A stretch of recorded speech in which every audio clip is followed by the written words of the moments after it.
hurry or visit collinscomfort.com to schedule your appointment today.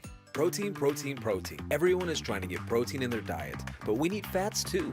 Healthy fat, that is, like the rich, natural peanut and almond butters found in G2G protein bars. Most bars don't have it because, well, most bars aren't real food or refrigerated. Fortunately for you, we aren't most bars. At G2G, you'll find a balanced helping of protein and healthy fat. The fact that they're delicious is just a bonus. They're fast, easy, and perfect for on-the-go families. G2G protein bars. Find them in the refrigerated section at Costco or your local Bashes. KMVP FM Phoenix. Arizona Sports, the local sports leader. On the Arizona Sports app and on 98.7.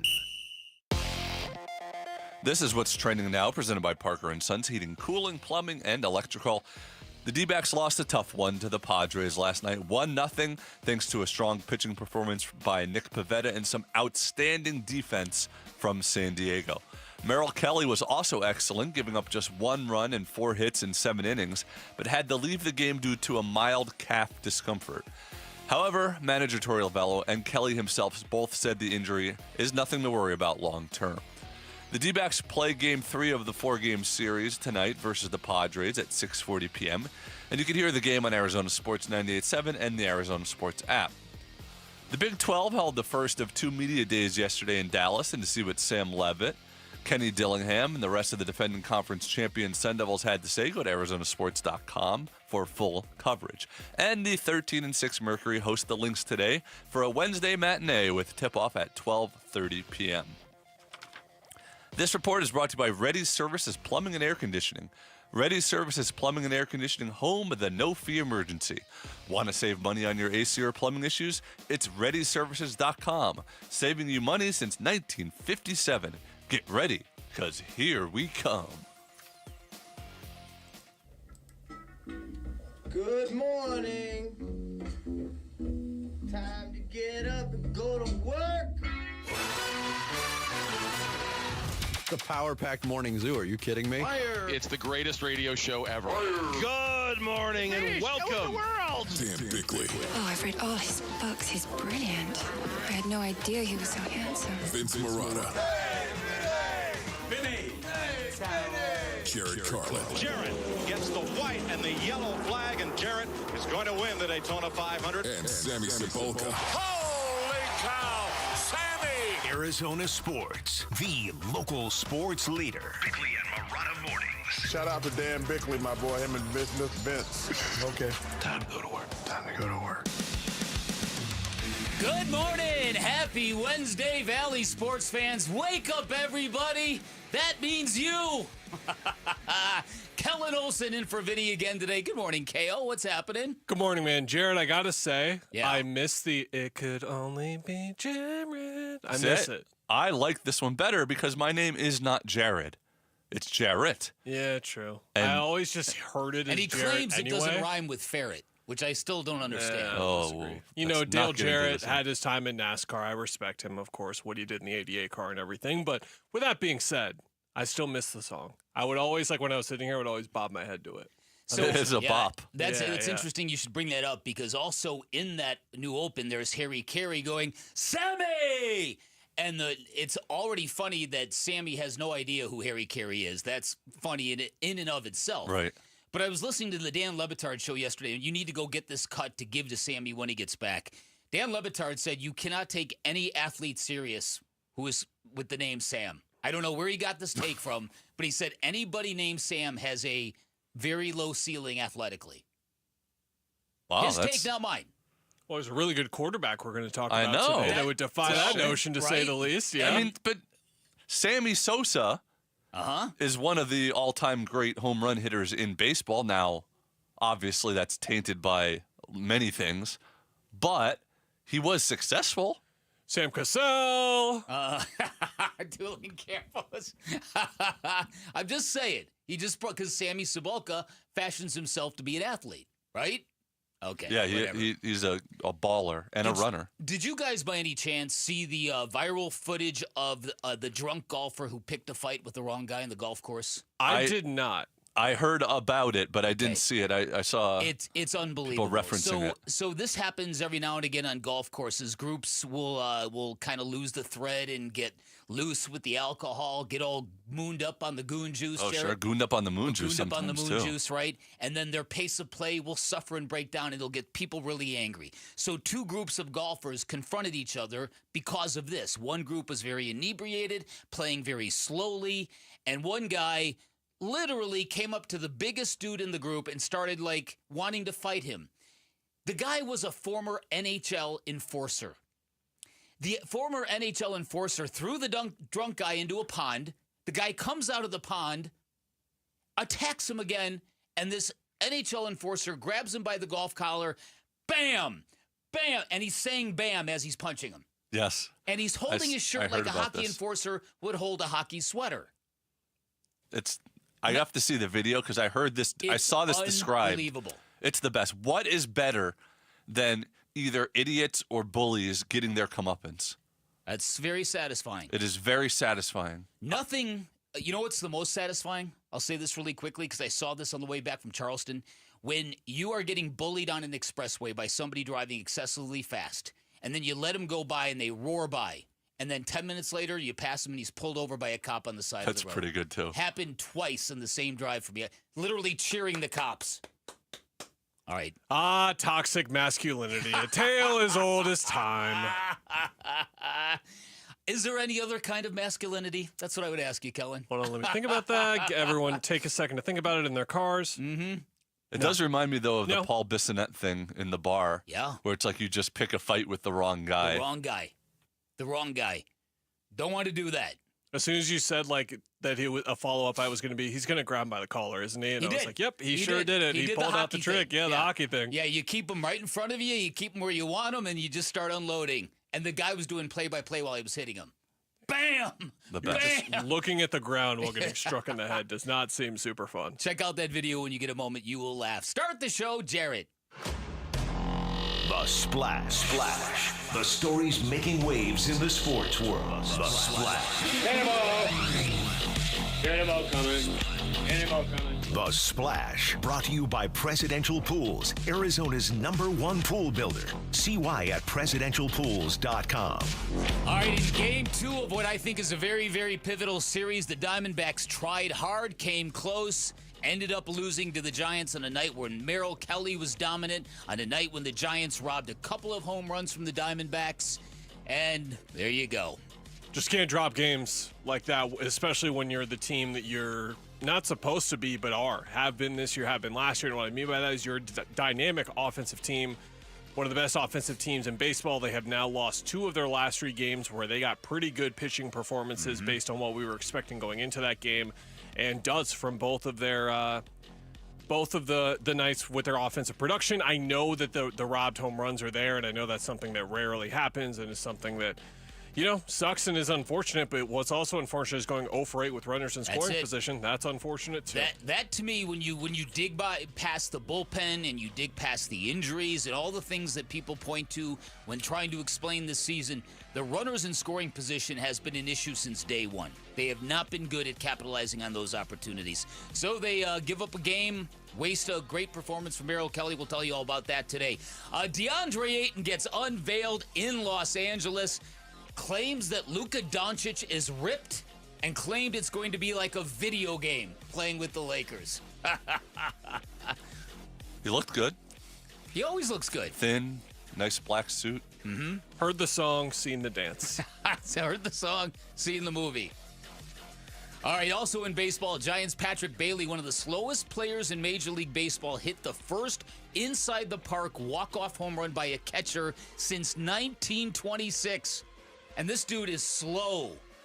And it wasn't even close. And it wasn't even, he made it with standing up. Yep. Right. Giants are having a really fun year. They were a team that we were kind of expecting maybe to be around 500 if they had sort of a good year, but they've defied expectations all year and have given the Dbacks another headache in the NL West. Yeah, how about it? And especially all this coming at a time now when the Dodgers are kind of in a valley again as well. They've lost 5 straight. Jacob Mizorowski, struck out 12 last night?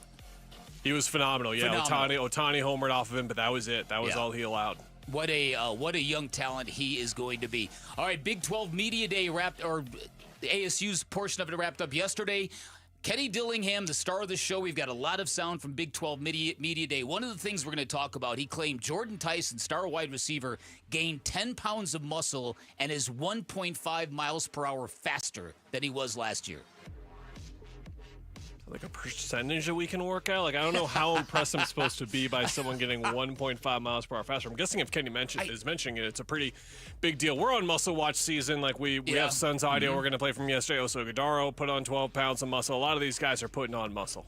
Yeah. I think in the case of a human being, 1.5 miles per hour is pretty significant. If you're talking about a car, a BMW, 1.5 miles isn't going to make a difference. Right. Now I'm seeing the picture. Yeah. I mean, if he's going to be running a mile straight at any point during a game, I guess that would factor in. Right.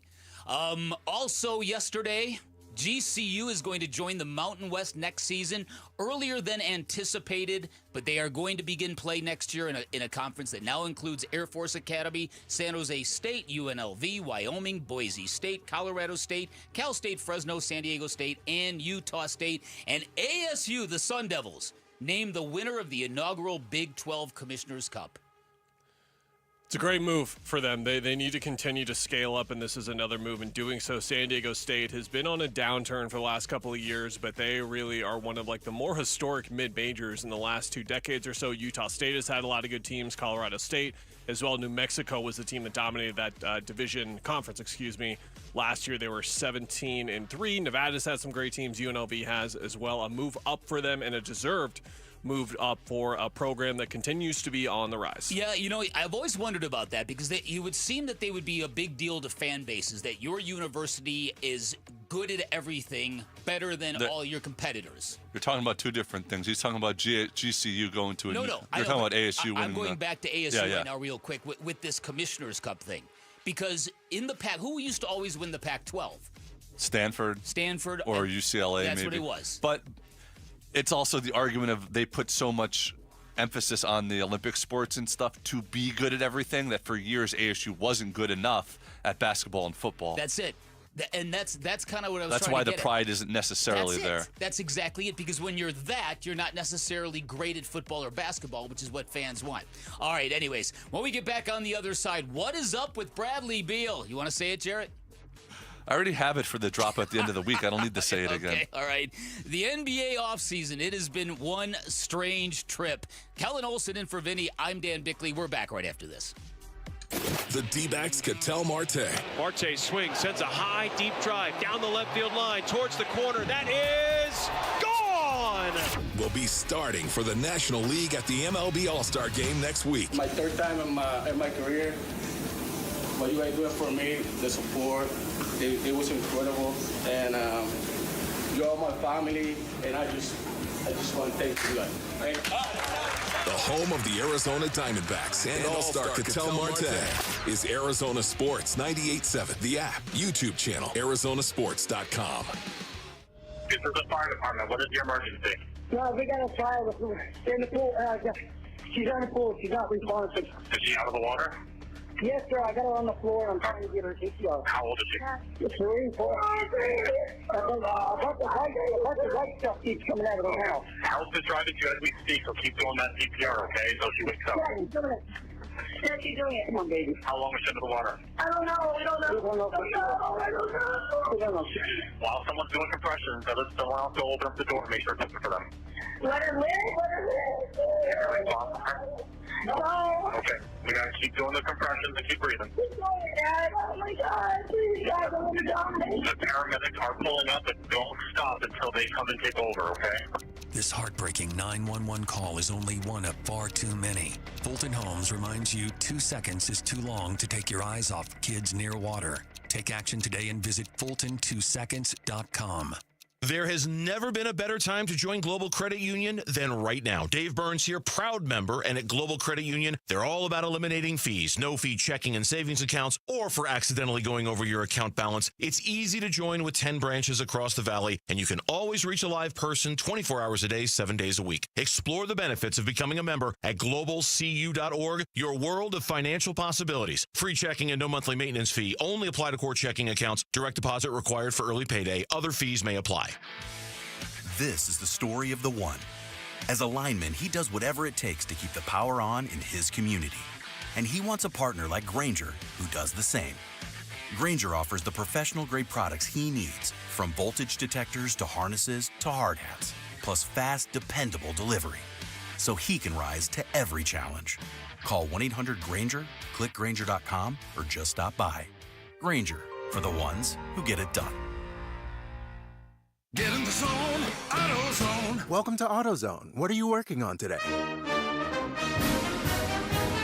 Hey, that's the spirit. Right now, we're celebrating free with a free STP oil filter when you buy 5 quarts of oil and free Duralast brake pads when you buy 2 rotors. Like always, free battery testing, charging, and recycling at every store. Celebrate free at AutoZone, now through July 28th. Get in the zone, AutoZone. Restrictions apply. Dave Burns here with Liberty GMC General Manager Chris Scott. Chris, tell us about your hassle-free sales and service experience. What's up, Dave? We know people are busy and we want to make vehicle purchase and service as quick and painless as possible. Drop off by 8 p.m. and you're back on the road the next morning. Plus, anytime you buy 3 tires, you get a 4th for just $1. And for 4th of July savings all month long, lease a 2025 GMC Terrain for $299 a month for 36 months. Visit Liberty GMC in Peoria or shop and buy online all the time. LibertyGMCAZ.com. GMC, we are professional grade. Hi, this is Megan, your friend and jeweler from Shane Company. Did you know not all warranties are created equal? At Shane Company, our free lifetime warranty is all-inclusive and even protects the diamond in your engagement ring. We can offer such an incredible warranty because our rings are crafted to last a lifetime. As your friend and jeweler, our gift to you is peace of mind. At Shane Company, we also cover unlimited repairs, resizings, and cleanings for free for life, saving you thousands over time. Because a friend always has your back. Shane Company, your friend and jeweler. Eggland's Best, the only eggs with more fresh and delicious taste, plus superior nutrition, available in so many delicious varieties. Classic, cage-free, organic, free-range, and pasture-raised. Eggland's Best. Better taste, better nutrition, better eggs.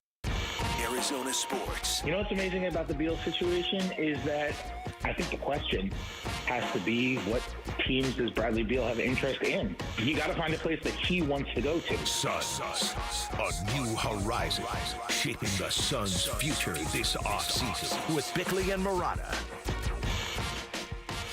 Welcome back. Happy Wednesday, everybody. Kellen Olson filling in for Vinny. Jared Carlin along with me. We're here until 10 o'clock. Lots of ground to cover today.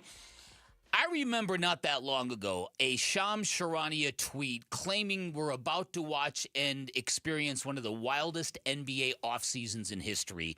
And now you wonder, where did it go? When is it ever going to arrive? You've got Draymond Green claiming it's over before it even began. And a lot of people are blaming the second apron, the salary cap restraints. There's just not teams with money. And it's led to a lot of blah. It's also the fact that Giannis never gave that trade demand that everyone was waiting for that would then lead to a bunch of dominoes happening. So either I think that has something to do with it. Either teams are still waiting for that or that's just never going to happen. And because, like you said, of the second apron and all that stuff, there's just not a lot of free agency movement. I think something that really materialized in the last year were teams looking at potential free agents coming into the year and knowing what the situation was going to be. And what I mean by that is, like, no one was really going to have cap space. No one really had a reason to have cap space, if I'm being honest. So a lot of teams looked at the situation, looked at the aprons, and re-signed the majority of their guys. There were a lot of guys that we were looking at last summer who could become free agents this year, who agreed to a bunch of extensions. Like Naz Reid was one of the few guys that didn't. Julius Randle was one of the few guys that didn't, but all of those guys agreed to extensions anyway because there was nowhere else for them to sign in the first place. The trade movement has certainly been halted by the second apron. I think we were waiting for the KD trade. We knew it was going to be the summer of KD, but we were wondering if something else was going to come out of nowhere. Was Cleveland going to really shake it up. Was Boston going to do something crazy? Now, I think that trading Drew Holiday and trading Kristaps Porzingis and breaking up a championship team just for the sake of saving money for a year is still something noteworthy that occurred, but there was no big like Jaylen Brown move. There was even talk of them moving Jason Tatum with the injury in mind. That didn't happen. Derek White didn't happen. So we were expecting like these landfall sort of moves, and I would argue that you're looking at KD 1, and then probably what Milwaukee did after that, honestly, the move with Damian Lillard, and then moving Miles Turner into the situation he's in. So now we're in sort of this holding pattern and seeing if any other bombs are going to drop, but it doesn't seem like they're going to really come. And the local attention, of course, is on this Bradley Beal situation, which we were expecting really any minute yesterday to get some news on, but it seems to be a bit delayed. Yeah, I want to get to that in 1 second. I just want to finish this thought because you're absolutely right about this. We've all been waiting for these big developments that haven't quite happened. It was, okay, wow, is LeBron not happy in Los Angeles? Is he opting in? What are those words that Rich Paul are saying? Does he really want to be moved? Could that happen? The Giannis thing that Jared brought up, there's Jokic in Denver. Jokic in that GM. I remember at the beginning. Yeah, so there were all these little kind of flash points and flare points that made you think, wow, this whole thing's going to implode. And so far, the biggest moves are Miles Turner, Dorian Finney-Smith, and Nickeil Alexander-Walker. It's crazy. We're going to get into the reshuffled Western Conference. It's fascinating. We're going to do that a little bit later on today. But the Bradley Beal thing, people are wondering what the delay is all about. I'm curious what you think about this. Some people are surmising, okay, look, who really wants Bradley Beal? Okay, people have speculated the Los Angeles Clippers want Bradley Beal. They can only offer $5.1 million. That would mean that Bradley Beal would have to take a haircut of some sort. Same with the Lakers. Same with the Bucks. The teams that were thrown in the mix for Bradley Beal can't get him to $14 million. Maybe they don't even want to. Yeah, we're in an odd holding pattern, to use that phrase again, for a couple of different guys. It seems like Chris Paul should have signed somewhere by now. It seems like Al Horford should have signed somewhere by now. So this thing will happen in the offseason from time to time when it feels like multiple teams are waiting on one guy to make a decision. And it's not like we're there with the Chris Paul sweepstakes or the Bradley Beal sweepstakes or the Al Horford sweepstakes, but it seems like we're waiting for other shoes to drop. I think that an undeniable factor of waiving and stretching Bradley Beal, which is what we're still expecting them to do, is following up on it. You cannot just waive and stretch Brad and then not have a follow-up taking advantage of this newfound flexibility. I thought they were going to do this weeks ago, if I'm being honest, because the main reason to do it is you duck under both aprons and then you open up some free agency flexibility. Like you open up your full $14 million, over $14 million that you can use as a full mid-level exception. That's the type of contract where you can use it over multiple guys, you'll remember. So you can spend $7 million here, $6 million there. Like you don't have to just spend it all on one guy per se. And this is a team that could have done that with a couple of different guys. There are still free agents out there, and the Suns could still take advantage of it in that sort of way. We'll see. Of course, it opens up trade flexibility as well. But like we know how the offseason works. The majority of the stuff is going to happen during the draft and then right before July 1st, basically. And then from there, it's just the scattered signings. Maybe there's a trade or two that pops up like the Norman Powell deal, but we're mostly done already. So I'm really curious to see when this Beal thing happens. If there is immediate follow-up, I would guess that's what the delay is, because Brad is going to have no shortage of suitors. I think that he got mischaracterized here in a lot of different ways. I think you look at his play 2 years ago when he was able to stay healthy. He had a lot of really great stretches. Now you say like, well, he never stays healthy, and that's why he should be off the Suns. You know what's great is taking a gamble on a guy like that for $5 million as opposed to 50. With something to prove. Even for $10 million, even for $15 million, you can look at the production, even over the amount of games, and teams are going to be smart. They're going to look at how he accepted his role last year, and then 2 years ago, it was a bit of a struggle for him to get into that role and find a flow because of the injuries. But he was a guy who was okay with not being Batman and not being Robin. Teams are going to know that he's accepting a role and coming in. So he is going to have no shortage of suitors. I don't think that's our delay here, and I think that Brad would be okay with missing out on a couple $1 million. I don't think he's like, I'm not moving anywhere until I get every single penny back this year. He knows he can make more of that next year in the offseason, because all he has to do, play 65 games, put up the numbers he did last year, and then going into a free agency with teams with much more cap space when he's going into the market at a much better time, he'll make that money back and then some. It won't be a problem for him. But yeah, we were expecting this news yesterday or the day before. Hasn't happened yet. We'll let you know if it comes up on the show at some point. I would guess it's coming today, but like I don't know, man. I've guessed a lot with this team before and been wrong before, so we'll see. Well, yeah, but I guess when you drill down to what the holdup might be, is there a world in which this idea of stretching and waiving Bradley Beal over 5 years falls apart because Bradley Beal can't make up enough money elsewhere, which makes him not want to do anything? Is there a world where that happens, where the Suns have to kind of recalibrate how they're going to approach this? I would be surprised because there's been so much noise about the interest in him, and like it's not what I think it's one of those things where you know what you're getting into and talking about this buyout and like figuring out the exact like thousands of dollars or millions of dollars that you're boiling this down to and figuring out the exact amount. I do think that this goes back to something we had fears about with this a couple weeks ago, where if you're going to get rid of him, he has to agree to a no-trade clause or he has to agree to a buyout, and that requires Brad agreeing to this. And for both of those reasons, there is logic behind him just saying no. It's like, no, I want all of my money, or no, I don't want to move my life across to this place where I'm not even going to be playing on a competitive basketball team next year. Bobby Marks was on Wolf and Luke yesterday, and he talked about the urgency to deal with Bradley Beal. If I was in the Suns front office, I think there's more of a sense of urgency, not really like who is going to be there to sign once you create all this flexibility, but just a matter of what the doors open as far as from a flexibility standpoint, from, trades, from, your pick becoming that potentially could be frozen again this year. You don't have the danger of that again. It would start the clock as far as for your pick that's frozen already to become unfrozen. So I do think there's a priority as far as to get some resolution in the next week as far as what happens with Bradley, as far as, it's a big number. You guys know. I don't know if you want 54 and 58 sitting on your books, but on the other end, you can make the argument, do we want 20, do we want $20 million on for the next 5 years and everything? I would be stunned if he's on the roster when training camp starts. I would be surprised with that. And yet again, Dan, we are in yet another situation where we're talking about leverage with the Phoenix Suns and Brad going, I know you guys need to get rid of me. I hold all the cards here. As he said a year ago, let's say they go another route and they want to keep Brad and they want to get under the second apron somehow, and they're trying to dump Grayson Allen's contract, dump Dylan Brooks' contract or whatever. Those teams know exactly what the Suns have to do, and they don't have any leverage yet again. It's crazy. Yeah. Talk about, it's one of these cases where there are no good decisions. You just got to pick the best bad decision. Incredible stuff. All right, coming up on the other side, Diamondbacks Daily. We'll get you prepped up on what went down last night in San Diego. Kellen in for Vinny. I'm Dan Bickley. You're listening to Arizona Sports, the local sports leader.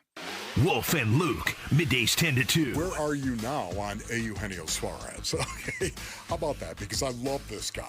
This guy You're talking about selling as high as possible. This guy is an absolute dream in the clubhouse. He's supposed to be tough as nails, and yet he's just a guy who walks around with the biggest grin on his face. He wants to be here, too. And wants to be here, and man, is he producing. Yes, he is producing it in an incredible kind of way. He's having a historic run. It's tough to move that guy. Gino. What message are you sending to your clubhouse if you move him? Wolf and Luke, middays 10 to 2 on Arizona Sports, the local sports leader.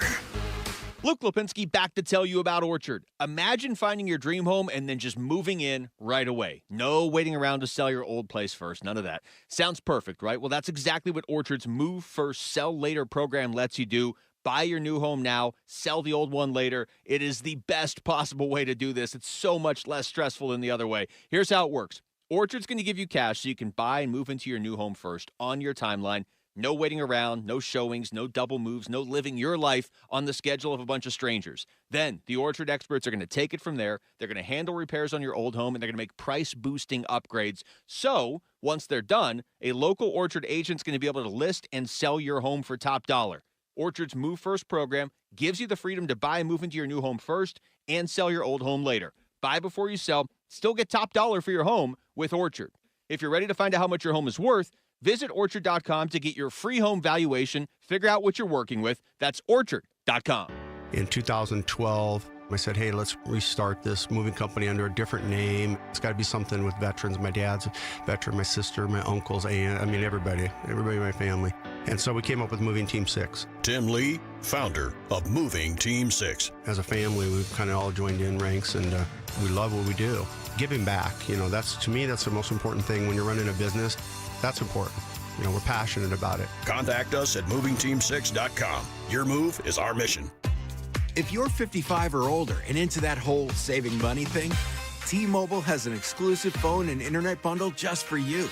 Right now, get 2 unlimited phone lines plus 5G home internet for just $30 each per month with AutoPay, plus taxes and fees. And with 5G home internet, setup is easy with just 1 cord and no technician needed, which is great if you're also into that whole keeping it simple thing. Switch now and experience the best mobile network in the U.S. Visit your local store to start saving. T-Mobile, it's better over here. Based on analysis by Ookla of speed test intelligence data Q4 2024 to Q1 2025, Ookla trademarks used under license. Unlimited on our network. Customers on voice plan may notice speeds lower than other customers and further reduction if using more than 50 gigs a month due to data prioritization. Video streams and SD on this plan. Home internet pricing after $20 a monthly bill credit plus $5 per line without autopay. Debit or bank account required. See 5G device coverage and access details at T-Mobile.com.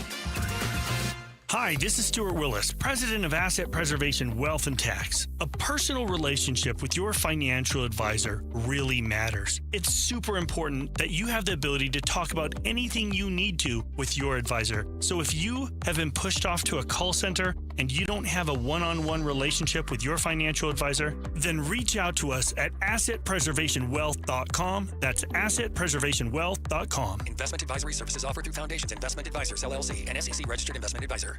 Every day, helping, caring, supporting.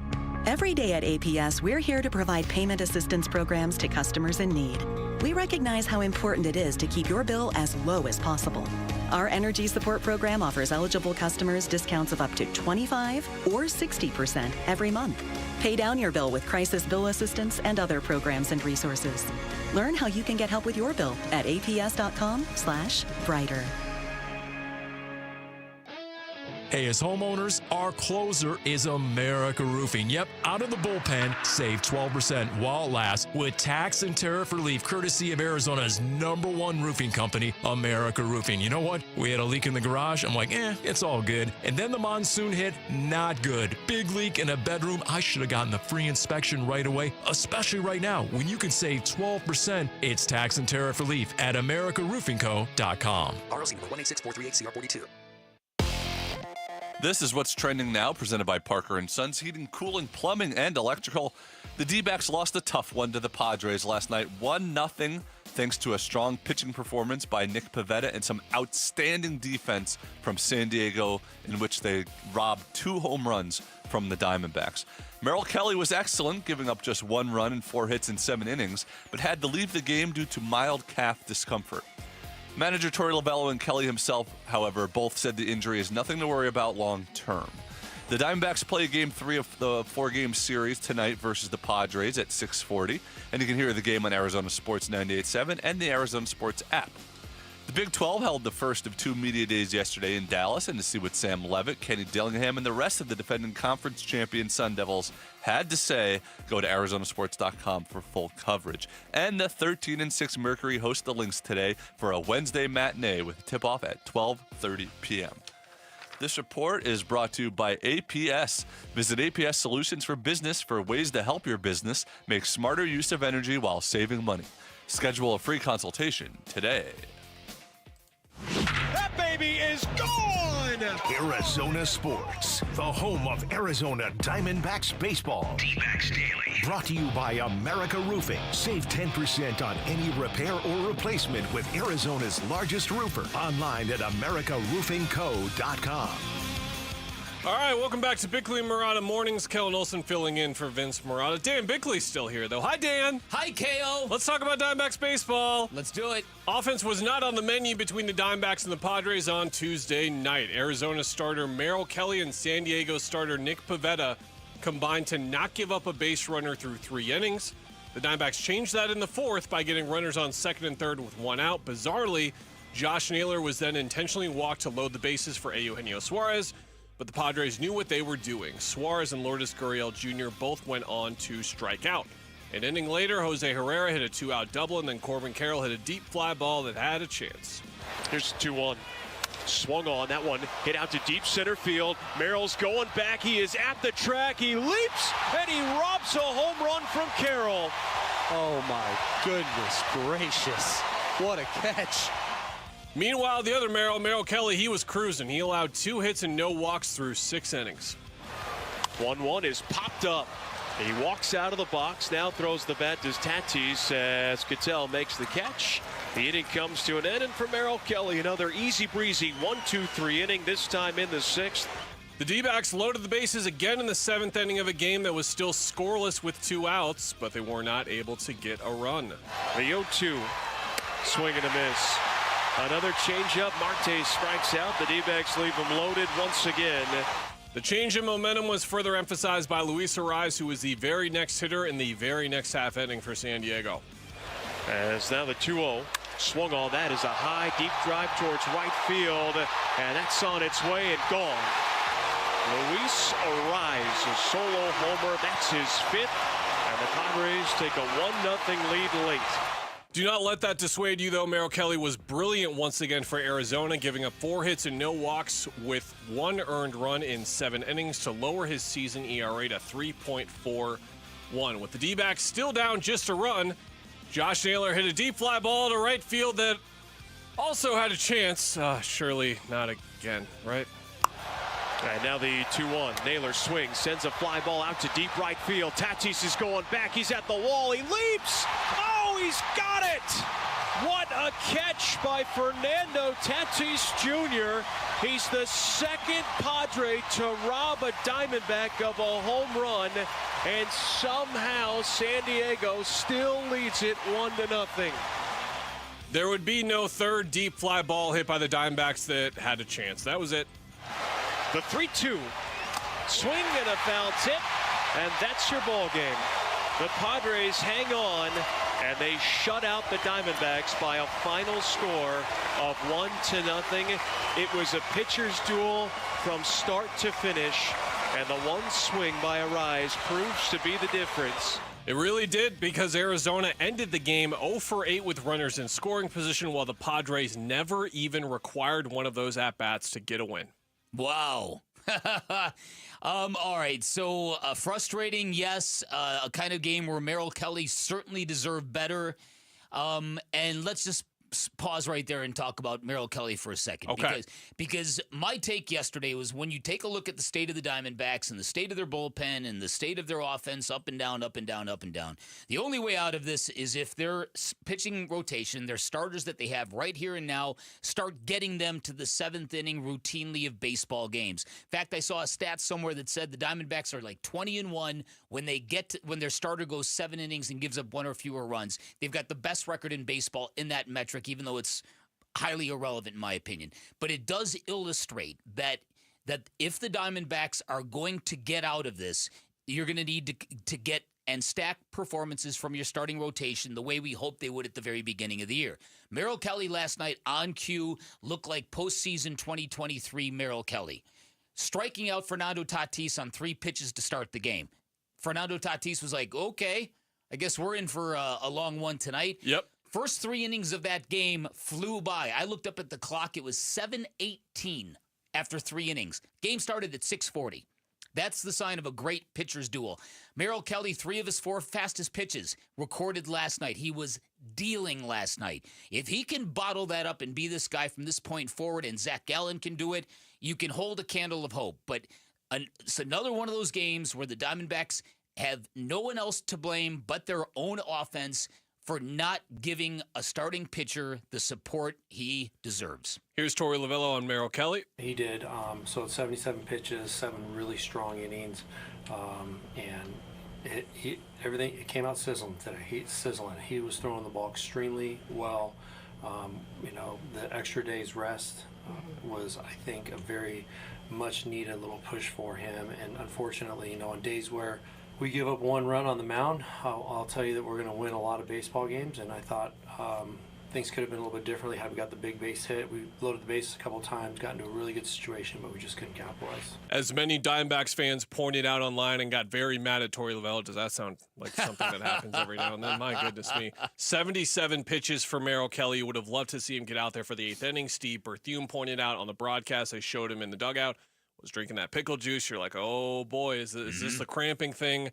Again, they didn't use the term cramp specifically, but here's Torey on why Kelly was removed from the game. Merrill was feeling a little tiny discomfort in his in one of his calves. He said he was fine to go back out. As soon as I heard that, I said, no, you're out of the game. I don't want to take any chances. He felt like he could go out there and continue to pitch, but he did his job. He gave us 7 unbelievable innings, and I had to make a tough decision. I wanted to give him a chance to get a decision and win a baseball game, but didn't make sense to me. But you don't think it will be anything lingering? No, okay. Zero chance of that. It just was one of those things where, this was, he wanted to go back out there. I just said, I don't want to allow that to happen. Was it like a cramp or just tightness? I don't know. He said maybe just like a little bite, like a little something that told me that he wasn't 100%. So, like I said, he wanted to go back out there, and I told him no.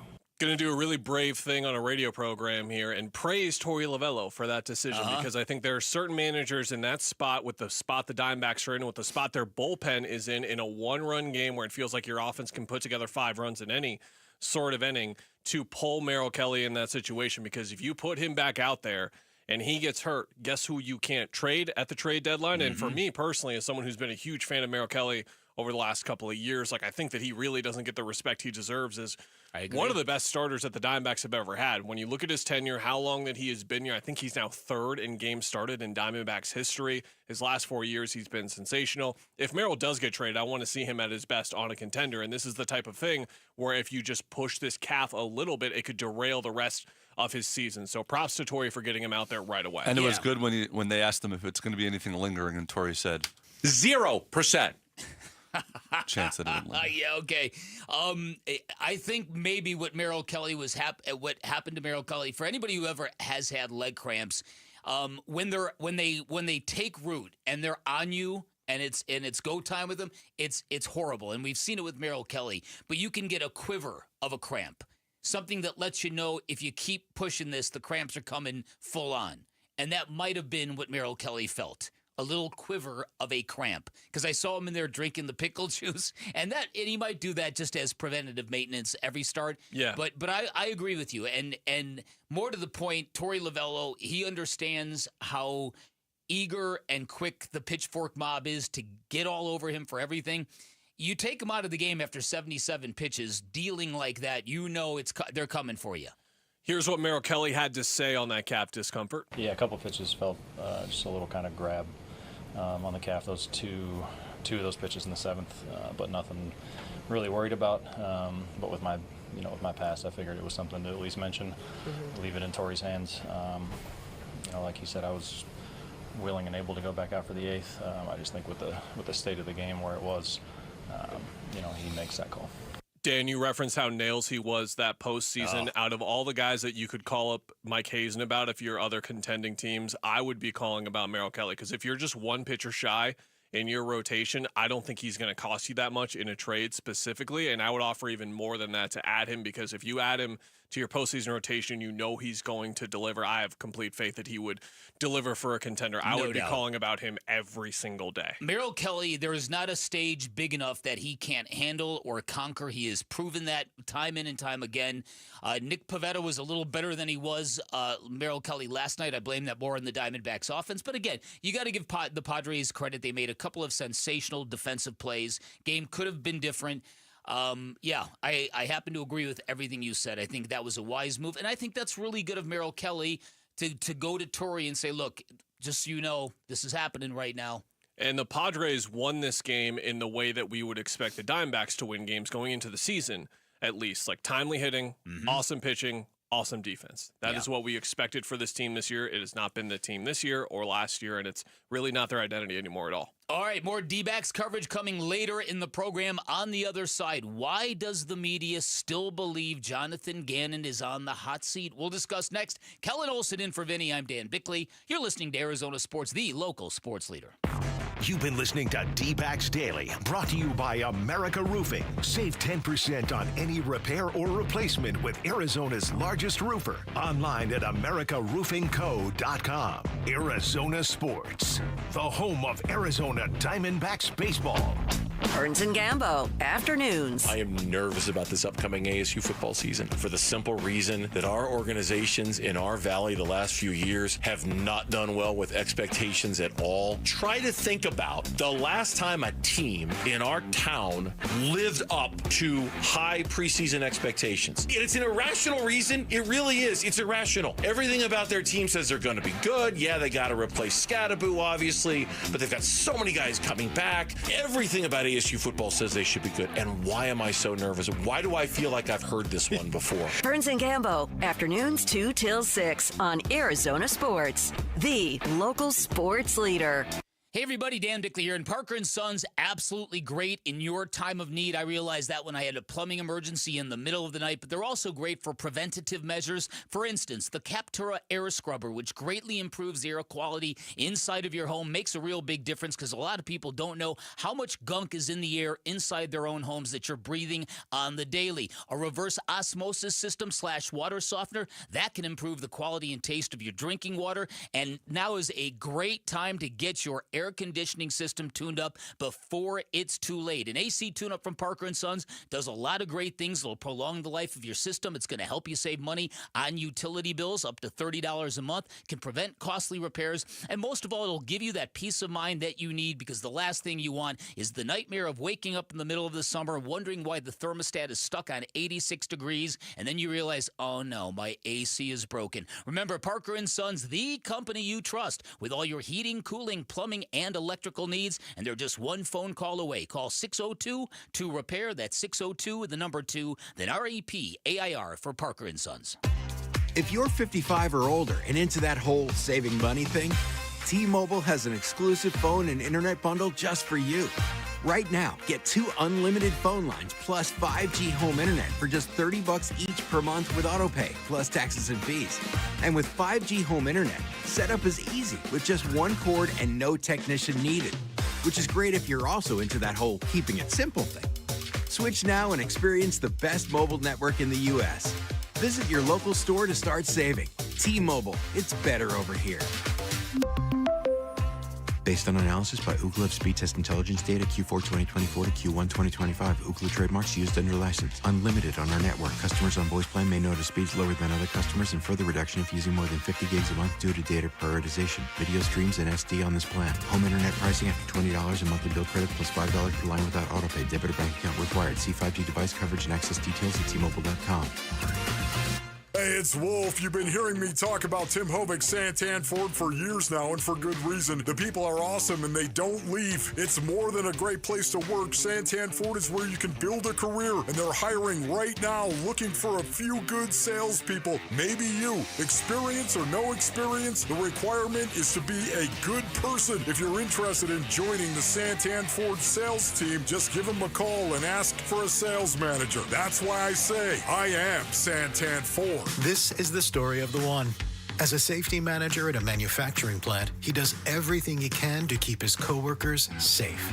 From finding ways to reduce risks to keeping safety supplies in stock. And for that, he relies on Grainger. Grainger offers a broad range of quality products and next-day delivery, so he can always play it safe. Call 1-800-GRAINGER, click Grainger.com, or just stop by. Grainger, for the ones who get it done. Keeping your engines healthy means protecting them in season and out. Experts trust Stable to do that, and third-party testing confirms it. Stable is the industry leader in preventing fuel-related issues, no matter if you use it in your car, boat, or outdoor power equipment. In season or out, at every fill-up or when you store, start with Stable.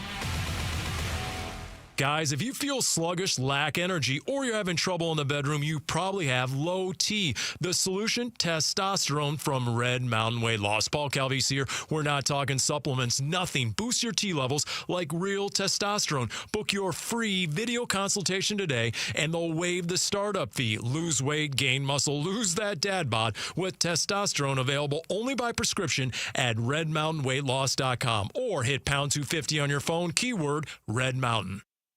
Arizona Sports, the local sports leader. Bickley and Murata. Hash marks. All right, it's a common topic in Arizona sports of how disengaged and unaware and ignorant the national media can be to our condition. It's a thing that kind of surfaces in a lot of different ways, in a lot of different arenas, in a lot of different sports, but this is one of the ones that keeps recurring that always makes me shake my head. All right, so Kyle Odegaard covers football. He pointed out that among the favorite head coaches to be the first head coaches head coach fired this year, it's a list that includes Jonathan Gannon. At the top of the list is Brian Daboll, most certainly on the hot seat. Mike McDaniel, maybe. Shane Steichen, definitely on the hot seat. Kevin Stefanski, not sure. The ownership in Cleveland's very weird, and he's had to kind of take some proverbial bullets with the Deshaun Watson thing. And then at number 5, Jonathan Gannon, among the top 5 coaches who rate highest to be the first fired. And once again, this is something where they're not paying attention. And again, this is just odds makers and betting lines and all that kind of stuff. But there have been numerous reports, written reports, that say the same thing. That Jonathan Gannon, if they don't have a good year, he's going to be on the hot seat. He might get fired. I couldn't disagree with that anymore. I think there are 2 contributing factors here. One, even in going over some of the most likely head coaches to get fired, you're finding skepticism for some of the top overall names. So when you're creating these lines or whatever, or this list, you're struggling to come up with a couple of names. So the other contributing factor I would say is, where do you turn? You look at some of the more dysfunctional franchises in terms of their national perception of their dysfunction, and look at the types of teams that would fire a head coach. And you look at the Arizona Cardinals as an easy pick for that. And if anything, it just speaks to me about how, from one little betting site, their national perception is still of that they are the type of team that if they only had 6 or 7 wins, they would fire Jonathan Gannon despite the amount of culture that he has helped build. I don't even think that would happen, even if the Cardinals really underwhelmed this year. I don't think he's going anywhere with everything positive that he has been able to do, but one betting site disagrees. And I would say that if somebody were to get fired because of a bad football season in Arizona this coming year, it would be Kyler Murray. It wouldn't be Jonathan Gannon. I think what Jonathan Gannon has done in 2 years has been absolutely remarkable given the lack of success. I've said it repeatedly. They have not had a winning record yet, and yet they have somehow built and sustained a culture that really seems to appeal to guys. And when you look at the difference in the NFLPA report card, where the ownership and the amenities and the weight room, they're all getting Fs, and then the coach gets an A. You don't see that kind of dichotomy inside football operations. If players think that they're inside a hopeless organization, the head coach is not getting an A. That's generally, those things don't vibe together, which is my way of saying that if the Cardinals had another 8-9 season, and it's because Kyler Murray can't play well in December, I think the Cardinals move on to a second quarterback or new quarterback, but I think Jonathan Gannon survives. I think that's excellent analysis, because at the point that each of them are in their careers, I think if a very disappointing season were to happen, worse than 8-9 perhaps, I agree with you that the change would be at the quarterback, not the head coach, especially to be the first coach fired, to have odds on that would imply that it would happen during the season. I don't know what, even if they started out 0-6 or something crazy like that, I don't think the Cardinals would make a mid-season change. I mean, that just seems, like you said, like they're not really watching what's happening. And they're just oh, the Cardinals are not a good organization. They'll change coaches and blame the coach. I would think that when you take a look at these past 2 seasons in the rearview mirror, there is really only one game in which I think you can point at the coaching staff and say, what the heck was that? And that was the road game in Charlotte last year, where you're playing a team you should beat, And the Panthers, you need to beat. and you go out there and you're not prepared to compete. And that's really been an anomaly with this football team and Jonathan Gannon. And I think he's built up enough trust externally, internally, among players that this year is not going to be a referendum on him. It's going to be a referendum on Kyler Murray. Yeah, Kyler would have to ball out in a really poor team situation for the blame not to be on him this year. If this year underwhelms, the blame is going to go squarely on him and pretty much no one else. Maybe the defense underwhelms in a way that we're not expecting it to, and maybe all of these additions that are going to make them much, much better compared to the state that they were in the last year or two entering the season. Maybe that can be a situation where blame goes somewhere else, but I really don't see it going on Monty Austin for it. I don't see it going on Jonathan Gannon. It'll land squarely on Kyler. All right, also in the NFL, Kevin Keatsman, a Kansas City radio guy, I think he's got a podcast. How did he get into trouble last year, 2 years ago, Jared? What did he do? Something about Andy Reid and his family, I remember. Yeah, I think that's what it was. All right, so Kevin Keatsman, he is getting destroyed today on a podcast. He looked at pictures of Patrick Mahomes during a 4th of July celebration and called him, quote, fat and an embarrassment. and it got to Mahomes' trainer, and Mahomes' trainer is basically like calling him out, and he wants to fight him, and it's just a stupid deal. But I don't know if you have any thoughts on that. Besides not platforming the really stupid opinions like that should no longer exist in sports media, I'm good. You're good. I'm just glad he wasn't watching my 4th of July celebration as I pounded down my 4th bratwurst. Is that what you had for him? That's it? Well, okay. I'm saving up for the contest. I'm going to move this conversation with Patrick Mahomes one step over in this direction. There are people who think that even though the Kansas City Chiefs seem to be a team that can flip the switch when necessary, got to the Super Bowl, obviously that did not work out well for them. But there are people who look back at last year's regular season and say, Patrick Mahomes is good. He wasn't great. And he's another good but not great season away from losing that title as the best quarterback in the NFL. I think this is tremendous overreaction, don't you? Don't you think? I think that's that all we do with everything in sports now. They still especially football. got to the Super Bowl. They were still the second best team in the NFL. What do you think, Kellen? Until he stops winning the way that he has won football games, I don't care how much Lamar Jackson or Josh Allen or other quarterbacks perform him on a weekly basis in terms of the individual accolades, impact, and so on. Until he stops winning, at this rate, he's still the best quarterback in the world. It's going to take a lot for him to not hold that title on a yearly basis going forward. Tom Brady was not always statistically the best quarterback during his career. That's exactly it. And even during seasons, there were regular seasons where Tom Brady was winning, but the numbers weren't mind-blowing. So I don't know whether this Patrick Mahomes criticism that's kind of bubbling up in places is kind of this, we all live in the moment now. And it's never, the context is completely missing. Yeah, you can fall into the trap maybe if he has a bad week or two, and then you watch him down 2 scores in the 4th quarter, just turn it on for 8 minutes, and then you're like, oh yeah, that was really stupid that we ever thought that was going to be a thing. That's it. And that's the thing where I just kind of look at this and go, what are we talking about here, right? Patrick Mahomes. Hot Take Society 1. People also just get very tired of players and teams that win all the time and want to try to find falls in their downfall. Yeah, you're probably right about that. All right, coming up on the other side, Suns head coach Jordan Ott speaks. We'll tell you what he said. Kellen Olson in for Vinny. You're listening to Arizona Sports, the local sports leader. You and your phone have the key to the Arizona sports universe with the Arizona Sports app. Live streaming shows and podcasts. Plus, listen to Dbacks play-by-play. And on gone! Download the Arizona Sports app, presented by Ready Services Plumbing and Air Conditioning.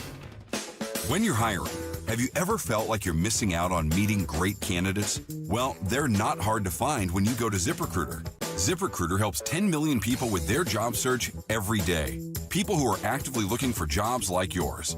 So it's easy to find the right person fast. 4 out of 5 employers who post on ZipRecruiter get a quality candidate within the first day. Try ZipRecruiter for free at ZipRecruiter.com/free. That's ZipRecruiter.com/free.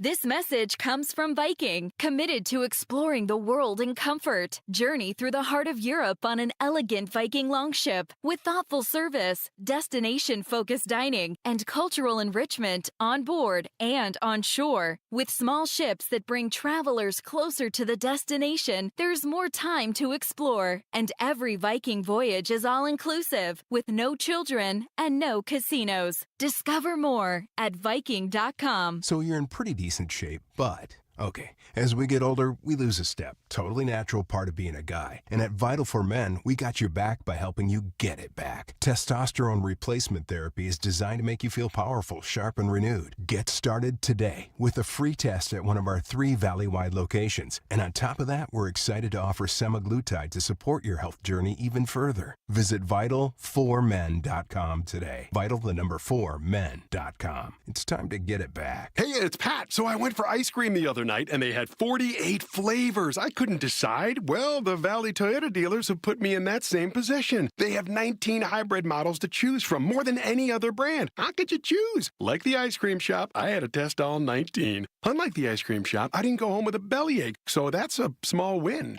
Get the all-hybrid Camry with 4.99% 60-month financing. Or get a gas or hybrid Tacoma with 4.75% 60-month financing. Even get low 1.99% financing for up to 72 months on a new Tundra. With great deals like this, now's the perfect time to visit your Valley Toyota dealer or valleytoyotadealers.com. Toyota, let's go places. 4.99% with 1887 and 4.75% with 1876 per thousand borrowed for 60 months. 1.99% with 1475 per thousand borrowed for 72 months. Offers end 8/4/25 and exclude TRD Pro models. See dealer for details. This is Greg Hagan. I want to put cash in your pocket. Do you care about getting the most for your home? Thousands of extra dollars in your pocket. Tens of thousands more. But what if you're currently trying to sell your home and it's sitting unsold? Your home is worth a lot more than you think. Want more for your home? More. More money. More money for your home. Hands down, you'll get a higher price for your home at 72sold.com. Why'd I go to the doctor? My heart would race just taking my son to practice. It didn't feel right. So I got checked out. Turns out I have atrial fibrillation, which increases the risk of stroke about 5 times. Symptoms like irregular heartbeat, heart racing, chest pain, shortness of breath, fatigue, or lightheadedness can come and go. But if it's AFib, the risk of stroke remains. If you have symptoms, contact a doctor. I'm so glad I did. Visit NoTimeToWait.com. Sponsored by Bristol-Myers Squibb and Pfizer. Prime Day is here. With great kitchen deals, greatness is a deal away. So if you love baking, you can get a deal on a new mixer, transforming you into the Lord of the Loaves. Hear ye! Make way for the baron of brioche, the sultan of sourdough, the Lord of the Loaves, Prime Member Dave! Yeah, hi? Shop great Prime Day deals now. Ready! Hi, this is Chris with Ready Services, Air Conditioning and Plumbing. I've been with the company for going on 15 years. What you're going to get is not only get your problems fixed, but you're going to leave with peace of mind knowing that it's done right and done well by a qualified technician. Ready Services won't ever take advantage of any of our customers. Our goal is always to be the most accurate in diagnosing and providing top flight service for any service, air conditioning or plumbing. ReadyServices.com. Ready. KMVP FM Phoenix. Arizona Sports, the local sports leader. On the Arizona Sports app and on 98.7. This is what's trending now, presented by Parker & Sons, Heating, Cooling, Plumbing, and Electrical. The Dbacks lost a tough one to the Padres last night, 1-0, thanks to a strong pitching performance by the Padres' Nick Pivetta and some outstanding defense from San Diego, where they robbed 2 home runs from the Dbacks. Mel Kelly was excellent, giving up just 1 run and 4 hits in 7 innings, but had to leave the game due to mild calf discomfort. However, manager Torey Lovello and Kelly himself both said the injury is nothing to worry about long term. The Dbacks play Game 3 of the 4-game series tonight versus the Padres at 6:40. You can hear the game on Arizona Sports 98.7 and the Arizona Sports app. The The Big 12 held the first of 2 media days yesterday in Dallas, and to see what Sam Levitt, Kenny Dillingham, and the rest of the defending conference champion Sun Devils had to say, go to ArizonaSports.com for full coverage. And the 13-6 Mercury host the Lynx today for a Wednesday matinee with tip-off at 12:30 p.m. That is what's trending now. One thing about the NBA now today, it's so easy to go out and say, the coach ain't doing this, the coach ain't doing that. Are you putting the right pieces around to really compete for a championship? Arizona Sports. I don't think Phoenix had the right pieces to really say they were going to compete for a championship this year. Suns, a new horizon, shaping the Suns' future this offseason with Bickley and Murata. One of the cool things in the Valley the last few years is we've been surprised by young head coaches who have come to the Valley, maybe with little fanfare, and have delivered in big ways. We've talked about Jonathan Gannon and installing a culture with the Cardinals that really seems to work. We've talked about Kenny Dillingham at length and will continue to throughout the show in the weeks and the months ahead. Which brings us to Jordan Ott, new head coach of the Phoenix Suns at the end of a process where a lot of us, me at the front of the line, kind of jaded, kind of cynical at the whole process and the Michigan State thing. And then Jordan Ott had his initial press conference and people were like, oh, okay, he's got a little fire in him, sticking up for himself, claiming, look, don't put that stigma on me. I deserve this. So that brings us to the current. Jordan Ott getting his coaching staff together.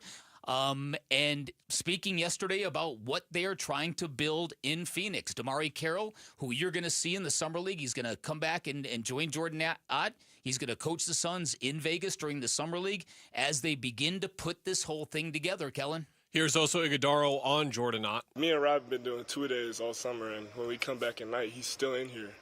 He's in here till 8, 9 at night just working, so just love seeing that. He's out here running individuals and all types of stuff. So I think being a leader, like, and showing you're in it with us and not just saying you're going to work hard, but actually doing it has been really great to see. How Ott describes that first month of work so far? Busy.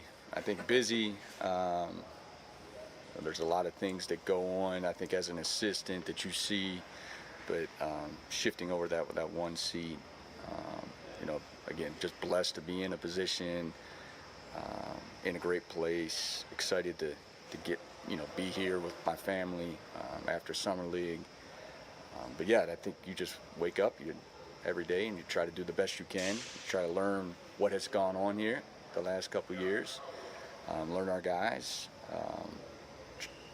Now we have them in the gym. Now we're like moving on to basketball, which as a basketball coach, I appreciate. And this one's interesting, Dan, on the feeling that he might be burning both ends of the candle right now. I feel good. I feel great. I mean, there's no lack of whatever. Lack of sleep doesn't really exist. You know what you sign up for. I mean, it's easy now. My family's away, so. But yeah, this is what we signed up for. I think it's exciting. This is a time of year where you're like collecting a lot of data, collecting a lot of information on your team, on the organization, on the group, our staff. So, again, I'm grateful to be in the spot. But it's cool to see those guys come back too. They have, it's, almost every night those guys are back together, which is, again, pretty cool. Thought it was going to be in that cup, but something he mentioned is like he's very happy to now be out of front office mode where he was like part of the decision-making process, the draft, free agency trades, things like that. And now he's purely focused on coaching the team, and that's where he ultimately wants to be in his comfort zone for sure. I'm real curious about this because to riff on the Jonathan Gannon comparison, the idea of building and sustaining culture throughout losing, without the lack of success, can he pull that off with this basketball team? One of the things that you and I have talked about considerably is the confidence of the Phoenix Suns and their new regime, and how it doesn't match their results and how it doesn't match their production, and how there's a feeling that the rest of the league understands the Suns are floundering or swimming right now, and it's a very professional sports is very, very predatory. You know that. Can you build something when you've got the rest of the NBA coming for you based on the perceived arrogance you might have as an organization? You know what I mean? Exactly. When you come off as an organization that we're going to reinvent this, we know what we're doing here, doesn't matter what kind of restraints you put on us, we're going to find a way to make this work. and they haven't made it work. And you know this because you've covered the league. The teams that have perfected best practices, the teams that have really built sustainable teams and futures, they roll their eyes at that stuff. They know the work that it takes. They know that there's no shortcuts and there's no words like alignment you can slap on things and suddenly make things work. That's going to be a tough thing for this team and this brand new head coaching staff to kind of deal with. With those words to slap on things, we've heard a lot of the similar themes with Brian Gregory, with Matt Ishbia as well. So I was curious to see how the players sort of felt about that. Here's Ryan Dunn on the talking points and sort of all the attributes that Brian Gregory's been looking for with the additions this offseason. Yeah, he wants dogs.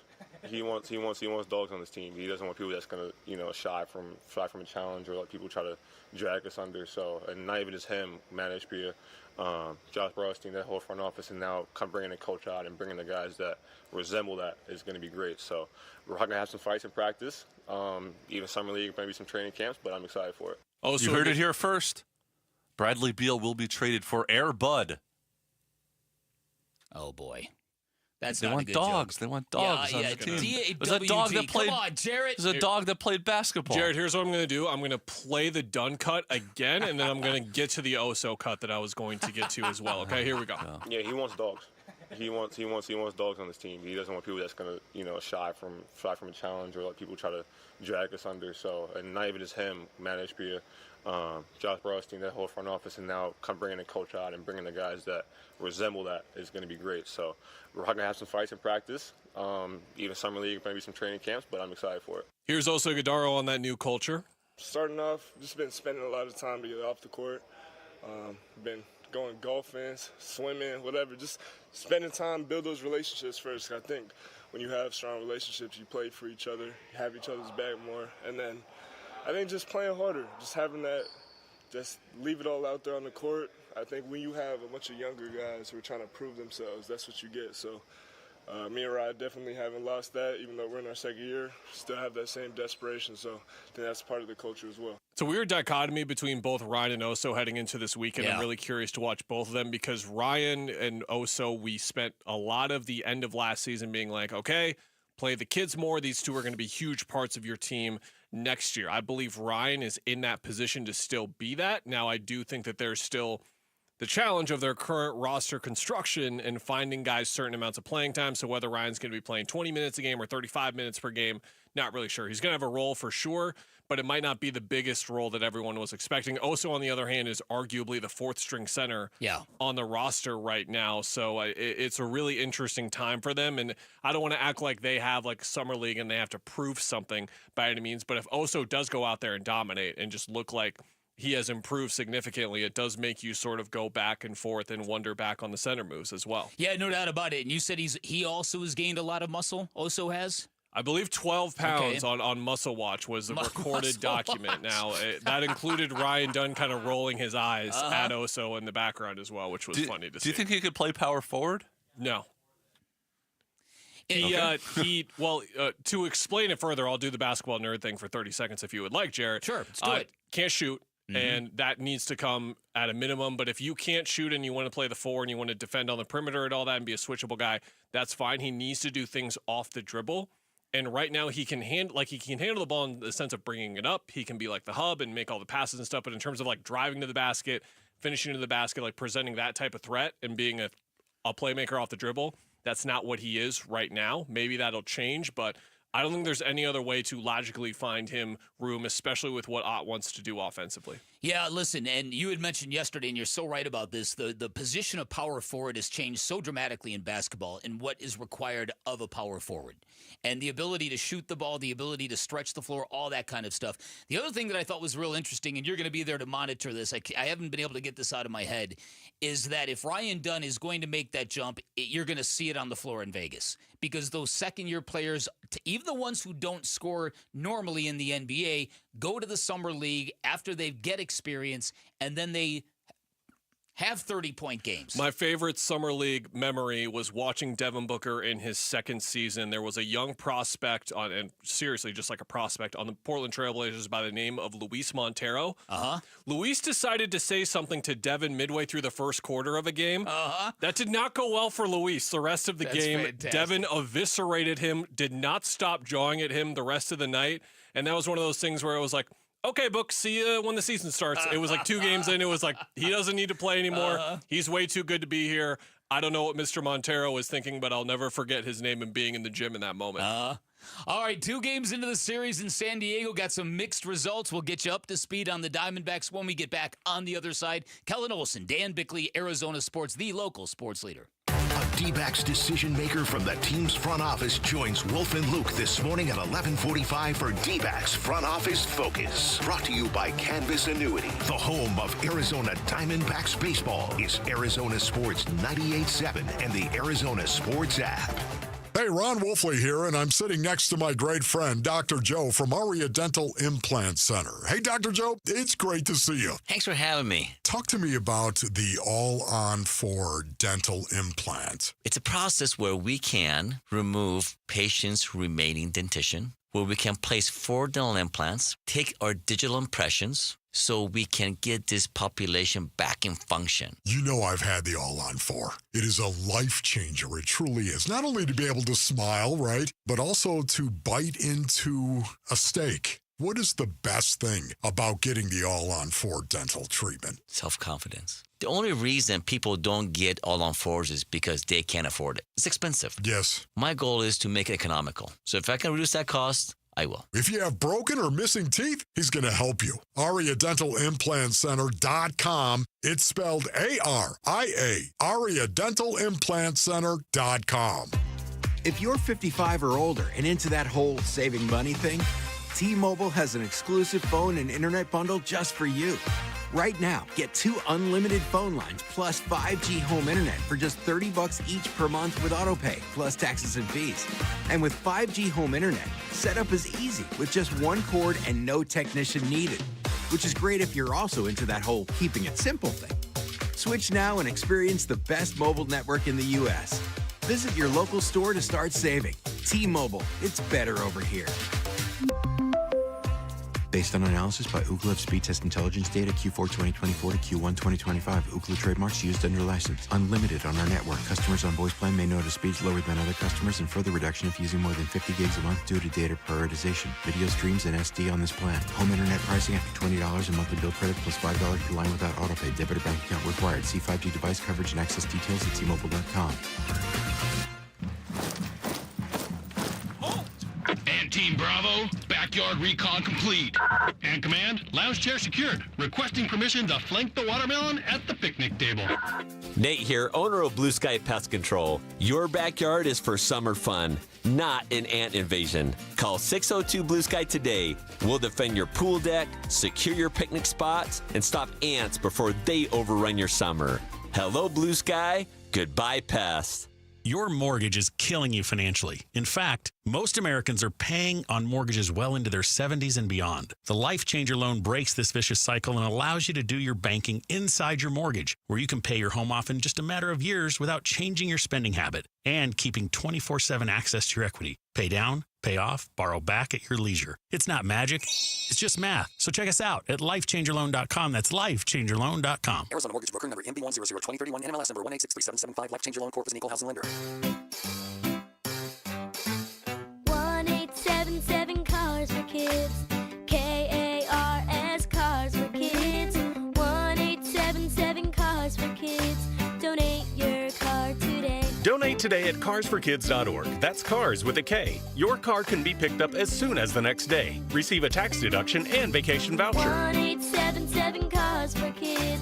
Donate your car today. Now accepting donations of land, homes, buildings, or any kind of real estate. Today at Burke Simpson, we're helping another client who's seriously injured.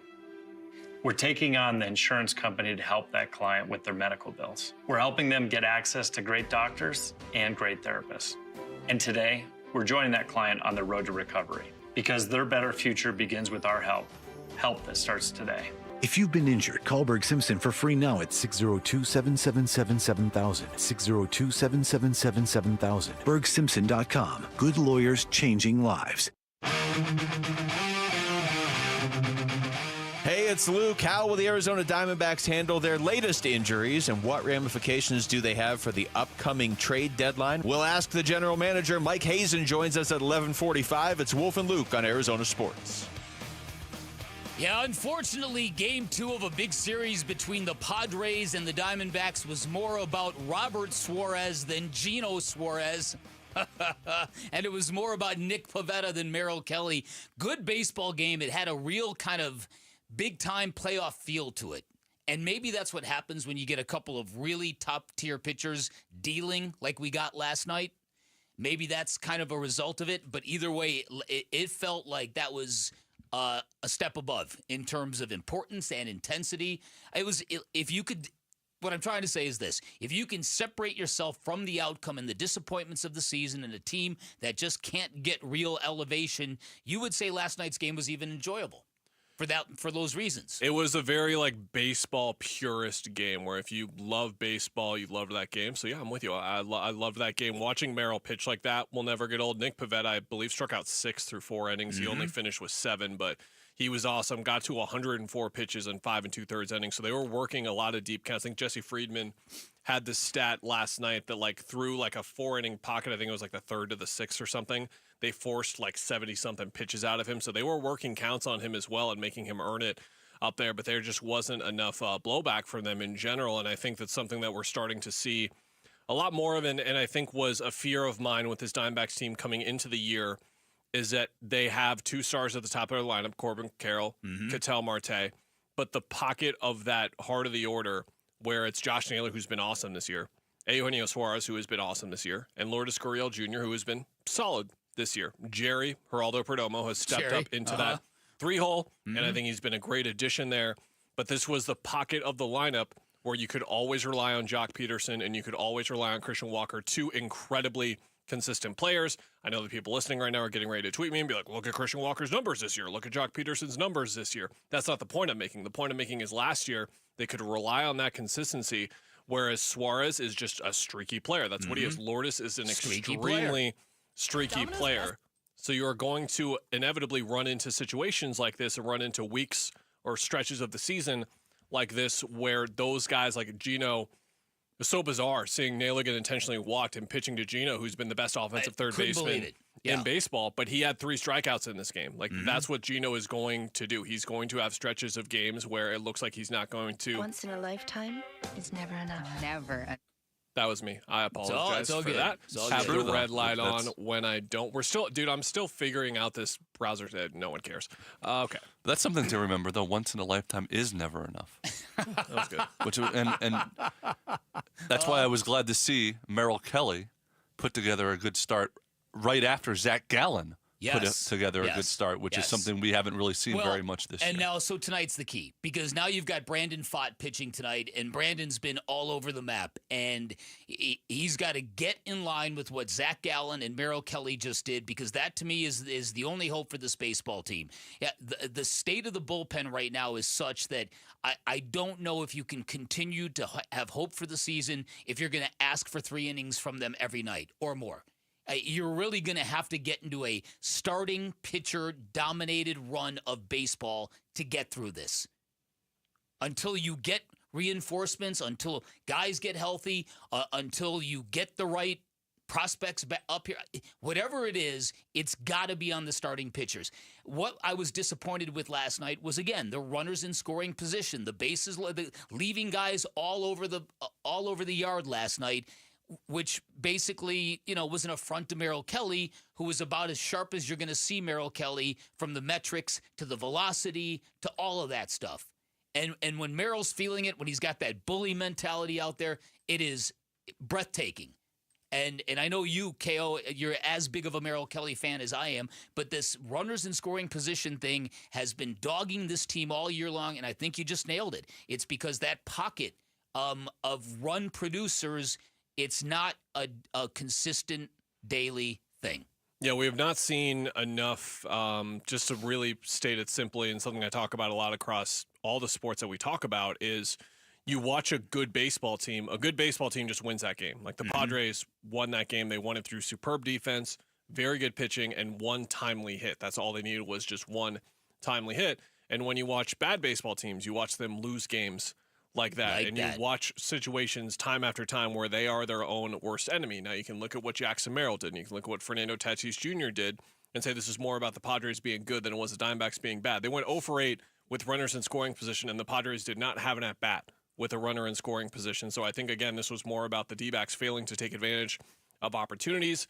This is now 2 out of these 3 games we've talked about where their offense just didn't really show up for a pitching performance that was awesome. And Mel Kelly was great. And I know on Sunday, DeSclafani was whatever, but you look at what he and Bryce Jarvis did in a bullpen game. They gave the team a chance to win the game, and they were never even in it at all. Like, I don't know if it's like lifeless per se, what we've seen from them 2 out of the last 3 games, but it's just these types of games that you shouldn't be losing, especially in this make-or-break stretch. Yeah, now, Gino Suarez, you mentioned, I mentioned the comparison with Robert Suarez, who made an all-star team and was lights out last night for the Padres. Gino Suarez, it was about this time last year when everything changed, and Bob Nightingale tweeted out the numbers. Since July 8th of last year, 52 home runs and 140 RBI while hitting .281. That is a big stretch of big-time baseball, but again, wasn't there last night.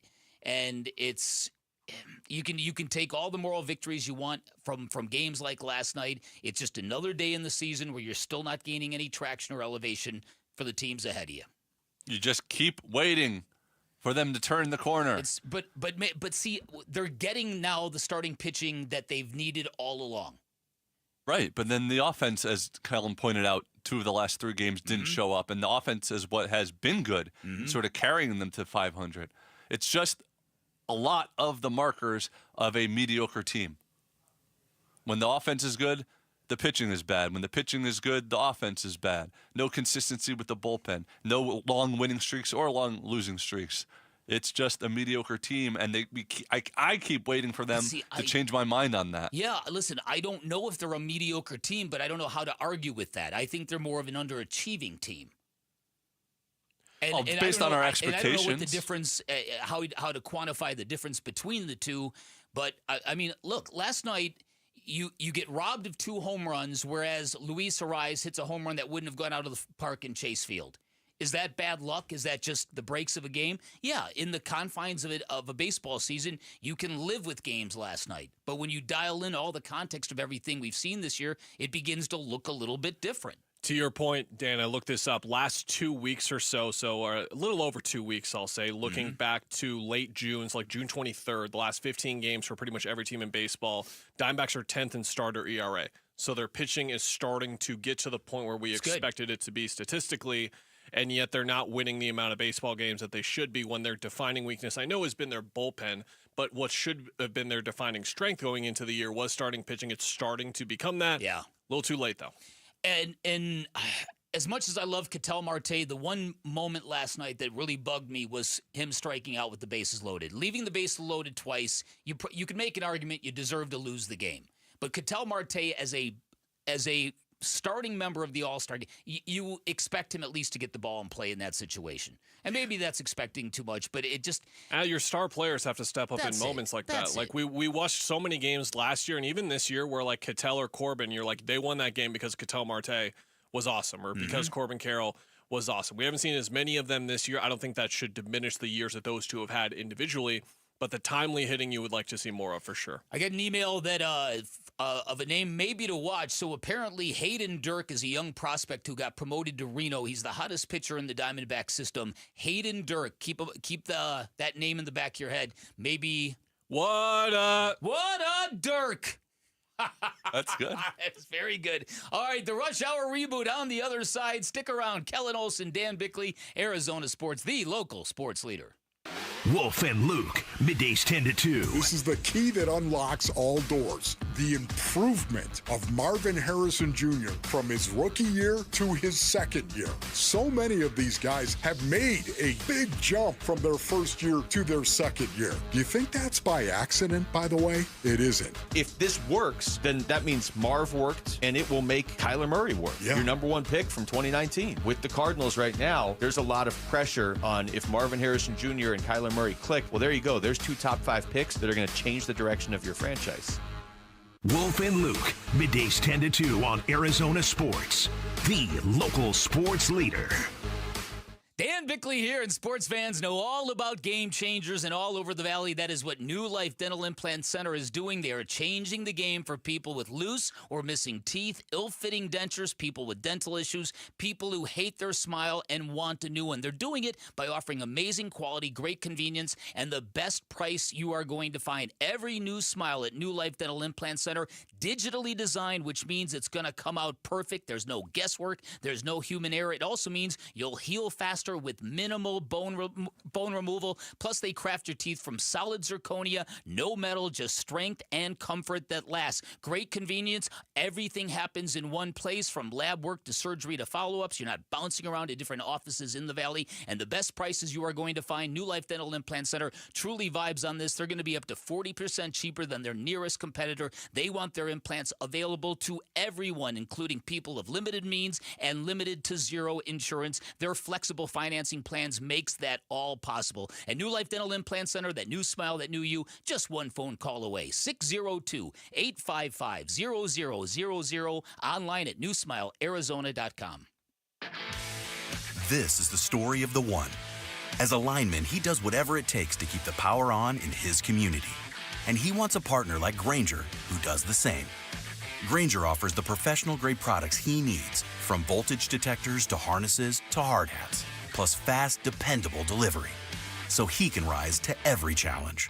Call 1-800-GRAINGER, click Grainger.com, or just stop by. Grainger, for the ones who get it done. Get in the zone, AutoZone. Welcome to AutoZone. What are you working on today? Hey, that's the spirit. Right now, we're celebrating free with a free STP oil filter when you buy 5 quarts of oil and free Duralast brake pads when you buy 2 rotors. Like always, free battery testing, charging, and recycling at every store. Celebrate free at AutoZone, now through July 28th. Get in the zone, AutoZone.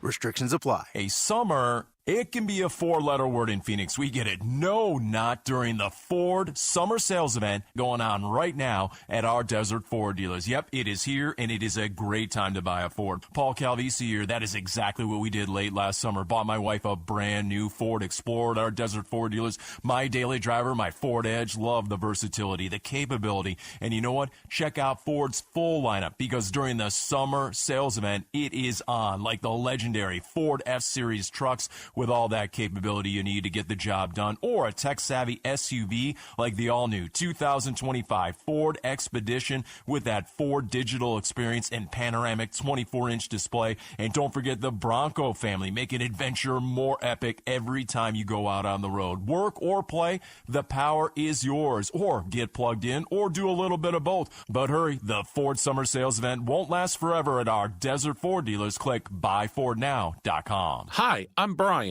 your friend and jeweler here at Shane Company. Come on in, feel at home, and let's find your dream engagement ring. I'm proud to work for a company that puts customers first and lets them shop the way they want to. See, we believe shopping for an engagement ring should be fun, without any of the pressure. We don't work on commission, so finding your dream ring is truly on your terms. We'll be right by your side as your friend and jeweler to help you find a ring more beautiful than you imagined, and stick to your budget too. We have all of the styles and all of the smiles. You can even watch our in-house jewelers working their magic inside your neighborhood store. It's that kind of care and craftsmanship that makes Shane Company's free lifetime warranty the best in the business, saving you thousands over time and giving you peace of mind. No appointment necessary, or check us out at shaneco.com. Because a friend knows when you're ready, you're ready. Shane Company, your friend and jeweler. This is what's trending now, presented by Parker & Sons, heating, cooling, plumbing, and electrical. The Dbacks lost a tough one to the Padres last night, 1-0, thanks to a strong pitching performance by Nick Pivetta and some outstanding defense from San Diego, in which they robbed the Dbacks of 2 home runs. Mel Kelly was also excellent, giving up just 1 run and 4 hits in 7 innings, but had to leave the game due to mild calf discomfort. However, manager Torey Lovello and Kelly himself both said the injury is nothing to worry about in the long term. The D-backs play Game 3 of the 4-game series versus the Padres tonight at 6:40, and you can hear that game on Arizona Sports 98.7 and the Arizona Sports app. The Big 12 held the first of 2 media days yesterday in Dallas, and to see what Sam Levitt, Kenny Dillingham, and the rest of the defending conference champion Sun Devils had to say, go to arizonasports.com for full coverage. And the 13-6 Mercury host the Lynx today for a Wednesday matinee with tip-off at 12:30 p.m. This report is brought to you by Parker & Sons. Parker & Sons is there for your air conditioning needs. Beat the heat with their same-day service and never pay extra for nights, weekends, or holidays. Call Parker. Arizona Sports, the local sports leader. Billy and Milano Mornings. Rush Hour Reboot. Rush Hour Reboot. Getting you up to speed on everything happening in sports this morning. Brought to you by Brooklyn Bedding. For the best sleep ever, get the best mattress ever at Brooklyn Bedding. All right, Rush Hour Reboot. If you're driving in your car, it's the time when you get updated on everything you need to know, unless Jesse Morrison screws it up. I might. You never know. Hi, Jesse. Prove him wrong, Jesse. Prove me wrong, Jesse. The Arizona Diamondbacks lost 1-0 to the San Diego Padres last night. They stranded the bases loaded twice and had 2 home runs robbed. What was the biggest reason for the loss? The inopportunistic offensive attack, a lineup that sometimes just doesn't capitalize on opportunities. I think you might be able to point to the home runs that were robbed by the Padres, from Jackson Merrill to Fernando Tatis Jr. But to me, it was just those 2 bases-loaded innings where they couldn't get that big, timely hit. Yeah, 1 out in the 4th in that situation. You intentionally, the Padres intentionally walked Josh Naylor to get to Gino Suarez. All you need is a fly ball in that situation, and you're going to get the run that would have sent this game to extras. He and Gurriel both strike out, and then the 7th as well. Ketel Marte up there with 2 outs. You just expect Ketel Marte to deliver in those types of circumstances. And when the game wasn't even 1-0 yet, it was 1-0. Excuse me, the soccer coming into play there. My goodness me, it was a 0-0 game at that point, and they could have been in control from there. Hey, soccer and baseball are a lot alike. They both have pitches. Oh boy, you know. But Kellen, like Sammy, is a big F1 dork. I know. Kellen has one of the wider breadths of sports interest that you would think. And we intersect because we both love tennis. We're waiting for this huge match to come up. You combine every other Arizona sports host in the building, and they're like shared interest in like one of the odder sports. Like Dan and I coming together on tennis during this week, unrivaled to anyone else in their odd sort of interest in sports from the traditional football, baseball, basketball. Right. And I do like soccer. But F1, I have not been able to understand the appeal. I understand the appeal of it, but the love people have for it. How do you feel about Japanese wrestling? Well, there was a breakthrough like Netflix series documentary, Drive to Survive, that came out like 6-7 years ago. It's how a lot of people, including myself, got into the sport. So if you're kind of interested, maybe you can turn that on Netflix one time. All right. There you go. All right, Jesse, continue. All right, I'm just going to stick with Dbacks. No F1 questions. No Christian Horner news? The Red Bull team principal sacked after 20 years in the position? I know so little about F1 or whatever that is, that racing. I saw that headline, and I thought that Red Bull fired their director of beverages. Huge news. Couldn't have happened to a worse guy. I'm thrilled for him. Is that right? He sucks. He's the worst. I know a good amount about F1. It's not the type of racing that I enjoy. I prefer NASCAR or IndyCar. I find that to be a little bit more exciting. We had more Diamondbacks injury news yesterday. Center fielder Alek Thomas was scratched from the lineup with knee soreness, but ended up pinch hitting in the 9th inning. And Mel Kelly exited the game with some discomfort in his right calf that Kelly said is different than his past cramping issues. Manager Torey Lovullo said the issue will not affect Kelly's next start. Are you guys concerned about either of these latest injuries? Yeah, I think that the Alek Thomas thing, I was like, oh no, what happened? Did he hurt himself on that sliding catch at the wall? Did something happen there? When he came out and pinch hit in the game, I thought, okay, there can't be a whole lot there. The Mel Kelly thing, the definitive way in which Torey Lovullo, and Torey is generally very, very honest in all those situations, and he'll admit if his concern is a little bit above normal. he was very definitive in not being concerned about Mel Kelly, and I think what that was the precursor to cramps. I'm with you, Bick. I think that honestly, with the way Torrey is just very forward with the injury information here, you have to take his word for it. And in most situations anyway, we're forced to. But in this situation specifically, it tends to line up pretty well. So no concern for me. Although, whether it was cramps or the precursor to cramps, he had to leave the game either way. Mm-hmm. So it doesn't really matter. Yeah, I was getting mad about that. Why are you taking him out after 77 pitches? And then you learn that it's injury related, and you're like, I actually great. waited to emotionally respond and heard the argument for why he came out of the game instead of reacting in the moment. I made that choice. Perhaps something some people want to consider sometimes, including you, Jesse. Shame on you. How dare you? I posted the James Harden rolling his eyes thing. That's what I did. Is that what you did, Jesse? Yeah, which still works. I'm rolling my eyes at the injury, another injury. So. Sure. I totally get it because this season has been abnormally frustrating. Yes. Abnormally. And so, we're all out of our minds. Last night, I had a renewed appreciation for Torey Lovello just for staying himself and staying above all of the fluctuating emotions that are around this baseball team. Well, to your point, the headline is pitchers duel 1-0 loss, but inside of it was 2 robbed home runs and you going 0 for 8 with runners in scoring position while the Padres didn't have an at-bat with runners in scoring position. Like, that is very frustrating, yes. Yes, it is. Over to everyone's favorite topic, Bradley Beal. He's still on the Phoenix Suns. What is the likelihood today is the day there is some movement? I don't know what changes with today, yesterday, tomorrow, but he's not going to be on the Suns next year. It's just a matter of when they get this done. I think the timing speaks to their inability to get this done sooner because from a flexibility perspective, having more options in free agency, getting this done 2 weeks ago would have made a whole lot more sense, but it's taken them this long to get it done, so it might just take them a little bit longer. I wonder if it's because the Lakers can only offer 5.3 and the Clippers can only offer 5.1 and the Bucks can only give the veterans minimum. I just wonder if they've got an issue between how much they need Bradley Beal to swallow to get under that, to be able to stretch and waive him with how much he's going to make up somewhere else.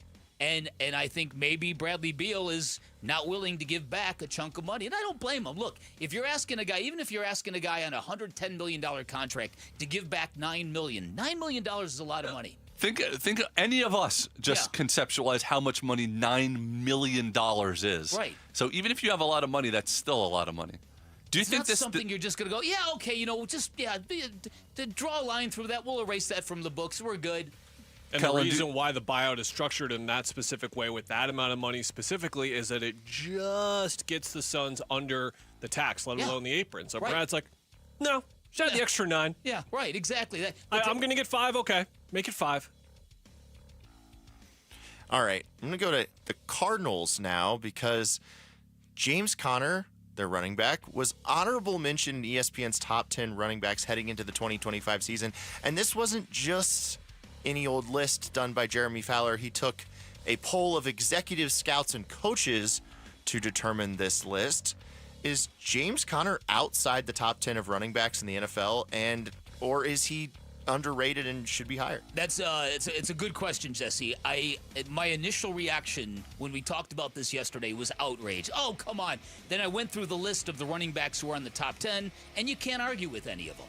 And what you realize is James Conner is both underrated and more important to the Cardinals and their culture and what he brings than maybe what other people realize. So underrated, yeah, I think he is, because I think he is incredibly important to everything the Cardinals have built.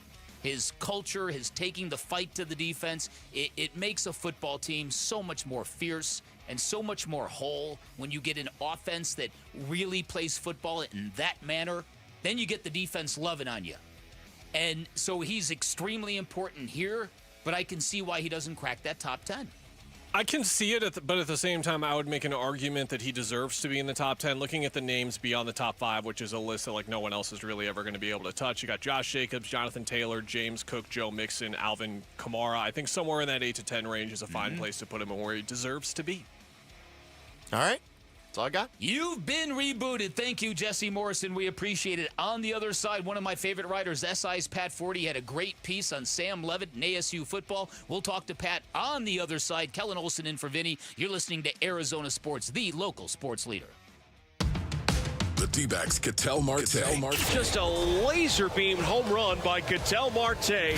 Will be starting for the National League at the MLB All-Star Game next week. Now the 2-1. That is smoked to second. Diving catch, Ketel.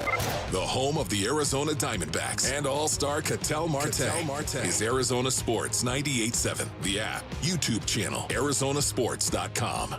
When you shop at Walt's TV and Appliance, you're going to find way more than big screen televisions. You're going to find appliances, computers, refrigerators, washing machines, dryers, security cameras for your home, and all kinds of audio components from speakers to headphones. But if you're looking for big screen televisions, Walt's can take your fandom to the very next level. All the major name brands you're looking for, big screen televisions, all the way up to 115 inches. You can check that out in their theater room. If that interests you, it is pretty spectacular. And they get all, like I said, all the major name brands you're looking for. And you're not going to pay a premium for all of that because Walt's also offers unbeatable pricing. And to prove it, if you find a price you like somewhere else, bring it to Walt's, watch them match it. They'll also give you same-day delivery 7 days a week, and you can get your installation done worry-free by a professional. Finally, when you're at Walt's, drop my name. You get a little extra sugar, 10% off installation labor or a 3-year warranty for free. Once again, make sure you drop my name. You can find Waltz off the I-10 in Warner, right behind the IKEA. You can find them online at waltz.com. Shop local, shop Waltz. You ask a lot of your liver, so give it the support it needs with Active Liver. Active Liver provides an easy daily detox. Go to NORDICUSA.com, Amazon, or ask for Active Liver at your local CVS.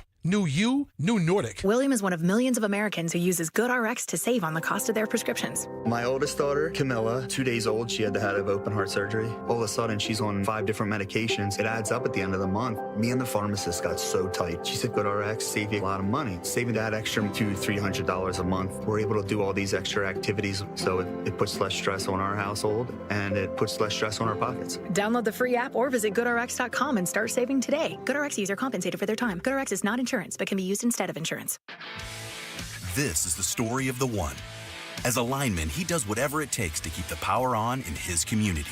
And he wants a partner like Grainger who does the same. Grainger offers the professional-grade products he needs, from voltage detectors to harnesses to hard hats, plus fast, dependable delivery, so he can rise to every challenge. Call 1-800-GRAINGER, click Grainger.com, or just stop by. Grainger, for the ones who get it done. Hey, it's Gambo. Is your roof ready for the Arizona summer? The heat is brutal, and with monsoons just around the corner, your roof needs to be ready. The intense weather can cause hidden damage to your roof, so don't wait until it's too late. JLC Roofing is here to help you get your roof monsoon ready before the rush. Their experts provide thorough inspections and quality repairs to ensure your roof can withstand the upcoming storms. They are an A-plus Better Business Bureau rated company, licensed, bonded, and insured with free on-site estimates and affordable financing available. They've installed thousands of new roofs, and they're standing by to install or repair yours. Protect your home and your peace of mind. Schedule your inspection today. Call 602-ROOFING for a free estimate on your roof. Give your roof some TLC with JLC. Call 602-ROOFING or visit jlcroof.com. That's jlcroof.com. Don't wait. Prepare your roof for the monsoon season. JLC Roofing, professional roof repair and replacement for over 30 years. Guys, if you feel sluggish, lack energy, or you're having trouble in the bedroom, you probably have low T. The solution? Testosterone from Red Mountain Weight Loss. Paul Calvise here. We're not talking supplements, nothing. Boost your T levels like real testosterone. Book your free video consultation today, and they'll waive the startup fee. Lose weight, gain muscle, lose that dad bod with testosterone available only by prescription at redmountainweightloss.com or hit pound 250 on your phone, keyword Red Mountain. Hey everybody, it's Bernsey. Who will be the biggest difference maker for Arizona State football this season? It's the Burns and Gambo Show. It starts at 2 here on Arizona Sports. Welcome back, everybody. Dan Bickley here. Kellen Olson filling in for Vinny. Our next guest is many things. He's the father of an Olympian. He's a voice of authority in horse racing. And for my money, one of the best writers in college sports you are going to find. He is Pat Forty, senior writer at Sports Illustrated. Pat, how are you doing this morning? Hey, doing well, Dan. Getting ready for football. It's about that time. Aren't we all? We reached out to you because you wrote a great piece about Sam Levitt, and we have not had a returning athlete at ASU getting this much advanced publicity in a while. Tell us what you think of the young man, what you learned about him. Yeah, really enjoyed talking to him and his family and other people about him. I was really impressed with his play last year. He was certainly better than I expected him to be. And everybody kind of raved about him being like ready to be a star. I think that he's kind of that classic chip on the shoulder quarterback who was, highly regarded, but not among the elites coming out of high school and going into last year, and, turned that into a lot of motivation and fuel, and, had the list of other quarterbacks who were ranked ahead of him. And, I think he's really just been driven to make the most out of himself. And he's had a perfect marriage, it seems like, with Marcus Arroyo and with Kenny Dillingham, where, these are guys that are smart football X and O scheme guys and who can look at things and figure out ways to win that he fits in really well with. Pat, when you look at the surprising success of Arizona State and the special season that they had last year, I was curious with the amount of experience you have watching college football over several decades, the challenges that come with harnessing that type of special season, really building it up into the program. What do you think about that challenge for Arizona State this year and the chances of their success or chance of that success in building this thing up really long term? Yeah, I like their chances. I really do. I think they could be the power of the Big 12. I just think that the potential is there. Now, we've said that for, 50 years about Arizona State football, but this time I think that there's even more reasons to believe it could happen. I think Kenny Dillingham, as long as you can keep him there and as an alum, you got to like the chances. He's going to be a special coach, an elite level coach at some point. And there's talent in that area, and I think there's hunger to win. And so, I really think that Arizona State has the best growth potential of anybody in that conference. And I think that you've got the pieces right now. The challenge right now is to do something special for a second straight year. There's plenty of places that have been one-hit wonders and then regressed. Maybe they got lucky in a few games. Maybe, they just had the right combination of players at the right time. And the combination changes slightly, and all of a sudden it's just not as easy. Ball bounces the other way once or twice, and you're TCU. And you went to a championship game 2 years ago, and you haven't been able to get that back.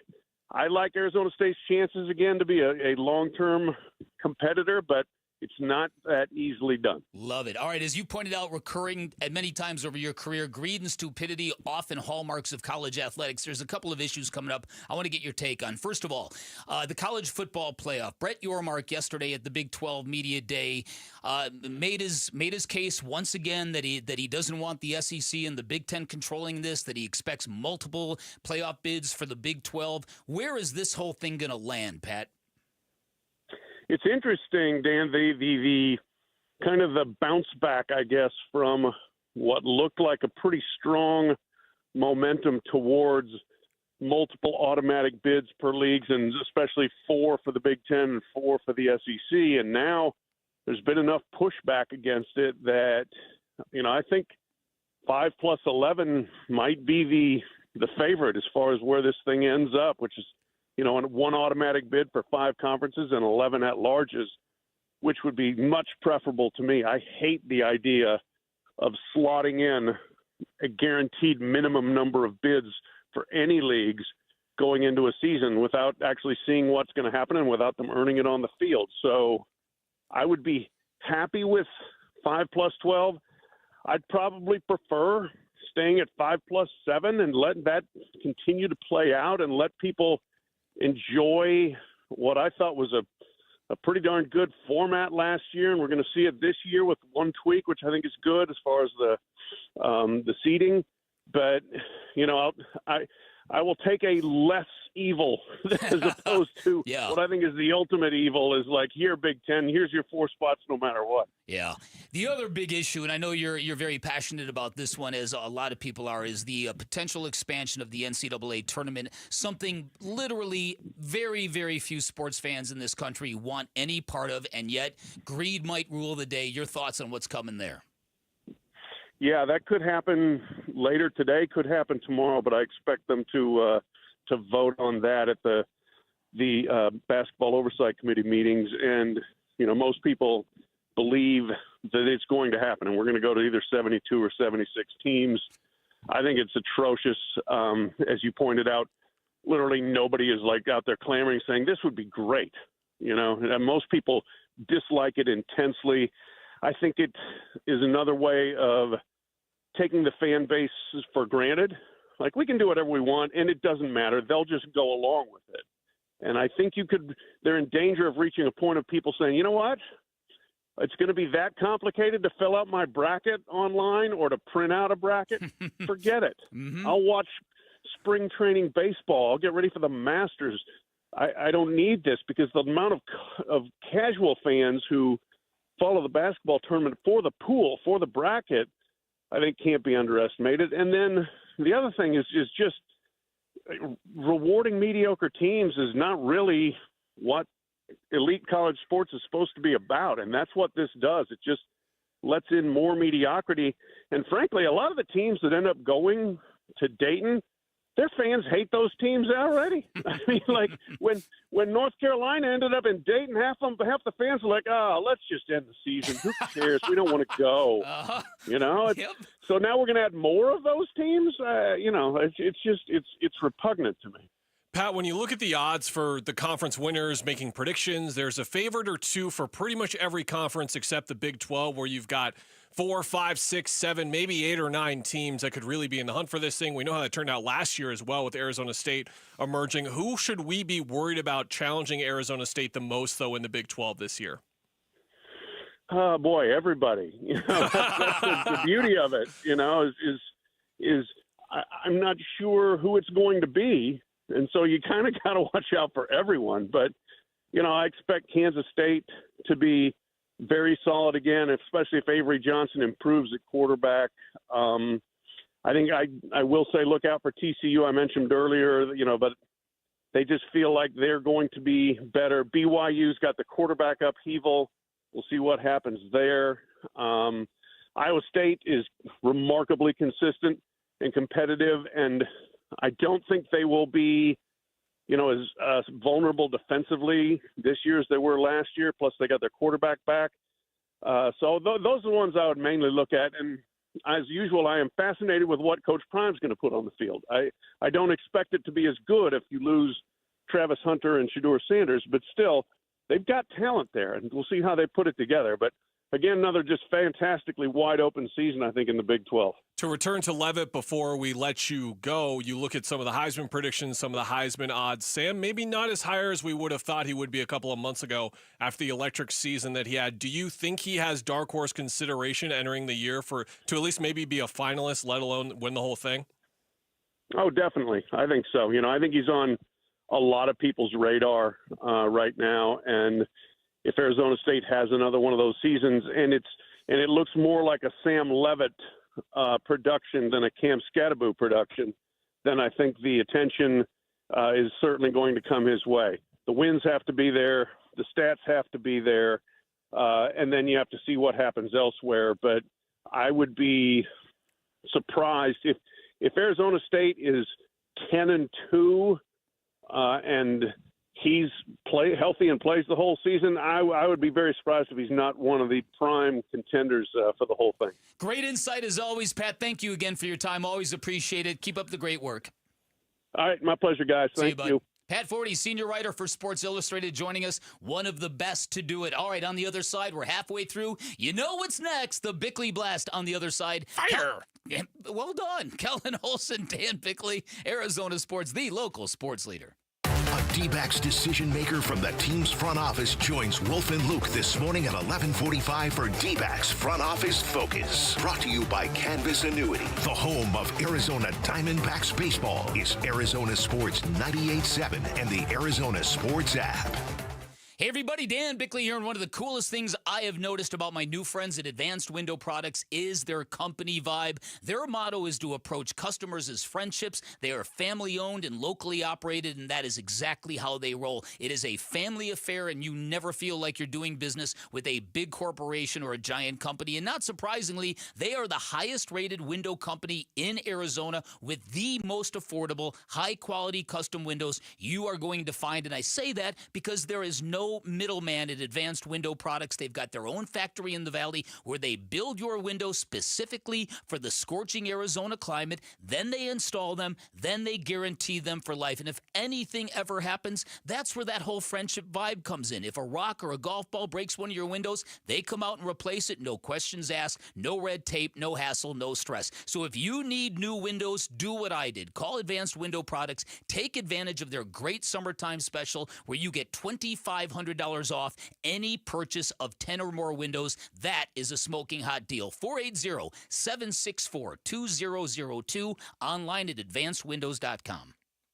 I'm Diamond Dave, and I've been doing this for over 35 years and my family for 4 generations. A lot has changed since 1990. Our marketing, our teams, even many of our sources. But one thing hasn't changed. Our commitment to offering the absolute best quality at the lowest prices possible. People ask why we don't do weekends, why we don't have 40 feet of showcases, why we work by appointment only. Simple. We're not a jewelry store. We're world-class importers, designers, and wholesalers. To give you elite quality at wholesale pricing, we have to do things differently. Think a high-end showroom where thousands of rings on display makes it better? It doesn't. It just makes it more expensive and a lot less personal. Come to Diamond Dave's and buy the smart way with insider access, wholesale prices, and zero pressure. Call 480-397-2450. That's 480-397-2450. Or follow Dave on Instagram at Diamond Dave Cantor. That's at Diamond Dave, Kantor.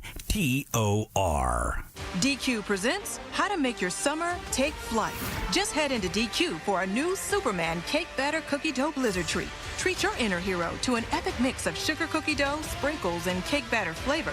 Blend it all with legendary DQ soft serve, and it's enough to tempt Superman himself. Fly into DQ for our new Superman Cake Batter Cookie Dough Blizzard Treat before it's gone. And don't miss Superman. Only in theaters July 11th. DQ. Happy tastes good. Only at participating locations. I'm still going for it, even with higher stroke risk from atrial fibrillation and a regular heartbeat not caused by a heart valve problem. Over a 3-year study, Eliquis apixaban tablets reduced stroke risk better than warfarin, and over 97% of Eliquis patients did not experience a stroke. A first stroke occurred in 2.9% of warfarin patients versus 2.3% of Eliquis patients. Don't stop prescription Eliquis without asking your doctor. Stroke risk may increase. Eliquis can cause serious and potentially fatal bleeding. Don't take if you have an artificial heart valve, abnormal bleeding, or antiphospholipid syndrome. While taking, you may bruise more easily or bleed longer. A spinal injection increases blood clot risk, which may cause paralysis. Get medical help right away for unexpected bleeding or bruising, or back pain, tingling, numbness, muscle weakness, or incontinence. Aspirin products, NSAIDs, SSRIs, SNRIs, and blood thinners increase bleeding risk. Tell your doctor about planned medical or dental procedures. Learn more at Eliquis.com or call 1-855-ELIQUIS. Hey, we can use vacation days, or every day can be that escape with a brand new pool from California Pools and Landscape. And this month, they're celebrating 37 years of creating backyard bliss with a free water feature. A free water feature with your new pool. Hey, Casa Calvici is one of more than 36,000 projects that California Pools and Landscape has built. They have an A+ rating with a Better Business Bureau, and they're making a donation to Phoenix Children's for every pool sold this year. See my backyard transformation at calpool.com/Paul. I'm Ultima Morgan of Morgan & Morgan. Every time one of my children started driving, it was terrifying. I am quite aware of the dangers being on the road. Thousands of accidents happen across the country. We see it every day. These families' lives will be changed in an instant. We fight for these families as if they were our own. We've become America's largest injury law firm by winning cases just like these. If you've been injured in a car accident, call us. Injured? Dial #law or visit forthepeople.com for an office near you. KMVP FM Phoenix. Arizona Sports, the local sports leader. On the Arizona Sports app and on 98.7. This is What's Trending Now, presented by Parker & Sons Heating, Cooling, Plumbing, and Electrical. The D-backs lost a tough one last night to the Padres, 1-0, thanks to a strong pitching performance by Nick Pivetta and some outstanding defense from San Diego. Mel Kelly was also excellent, giving up just 1 run and 4 hits in 7 innings, but had to leave the game due to mild calf discomfort. Now, after the game, Torey Lovello and Kelly himself said the injury was nothing to worry about long term. The D-backs play Game 3 of the 4-game series tonight versus the Padres. First pitch is 6:40, and you can hear the game on Arizona Sports 98.7 and the Arizona Sports app. And the 13-6 Mercury host the Lynx today for a Wednesday matinee with tip-off at 12:30 p.m. This report is brought to you by Schwartz Laser Eye Center. Schwartz Laser Eye Center is the official Team Eye Doc for the Suns and D-backs. Visit teamidoc.com and schedule your free eye evaluation today. Bickley and Marotta Mornings. Arizona Sports, the local sports leader. Bickley Blast. It's easy for sports fans to become jaded, cynical, and pessimistic. It's easy to get lost in the cesspool of trolls on social media, especially in the state of Arizona, and that is why Kenny Dillingham is so important. It's not just because he outlasted and outshined the other KD in the Valley. It's not just because he's becoming one of the biggest and brightest stars in college football. It's because he represents something we all need as sports fans.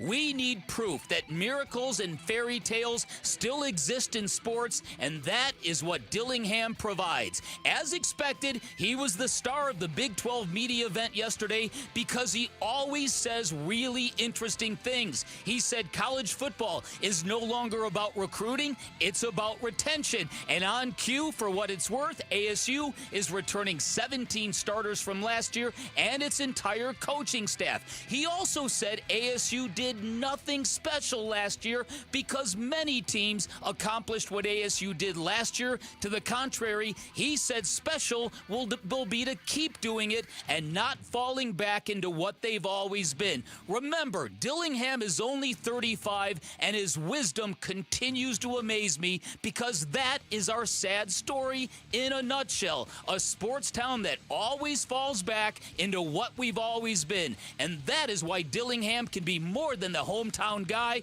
It's why he can be legendary. All right, today's Bickley Blast brought to you by my great friends at Chapman BMW, who make luxury attainable. Find them online at chapmanbmw.com. All right, so here we go into the second half of the show. Kenny Dillingham creating a lot of excitement, saying a lot of cool things at Big 12 Media Day, and kind of a reminder that in a sport now where Nick Saban is no longer the big dog, where there's a little bit of shifting going on, where even a guy like Ryan Day was in jeopardy of losing his job at Ohio State before the playoff last year, this guy might become the face of the entire sport. He is trending that way because, my goodness, do I have a lot of Kenny Dillingham audio to play for you, and I want to play it because, as you also mentioned, he says good stuff. Here's Kenny Dillingham on the difference a year makes on Big 12 radio. Yeah, I mean, we're definitely, we didn't bring in as many guys in the portal. We still did. That's the nature of the beast now. You're going to have to add some guys to the portal. But our guys were on our team are heavily involved when we add people through the portal. This is their team. So if we're going to add veterans or older guys on this team, I want our guys to like them. I want our guys to embrace them. So they get very involved in that process of adding portal kids to the program. But yeah, we're definitely in a different state. All the returners we have, it's a different battle that we face today than we faced a year ago today. And, it's just as difficult of a battle relative to what our team's expectations are, what our expectations are. So it's just as difficult as it was last year, but it's a completely different battle. Kenny Dillingham also wants dogs. I'll let him explain. And then we're going to have somebody make plays when the plays have to be made. Somebody who wants their number called. And if you don't call their number, right, I'm going to have to go calm them down. Now, if we didn't call Scott's number in a critical moment, me and him were talking on the sideline. And that's how I want it. If I get our best player and we don't call his number to come to the sideline when it doesn't work and be like, hey, coach, high five. Like, what's wrong? I want the dog to be like, give me the ball. And I go over there and like, that was our best play. Yeah. And us have a little bit of, like, it's healthy to have that. And to then go calm each other down and be like, we good? All right, let's rock. We're giving you the ball next drive. Don't get it done. So I think we need some other guys, which we have, to really step up and be that guy that when the game's on the line, they look at you and they say, give me the ball. So what Kenny is saying, if I could summarize, is that Cam Scadaboo will be replaced by Air Bud. You're trying it again, aren't you? Stay tuned for the 9 o'clock hour where he will work on that joke and bring it probably up in social studies. Right. It's probably going to be, you're going to rehab that joke until Friday in your sports. Isn't that funny? What are we doing? Start, sit, cut. You're going to do like the Air Bud movies. Isn't that funny, though, that is now sort of a buzzword term for sports identity in the Valley, that they want dogs, a team full of dogs. I don't think that's new. Do you? Well, that's not always the identity of the teams that we've had here. I mean, I think that's sort of like the sort of reimagining of ASU, of the Suns, that they want these hard-nosed, grinded-out teams that fans can get behind and stuff, play hard, all that stuff. But again, I think you're trying to compare a basketball team to a football team, and it's just funny that they both use that word. Okay, all right. Go back to sleep, Jarrett.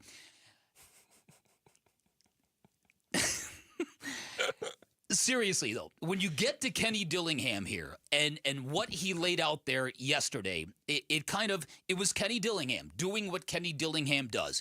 But you heard Pat Forty, previous segment, talking about how even though the Big 12 is known for having quality from top to bottom, where it's a league full of really good teams, if not great teams, without the great teams at the very top, he said he can envision ASU becoming the dominant team in this conference going forward, right? Would that have ever happened in the Pac-12? I don't think it ever could have with USC and all the other powerhouses, Oregon that are all there. Absolutely. And so once again, to me, I go back to what my initial reaction was when ASU, a school that for many, many years wanted to be Stanford, that wanted to be a bastion of academia with a great emphasis on Olympic sports. And let's hope the basketball team and the football team can be good as well. That's what ASU used to be.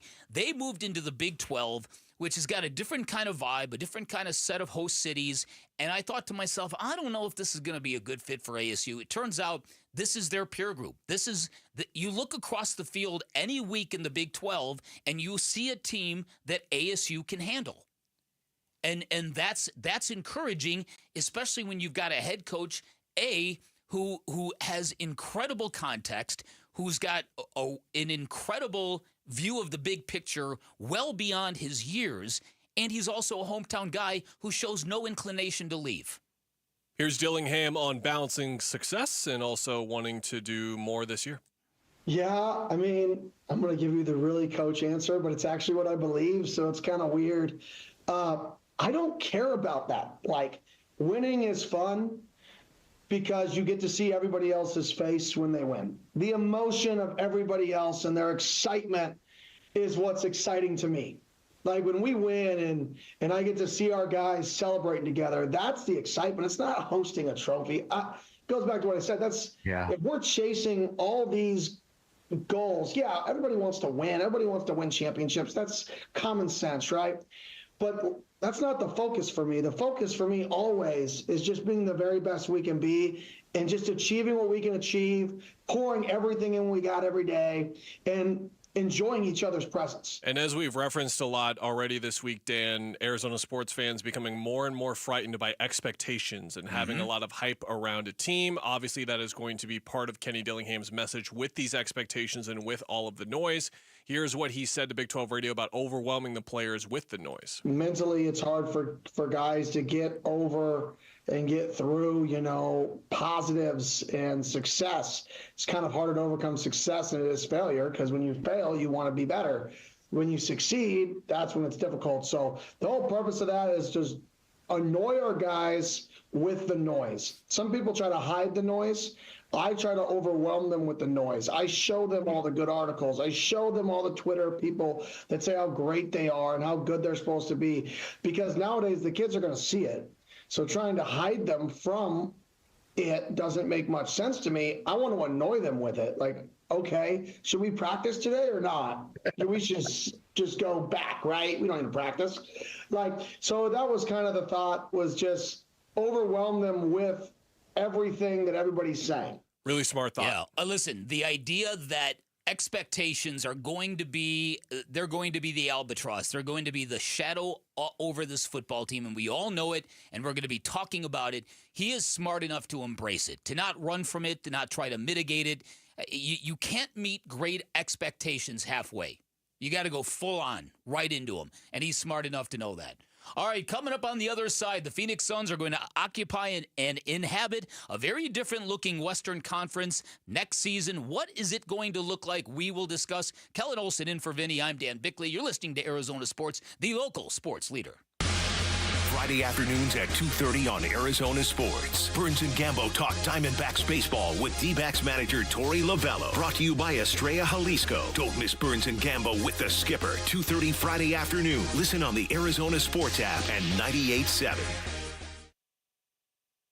Hey everybody, Dan Bickley here for QC Kinetics. Not that long ago, famous athletes like Peyton Manning, the late great Kobe Bryant, they would all go to Europe during their off seasons. A lot of people in sports media were wondering why. What are they finding in Europe that they can't get in America? The answer is regenerative treatments. They were not available in America. They were only available in Europe, but that has changed. They're in our backyard right now. You can find them at QC Kinetics, the leaders in regenerative medicine, where they use treatments like advanced cellular therapy, platelet-rich plasma, all designed to actually help your body heal itself. It can help you dramatically if you're dealing with joint pain of any kind. Can even help you avoid surgery like it did with me 5 years ago when I tore my meniscus playing tennis. And this is critical. 92% of patients at QC Kinetics report satisfaction with their results. And that's not just a number. That's peace of mind that you're exploring something that is cutting edge and truly working for everyday people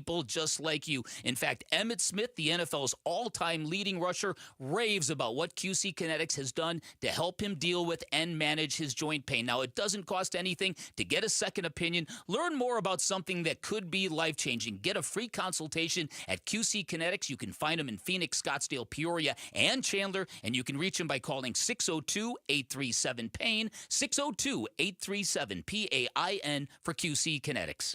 Bear down for U of A night at Chase Field on July 22nd. This special event ticket pack includes a lower level ticket and a co-branded U of A cap. Visit dbacks.com/U of A.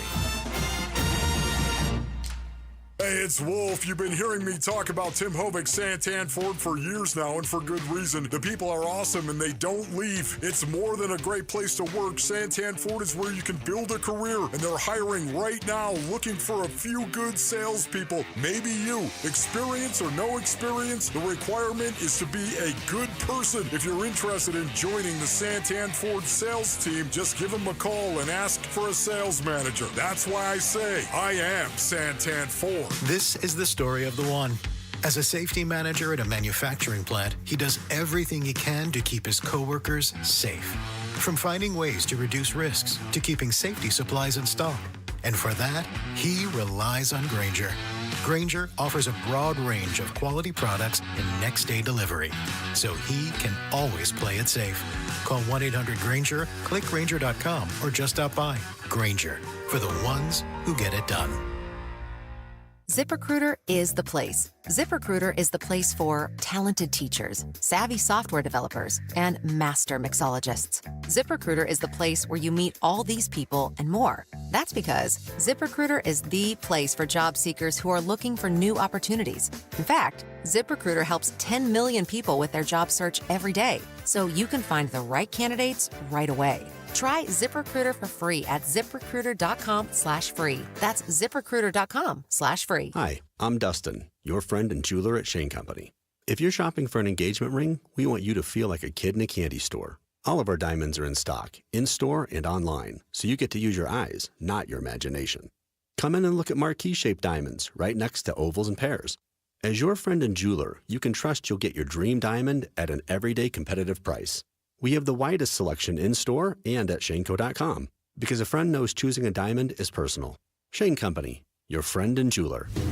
Monsoons, wild winds, roof destruction, driving rain. Is your roof prepared? Hi, I'm Lori Clark, owner of Right Way Roofing. We offer free estimates and up to 12 months, same as cash. Let's get your roof ready before the storm strikes. Remember, there's only one way, the right way. The right way roofing, we do it right. We'll always keep you watertight. Arizona sports. This team is not going nowhere. This team ain't going nowhere. Nowhere. They're not even going to be a top 6 seed in the West. I don't care who they trade for. Suns, a new horizon, shaping the Suns' future this offseason with Bickley and Murata. Welcome back, everybody. Dan Bickley, Kellen Olson in for Vinny all week. Well, until Friday, then he is off to Vegas to cover the Suns Summer League. Looking forward to your content out of Vegas. Can't wait, buddy. That should be fun and interesting. One of the things that I've struggled with all during this offseason, and I love Devin Booker as much as anybody. I love the idea of having a homegrown superstar who comes and never leaves, and we all want that. But to me, the idea of trying to rebuild on the fly and refit on the fly when so much around you in the Western Conference has gotten more arduous and more difficult, I don't know if it's the smartest thing to do. So to further kind of paint a picture of what this is going to look like, any number of media publications have put together tiers. Tiers for fears, Jarrett. Tiers of what the Western Conference is going to look like going forward. And so at the top of the Western Conference, we all agree that the Oklahoma City Thunder, they're right there, right? They have to be. They're the defending champions. They're not really adding anything other than they're going to put Nikola Topic on the roster, Yes, sir. Who has looked great so far. Should have been a top 5 pick if he didn't get hurt. He was out for the entire year, and Oklahoma City was in the position to be like, yeah, we'll sit him for a year, whatever. We don't care. Awesome. Must be nice, right? Brooks Barnhizer out of Northwestern is a second-round pick that a lot of people like. Of course, like the Oklahoma City Thunder continue to add young talent. Yeah, they shouldn't even be able to see where the next tier is. They're so far above everyone else. That's it. Okay, so if they're on tier 1, what does tier 2 look like to you? Well, this is where I think the conversation really gets interesting, Dan, in 2 different ways for the Suns specifically, because I think, in my opinion, it's Houston, it's Denver with what they have added this offseason. And then I think it's sort of a jumbled up mess from there. You can find leaky holes in just about the rest of these rosters. You even could for Denver or Houston. But with Minnesota, you look at what they're doing. Rudy Gobert is getting to that age where giant 7-footers tend to break down very fast and their effectiveness starts to fade immensely. I'm curious to watch him over the next year or two. Mike Conley is about to turn 38, and they didn't add anyone to address these things. They're looking at Rob Dillingham and Terrence Shannon Jr. to fill a big hole left by Nickeil Alexander-Walker going to Atlanta and then helping out the point guard rotation with Conley as well. I think the Clippers are a team that I would put alongside Denver in Houston, but there's the age-old question. Can Kawhi stay healthy? Can James Harden stay healthy? We're going to see what they're doing in the next couple of days. Mark Stein was just tweeting about the possibility of adding not only Bradley Beal, but Chris Paul as well, since they are in a financial situation to be able to do that. That would make me feel much better about where they're at. The Lakers are going to be up here because they have Luka Doncic and LeBron James, right? Like that is the case for sure. But they've got a lot of problems on their roster. They're relying on DeAndre Ayton to carry their center rotation. They didn't really add much in the offseason. Golden State has done nothing.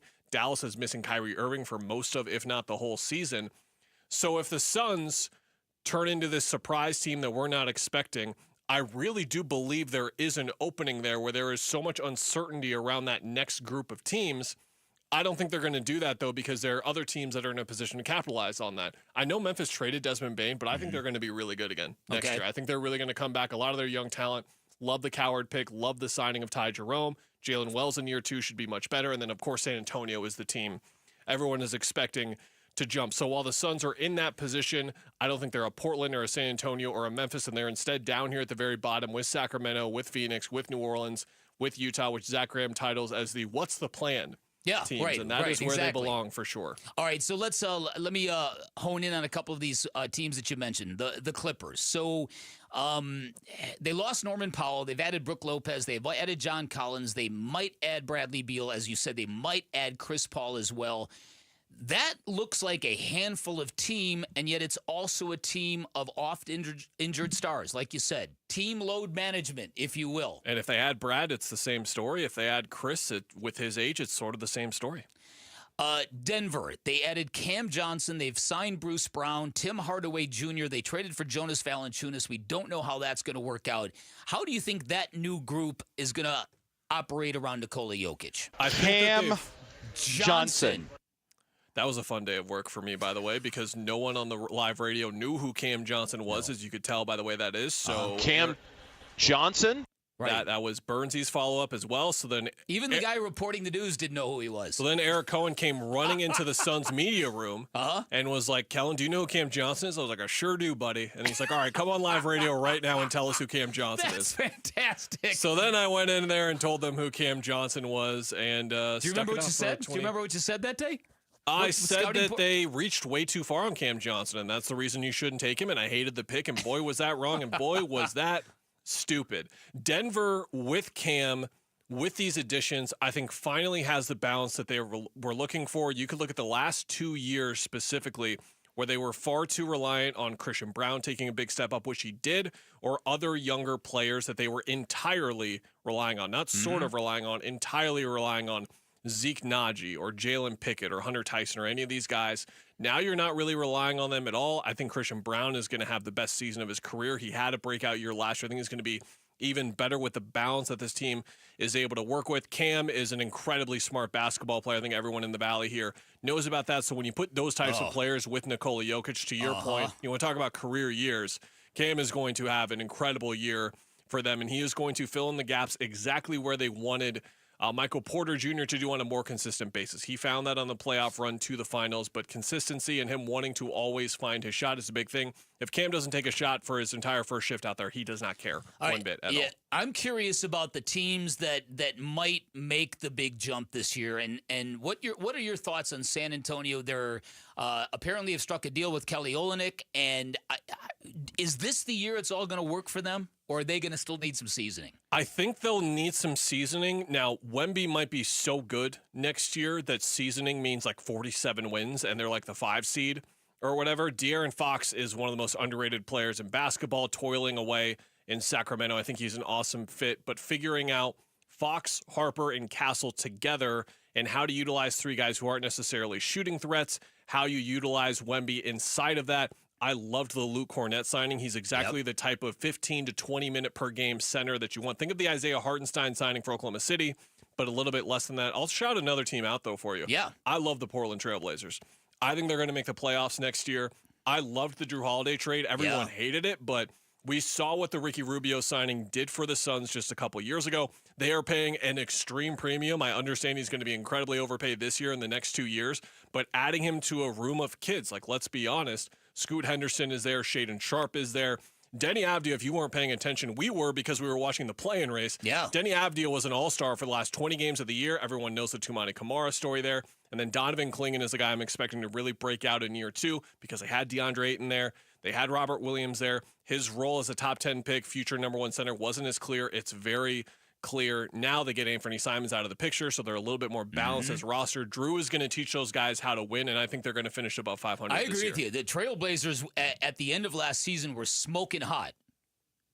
And they were really making a run for that play-in berth. And we all thought they were going to get it, Yeah, we all thought they were going to get it, and now that they've shipped DA out, so I'm with you on that. That's a dangerous team. I'm really curious about the Timberwolves, a team that went from KD hunting mode to a team that seems to be banking on Anthony Edwards ascending.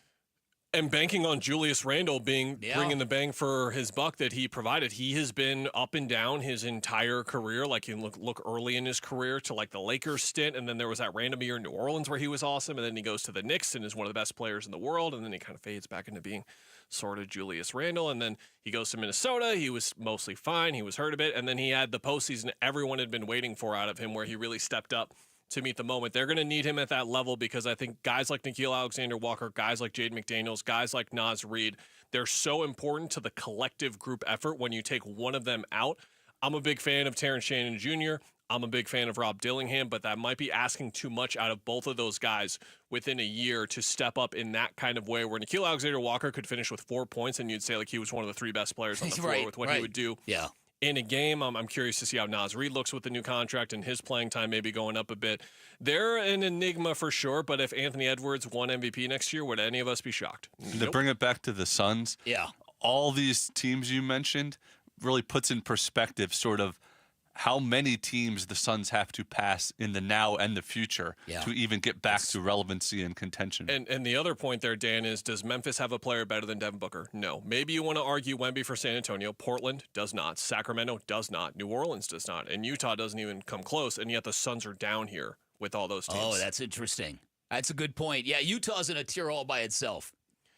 They're going to have some tier. They're going to have some fun for the next couple of years, to say the least. Yeah, good stuff. All right, coming up on the other side, sports fans always know what it's like to fall in love for the first time. Is that happening in the Valley with one of our teams? We'll discuss on the other side. Kellen Olson, Dan Bickley, Arizona Sports, the local sports leader. Burns and Gambo, afternoons. When we have the conversation about what they should do about Bradley Beal now, whether they should waive and stretch and pay off this bill in 5 years, or whether they should just bite the bullet and pay off in 2, I want to make sure that they're thinking about it more seriously than maybe they did when they acquired him. We are currently living the worst case scenario of them acquiring Bradley Beal. I want to make sure before they waive and stretch and have to pay this 5-year bill off that they've considered the worst case scenario of the ramifications of that, because it could happen. Burns and Gambo, afternoons 2 till 6 on Arizona Sports, the local sports leader. Market volatility isn't slowing down. If you're nearing retirement, now is not the time to wait and see. Every day of uncertainty can put your future at risk. It's time to diversify. I'm Jeff Jr. with Trajan Wealth, and I want you to know you can create certainty, locking in guaranteed income for life. This means predictable, stable cash flow, even in turbulent times. You've worked too hard to leave your retirement to chance. Right now, there are options to receive up to 30% upfront or annual growth of up to 10% for retirement income. That's up to $30,000 upfront or up to $10,000 per year on $100,000, all guaranteed for retirement income. Don't wait. Call Trajan today at 480-990-3300. That's 480-990-3300. Annuity guarantees are based on the claims paying ability of the issuing insurance company. Any examples provided are hypothetical. Annuities are issued with prospectus and sales brochures and should be reviewed carefully before funding as features and benefits vary. DBA in most states as Trajan Wealth Insurance Solutions. For the team at Berg Simpson, it really is more than a slogan. Good lawyers changing lives. Dave Burns here. As nationally renowned trial lawyers, they're here to change lives for the better by fighting in court and getting families compensation for their injuries. Berg Simpson also makes it a priority to give back to their community. It's at the heart of everything they do, helping people when they need it the most. So call the trial lawyers of Berg Simpson at 602-777-7000 or visit bergsimpson.com. Good lawyers, changing lives. It's the first day of the first grade, and she found a new best friend. It's a laid-back Sunday afternoon you wish would never end. The homemade taste of Bluebell and good friends gathered round. The good old days are being made right now. You'll be one smart cookie when you try Bluebell Cookie Cake Ice Cream. A sweet cream ice cream loaded with chocolate chip cookie cake pieces and swirls of chocolate and vanilla icing. This cookie cake ice cream really takes the cake. The good old days are being made right now. The good old days are being made right now. Bluebell half gallons are $5.99 when you buy 2 at Fry's Food and Drug now through July 15th. Dan Bickley here for Parker & Sons, and summertime in Arizona means triple-digit temperatures and hours spent indoors, which means now is a great time to get your air conditioning unit tuned up by Parker & Sons, which can prolong the life of your system, save you up to $30 a month on utility bills, and give you the peace of mind you need entering the long, hot summer ahead. Call 602-2-REPAIR. That's 602, the number 2, then REPAIR.com. PPAIR for Parker & Sons. This message comes from Viking, committed to exploring the world in comfort. Journey through the heart of Europe on an elegant Viking longship with thoughtful service, destination-focused dining, and cultural enrichment on board and on shore. With small ships that bring travelers closer to the destination, there's more time to explore. And every Viking voyage is all-inclusive, with no children and no casinos. Discover more at Viking.com. Why'd I go to the doctor? One day at the firehouse, I was so lightheaded I could barely stand. Even my crew noticed. Getting checked out was the right call. Turns out I have atrial fibrillation, which increases the risk of stroke about 5 times. Symptoms like irregular heartbeat, heart racing, chest pain, shortness of breath, fatigue, or lightheadedness can come and go. But if it's AFib, the risk of stroke remains. If you have symptoms, contact a doctor. I'm so glad I did. Visit NoTimeToWait.com, sponsored by Bristol-Myers Squibb and Pfizer. This is What's Trending Now, presented by Parker & Sons Heating, Cooling, Plumbing, and Electrical. The Dbacks lost a tough one to the Padres last night, 1-0, thanks to a strong pitching performance by Nick Pivetta and some outstanding defense from San Diego, including robbing 2 Diamondbacks home runs. Mel Kelly was also excellent, giving up just 1 run and 4 hits in 7 innings, but had to leave the game due to mild calf discomfort. However, manager Torey Lovullo and Kelly himself both said the injury is nothing to worry about long term. The D-backs play Game 3 of the 4-game series tonight versus the Padres. First pitch is 6:40 p.m., and you can hear the game on Arizona Sports 98.7 and the Arizona Sports app. The Big 12 held the first of 2 media days yesterday in Dallas, and to see what Sam Levitt, Kenny Dillingham, and the rest of the defending conference champion Sun Devils had to say, go to arizonasports.com and stay tuned all day for full coverage. And the 13-6 Mercury host the Lynx today for a Wednesday matinee with tip-off at 12:30 p.m. And that is what's trending now.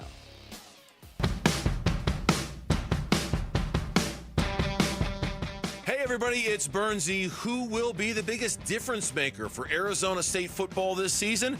It's the Burns and Gambo Show. It starts at 2 here on Arizona Sports. I think it's never comfortable. I think success isn't comfortable, failure isn't comfortable. I think at the end of the day, if you're a competitor, you're never comfortable. You're always striving to be better. And I think that was the message to the guys is, who cares what the narrative is? If you're satisfied or comfortable with where you're at, you're really a competitor. Competitors want to be better, regardless of how good you are. So I think that's the message. That's the whole goal of this season is, who knows if we're going to win the Big 12? Who knows if we're going to win one game?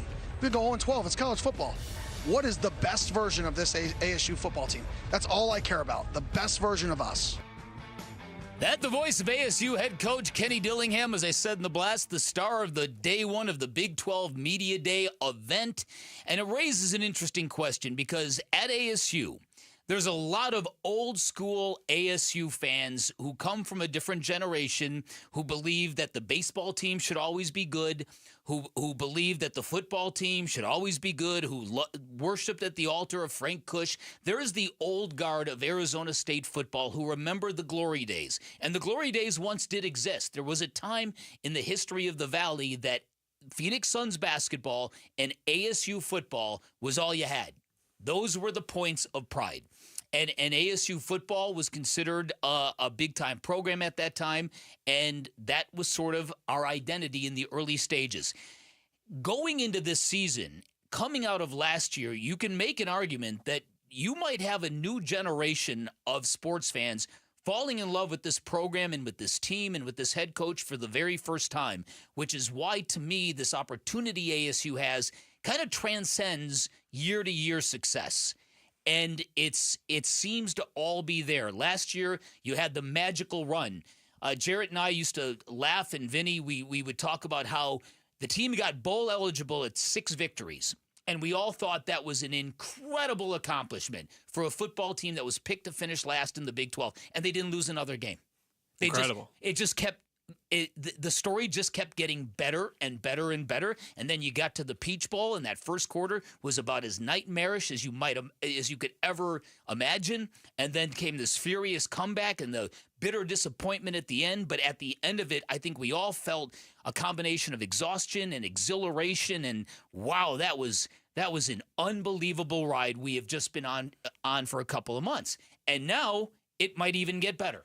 And the amazing thing, if you look at Valley sports over the last 20 years, the examples of a team that people completely fell in love with are teams that kind of took everyone by surprise with their success. You know, that the Diamondbacks team that made the World Series, the Suns team that made the NBA Finals, and before that, the Cardinals run to the Super Bowl. All four of those examples were teams that were not supposed to do that.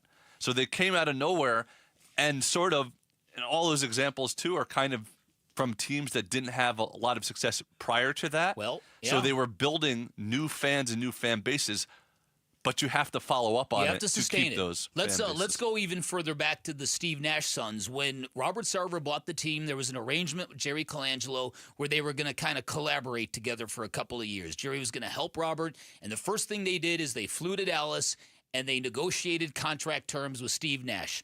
But Steve Nash wanted more money than the Colangelos told Robert Sarver it was going to cost, and then there was all that. They had to figure that out. Finally, they got the deal done, but nobody knew where it was going to go. And they showed up in training camp, and all of a sudden, the chemistry of the team just jumped off the court. I was pissed. I wanted Tracy McGrady. I don't want Steve Nash. That was the summer when Tracy McGrady was like the big name out there, and the Suns were mentioned amongst the teams. And when I saw the Steve Nash news, I was like, can we still get Tracy McGrady? Right. Yeah. And okay, that's fine, but can we still get T-Mac? Can we still get T-Mac? And yet that team, boom, it hit. Just like that Diamondbacks team you had mentioned. Just like the Cardinals when they went to the Super Bowl. Well, but that's a little different. Go ahead. The opportunity is certainly there after the year that we have gone through here in terms of Arizona sports as well. I think it's indisputable the high point of the year came just before Quinn Ewers checked a blitz on the first day of this year.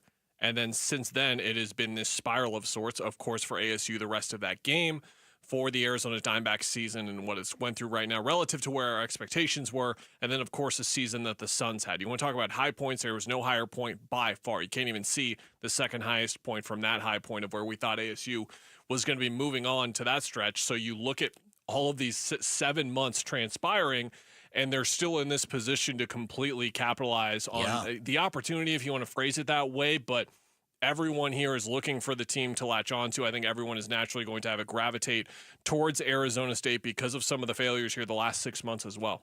And it's going to be really interesting because sustainability is everything, because that is what the Diamondbacks are dealing with right now. They're 2 years, 2 seasons removed from that magical run to the World Series when they literally did captivate the Valley, when they were everybody coalesced around that baseball. Torey Lovello was as popular as any athlete, as any sports figure has been. No doubt. And they've been struggling to get back into the postseason, and it's very, very important because that's what you need to do to have these legendary runs. Kenny Dillingham also very well of the increased expectations, but what else is very interesting is that for years there was a debate over, is ASU a sleeping giant or is that a tired cliche?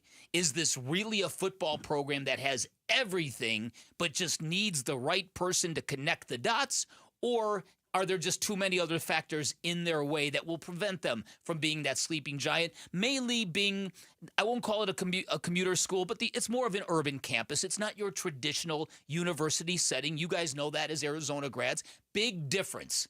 So there are things that have worked against ASU, but the assets they've have, the weather, the stadium, the history, all that stuff, people thought this is a sleeping giant. Kenny Dillingham is in the process of proving that sleeping giant might actually be very real and very awake. It's never been done.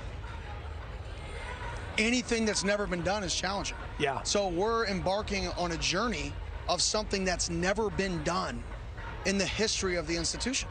Right. And that's what makes it fun.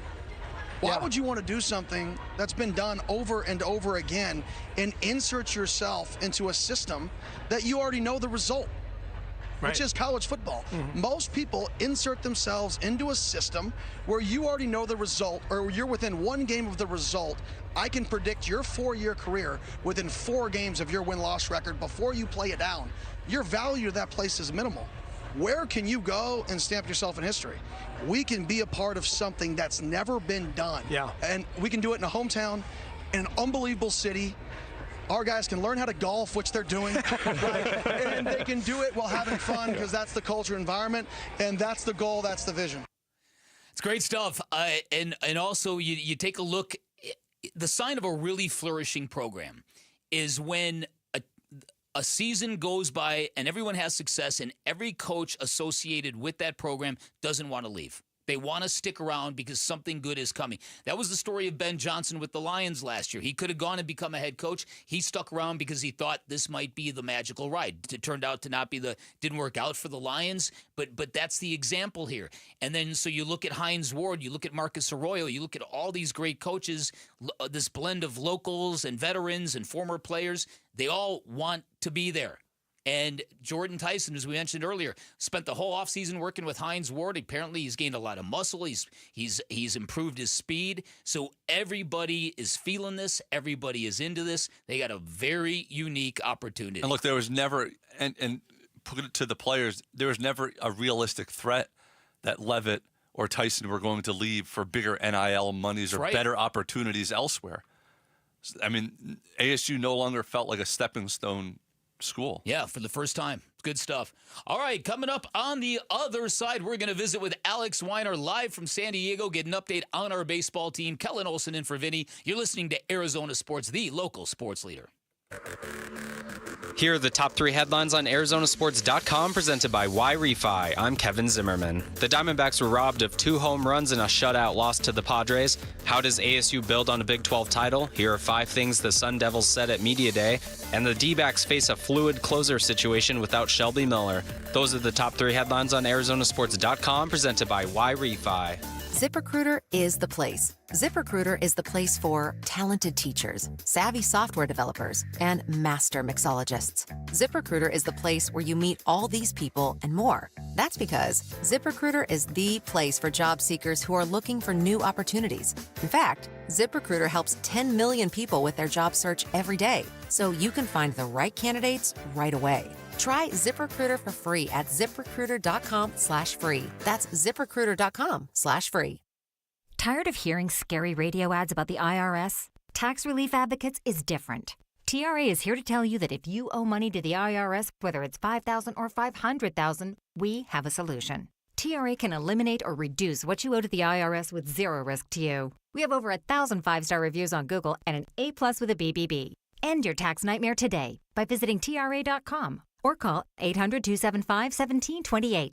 That's 800-275-1728. Hey, it's Mike Broomhead. You've seen the Sweet James billboards, but here's what you need to know about them. If you're hurt in a car, truck, or motorcycle accident, Sweet James Accident Attorneys is a team you want on your side. With just over 25 years experience, 500-plus trials, and a win rate of 98% of the time, you need Sweet James in your corner. They've even been named the best attorneys in America. SweetJames.com or 800-9-million, 800-900-0000. Hey, this is Ron Wolfley for Aria Dental Implant Center. I'm here right now with Cynthia and Leo, who have both had the all-on-4 dental implant treatment. Cynthia, you did an awful lot of research on Aria Dental Implant Center, did you not? I looked at a lot of different places, and I just found Aria Dental was the best. The care that I was getting, the finances that were available to me, and the quality. Yes. You both have had the all-on-4 dental implant treatment, have you not, Leo? Yes, I have.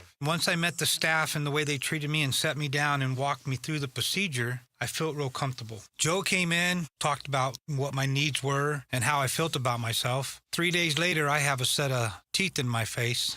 I feel back in my young days again. You can't quit smiling. Don't listen to me. Listen to Leo and Cynthia. Go to AriaDentalImplantCenter.com. That's ARIA DentalImplantCenter.com. Hey, it's Gambo. You all know that Christian Brothers is your go-to company for all AC and plumbing needs. But did you also know they can help with any electrical issues you may have at your home? Christian Brothers offers an electrical safety inspection for just $69. This includes a panel inspection, testing all the breakers, tightening down all the wires, and much, much more. Mention me, Gambo, to get the $69 special for your electrical inspection. Call Christian Brothers at 602-222-3535. That's 602-222-3535 or online at cbrothers.com. You know the only thing worse than the big heat? Yes, that big ego you like to carry around, Paul. That's bad. But what's worse is when you're not ready for the big heat. And that used to be us at Casa Calvisi before we called America Roofing. One of the best moves you've ever made, my friend. And now we're doing the same thing. America Roofing just came over to my house and repaired a section of my roof. And here's how it gets better. For Gatos and everyone, save 12% with tax and tariff relief. Yep, when America Roofing says we've got you covered, they're putting our savings where their mouth is. 12% off right now while it lasts. Tax and tariff relief from Arizona's #1 roofing company. A+ rated with the Better Business Bureau. Locally owned. More than a quarter century as Arizona's roofing experts, and now 12% savings when you mention Calvisi. Or you mention Gatos. Or Arizona Sports. Or KTAR. Get that free inspection. 602-960-ROOF. Or AmericaRoofingCo.com. America Roofing, they've got you covered. ROC number 186438442. Hey everybody, it's Bernsey. Can the Diamondbacks keep up in the National League's arms race if they keep running out of arms to pitch? We'll talk Dbacks on today's Burns and Gambo show, starting at straight up 2 o'clock. Welcome back, everybody. Happy Wednesday. Dan Bickley here. Kellen Olson here in for Vinny. Alex Weiner joining us via video live from San Diego, where he's covering the Diamondbacks the last couple of nights. Hello, Alex. How are you doing? Hey, guys. Good morning. Good to see you, man. All right, so where do we put last night's game? Do we put last night's game in, oh, that was a great baseball game for purists, or do we go, man, another lost opportunity for this baseball team? I think you could put it in both. I mean, asking around, it seems like nobody had seen a game in which 2 home runs were robbed on the same night, especially by the same team before. So it's one of those, you go to the ballpark, you never know what you're going to see. And that was certainly pretty unique. I mean, that ball by Corbin Carroll was scorched, and Jackson Bell just beat it to the spot. Yeah, it was certainly a frustrating night for the team, though. I mean, the bases loaded twice. You end up 0 for 8 with runners in scoring position, leaving 9 runners on base. And Mel Kelly ends up recording a loss, even though he pitched probably the best game of his entire season.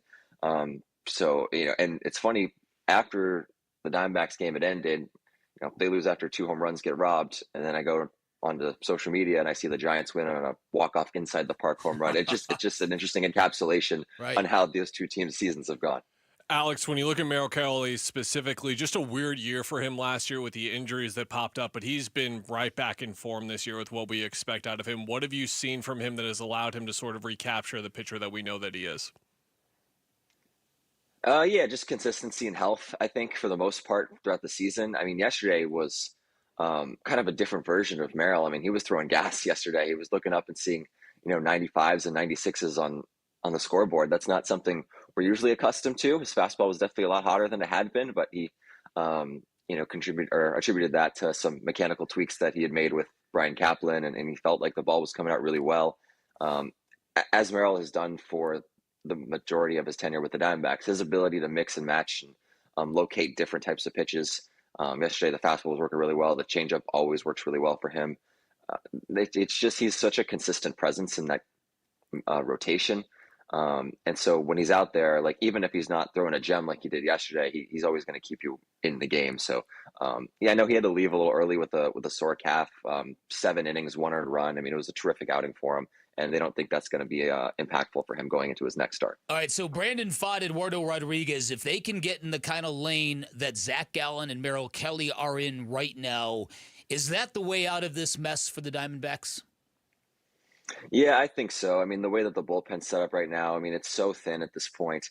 You're going to need your starters to get you length, and you're going to need your offense to have better nights than it had last night. I mean, they did an okay job as far as, creating some traffic, but obviously weren't able to come through in those moments.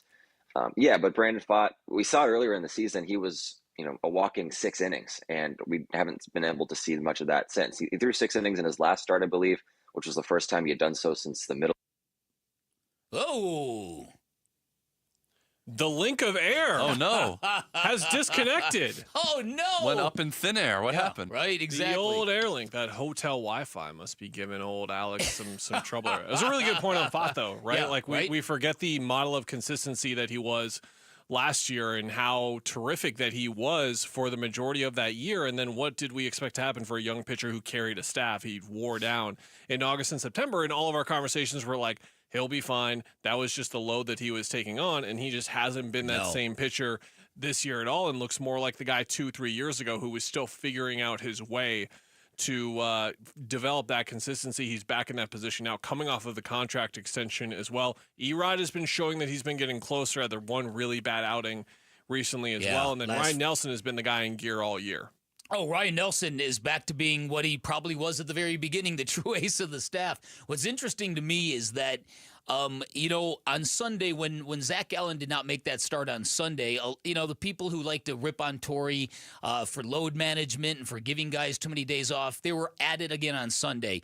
But yeah, we've got Alex again, so you can address this, Alex. When you take a look at Torrey Lovullo giving that extra day off to the pitching rotation, do you think that actually is pivotal in what we've seen the last couple of days, and do you think that will work for Brandon Pfaadt?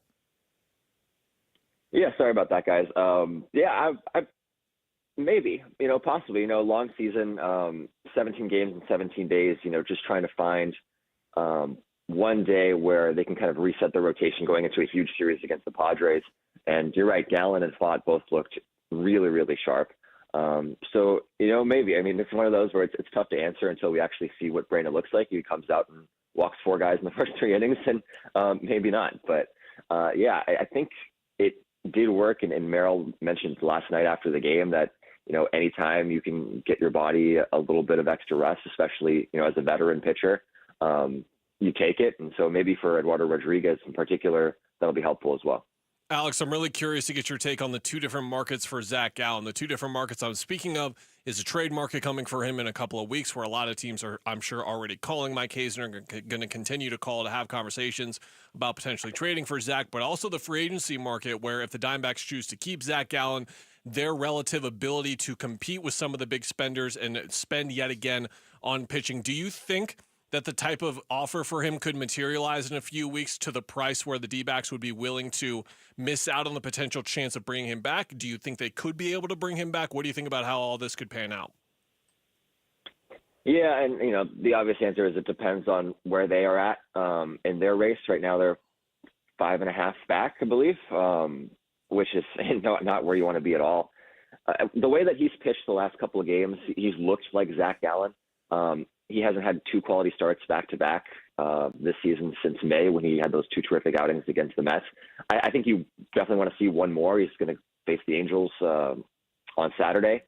And, if you get, one more and you can kind of see that he's going on a run and he's started to figure some stuff out, then I do think that they could get a pretty good haul for him because teams always need pitching going into the postseason. As far as free agency, I don't know. I mean, before the season, there were projections that he was going to get, well over $100 million on his next contract. And then he went out and threw a 5+ ERA first half of the season. So I'm not sure how that'll impact it. He's still, you would think in the prime of his career. And if he comes out and has a big second half, maybe he prices himself out or maybe not. I'm not entirely sure how the Diamondbacks are going to approach the pitching staff because there are multiple holes on it going into next season, with Kelly and with Gallen both hitting free agency and not having like an obvious, suitor to come up and fill those spots. So, yeah, it's definitely an interesting subplot for them for the next 6 months. All right, Alex, as you noted, the bullpen very, very thin. Yesterday, Torrey Lovullo said Kevin Ginkel is not necessarily the closer. It's going to be situational by nature. How do they piece this together? How do they get to the finish line given these deficiencies? Yeah, it's going to be really hard because it's not only that, you're going to piece together a closer, but you just don't have that many guys who have pitched high leverage innings before. I mean, the guys you're relying on are Kevin Ginkel and Jalen Beeks, who have some experience doing it. And then you have 2 rookies in Kyle Backus and Juan Murillo. And then after that, it's a lot of guys who have been pitching in low leverage, long relievers, starters converted into relievers. So, yeah, in order to finish off these games, I do think that, well, I'd imagine that they would lean on Kevin to do that just with the trust factor and the fact that he's been pitching, better lately than he had earlier in the season.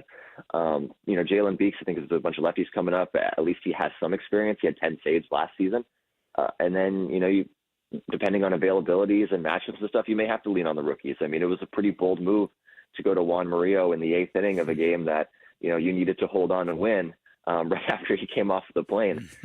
And, he didn't throw many strikes, but he threw enough strikes in order to get out of that and keep the lead intact. So it's going to be very tricky. That's why it's going to be a lot of responsibility on this rotation to get deeper into games, as well as the offense to, not put the bullpen in spots where you're trying to hold on to a 1-run lead or a 2-run lead while, you're down so many guys. All right, Alex, thank you for your time. Good luck tonight. Look forward to reading what you have to put forth after Game 3 of this series. Thanks again for your time. Awesome. Thanks so much, See you, guys. bud. Alex Weiner, who covers the Diamondbacks for Arizona Sports, joining us live from San Diego, Game 3 tonight. All right, on the other side, 9 o'clock hour begins with social studies. Stick around. We're back right after this. Wolf and Luke, middays 10 to 2. Where are you now on Eugenio Suarez? Okay, how about that? Because I love this guy. This guy You're talking about selling as high as possible. This guy is an absolute dream in the clubhouse. He's supposed to be tough as nails, and yet he's just a guy who walks around with the biggest grin on his face. He wants to be here, too. And wants to be here, and man, is he producing. Yes, he is producing in an incredible kind of way. He's having a historic run. It's tough to move that guy. Gino. What message are you sending to your clubhouse if you move him? Wolf and Luke, middays 10 to 2 on Arizona Sports, the local sports leader. Hey, it's Pat. The other day at work, they brought in pizza for lunch, so I swooped in and I grabbed 3 slices. The coworker next to me said, "Geez, Pat, you can't have it all." Then I corrected him and said, "Yeah, I can, and you can too." With a new 2025 Toyota truck, power and performance, capability and reliability. Well, I must have convinced him because he grabbed the plate out of my hand and he said, "Good point, Pat."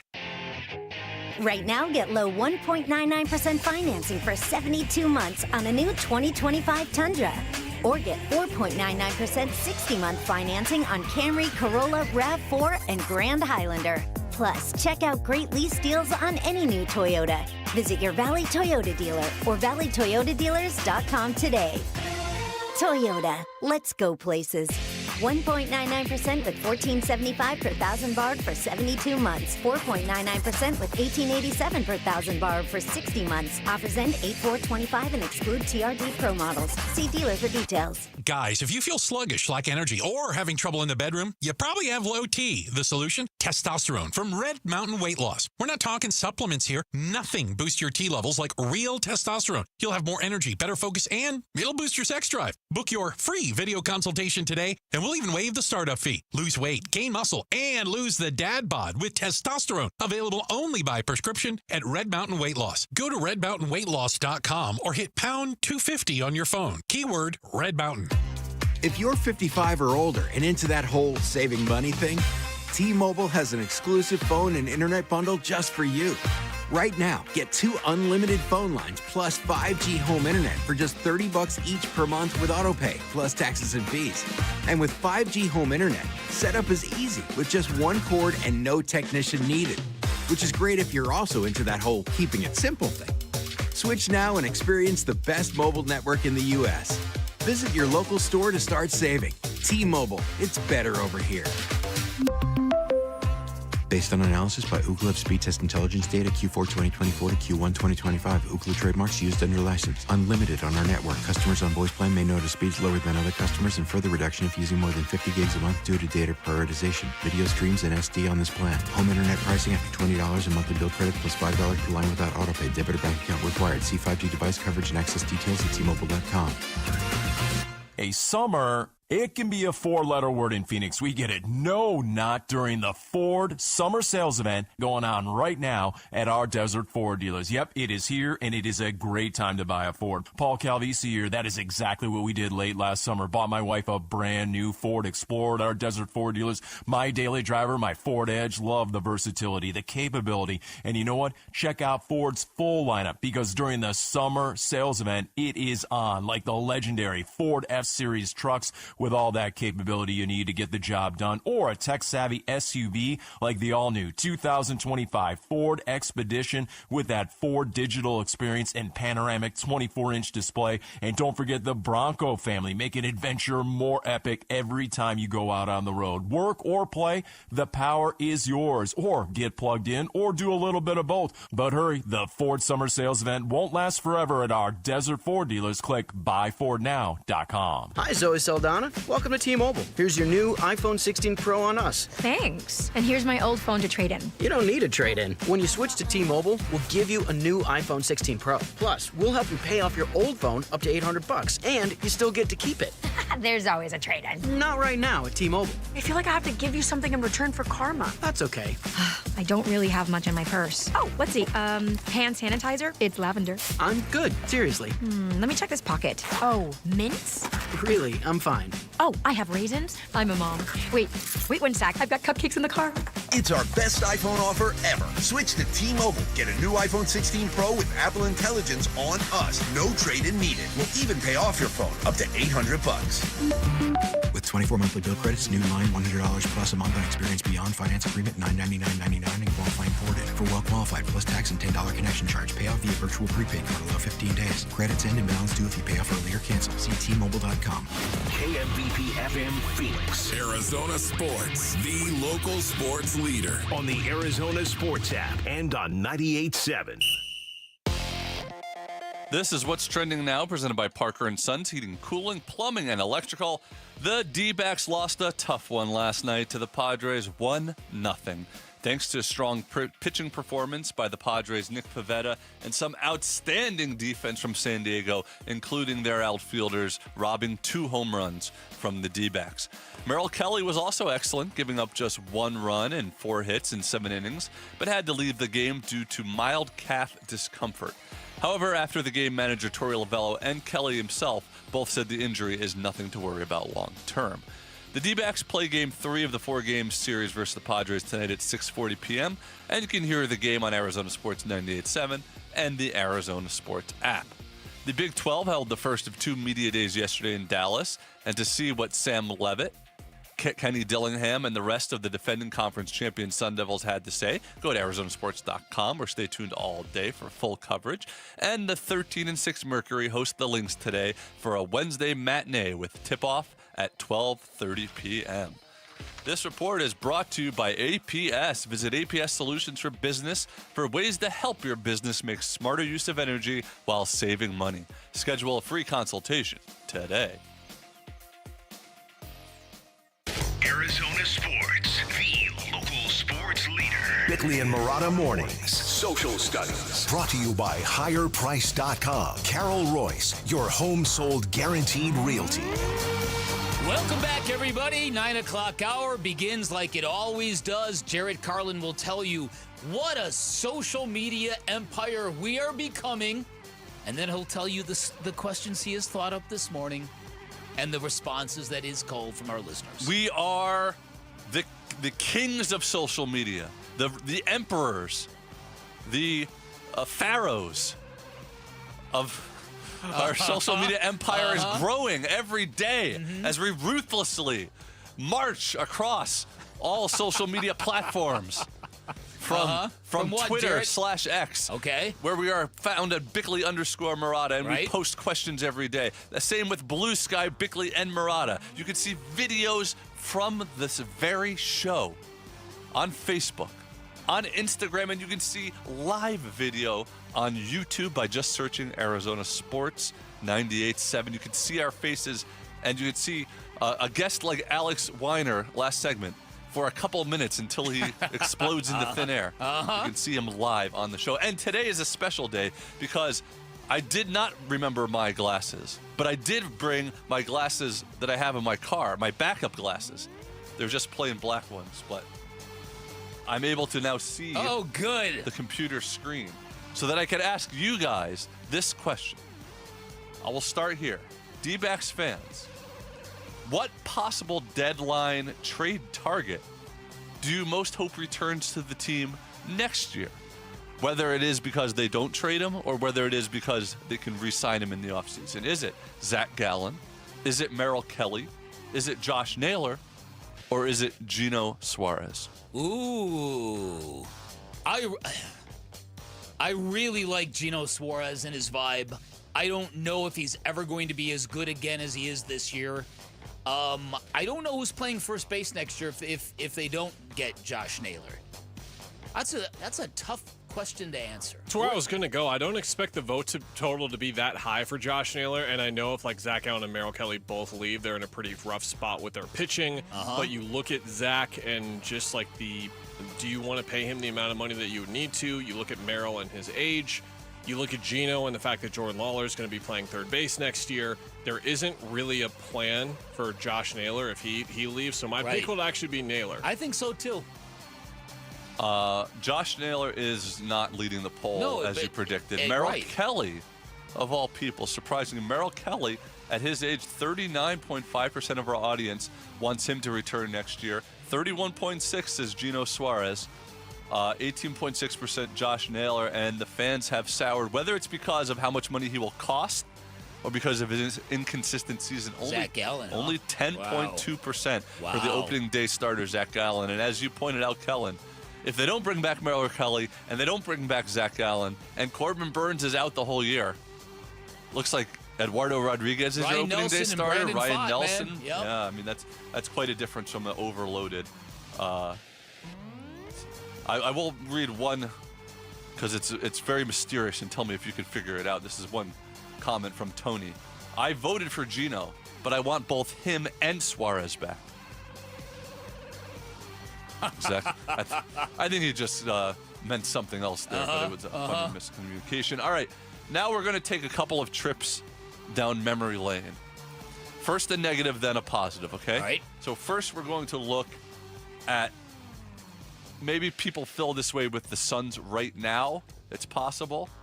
I'm asking, when was the most hopeless you felt as a fan of each of these franchises and why? The Suns, the Dbacks, and the Cardinals.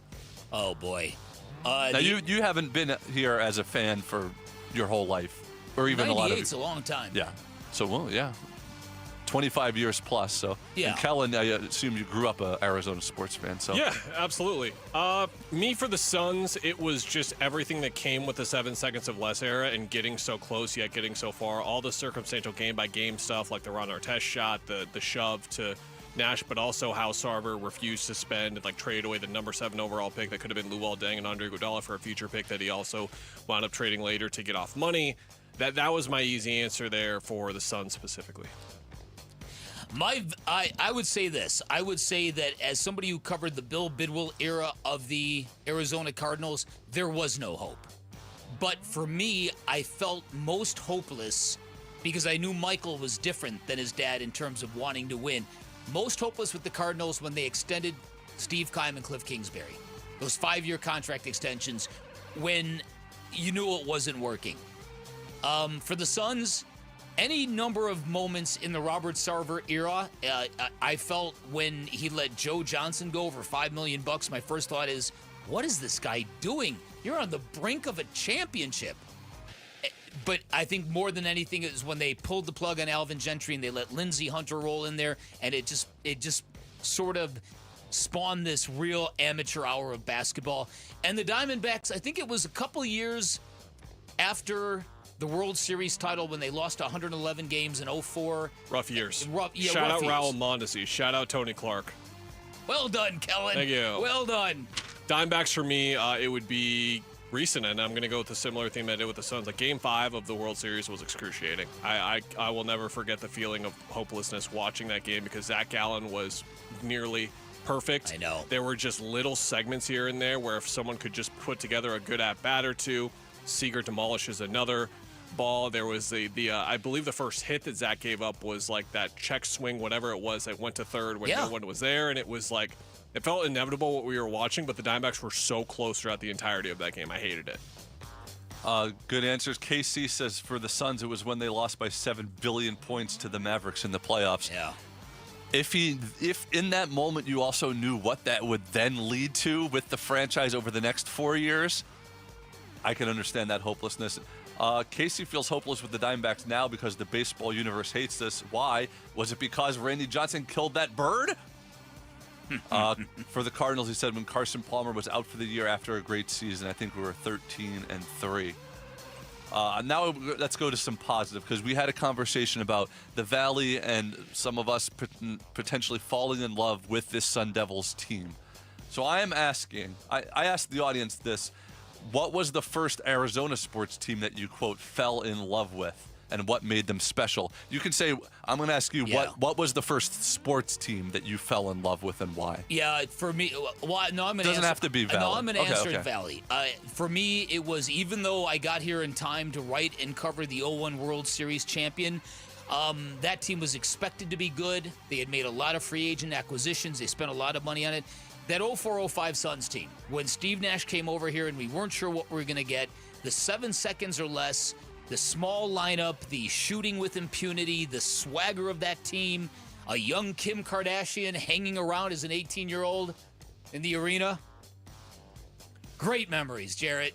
For me, it had to be the Diamondbacks in 01. Like growing up as a sports fan as a kid, and then watching your team make the World Series and win it when you're 11 is pretty sweet. But Jarrett, you know my real answer here. It's the Salim Stoudemire, Hassan Adams, Arizona Wildcats team. Gotta be. That's my all-time favorite team. When I was at U of A. Our very own Sammy Sabolka actually chimed in here. Hi, Sammy. He said, easily the 7 seconds or less Suns, Nash at the helm, stat the perfect athletic big with him and the role guys perfect around them. And Sammy says that he was Steve Nash for Halloween for 3 straight years. I wonder if he grew his hair out for it. Steven Ruiz says the 98 Diamondbacks, I grew up loving baseball, and we finally had a team of our own. I didn't have to glom onto the Braves bandwagon anymore. Charlotte says, I moved here in August of 99 from Michigan. I was obsessed with the Grand Rapids Griffins and the Detroit Red Wings. I fell in love with that Coyotes team and the minor league Phoenix team that played at the Memorial Stadium, which I believe was the Roadrunners at the time, right? Yeah. Don't put on social media that you're from Michigan, or you might have to be working for the Suns before you know it. Lots of good answers there, and we're out of time to get to the last question. Which too bad. That was a good one. The comeuppance question. That was a hard one to think about. If you have something good, we can get to it at the end of the show. All right, sounds good. That is Social Studies. Thank you, Jarrett Carlin. We appreciate that. Jarrett, say you're welcome. Sorry, I have to put my glasses on. I'm welcome. You're welcome. Right. I'm welcome. All right, on the other side, Jordan Ott and this new nucleus of Suns players. They're doing a lot of talking. What are they saying? And speaking of hope, how much do you feel about what's coming in Phoenix? We'll discuss next. Kellen Olson in for Vinny. I'm Dan Bickley. You're listening to Arizona Sports, the local sports leader. Diamondbacks baseball. The 3-2. Swing and a foul tip, and that's your ball game. The Padres hang on, and they shut out the Diamondbacks by a final score of 1-0. A 1-1 series heading into Game 3. Dbacks at the Padres tonight at 6 on Arizona Sports 98.7 and the Arizona Sports app. Hey everybody, Dan Bickley here. Building wealth is difficult to do if you're starting from scratch, darn near impossible, but the best way to do it is to reduce your debt. And if you're in the market to buy a home, if you're looking to refinance, your first phone call should be to Life Changer Loan, because if you're a good fit, they're going to save you a ton of money. This is an innovative program that allows you to pay off your mortgage in years, not decades, and it happens because you pay all principal first. In fact, 5 years is the average length of time it takes a Life Changer Loan client to pay off your home, which gives you decades to build personal wealth while everybody else is chained to that 30-year fixed-rate mortgage, otherwise known as a death sentence. You also get 24/7 access to your equity, which does great things. It gives you the power to pay off, pay down, borrow back from yourself whenever you want. Lots of great things that come with the Life Changer Loan, but you've got to be a good fit. Give them a call. They'll be up front with you if you're not, but if you are, you're going to love the results. Find out more by calling 480-504-0844, online at lifechangerloan.com. Exquisite. This oak door frame offers hints of aged glue, a fine sawdust finish, and delicate undertones of paint. A true culinary triumph for any discerning termite. Nate here, owner of Blue Sky Pest Control. If termites are treating your home like an upscale dining experience, it's time to shut down the feast. Call 602 Blue Sky today to schedule your free termite inspection. Hello, Blue Sky. Goodbye, pests. The party must go on, and my brothers at Brooklyn Betting are celebrating with a flash sale just for you. You know what I'm talking about. We're talking 30% off everything in-store and online now through July 11th. So here's the deal. Go to brooklynbetting.com, or better yet, stop by one of Brooklyn Betting's 12 Basin locations and tell them Wolf sent you for the flash sale at Brooklyn Betting. For the best sleep ever, get the best mattress ever at Brooklyn Betting. Go to brooklynbetting.com. I'm still going for it, even with higher stroke risk from atrial fibrillation and a regular heartbeat not caused by a heart valve problem. Over a 3-year study, Eliquis apixaban tablets reduce stroke risk better than warfarin, and over 97% of Eliquis patients did not experience a stroke. A first stroke occurred in 2.9% of warfarin patients versus 2.3% of Eliquis patients. Don't stop prescription Eliquis without asking your doctor. Stroke risk may increase. Eliquis can cause serious and potentially fatal bleeding. Don't take if you have an artificial heart valve, abnormal bleeding, or antiphospholipid syndrome. While taking, you may bruise more easily or bleed longer. A spinal injection increases blood clot risk, which may cause paralysis. Get medical help right away for unexpected bleeding or bruising, or back pain, tingling, numbness, muscle weakness, or incontinence. Aspirin products, NSAIDs, SSRIs, SNRIs, and blood thinners increase bleeding risk. Tell your doctor about planned medical or dental procedures. Learn more at Eliquis.com or call 1-855-ELIQUIS. When you get hurt, you don't want to end up on the injured list. You want to get back in the game stronger than ever. At Morgan & Morgan, America's largest injury law firm, we fight for you, making sure big insurance doesn't throw you a curveball.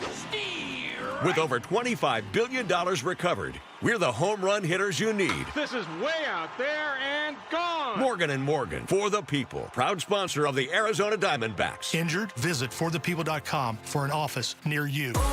Celebrate Faith and Family Night at Chase Field on Friday, August 8th. Stick around for a free post-game concert with Torrin Wells, presented by Chick-fil-A. Visit dbacks.com/faith.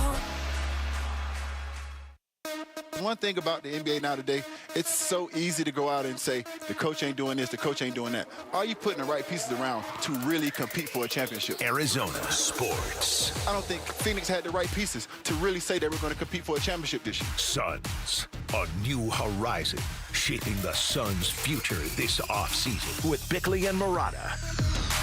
All right, vibing off one of the social studies questions, what is the most hopeless you have ever felt for our respective major professional championship teams? There are some Suns fans who might say, right now, I've never felt more hopeless than right now, and that would be the Matt Ishbia press conference where he said, I'm going to get even more involved. And then the Brian Gregory press conference with the use of the word alignment, a guy who's never been done the job before, and then a rookie head coach in Jordan Knott. You put it together, there are a lot of people who are wondering if this thing has not even cratered yet, has not even reached rock bottom yet. On the flip side of that is that next season there's going to be zero expectations with the Phoenix Suns, which will be a marked departure from what we've had the last 2 years, and there's the chance we might be pleasantly surprised. That in mind, we're going to talk about a couple of young players on the Phoenix Suns who've been in the media stratosphere in the last couple of days, Ryan Dunn and Kaman Malawach. Yeah, Ryan Dunn specifically is a guy to really watch this weekend when the Suns begin Summer League. Again, if you haven't been following, Friday night, 6 o'clock on ESPN is when they are debuting, and then they'll be on NBA TV, I believe, at 12:30 on Sunday as well if you want to watch. And you should want to watch because this is the future of your basketball team, and it's going to require someone like Ryan Dunn, someone like Kaman Malawach, someone like Rasheer Fleming, Oso Gadaro, Kobe Brea being a lot more than we expected. Like, I think Kaman Malawach is expected to be a very good player, but can he be great? Can he be even more than that? We'll kind of find out. Ryan is in this really interesting position, Dan, where it is hard for me to emphasize enough how much of a complete zero he was offensively at Virginia. He reached double figures. We're talking about a guy who went in the first round of the NBA draft. Over 2 years playing at Virginia, he scored in double figures 13 times. That was it. He was just a complete non-factor offensively. Then he goes in and has the season that he has. The preseason, we start to see the signs of it. Goes into the regular season, carries over that momentum. And then in the start of January, he scored in double figures in 7 of his first 9 games. So it was just really coming on as an offensive player. And then a coach just stopped playing him for some reason. So that sort of stalled out his momentum. And now with a more clearly defined role for him in year 2, I'm really excited to see what he can do. Here's what he said yesterday and what he's hoping to gain from his second summer league. Like Oso said, first is to win. We want to come out and compete and play hard. That's what we want to build this culture on. So it's a great way to start now in the summer league. And as for me, just learning the game more, seeing the game slow down. whether it's the ball in my hands or not, just learning how to be more aggressive, learning to fail. I think that's the biggest thing for me, and learning, turning the ball over is okay. Just getting back on defense, not thinking about it too much, not having that pressure that I need to make the right play. Just make the right play and hopefully make the right play. If not, just go back and try to get it back. One more from Dunn on how his mindset has evolved from year 1 to year 2. Just slow down and trust yourself. You're going to make mistakes. Be aggressive, be confident in who you are. Don't let people try to knock who you are as a person, and just overall just be who you are as a person. Be aggressive and know yourself as a player. People are going to try to challenge you. Don't get in your head. Don't let nobody try to push you or punk you. Just trust yourself. And again, this is only year 2 for me, so I still got a lot more to learn, especially as a player, and having this leadership role with the O and us to, leading the team, but also have a little bit more of that on-ball activity, more offensively and defensively, can help us a lot. It's funny, Dan, because we can have this conversation, and I can't get around the inescapable thought, which is something we've talked about with Devin Booker and Jalen Green the last couple of days, where the biggest challenge for this roster, the way it is constructed currently, is if those 2 guards are in positions to make their teammates better. Because if they are not moving the ball the way it should, if the movement isn't there within the offense, which we haven't seen at all in the last 2 years, guys like Ryan Dunn will just fade out of games and not be able to make an impact. But if you have a system that's working, if Jordan Knott has buy-in, and Devin Booker and Jalen Green are able to be the playmakers they can, Ryan could have a huge second season. But That'd be great. These young guys really need that foundation to be in place. I'm curious about this. When Ryan Dunn lost his confidence early last year offensively, when he first came out, I thought, okay, look, the kid does not have refined offensive skills, but he's fearless. And he had any number of dunks, breakaway dunks that thrilled the crowd. Was it more a function of him getting banished to the end of the bench inexplicably, or was it just the perils of being a rookie in the NBA? It was the perils of being a rookie in the NBA, more specifically learning how to come back from injury. He had that weird injury up until, remember he was going to be in the rookie-sophomore game, and It was this thing where, he's clearly, playing hurt right now, and they're clearly limiting his playing time, but he does not want to sit. He wants to play in this game, I'm sure. And so that was a factor for him for sure. But over those 6 weeks, as the pressure mounted even more on the Suns, he was the guy that got lost in the shuffle just because of that one injury and some of his playing time sort of fading as well. So I think that's sort of the situation that he's going to be in this year. It's just going to be much more refreshing for him, and I think easier for him to fit in. But at the same time, he's going to need that structure. So too will Kaman Malawach, because the kid is immensely talented. But we know the story here. Only started playing basketball a handful of years ago. He's going to be raw. He's going to be a project so far. Here's what Jordan Ott said on what he's seen from Malawach so far. You know how big and long he is. It's obvious. His ability to run just creates a different dynamic. The vertical spacing that he has above the rim, and then just the overall size and rim protection. You can feel it every second he's out there. I think, again, just you saw it yesterday, even at the press conference, his spirit, his upbeat personality, and he communicates on the basketball floor, which will be great because in summer league, because there's not a ton of people there, you'll be able to hear him. So, we're learning more about him, just like he's learning about our system and his teammates. But he's been great. Guys come in here at either free agency or a draft, and we just hear people rave endlessly about the person that they are. That happened with Mikal and Cam, right? And Kaman is exactly the same way, where everyone from Duke, everyone within the league that got to speak with him in interviews and stuff, just rave about the kid that he is, and he's going to be a fan favorite extremely fast. Yeah, listen, the high character nature of this kid, the way he speaks, the way he conducts himself, I'm really vibing on what he is going to bring, especially with the idea that as a young rookie, he comes in and he is willing to be that vocal, to really kind of help organize people defensively. That's really good. That's a sign of a really good, intelligent player. Really interesting thing, lastly, about the Phoenix Suns. I'm curious what your thoughts are about this. You talk about getting some of these younger players in the right kind of system, the right kind of ball movement, spacing, all that kind of thing. Jordan Knott has been insistent on introducing a lot more cutting, not just the faster pace to the game, but cutting. Tell basketball fans what that might mean to not just the aesthetics, but to the development of some of these players. Yeah, something Jordan talked about at his introductory press conference when I asked him about the pace that he wants to play with, and coaches will often correct you. This is something that Monty Williams talked about a lot a handful of years ago, is that you think about pace, you think about Steve running the ball up and down the floor. You think about Leandro Barbosa getting the ball with 20 seconds left, and he's already at the rim. with 20 on the shot clock. You think about Amari and Stat doing that kind of thing as well, and Sean Marion, I should phrase it as. But pace is often about within what you do in the half-court set. That means when you dribble the ball up, you're not looking to get into something right away, and you need that pace to be there within the structure and the flow and the plays that you're running. What pace means in the half-court is guys moving, guys cutting. A guy starting the possession in the left corner, ending up on the right wing, cutting the basket, floating back out to that left corner again for a three. That kind of thing where everyone is moving, everyone is on the same page, a.k.a. the thing we probably saw like 4 total possessions of last year.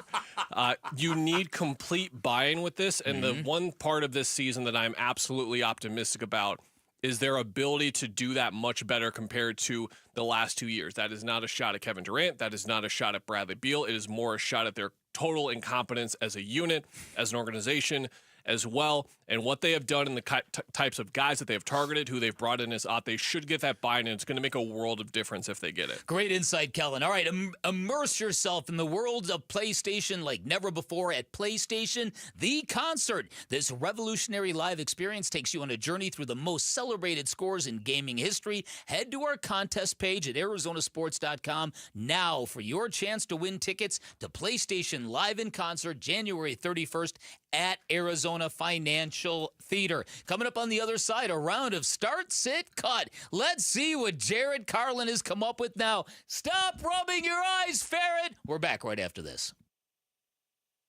Wolf and Luke, middays 10 to 2. This is the key that unlocks all doors. The improvement of Marvin Harrison Jr. from his rookie year to his second year. So many of these guys have made a big jump from their first year to their second year. Do you think that's by accident, by the way? It isn't. If this works, then that means Marv worked, and it will make Kyler Murray work. Yeah. Your number one pick from 2019. With the Cardinals right now, there's a lot of pressure on if Marvin Harrison Jr. and Kyler Murray click. Well, there you go. There's 2 top 5 picks that are going to change the direction of your franchise.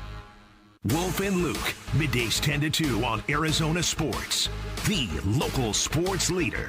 Hey everybody, Dan Bickley here in Chapman BMW, your premier destination for luxury and performance. They've got a great reputation for making luxury attainable. I'm proof. They've got an incredible reputation for overserving all their clients and making them feel like family. And from Ted Chapman all the way down, everything they do is elite. And with an all-star team working in their service department, they make it easy to keep your vehicle running at peak performance. So what does that look like? It means they'll pick you up if your car needs service, or you can opt for mobile service at your home. If you can't wait in their luxurious lounge, they'll give you a free ride wherever you go, or you can drive away in one of their loaner cars. Even better, you can take advantage of their pickup and delivery service free of charge. They'll come to you, pick up your car, drop off a loaner, and then return your car when the work is done, only at Chapman BMW. Further proof of why, if you're in the market for a new ride, head on down to Chapman BMW in Chandler or Chapman BMW on Camelback Road in Phoenix. This is a family-owned, award-winning business that has been serving the Valley for nearly 6 decades, and when you need maintenance,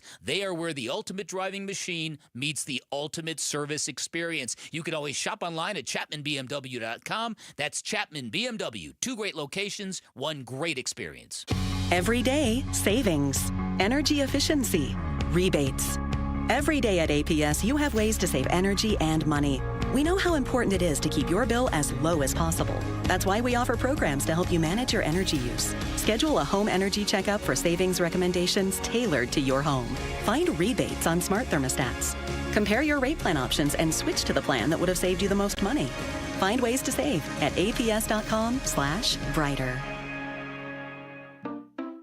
We just want to have enough money for retirement. And travel to visit our grandchildren. I understand. That's why at Fisher Investments, we start by getting to know each other, so I can learn about your family, lifestyle, goals, and needs, allowing us to tailor your portfolio.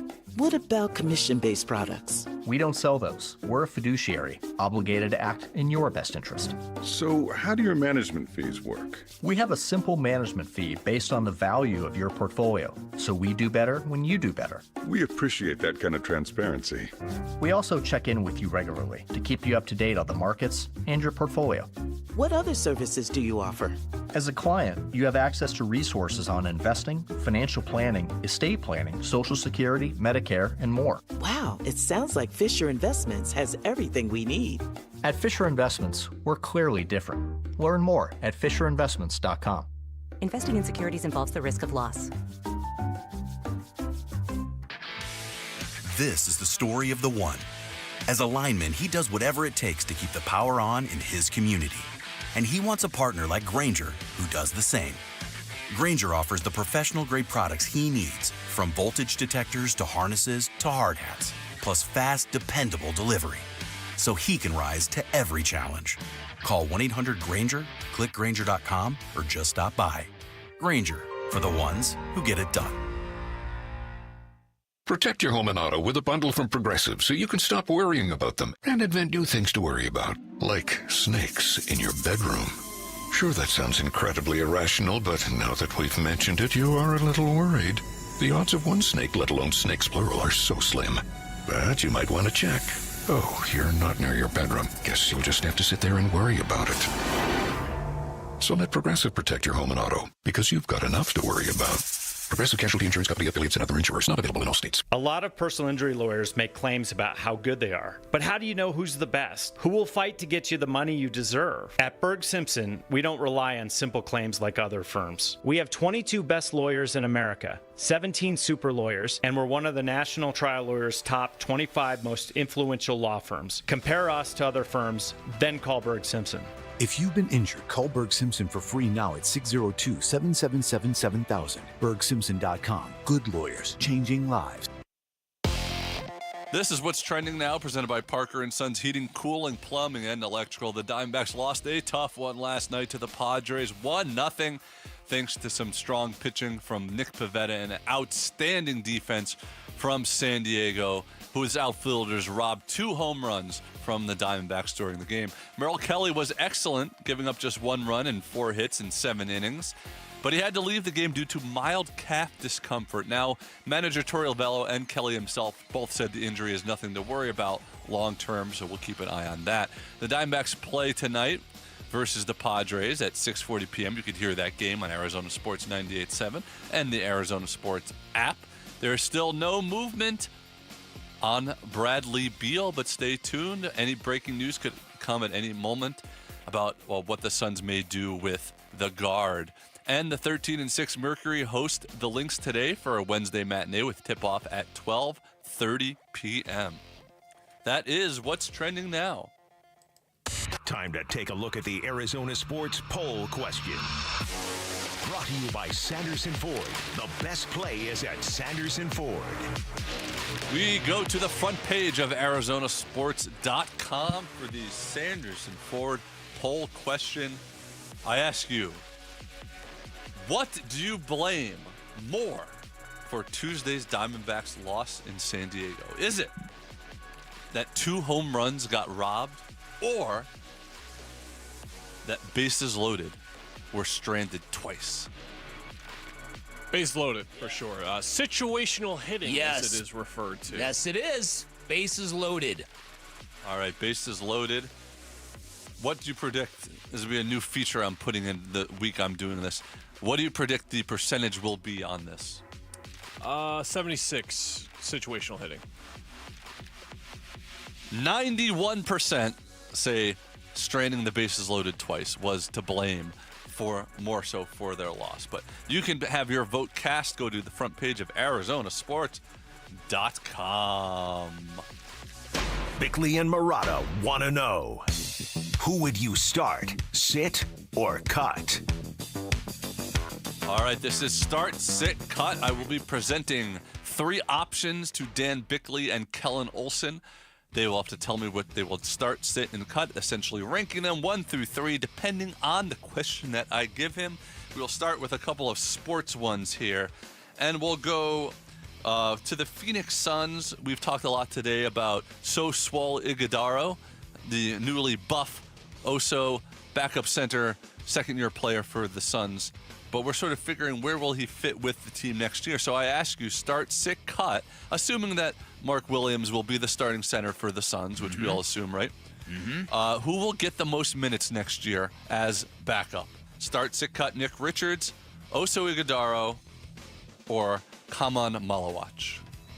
I think it'll be Mull watch, but I think there is a situation where Mark Williams is going to get injured, and that is where the team would like to keep Nick Richards around, so maybe he winds up getting the most total overall minutes. I really don't see a situation where they go into camp with all four of these guys, and it feels like Richards is the easier one to trade of the two because Oso's got that small second-rounder contract. It's really difficult for them to include in trades. Maybe the Beal stuff opens up some doors, but I'm going to lean Richards, but everyone's hoping it's Malawatch, and I understand why. So you start, sit, cut. Oh, all right, the format of the show. Yeah, right, exactly. So I think what you'll do is you will start Kaman Malawatch. You will sit Oso Ighodaro, and I'll cut Nick Richards. I'll agree with that. Just because we think he's most likely to be traded. Right. Yeah. Right. Do you see a scenario where Oso is not on the roster? Yeah. Wow. All right. Next, we're talking about, let's look into the future here. It's so, this sucks because usually when I come up with I want an example from each of the teams in the Valley, for the years we've been doing this, I always had to pick 3 of the 4 major teams. Now we only have 3 professional teams, so it's much easier. But I'm not calling for anyone's job, and we're not saying should. But I'm saying look into the future. Who do you think lasts longest in the Valley? Start, sit, cut. Jordan Ott, Torey Lovullo, Jonathan Gannon. I'll start Gannon. So last longest would be the start. Yeah, I'll start Gannon.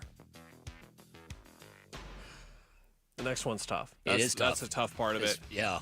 I will sit Torey Lovullo, and I will cut Jordan Ott.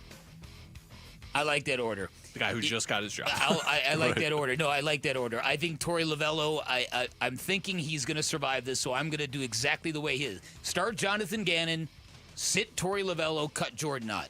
So funny. Because we have no proof of whether Jordan Ott can do this job. And you both picked Jonathan Gannon, the person that we did a segment on saying that some people are saying he's the 6th most likely to be on the hot seat to be fired. Right. But none of us really feel that way.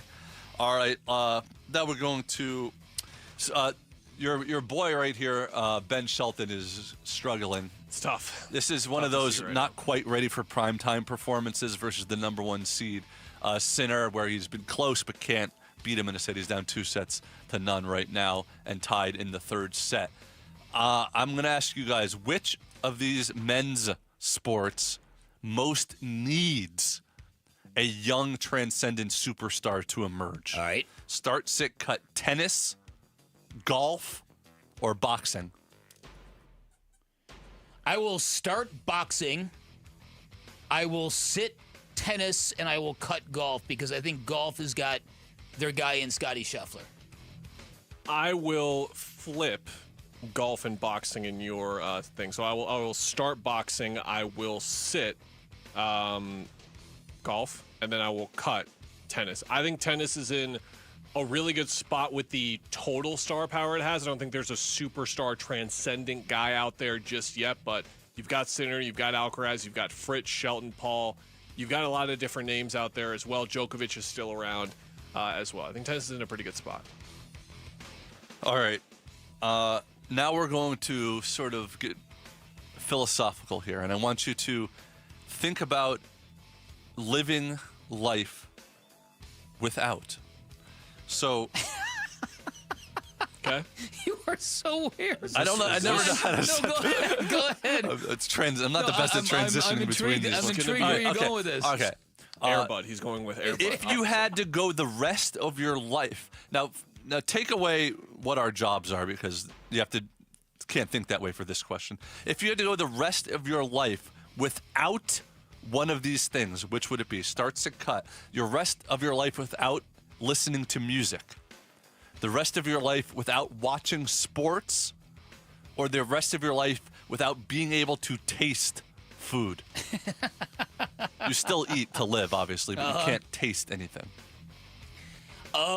Yeah, okay, so for me, this is very personal. I would start, this is in order of what you can't live without, right? What could you most live without? Yeah, what would you most be able to live without? I would start, it's going to surprise you, I would start not being able to taste food because I'm not the biggest food guy. I really don't care about it.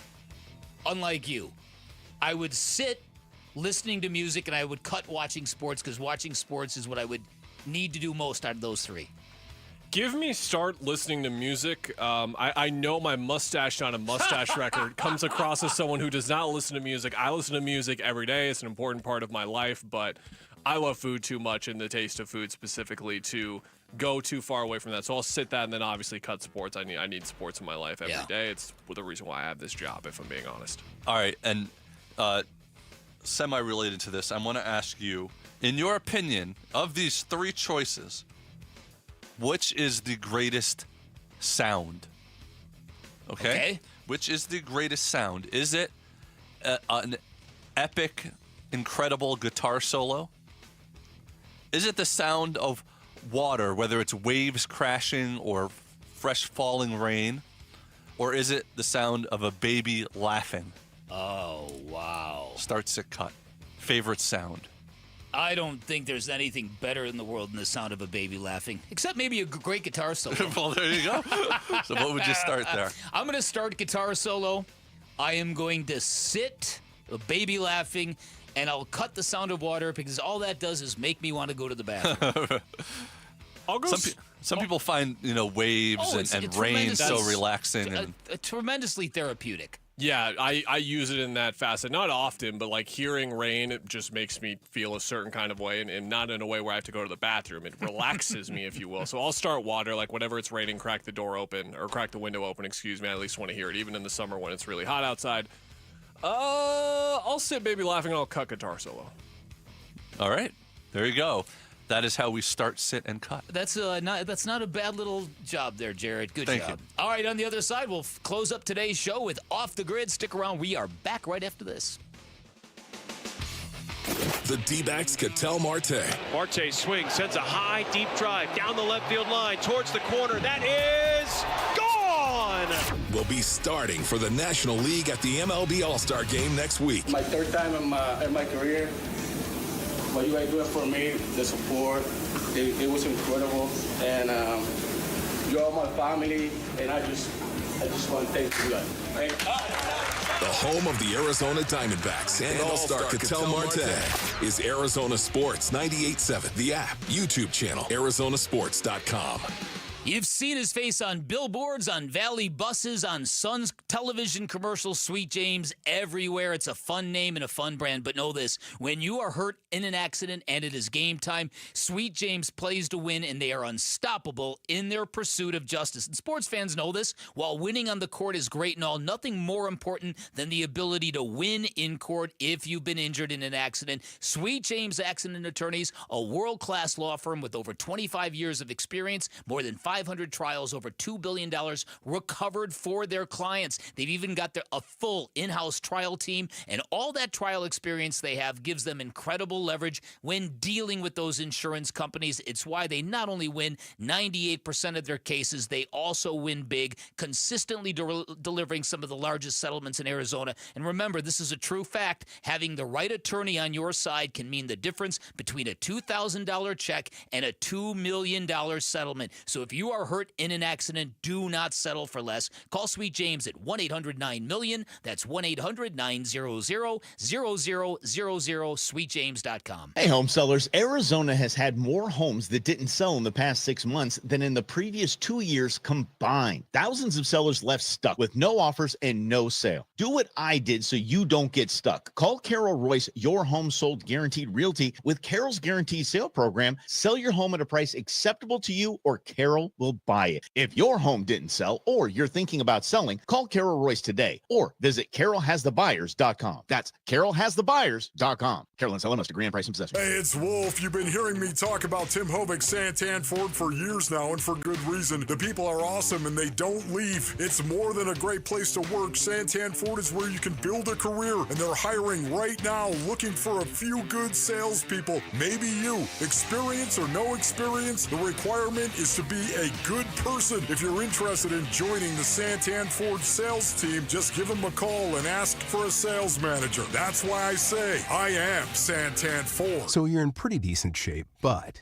Okay, as we get older, we lose a step. Totally natural part of being a guy. And at Vital for Men, we got your back by helping you get it back. Testosterone replacement therapy is designed to make you feel powerful, sharp, and renewed. Get started today with a free test at one of our 3 Valley-wide locations. And on top of that, we're excited to offer semaglutide to support your health journey even further. Visit Vital4Men.com today. Vital4Men.com. It's time to get it back. Bunker to Bunker, the golf show, invites you to join them on Saturday, August 16th, for their next 2-person scramble at Talking Stick Golf Club. Come celebrate the last days of summer with a fantastic day of breakfast, golf, a big raffle, and prizes, all for just $139. There's even a free coupon for a second round of golf, with proceeds benefiting St. Mary's Food Bank. Open to the public and singles are welcome, but space is limited, so register today at bunkergolf.com. Hey, it's Pat. So I went for ice cream the other night, and they had 48 flavors. I couldn't decide. Well, the Valley Toyota dealers have put me in that same position. They have 19 hybrid models to choose from, more than any other brand. How could you choose? Like the ice cream shop, I had to test all 19. Unlike the ice cream shop, I didn't go home with a bellyache, so that's a small win. Get the all-hybrid Camry with 4.99% 60-month financing. Or get a gas or hybrid Tacoma with 4.75% 60-month financing. Even get low 1.99% financing for up to 72 months on a new Tundra.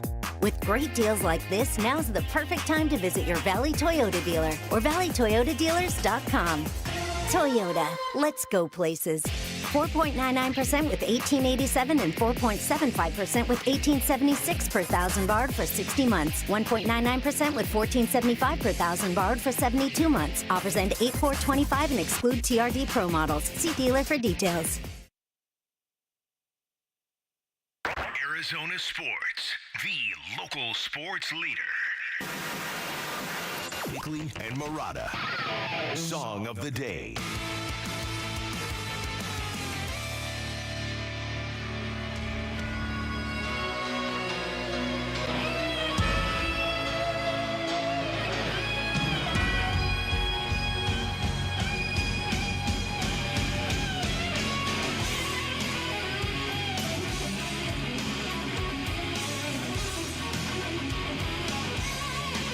All right, speaking of great guitar solos, this is Zakk Wylde on Ozzy Osbourne's No More Tears track. And as Jared pointed out yesterday, Ozzy Osbourne's final concert, done from a throne of a chair. Yeah, it was some kind of a big event. I guess Steven Tyler was there, Axl Rose was there, yeah, Metallica, like all-star, sort of send-off for him. My Ozzy Osbourne story, can I indulge this real quick? We got time. So me and my lead guitar player, Joe Palma from Whiskey's Quicker, we went to see Ozzy Osbourne perform at the Dodge Theater. And I ran into my buddy, Danny Zalisco. And Danny said, hey, you want to meet Ozzy? We were backstage. And I'm like, do I want to meet Ozzy? Of course I want to meet Ozzy. So we're standing off to the side, me and my guitar player, and we're hearing Ozzy Osbourne do media availability. He's talking pre-show with some of the media, and you can hear him, that British. So he walks. Exactly. Sharon, what's going on? Exactly. So Ozzy Osbourne gets done with his media availability. He's walking up the stairs, and I'm standing there going, the Prince of Darkness. I'm about to meet Ozzy Osbourne. So Danny Zalisco calls him over. Hey, Ozzy, I want you to meet a couple friends of mine. This is Dan Bickley. He's a local media guy, blah, blah, blah. Hi, Ozzy. Great to meet you. Nice to meet you, Don. Ozzy, this is my guitar player for my band, Joe. He's also a big fan. Hello, Joe. My guitar player goes, hey, Oz, how's the fam? That question, for whatever reason, threw Ozzy Osbourne into a rage. He starts mad-dogging and barking at my friend and walking away and turning around and still barking at him, and he disappears into his dressing room. And I thought, we just pissed off Ozzy Osbourne. Or more correctly, you just ticked off Ozzy Osbourne. We get out there, and Ozzy gets on stage, and we're still trying to process how this innocent question, how's the fam, turned him into just a fit of rage, right? And we were thinking, maybe, just maybe, it's because there was a lot going on with he and Sharon at that time. Or maybe he thought, I don't know you, how dare you ask about my family? Whatever the reason. So Ozzy takes the stage, and we're like in the mosh pit in the front. and he spots my friend. But this time he smiles at him, and he picks up his giant foam hose and douses him. It was unbelievable. That's quite a story. I wonder what happened. I thought you'd like that a little more. No. I'm Ozzy. How long ago was this? I don't know. 10 years ago, maybe? Yeah, he's had problems with his wife. He's had with his kids, getting arrested for various things, drug problems. So maybe there was something in the news like that week that he thought you were referencing. Not me, my friend. Well, I know. Right. But maybe he took that person. He thought you were taking like a shot at him that obviously you weren't. But just imagine meeting somebody that famous that you respect that much and having an interaction with that person turn into rage against you. Hey, at least knowing it's Ozzy, at least he only metaphorically bit your head off. Song of the day, No More Tears, Ozzy Osbourne. Bickley and Murata going off the grid. Off the grid. Brought to you by Sweet James Accident Attorneys. If you've been hurt in an accident, call Sweet James at 800-500-5200 or sweetjames.com. All right, so this great day for American tennis isn't quite materializing. Ben Shelton looks like he's about to get run in straight sets against an injured Jannik Sinner.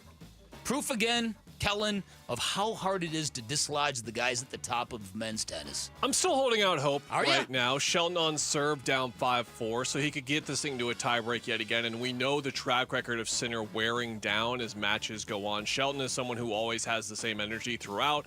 Sinner has been fiddling with his right arm a lot. He's got a sleeve on that for the injury that he's had. I think the window is there if Shelton can win the tiebreak here and get some momentum and get the crowd on his side. And that's the thing about a player like him, is that the crowd by the end of the match will be in his favor just with the way that he plays, the energy and charisma that he plays with as well. Djokovic on the other TV also struggling a bit. Yeah, Flavio Ciboli. Flavio.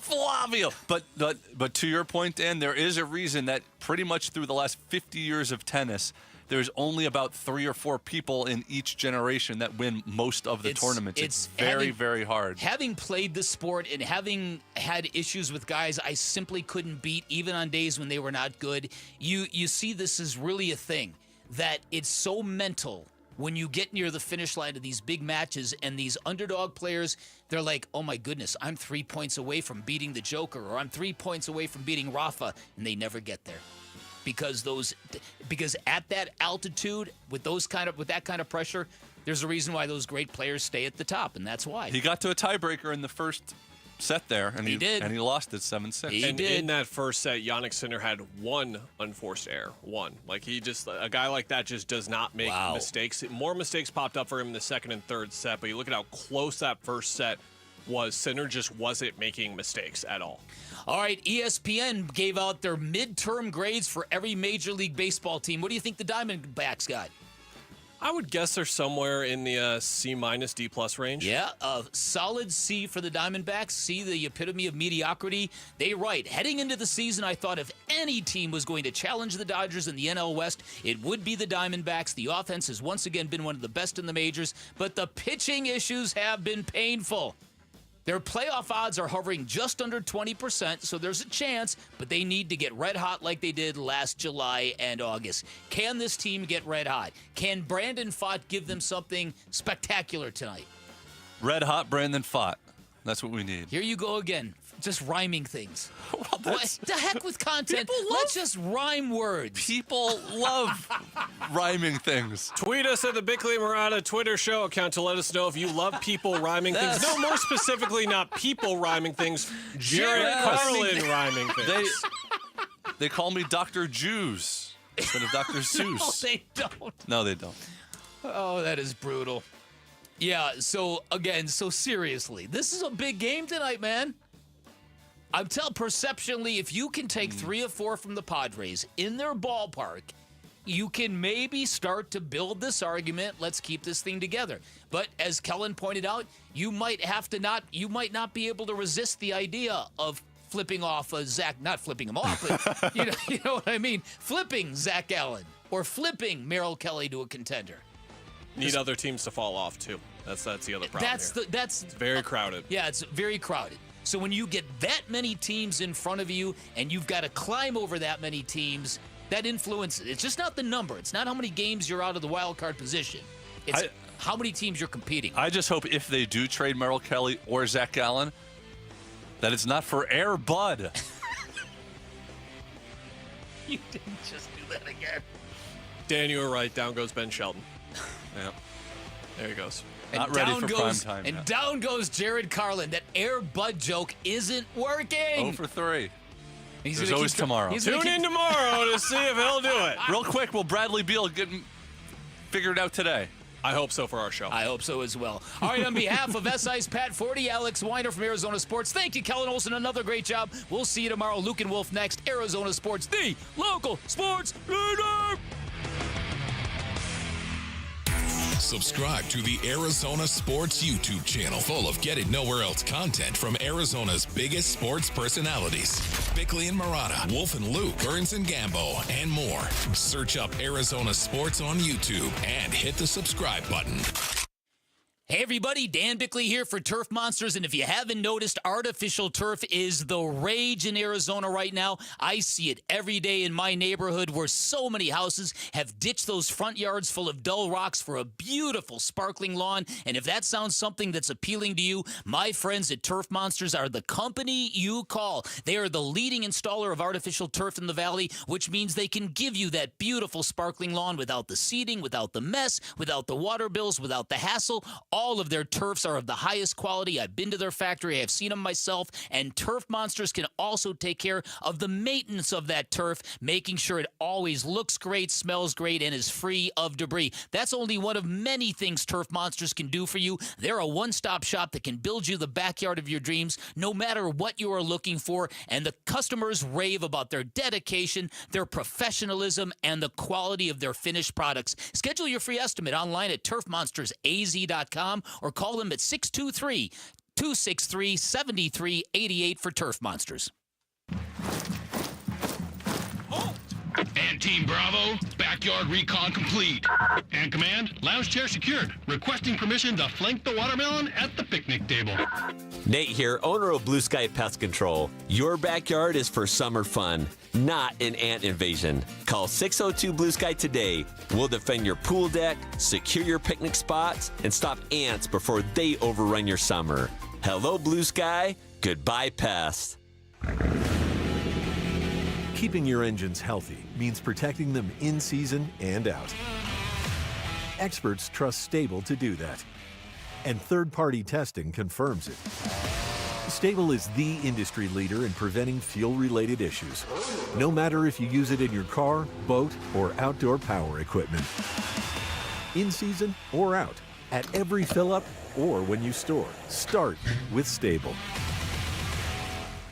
ZipRecruiter is the place. ZipRecruiter is the place for talented teachers, savvy software developers, and master mixologists. ZipRecruiter is the place where you meet all these people and more. That's because ZipRecruiter is the place for job seekers who are looking for new opportunities. In fact, ZipRecruiter helps 10 million people with their job search every day, so you can find the right candidates right away. Try ZipRecruiter for free at ZipRecruiter.com/free. That's ZipRecruiter.com/free. Did your AC unit just go kaput and now you need a new one ASAP? Christian Brothers has been servicing the Valley since 1976. They carry Trane, Goodman, and Bryant units and offer 18 months interest-free financing with no prepayment penalties. They also can replace most units the same day, so no need to stay in a hotel for days waiting for some other guy to get to you. Call Christian Brothers at 602-222-3535 or go online at cbrothers.com and let's make sure you get the right AC unit at the right price. Guys, if you feel sluggish, lack energy, or having trouble in the bedroom, you probably have low T. The solution? Testosterone from Red Mountain Weight Loss. We're not talking supplements here. Nothing boosts your T levels like real testosterone. You'll have more energy, better focus, and it'll boost your sex drive. Book your free video consultation today, and we'll even waive the startup fee. Lose weight, gain muscle, and lose the dad bod with testosterone. Available only by prescription at Red Mountain Weight Loss. Go to redmountainweightloss.com or hit pound 250 on your phone. Keyword Red Mountain. A summer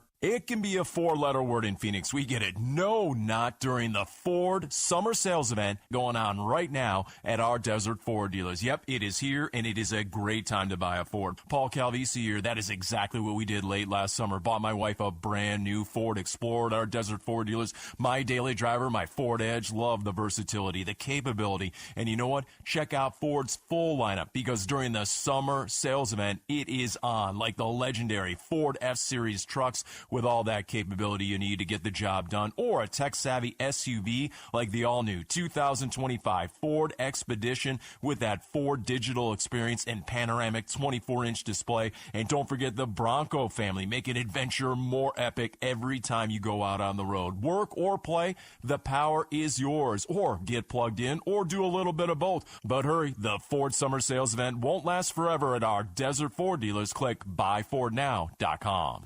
KMVP FM Phoenix. Arizona Sports, the local sports leader. On the Arizona Sports app and on 98.7. I'm Jesse Morrison with Trending Now, presented by Parker & Sons. Heating, cooling, plumbing, and electrical. The Arizona Diamondbacks look to bounce back from a tough 1-0 loss to the San Diego Padres last night. Tonight in Game 3 of the series. First pitch is at 6:40 right here on Arizona Sports 98.7 in the Arizona Sports app. Brennan Pfaadt gets the start for the Dbacks against San Diego's Dylan Cease. And the Phoenix Mercury are in action today against one of the top teams in the WNBA, the Minnesota Lynx. Tip-off for that one is at 12:30. This report is brought to you by America Roofing. America Roofing wants to give you some relief on your roof. Save 12% with their tariff and tax relief, or get a free inspection. Online at AmericaRoofingCo.com, Arizona's largest roofer.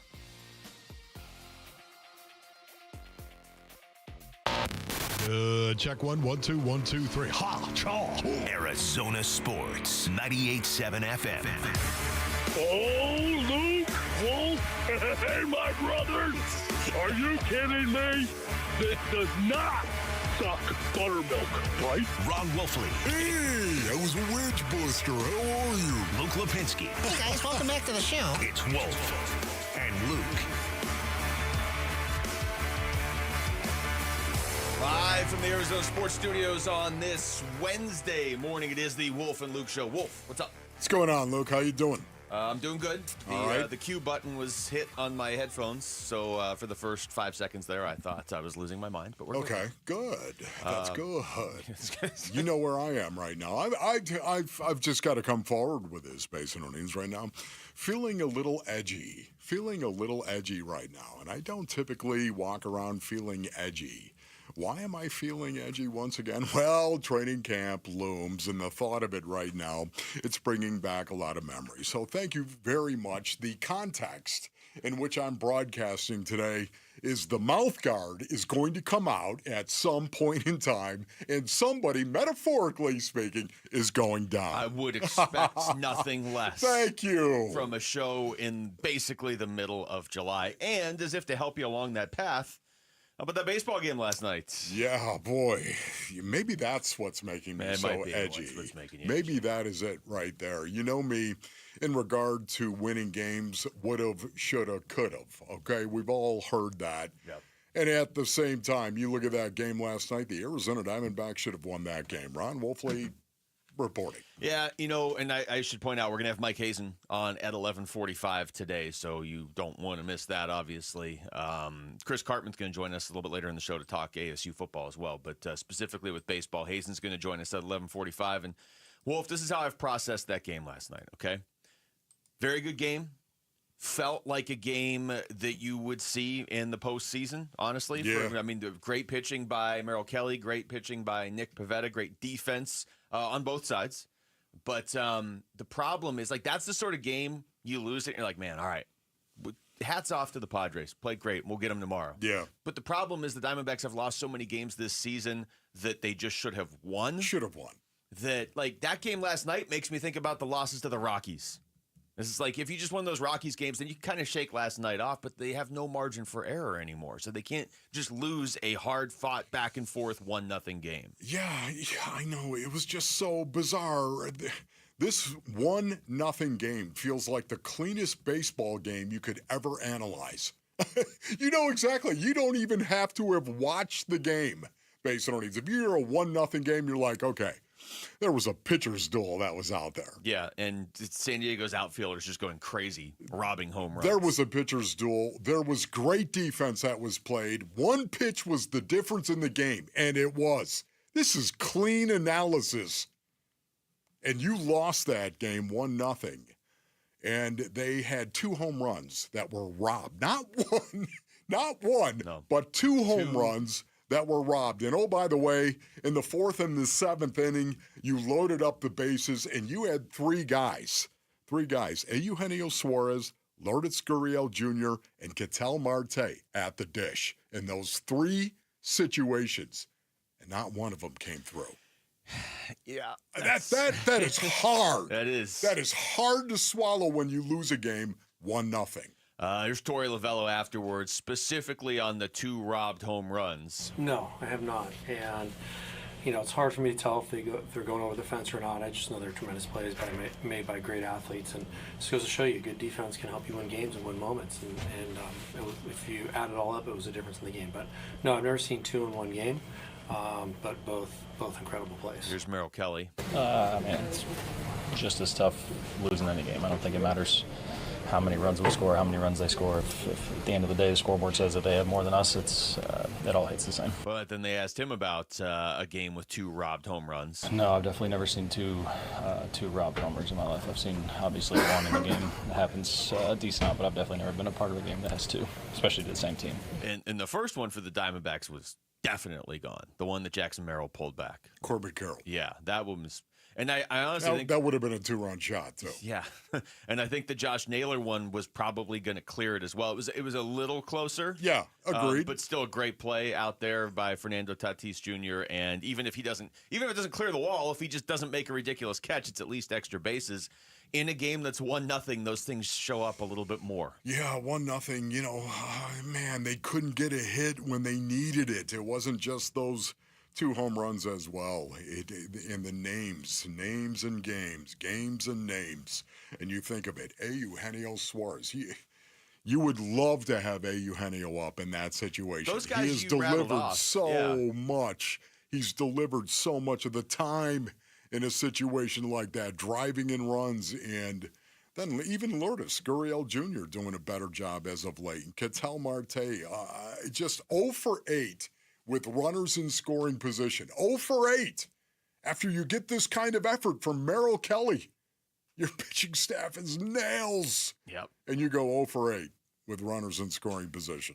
I know every team has these, but it feels like the Diamondbacks have had too many games where somebody has just a monster effort, whether it's Gino hitting 4 home runs or Merrill pitching the way he did last night, where they come out of the game and it's like, man, that was impressive. We lost.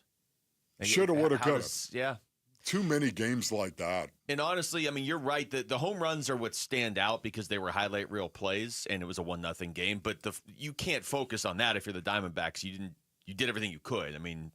Jackson Merrill makes an amazing play. Okay, so be it. But it's being up with bases loaded in 2 different innings and not being able to get 1 run across the plate. Here's Torey Lovello. It was that type of night. I felt like as we were in and out of the dugout, their starting pitcher was throwing well and keeping us off balance. I knew they have one of the best bullpens in baseball, so we know what's potentially coming out of that bullpen. And I felt like it had a chance of playing out the way that it did. So it is frustrating because I believe in our team offensively and we can score runs and we built innings, we just couldn't get that big hit. So, credit to them. We got to be better. The Arizona Diamondbacks are number 3 in RBIs in all of baseball. The baseball universe, there you look at it, the Arizona Diamondbacks number 3, and they could not drive in a run when they needed it the most. It was so frustrating. And once again, this is where the entire dynamic of the game of baseball comes into play for me because football was so fun based on earnings because even when you were losing, you could do something about it. And you could make yourself feel so much better. You're losing 28-7 and you're in the 4th quarter. And guess what? You're going to pay for it. Not you. You are going to pay for it. Hammer them. And you felt better. It was, you could walk off the field and you could say, you know what, every play, we went out there, we played as hard as we could. We didn't play well, we got beat. But you know what? You got beat, didn't you? Because I'm standing over you right now. And you know you got beat. You know, I can just tell you, you could release all that with baseball. How do they do this? You don't seem like you're on edge at all today. How do they do totally it? Fine. Luke, how do they release all that? I mean, that's a great question, honestly. That's why we baseball gotta is such Mike a challenge. Hayes that. Yeah, okay. I'm going to let you ask that one. I feel like you have it in a certain way you want to ask it. Yes. But I think it's probably the biggest challenge in baseball. You've talked about this in the past. You can't – sports by nature are such a great way to just have that, like, physical outlet like you're talking about. I mean, I feel like it's that way in basketball and hockey to a certain extent, what you're saying as well.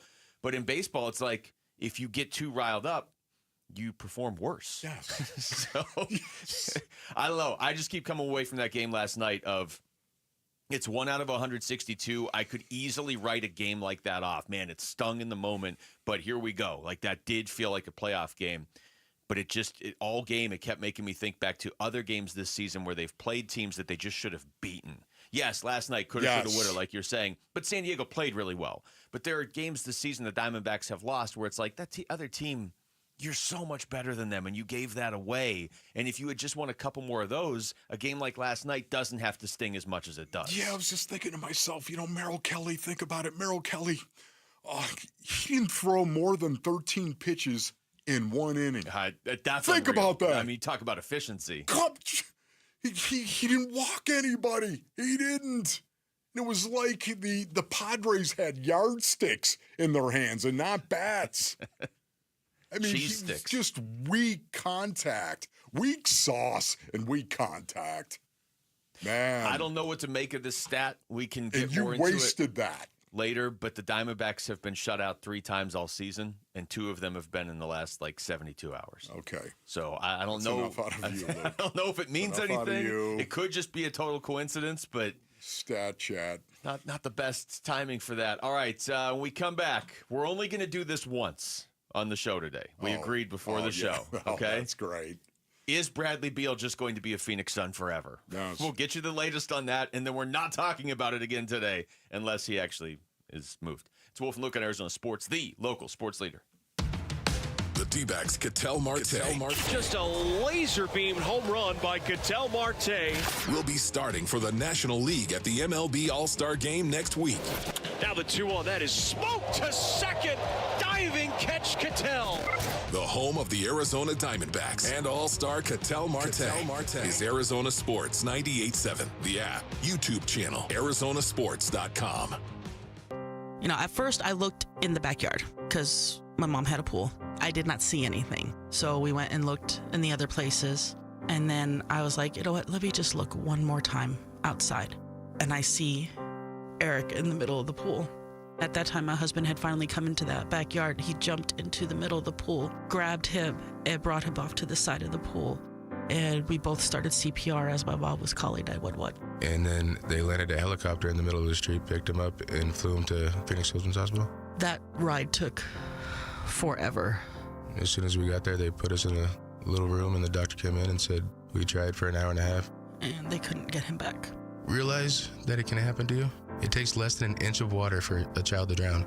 As long as we are able to save one other child's life, that's what this is about. Fulton Homes remembers Eric and reminds you, 2 seconds is too long to take your eyes off kids near water.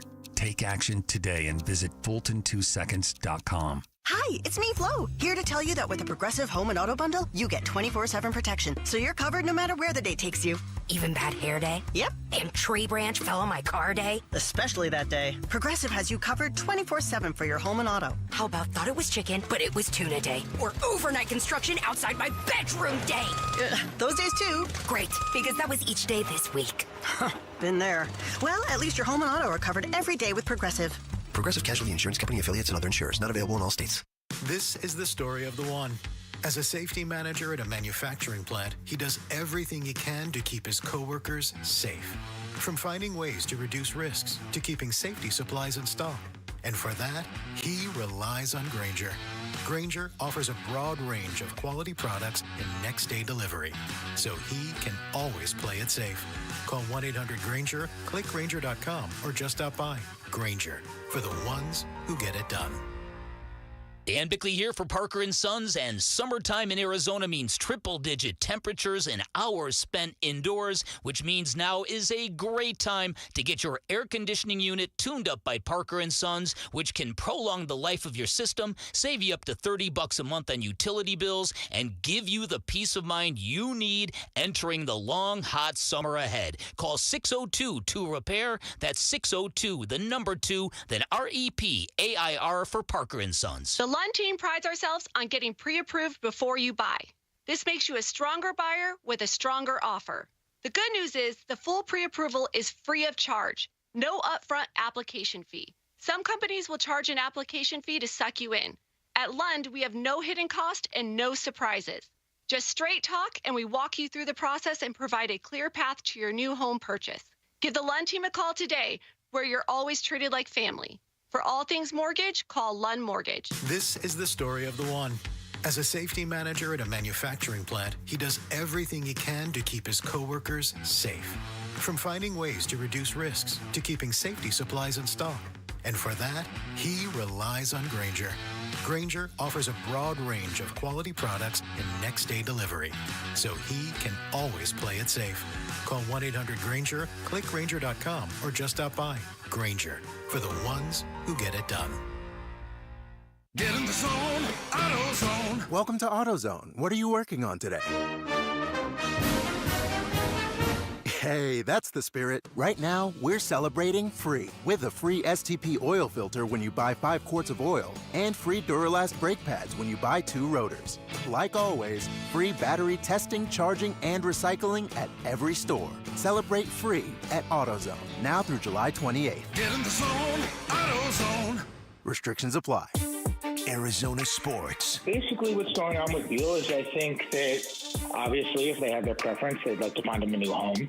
But that's more difficult said than done because he's got the no trade clause. Suns, a new horizon, shaping the Suns' future this offseason with Wolf and Luke. All right, full disclosure. We talked about this before the show, did we not, Wolf?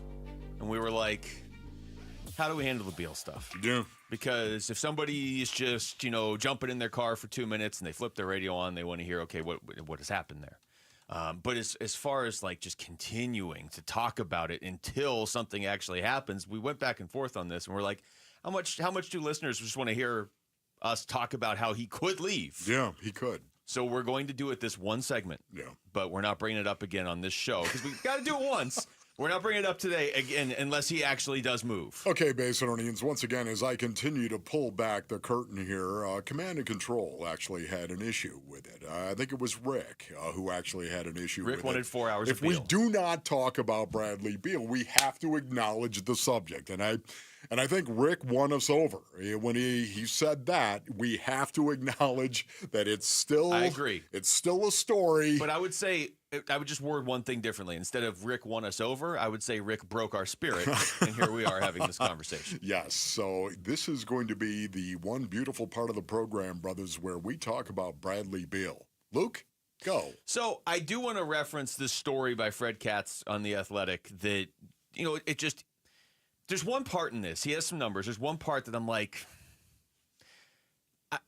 Look, I'm never going to tell somebody else how to spend their money or like the idea of Bradley Beal has to give back $13.8 million. Well, why? Because the Suns didn't plan this out. He has to give back the money. Like, I wish he would. But he doesn't have to. I'm not sure if I was in that position, I would give back $13.8 million. But in this story, they talk about, okay, there are some teams that are interested. Maybe the Clippers, maybe the Heat, maybe Milwaukee. There's a few different teams. But those teams can't necessarily make up the $13.8 million he's going to lose. So if I'm Bradley Beal and the Suns are like, hey, we want to stretch and waive you, because it sounds like that's what they want to do, stretch and waive, basically a 19 and that does get them under the apron, correct? It does, but they're going to have a $19.4 million dead cap hit for each of the next 5 years if they do it. So just obviously. You don't just walk away like That's nothing right. happened. But yeah, get some under the apron, get some extra out of the luxury tax for a little bit as well, I believe. But if I'm Bradley Beal, I'm like, okay, how am I going to make up that $13.8 million? It says in this story, and they use the Clippers as an example. The Clippers could be interested, and he's interested. But, and they just move things around. There is an opening at a position. Like, it would make sense, but they can't offer him $13.8 million. They can basically offer him $5.3 million a year. Yeah. So if he got 2 years, would that be 10.6? At that point, it's like we're talking about hundreds of millions of dollars. Are we going to hold this up over $2 million? Ain't nothing but $2 million, Luke. $2 million more than I'll ever see. I grant that. But in the context of, like, we're talking about hundreds of millions of dollars. You know what, though, Luke? There were guys that I played with where it was about the principle. It wasn't about the money. It was about the principle at that point in time, saying, I have worked my butt off. That's fair. To get to this point. I deserve everything that I signed a contract, and I deserve to be paid everything that I signed my name to that contract. Totally agree. I mean, there are some guys who feel that way. I don't know if Brad is like this. I don't know if he is, but I don't either. I'm just trying to put myself in that position. And again, asking somebody to give up $13.8 million because you took on a contract that you shouldn't have is not not a way to consistently succeed. You know what I wonder about, man? We've talked about this a lot. But Brad, how does Bradley Beal feel about this? It's at what point in time you just go, oh my goodness. I don't care if it's against my principle to say that I'm going to waive $13.8 million. I'm not. You don't have to pay me that $14 million. I'm going to waive. Wow. I wonder how he's feeling about it myself. I do personally. How does he think about this? I wonder about it. I'm just trying to think. Can you imagine walking into that locker room at this point in time with all of this going on? Yeah. No. I mean, I would guess that his fellow players don't hold it against him because they could easily be in that situation too. I mean, maybe not easily because teams don't give out no mercenary trade clauses. league, baby. Yeah. So if I was a teammate, I wouldn't be like, hey, why are you still here? Absolutely not. But I just think at a certain point when the season starts, does he really want to be here? Like, he knows that the organization doesn't want him. It's now become a story to the point where the fans don't want him. It really is just his contract that's the issue. It's not Bradley Beal. But if I'm Bradley Beal, I'm looking at it and I'm thinking, okay, I got to make up $13.8 million. By the way, I'm still getting like $120 million. It's not like I'm going from 13.8 to zero. I'm going from like 135 to 120. Kid's going to be okay. Yeah, exactly. But how can I make it up? If my options are I just sit for a year, that's not great for my career. As opposed to I go out there and maybe I lose $3 million over the next 2 years, but maybe my career is another 5 or 6 years and I make it all back and then some. You know what's amazing about this? When you look at the different perspectives that are involved in the Bradley Beal deal, the teammates, when you think of his teammates were like, hey, Brad, let's go. Yeah. They would step right into line and you would have no issues whatsoever. Let's go play basketball. Then there's ownership. And ownership feels differently. The organization feels differently about Bradley Beal and the Bradley Beal situation and how they could get that done. And I think that has got a lot to do with the angst that I would feel if I were Bradley Beal coming back. Because the organization doesn't want you here. It's the coaching staff that is right in the middle. And I think of Jordan Ott. And here's Jordan Ott and the coaching staff. How difficult a situation it would be from their perspective to work with Bradley Beal. And the reason being, for me at least, is because of the culture they're trying to establish here. And Brad is not a fit for that culture. He is not. No, and especially not a fit in the current situation his contract puts the team in. Yes. If you're gonna trade Kevin Durant, if you're gonna kind of strip this down, if you're gonna say, okay, we got to hit the reset button or the rebuild or whatever you want to call it. I'm just going to say rebuild because that's what it is. If you're going to do that, that's tough to do. But the trade-off is you get a blank slate. But right now, they're right in the middle of, okay, we're hitting the reset button. It's time for a rebuild. We just traded Kevin Durant away. We're going much younger. Okay, we're probably not going to win a ton of games next year. Yeah. and we don't have the blank slate. So that's why there's a sense of urgency from the organization, and that's why fans are like, all right, come on. Like, you can hear the Suns fan base, Wolf, wanting to get excited about the Malwatch pick and the Rasheer Fleming pick, and trying to talk themselves into the addition of Jalen Green. Green in particular, I think, is such a huge pivotal piece of that Durant trade, because if you turn him into something that, if he's able to realize his potential in Phoenix, then okay, you did pretty good for yourself, all things considered, in that trade. But if he's on the bench behind Bradley Beal, he's not getting better. It's interesting you bring up Jalen Green. You bring him up because he's so incredibly athletic. This is something that you go back and look at it when he came out. It's the reason why he was the number 2 pick overall. Think of how freaky athletic he is. If you're freaky athletic, Basinonians, you can be made into a two-way player. You can be a two-way player. You can. You've like got when they what it recruit takes. an athlete for a college football team, and they're like, we'll figure out the position when you get to Exactly campus. right. So to me, could he improve in that regard? Could he? Yeah, he could. Yet at the same time, why are you calling me? I have no idea. But my phone is going off right now. Potential spam, Basinonians. Run from it. I'm going to guess it was definite spam. Yes, but, oh my goodness, there are so many reasons why this could be. What are you doing?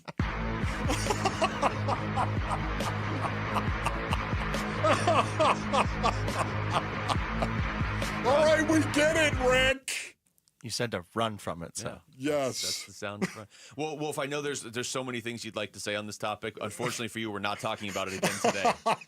And we're right up against it right now. So if you have 20 more seconds worth of stuff you want to say, but we're not talking about it again today. Okay, Luke.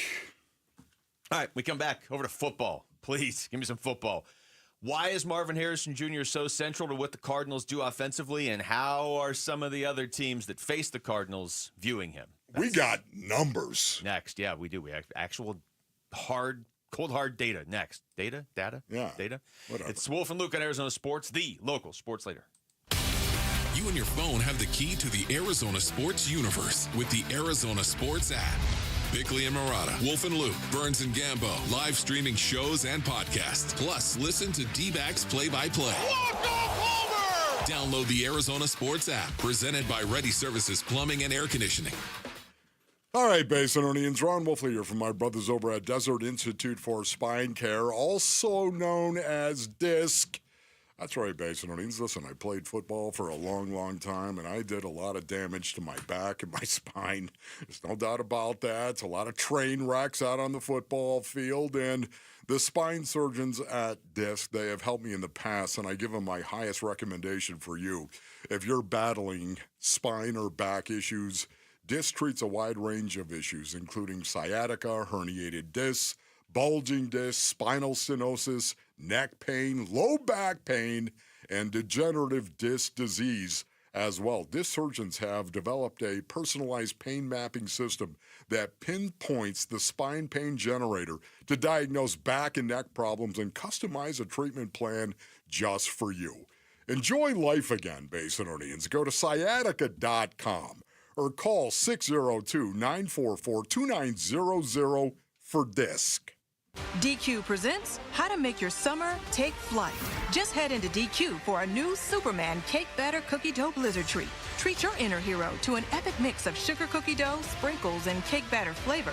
Blend it all with legendary DQ soft serve, and it's enough to tempt Superman himself. Fly into DQ for our new Superman Cake Batter Cookie Dough Blizzard Treat before it's gone. And don't miss Superman. Only in theaters July 11th. DQ. Happy tastes good.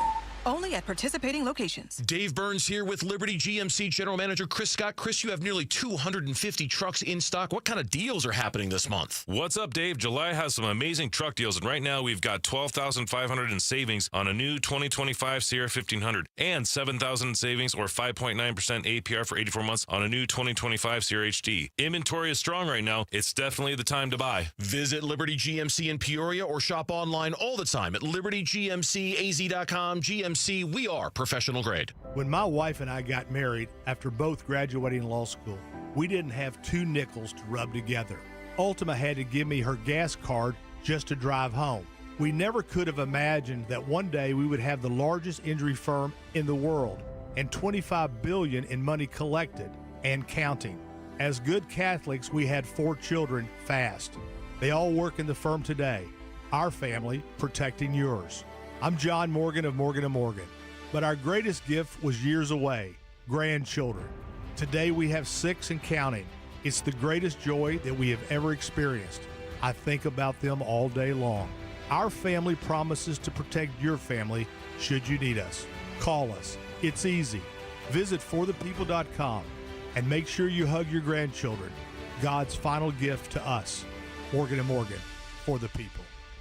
Injured? Dial Pound Law or visit forthepeople.com for an office near you. Hey, it's Gambo, and I'm here with Stuart Willis, the president of Asset Preservation, Wealth, and Tax. Stuart, I know a lot of investors that don't really have a good relationship with their advisor because their advisor's checking with them like once a year. You guys aren't like that. I think it's very important to have a real relationship with my clients. Clients and investors should feel the same way about their financial advisor. When things go wrong, you want to be comfortable making that call, because when you have this surface level relationship, or if you've been passed off to some customer service line by your financial advisor, then you know what? There's nothing personal there. You need to be able to have a one-on-one real relationship, and I just say this: if that relationship doesn't exist, it's time to find a new one. And if it's time to find a new one, I want you to call Asset Preservation, Wealth, and Tax. If you want a financial advisor that's going to be with you every step of the way and not just check in on you once a year, call 602-877-PLAN or go to AssetPreservationWealth.com. Investment advisory services offered through Foundations Investment Advisors, LLC, an SEC registered investment advisor. I'm Jesse Morrison with Trending Now, presented by Parker & Sons, heating, cooling, plumbing, and electrical. The Arizona Diamondbacks look to bounce back from a tough 1-0 loss to the San Diego Padres last night. Tonight in Game 3 of the series, first pitch is at 6:40 right here on Arizona Sports 98.7 and the Arizona Sports app. Brandon Pfaadt gets the start for the Dbacks against San Diego's Dylan Cease. And the Phoenix Mercury are in action today against one of the top teams in the WNBA, the Minnesota Lynx. Tip-off for that one is coming up at 12:30. This report is brought to you by Parker & Sons. Parker & Sons is there for your air conditioning needs. Beat the heat with their same-day service and never pay extra for nights, weekends, or holidays. Call Parker.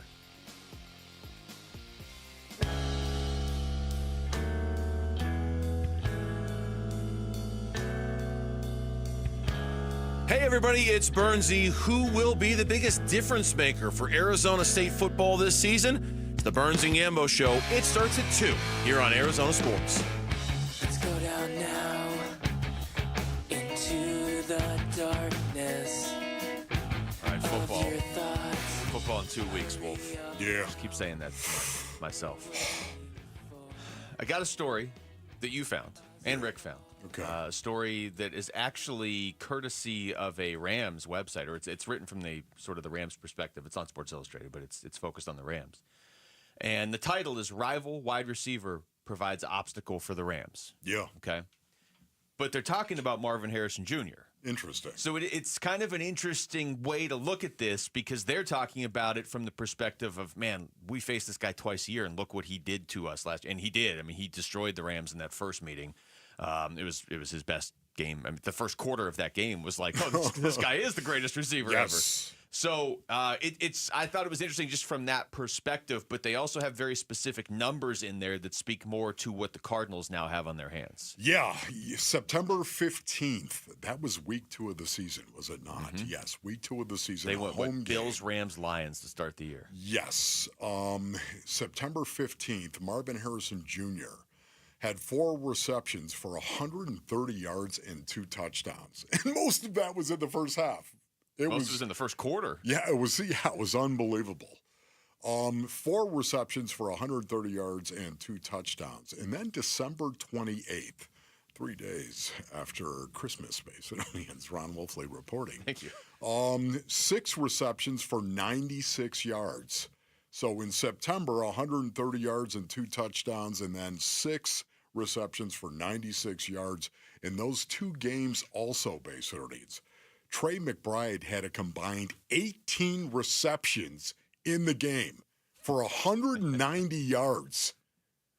And James Conner in one of those 2 games had 122 yards rushing as well and 1 touchdown. And Michael Carter actually had 70 yards rushing in the second game. So it wraps up like this. It says, in those 2 games, 4 players put up a total of 608 yards against the Rams defense, especially their secondary. And that's Kyler Murray throwing the ball as well against that secondary. Listen, the Rams defense last year, to me, the most improved defense in the National Football League. Not even close. And they showed that. This is a team, their defense is going to be really cool and interesting to watch this year because I think they're going to be really, really good. The Rams defense? The Rams defense, once again. Having said that, these numbers are significant. Why? Because they speak to how important it is that Marvin Harrison Jr. and Kyler Murray, once again, come out and actually build on what they established last year. And if that happens, look out. Think about how much the Cardinals have struggled against the Rams since Sean McVay got there. However many, what is that? It feels like 100 years. It does. Like 9, my maybe, goodness. How much they have struggled specifically against the Rams. And then look at last year. They beat the Rams 41-10, and they lost to them 13-9 on December 28th, like you said, which is actually 3 days after Christmas. So they were they controlled the first one. There's no other way to say it other than domination in the first one. And then they were right there with a chance to win the second one. That's the one where the ball hit the ground but was intercepted in the end zone by the Rams. And it technically, they were right. It is an interception because in the NFL, the ball can just be on the ground and be intercepted, apparently. The ball went off Trey McBride's head. Yes, yeah. Turn around. That was, don't play it, Rick. We get it. But those have to be 2 of the better Cardinals efforts against the Rams in the last 20 meetings, and they both were last year. And to your point, it wasn't just Marv, but those were 2 of his 3 best statistical games last year. 4 catches for 130 yards and 2 touchdowns, and then 6 catches for 96 yards in the second meeting.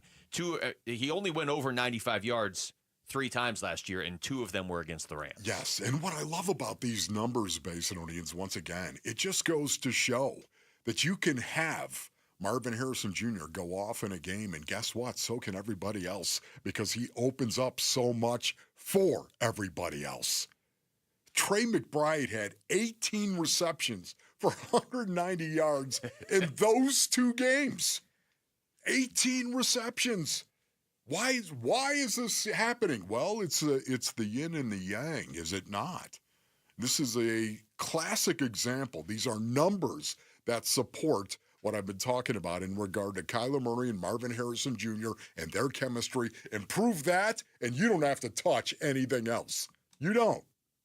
The pieces are there to be a really good football team if that happens. If the chemistry between Kyler Murray and Marvin Harrison Jr. improves, why? Because here are the numbers, Trey McBride, going off in a game. Because maybe you're paying attention to Marvin Harrison Jr., or maybe you're not, and that's why Marvin Harrison Jr. is going off, and now everybody's going off, and James Conner running the ball for 122 yards. It opens up stuff for others when you've got a guy that can run down the field and beat you down the field. It also shows that it can be done with, I always talk about how, are we talking about something that's just hypothetical or something that has already been done? Now, that connection didn't light up the opposition a ton last year. It just didn't. That's why you're talking about how it needs to get better. Yes. But it did twice against the Rams. And it also did, the game against the Dolphins was really good too. And why is that important? Against the Rams? Against the Rams. Because the Rams have owned them for 8 years. You have to go through the Rams to win this division. In your division, the fact that the Rams have owned them, and oh, by the way, really good defense. Well, yeah. Yeah, it wasn't like this just happened against, whoever, the Browns or something. The Browns defense, I guess, was exactly. Whoever you want to pick had the worst defense last year. It wasn't like Marv just had his 2 best games against the worst team. It wasn't that.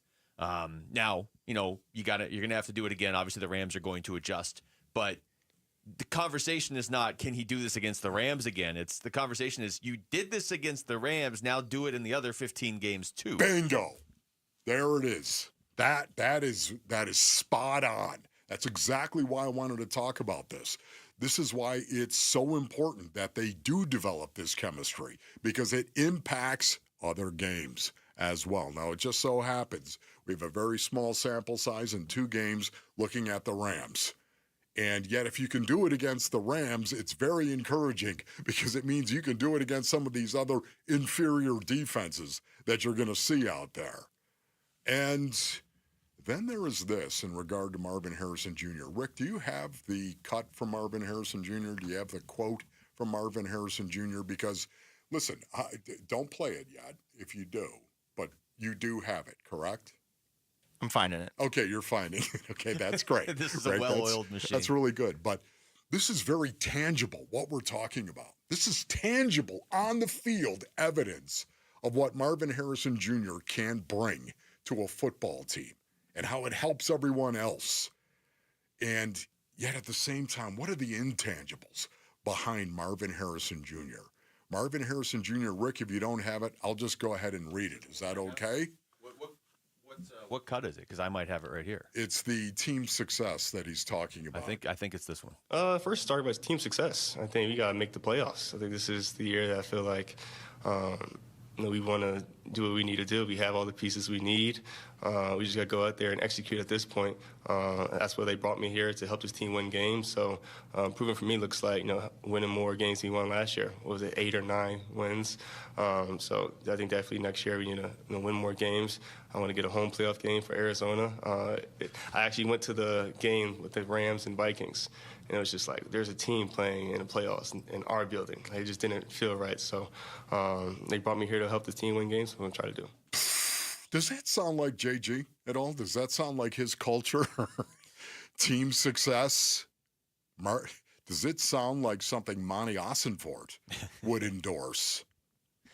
This is huge. It also really highlights the fact that there's probably not anybody on the team whose stats right now improving are more tied to wins and losses improving, honestly. As far as an individual player, I guess you could say Kyler if his stats get better, but we've seen Kyler with better stats, and also Kyler's stats last year, and so it just depends how you look at them. Yeah. And you could say some of those were his best statistical performances. But with Marvin Harrison Jr., we always talk about, 850 receiving yards last year and 8 touchdowns. So what does improvement look like? I think he just kind of hit it. It doesn't look like an improvement in his numbers. It looks like the Cardinals winning more games. Yes, but he can improve so much. That's why I love what he said. He can improve. He's not talking about attacking the ball. He's not talking about running better routes. He's not, even though he can and he should improve. He's talking about winning more games. That is why he's huge inside the locker room going forward. All right, we come back. Mel Kelly was outstanding last night, but there's always what's the opposite of a silver lining, Wolf? There's always some sort of caveat every time something good happens with the Diamondbacks. Thorn in the side? Yeah, maybe. That's next. It's Wolf and Luke on Arizona Sports, the local sports leader. A Dbacks decision maker from the team's front office joins Wolf and Luke this morning at 11:45 for Dbacks Front Office Focus. Brought to you by Canvas Annuity. The home of Arizona Diamondbacks baseball is Arizona Sports 98.7 and the Arizona Sports app. All right, Basinonians. Ron Wolfley here from my brothers over at Moving Team 6. Go to movingteam6.com for more information. They like to say, your move is their mission. That's right, it is their mission, Basinonians. They take a military-like approach to every move that is out there. They are going to be professional. They're going to be efficient. They're going to be on time. They're going to be reliable. It's one of the reasons why they hire veterans. That's right, Basinonians. Moving Team 6, this is what I love. They proudly support and hire veterans to join their team to help you move. They say that moving can be one of the 3 most stressful things you're going to do. And I don't know about that, Basinonians, but I do know it is stressful if you've ever tried to move yourself. And Moving Team 6, they want to remove that stress from the equation. They're built on a foundation of faith, ethics, honesty, and trust. I know that because it's built on the backs of the Lee family. Tim Lee, he owns and operates Moving Team 6 and runs it with his sons, Garrett and JT, right here in Phoenix. Go to movingteam6.com. That's movingteam6.com. Hey everybody, Dan Bickley here, and we all know July can be really hot in Arizona, but not as hot as the smoking deals you will find at Chapman BMW. I'm talking about 2.99% financing for 60 months on the X1 and the X3. They're beautiful compact luxury SUVs, and you can lease the X1 for just $499 a month. You can always shop online at ChapmanBMW.com. That's Chapman BMW, 2 great locations, 1 great experience. This is the story of the one. As a lineman, he does whatever it takes to keep the power on in his community. And he wants a partner like Grainger who does the same. Grainger offers the professional-grade products he needs, from voltage detectors to harnesses to hard hats, plus fast, dependable delivery, so he can rise to every challenge. Call 1-800-GRAINGER, click Grainger.com, or just stop by. Grainger, for the ones who get it done.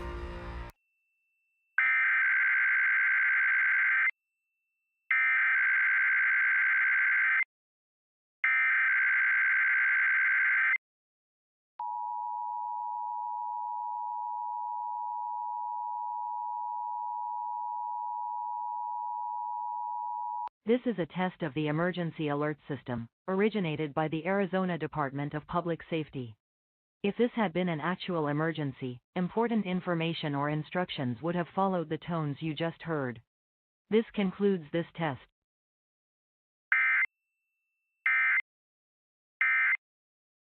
Prepared. Hi, I'm Lori Clark, owner of Right Way Roofing. We offer free estimates and up to 12 months, same as cash. Let's get your roof ready before the storm strikes. Remember, there's only one way, the right way. The right way roofing, we do it right.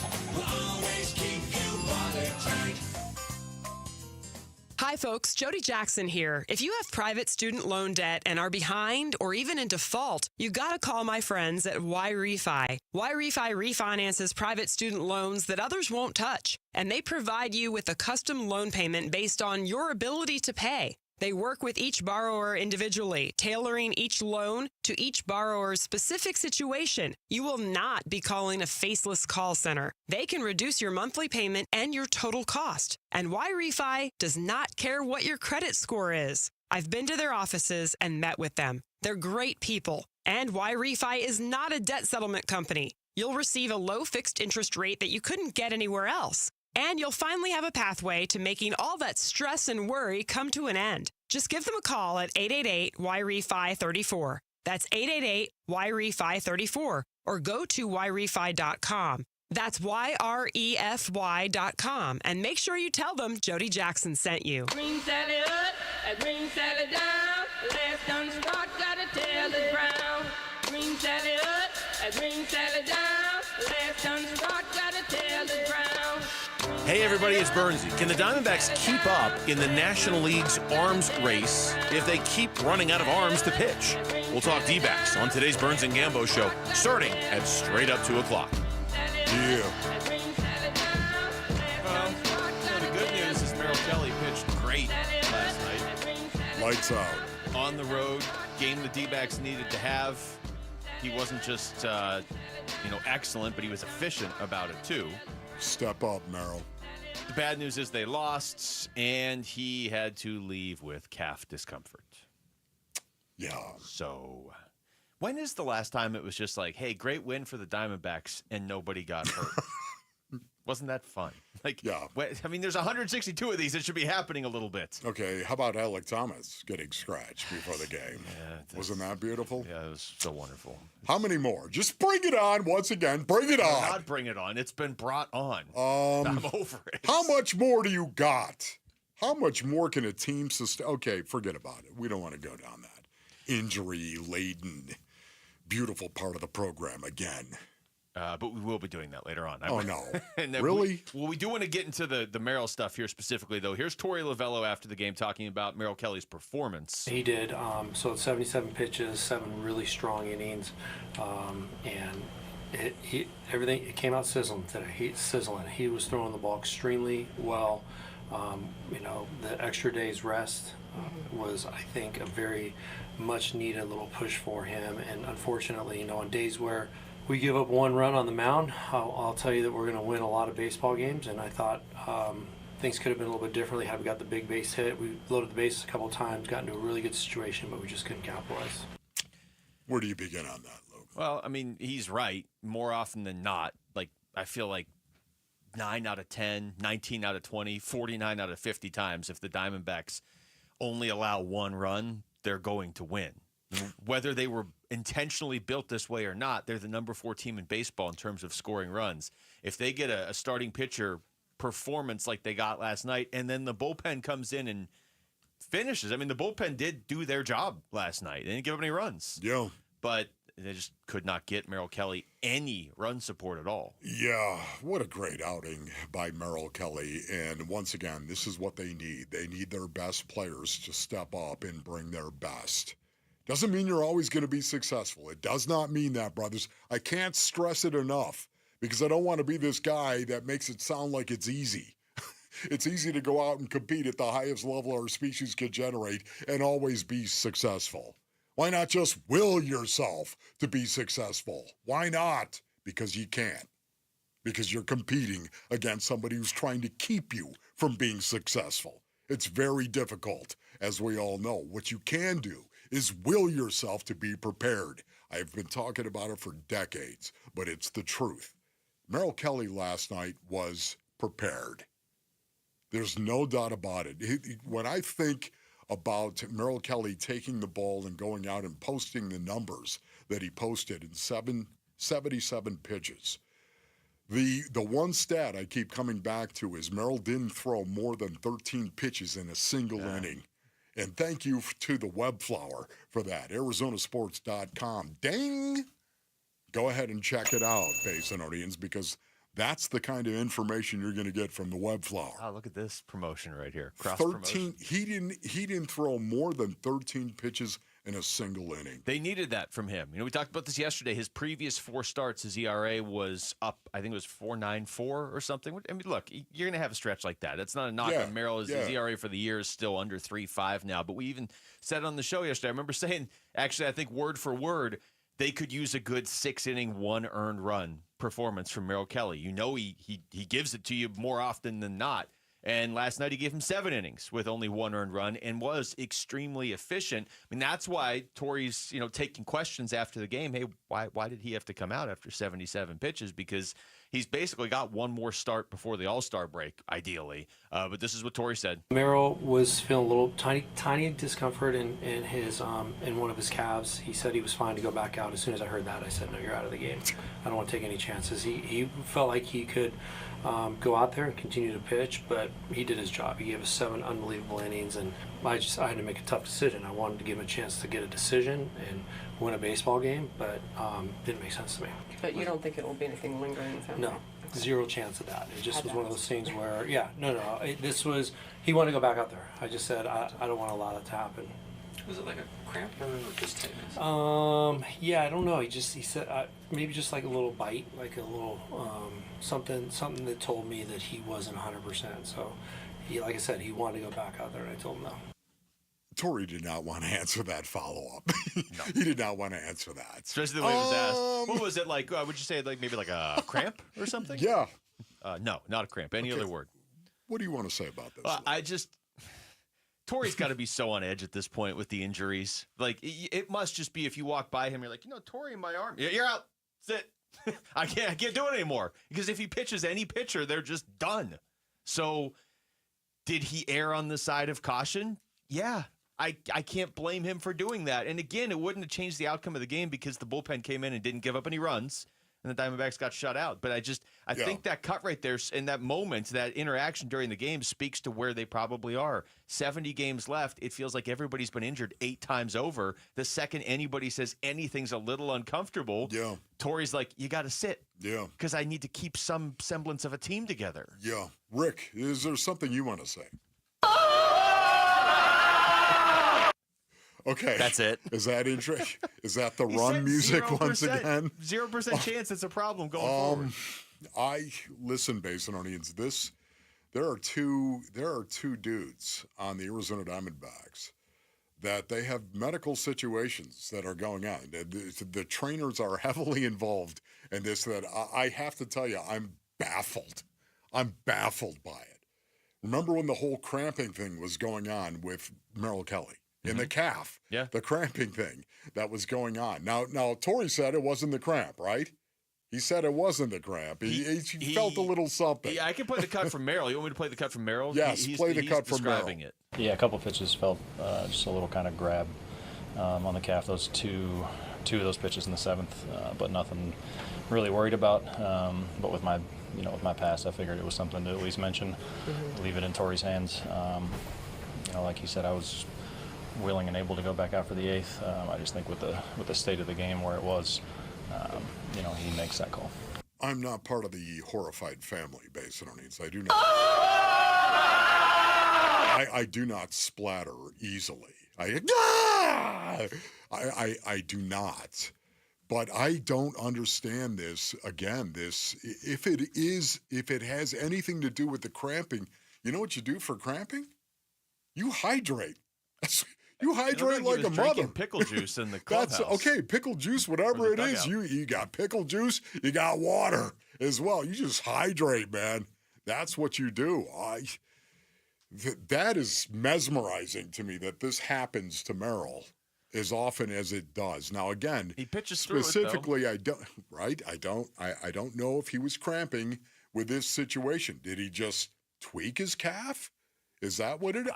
I don't know, but this has happened before multiple times with Merrill and his calf. I guess that's the question. Was if that were game 5 of a playoff series last night, does Merrill go out there for the 8th inning? Because you heard him and Torrey both say he was more than willing to go out there for the 8th inning.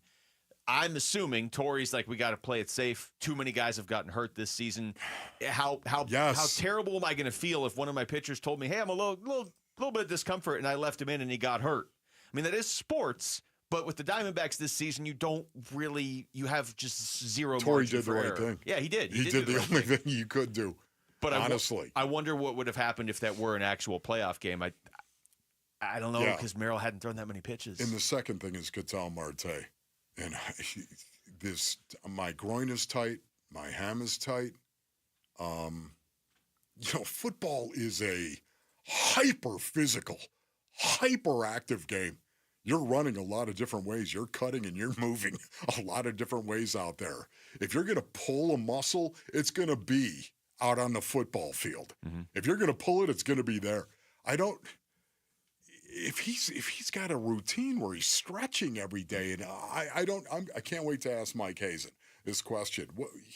What is the reasoning behind all of this muscle soreness that he has? I mean, maybe it's one of those things where I don't know. I mean, I'm not a doctor. I'm just playing this out. Like maybe I'm wondering what the trainers are telling him. Like, will it be fine next season? Is this the sort of thing that now it's just kind of we're in the season and it's going? Yeah, but Ketel's always been like this.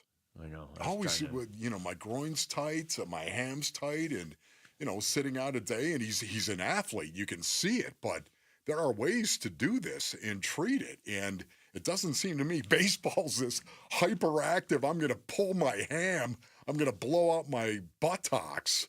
I don't know. It feels type game. I don't see that. This baseball season, it feels like we are in week 18 of an NFL season. That's how, and I don't remember a Diamondback season ever feeling like that. Where everybody is so banged up. Nobody's 100%. I get that at the All-Star break, but it just feels like everybody's like really fighting something off, or they're just out. When we come back, what kind of leap do the Phoenix Suns need Ryan Dunn to make next season? That's next. It's Wolf and Luke on Arizona Sports, the local sports leader. Burns and Gambo, afternoons. I am nervous about this upcoming ASU football season for the simple reason that our organizations in our valley the last few years have not done well with expectations at all. Try to think about the last time a team in our town lived up to high preseason expectations. It's an irrational reason. It really is. It's irrational. Everything about their team says they're going to be good. Yeah, they got to replace Scadaboo, obviously, but they've got so many guys coming back. Everything about ASU football says they should be good. And why am I so nervous? Why do I feel like I've heard this one before? Burns and Gambo, afternoons 2 till 6 on Arizona Sports, the local sports leader. All right, Basinonians, Ron Wolfleader from my brothers over at All Pro Shade Concepts. Go to allproshade.com for more information. When you work with All Pro Shade Concepts Bay Center Indians, you are working with the most trusted local shade company available, voted #1 by Ranking Arizona for patio shades in 2024. They have an A+ rating with the Better Business Bureau, and you can check out all their 5-star reviews on Google. Listen, installation is done by their in-house team, no subcontractors. The installers are shade experts. They've installed thousands of shades in the basin. They'll work around stucco, tile, work on your pillars for a seamless fit, allowing you to close in your patio with shade and then open that same patio with a touch of the button. These shades are commercial grade. They're industrial strength, hundreds of colors and durable fabric to withstand the Arizona sun. Choose from manual to motorized, sealed track or cabled shades. All Pro Shade Concepts, they've got them all. Go to allproshade.com. That's allproshade.com. Hello, everybody. Eric Bryan, owner of Precision Air and Plumbing. If you haven't noticed, the summer's here. The triple digits are settling in, and we know the heat isn't the only thing feeling heavy. Got a tight budget? That's why we're offering new AC units starting at just $99 a month. But that's not it. You could also get up to $3,000 in federal tax credits and rebates. It's never been a better time to upgrade. Beat the heat and budget the stress. Make the precision decision today. Call us at 602-FIX-MY-AC. Hi, I'm Trisha, your friend and jeweler at Shane Company, where we're all about you, your style, your budget, your dream engagement ring. Are you looking for a style that's classic, modern, vintage, or something in between? Not sure? At Shane Company, we're here to help. We have so much style under one roof because a friend knows you like options. Drop by or visit us at shaneco.com. Shane Company, your friend and jeweler. When might you be buzzed? When you suddenly love everything. You guys! I love this song! I love these nachos. I love our kickball league. Ugh! I love this guy. What's your name? You know what I'd love? A ride when it's time to head out. If you see a buzzed warning sign, call for a ride when it's time to go home. Buzz driving is drunk driving. A message from NHTSA and the Ad Council. I love your car. Is this real leather? If you could hear Old Spice Fiji Antiperspirant, what would it sound like? First, you'd start with Fiji Antiperspirant's amazing scent of palm trees. Add pure notes of fresh coconut and layer on 24/7 odor and sweat protection. You won't hear any dyes or parabens because with Fiji, you won't have any. So while your regular antiperspirant sounds like this, Old Spice Fiji sounds like this. Sounds like it smells amazing. Is that knee, hip, or shoulder pain not getting any better, and now they're talking surgery? Before you go down that road, hit pause for a second. Hey, everybody, Dan Bickley here, and I want to tell you about something that's helped a lot of people get their lives back, including me. It's QC Kinetics, the leaders in regenerative medicine, where they use treatments like advanced cellular therapy and platelet-rich plasma, all designed to actually help your body heal itself. And this is critical. 92% of patients report satisfaction with their results, and that's not just a number. That's peace of mind that you are exploring something that is truly working for people just like you. And it doesn't cost anything for a second opinion. Go learn more about something that could be life-changing. Call QC Kinetics now with clinics in Phoenix, Scottsdale, Peoria, and Chandler. 602-837-PAIN, 602-837-PAIN for QC Kinetics. Something new is happening at Cox. Now the price of your Cox internet and mobile plan won't go up for 3 years, and Wi-Fi equipment is included. So no frustrating price changes, just a lot more of what you want, like a pizza with extra pineapple. Yikes. Okay, let's stick with something everyone wants. No price changes on your plan, guaranteed. Learn more at cox.com/value. Must have at least 500 megabits per second speeds and Cox Unlimited mobile taxes and fees excluded from price guarantee. Mobile data speeds reduced after 20 gigs usage per month. KMVP FM Phoenix. Arizona Sports, the local sports leader. On the Arizona Sports app and on 98.7. I'm Jesse Morrison with Trending Now, presented by Parker & Sons. Heating, cooling, plumbing, and electrical. This just in.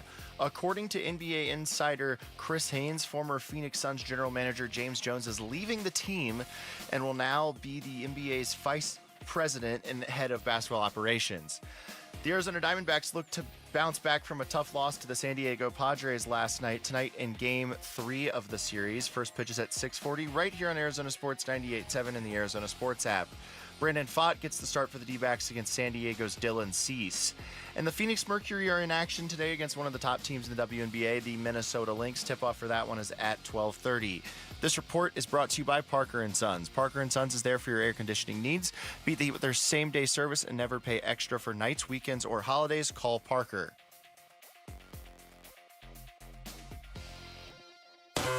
Arizona Sports. Breaking news. All right, Rick, what do you got?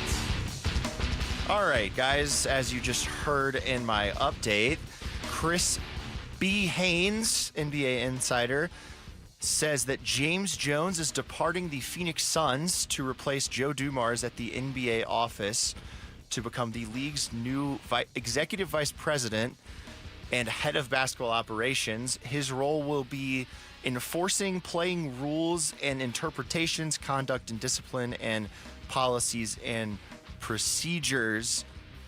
And he was recently transitioned from GM to senior advisor, as we know, and now he is just no longer with the Suns. Wow.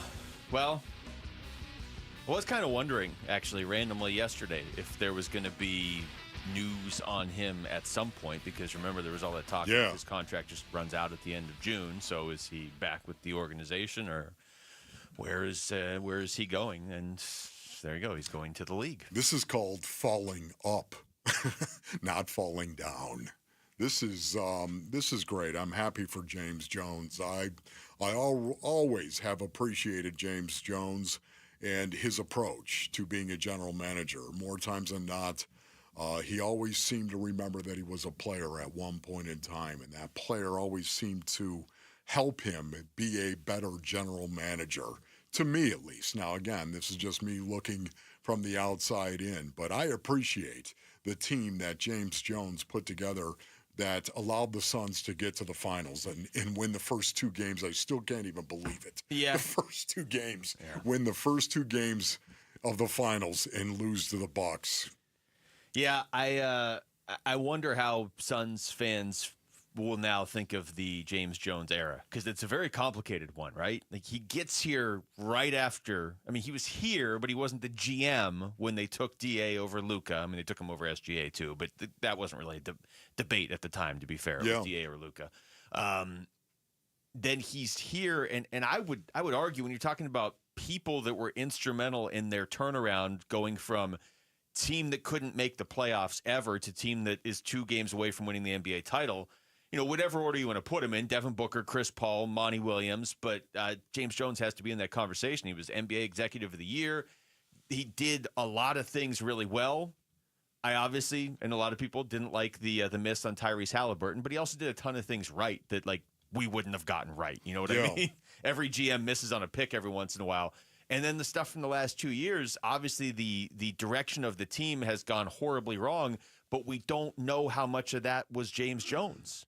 So it's a really complicated era to try to evaluate. Can I tell you guys what I will always remember about him here? Yes. When Josh Jackson did not show up to that appearance at Fry's that he was supposed to show up to, so James Jones was out there handing out free beer to the Phoenix Suns fans. Yes, it's a very specific moment, but it was an iconic moment in that 10-year run of the Suns not being great. But anyway, what do you guys think this says about the Suns organization that he's leaving? Well, for me, you've got a king that is deposed. That's what it was. He was the general manager of this team, and he no longer is the general manager of this team. And because of that, even though the Suns, it's an amicable split, I believe, but I think we all saw this coming at some point in time. I'm torn on this, because a lot of times when you get new ownership, everybody, trust me, as somebody who worked for the Coyotes for a while and they got new ownership every 7 minutes, when you get new ownership, it's like, wait a minute, so is anybody's job safe? Anybody, right? So this happened a couple years after Matt Ishbia came in. I mean, James Jones was still the GM the last couple years. I would love to know how many of these big decisions, the Kevin Durant trade, the Bradley Beal trade, some of these, how many of them were James Jones still, because they didn't fall in line with other decisions we saw him make before ownership changed. But also previous ownership wasn't willing to spend any money. So it's like, how much did that impact it, right? But I just don't think James Jones is the sort of guy that's ever going to go on a podcast now and spill all the information. You know what I mean? It doesn't seem like he's that guy. He doesn't seem like he's that kind of guy. You're right about that. But can I just say, this is going to come out at some point in time. You know, is it? Yeah, it is. You don't think so? I don't know. I tend to agree, because the stuff always comes out. Yeah. I'm just trying to figure out who would talk about it. Yeah, the old saying goes this way, Basinonians: 3 people can keep a secret if 2 of them are dead. Now, once again, it's an old mafia saying that they talk about. Metaphorically speaking. Right. I'm not talking about. That sounded bad, didn't it? But it's the truth. It just really kind of raised the level of the show, is what it is. It's the truth. And, listen, I at some point in time, we're going to get little pieces of information that's going to come out here, because it's human nature that it's going to be. If James Jones was against the Kevin Durant acquisition, if he was against that, that definitely will come out. Ron Wolfley report. If he was against the Bradley Beal, at some point in time, he's going to leak that information. So you're saying it'll come from him? From him. Okay. Yes. Maybe it doesn't. Because again, I'm saying if he was against it, because it didn't work. Yeah, it really is like a tough thing to. We all look at it and we're like, well, he didn't want to make trades like this, and then Matt Ishbia is here, and 9 hours later they're trading the future for Kevin Durant, and so that looks a certain way. And I tend to believe the new owner came in, and I've said before, if I was the new owner and I could get Kevin Durant, I would have been probably doing the same thing. But we never got any confirmation for sure, one way or the other, like who was calling the shots for those 2 years, because there is something to be said for previous ownership. Really didn't spend any money. So James Jones had to be a different general manager, the previous regime. And it was actually working pretty well, because they went to the NBA Finals. So now this is really weird, too, because if he works for the league, he's almost like the Suns are going to have to deal with him. Yeah. From an entirely different perspective now. I know, it's awesome. But, once again, this makes me happy, because obviously James Jones, we all know, was out. He was on his way out. He was on his way out the door for the Phoenix Suns. And now to actually work for the league and take over for Joe Dumars, I love that. This is a situation where he's falling up instead of falling down. If he is enforcing playing rules and interpretations, conduct, and discipline, is there a way he can go back and reverse that Amari Stoudemire, Boris Diaw suspension that never should have happened? Can we, if we have our guy in there now, can he at least kind of rewrite some history? All right, we come back to baseball. Brandon Pfaadt is on the mound tonight. You worried at all about how the last couple months have gone for Brandon? That's next. It's Wolf and Luke on Arizona Sports, the local sports leader. Bickley and Marana mornings.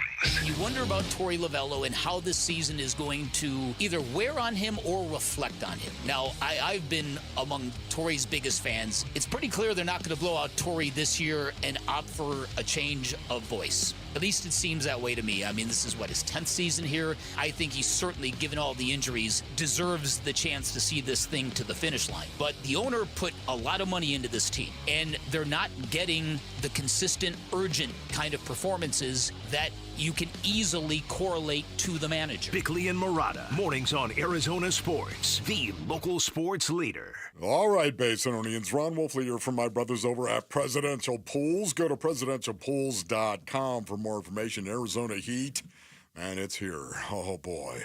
And it's only going to get hotter. We all understand that. If you've been dreaming about a backyard pool, now is the time to act, Basinonians. And at Presidential Pools and Spas, they're building fast, man. That's what they like to call it, building fast, which means you can still be swimming this summer. That's right. Here it is. It's mid-July, and yet you could still be swimming by the end of the summer. Don't wait till you're sweating through another scorcher. Turn up the cool in your backyard. And Presidential Pools, they want you to know right now they're offering a free interior finish upgrade to Pebble Essence, an enhanced pebble sheen finish with smooth glass beads for extra color radiance. Not only that, free landscape lighting packages with path lights and uplights while supplies last. What you need to do is go to presidentialpools.com. That's presidentialpools.com. Arizona's #1 pool builder. Baseball is all about stepping up to the plate when it matters most. And when you've been injured, you need a heavy hitter in your corner. At Morgan & Morgan, we don't back down. We fight to get you every dollar you deserve. No curveballs, no strikeouts, just results. That's why we've recovered over $25 billion for our clients and fight for them from offices nationwide. Morgan & Morgan, America's largest injury law firm, proud sponsor of the Arizona Diamondbacks. Injured? Visit forthepeople.com for an office near you. Hey, it's Gambo. You all know the Christian Brothers is your go-to company for all AC and plumbing needs. But did you also know they can help with any electrical issues you may have at your home? Christian Brothers offers an electrical safety inspection for just $69. This includes a panel inspection, testing all the breakers, tightening down all the wires, and much, much more. Mention me, Gambo, to get the $69 special for your electrical inspection. Call Christian Brothers at 602-222-3535. That's 602-222-3535 or online at cbrothers.com. Guys, if you feel sluggish, lack energy, or having trouble in the bedroom, you probably have low T. The solution? Testosterone from Red Mountain Weight Loss. We're not talking supplements here. Nothing boosts your T levels like real testosterone. You'll have more energy, better focus, and it'll boost your sex drive. Book your free video consultation today, and we'll even waive the startup fee. Lose weight, gain muscle, and lose the dad bod with testosterone. Available only by prescription at Red Mountain Weight Loss. Go to redmountainweightloss.com or hit pound 250 on your phone. Keyword Red Mountain. This is the story of the one. As a safety manager at a manufacturing plant, he does everything he can to keep his coworkers safe. From finding ways to reduce risks to keeping safety supplies in stock. And for that, he relies on Grainger. Grainger offers a broad range of quality products and next-day delivery, so he can always play it safe. Call 1-800-GRAINGER, click Grainger.com, or just stop by. Grainger, for the ones who get it done. Keeping your engines healthy means protecting them in season and out. Experts trust Stable to do that. And third-party testing confirms it. Stable is the industry leader in preventing fuel-related issues, no matter if you use it in your car, boat, or outdoor power equipment. In season or out, at every fill-up or when you store, start with Stable. Monsoons, wild winds, roof destruction, driving rain. Is your roof prepared? Hi, I'm Lori Clark, owner of Right Way Roofing. We offer free estimates and up to 12 months, same as cash. Let's get your roof ready before the storm strikes. Remember, there's only one way, the right way. Right Way Roofing, we do it right. We'll always keep you watertight.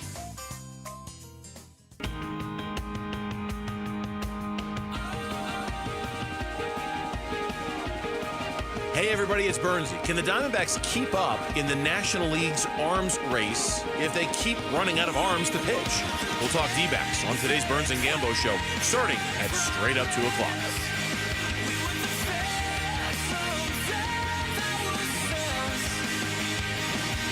All right, well, if there is ever a pitcher that could use a really good start going into the All-Star break, it would be Brandon Pfaadt, who is out there pitching for the Diamondbacks tonight. Yeah, Brandon. Right. Yeah. You got to fight, Brandon. You got no other door out of that room you're in right now. No, you got to fight. And they need it from him, too. He's facing Dylan Cease tonight. Not like Cease's numbers are great this year, but, I mean, he's put together some good seasons in the past for sure. But Brandon Pfaadt, his overall numbers 8-6, a 5.42 ERA. But Wolf, it's been it's basically been 2 different seasons for Brandon Pfaadt if you really look at it, because you're talking about a guy who has thrown 369 major league innings, not counting that playoff run. So it's not like he's made a ton of starts, right? He's made 68 starts in his career. He's made 18 this year, and the first 8 were pretty good. We were talking about him, remember, early in the season as kind of like the model of consistency. His ERA over his last 10 games is 7.67. Yes. That's not Brandon Pfaadt-like. And, forgive me, Basinonians, but once again, I think of the human being that is out there competing and playing at the highest level our species can generate. Now, I wonder what he's thinking at this point in time. He just falling back on my own experience and how important confidence is. I wonder where Brandon Pfaadt's confidence is, Basinonians. The reason why I say that is this is a guy that's got a career 5.15 ERA in those 68 starts that you're talking about, 5.15. And when you look at his ERA in 2023, it was 5.72. When you look at his ERA in 2024, even his best year, it was 4.71. And it's 5.42 right now. It's pretty consistent when you look at it. Yeah.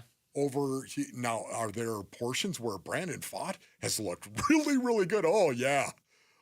There's no doubt about that. 2024, there was a patch there. He was carrying the team. Yeah, I remember, at the end of last season, that 4.71 ERA didn't feel like it told the whole story last year because of what you just said. There was a stretch where it felt like he was carrying the team. There were a lot of games where he would give you like 4 no-hit innings, it felt like, and then run into a bad fifth. Yeah. And then he'd come back and maybe give you a little bit of good pitching in the sixth. Now, the numbers are what they are. Like, at a certain point, that's your ERA, but it felt like last year he would look great in some games, but then his stat line when he came out because of that 5th or 6th inning looked a lot worse. And then when you look at his whip as well over the same period, 1.4, 1.3, 1.4. Yeah.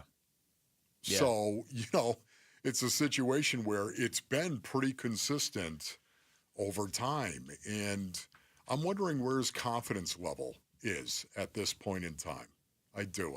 That concerns me because I know how important it is. Again, Brandon might be the most confident guy on the face of the planet.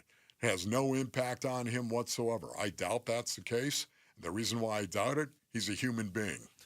Well, that's one good reason. The part that doesn't factor into all these numbers that we're talking about is, of course, what he did in the postseason. As technically, he wasn't even a rookie yet, right? I mean, that was before he was even. Yes.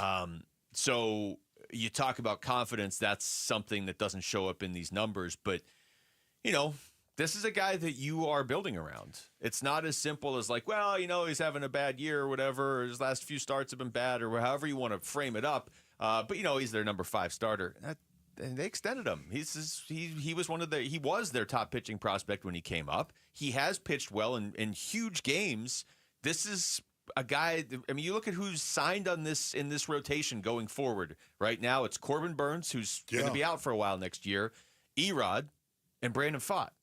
Yeah. And the biggest thing I can't understand, though, once again, Luke, and you brought it up, is how well he pitched in the postseason 2023. Just how big Brandon Pfaadt was. And, there's another guy on the team as well. Alec Thomas was huge. And those two guys specifically, I wonder where they're at, Basinonians. I do wonder about this. To perform when it matters the most. And to be able to come through and play well and pitch well when it matters the most. And then have very pedestrian numbers over the course of a marathon like the baseball season is. Yeah. I'm wondering why that is and where their heads are right now. Those are two of the guys, and I've had this feeling all season, and I'm assuming probably a lot of people who watch this team feel the same way. I think the Diamondbacks, if they were in the playoffs, are a dangerous team. The bigger challenge for them is getting to the playoffs, which is kind of backwards, right? I mean, there are plenty of teams out there. We've seen them. We see them in other sports all the time. Yeah, they're a playoff team every year, but they can't do anything when they get in the playoffs. Why do you think they're a dangerous team? Well, partially because of what they did a couple of years ago, partially because I think Brandon Pfaadt pitches better in those situations, partially because, I mean, guys like Alec Thomas, these guys that have stepped up and have been able to play in big moments. It's not like these games right now aren't big moments. Tonight's a huge moment for Brandon Pfaadt, obviously. But the way this team is constructed, and partially that was because of Corbin Burns before the season, they seem like they are built to do damage in a best of 3, best of 5, best of 7 series. Right. More than over the course of 162 games. And unfortunately, it kind of looks like that right now. Like they're not going to, unless they get going here, they're going to miss. And I think that would make a lot of other National League teams happy that they don't have to deal with them in the postseason. Yeah, the more and more evidence I see in the injuries and the toll that the injuries have had on this team, I wonder where their confidence level is collectively. Again, I know how important it is. I talk about it all the time. Confidence is the currency of competition. You buy and sell performances based on your confidence level. And you can have individual confidence as a player, of course, and you do. And then you could have a collective confidence where you basically feed off each other. And looking at this team play right now, it's hard to imagine they're feeding off of each other. They've never got into that type of rhythm to me. It's been win 1, lose 1. Yeah. Win 1, lose 2.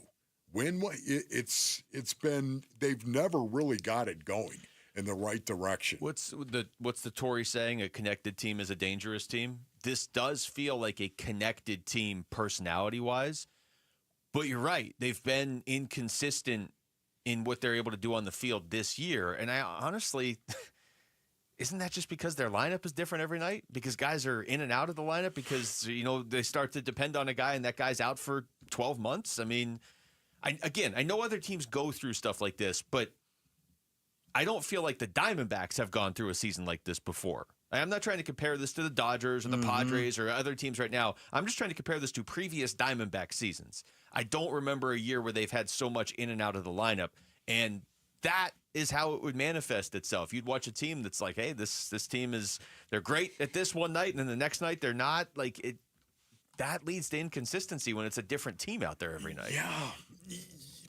Once again, though, you know where I'm going to go with this. And to your point, maybe this is actually to your point, but 5-9 in games they could have won. 5-9 in games they could have won a series.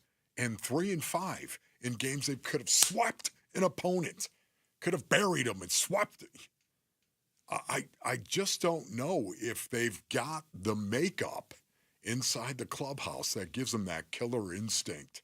I just don't know. And it's funny. Guys, I'll guarantee you this. Guys in that clubhouse, they know. They know. But it's funny because as you say that, you're 100% right. But I feel like if it was game 5 of a best-of-5 series, this is not a team you'd want to play. Like a best-of-5 in the playoffs I think series. with Corbin Burns in the rotation, I think you're right. Yeah, I maybe haven't recalibrated enough since they lost Corbin Burns. We come back. The Heisman odds are out. What do you think of where Sam Levitt is on the list? That's next. It's Wolf and Luke on Arizona Sports, the local sports leader. You and your phone have the key to the Arizona sports universe with the Arizona Sports app. Live streaming shows and podcasts. Bickley and Murata, Wolf and Luke, Burns and Gambo. Plus, listen to Dbacks play-by-play.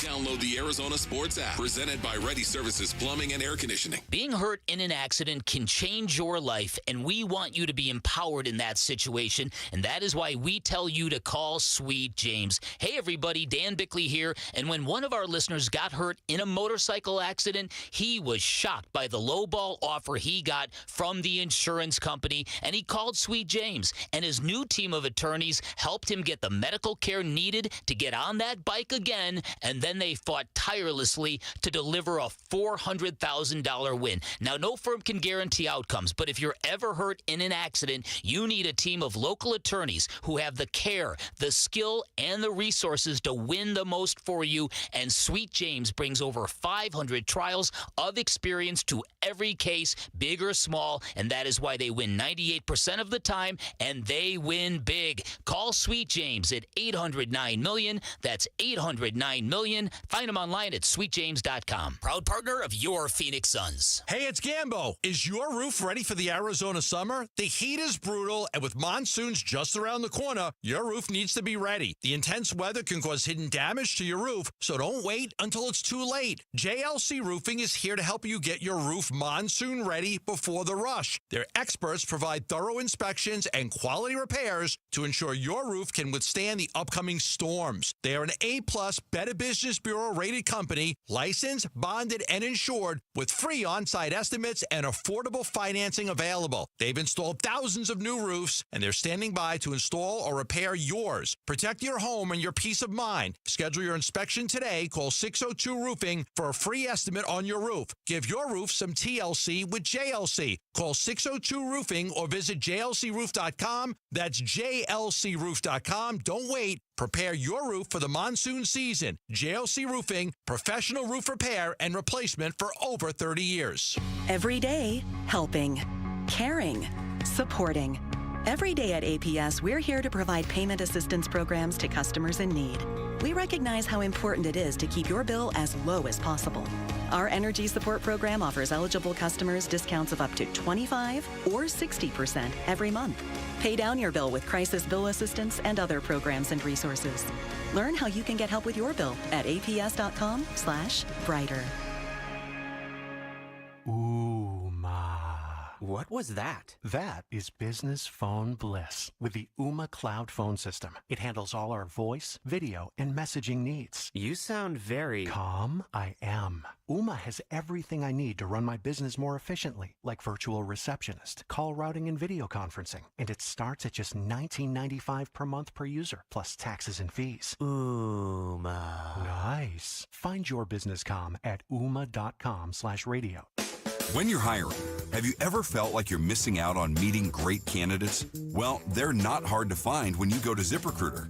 ZipRecruiter helps 10 million people with their job search every day. People who are actively looking for jobs like yours. So it's easy to find the right person fast. 4 out of 5 employers who post on ZipRecruiter get a quality candidate within the first day. Try ZipRecruiter for free at ZipRecruiter.com/free. That's ZipRecruiter.com/free. Hey everybody, Dan Bickley here, and we all know July can be really hot in Arizona, but not as hot as the smoking deals you will find at Chapman BMW. I'm talking about 2.99% financing for 60 months on the X1 and the X3. They're beautiful compact luxury SUVs, and you can lease the X1 for just $499 a month. You can always shop online at ChapmanBMW.com. That's Chapman BMW. 2 great locations, 1 great experience.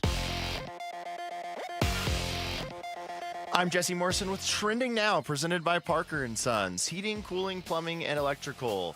This just in, according to NBA insider Chris Haynes, former Phoenix Suns general manager James Jones is leaving the team and will now be the NBA's vice president and head of basketball operations. The Arizona Diamondbacks look to bounce back from a tough 1-0 loss to the San Diego Padres last night.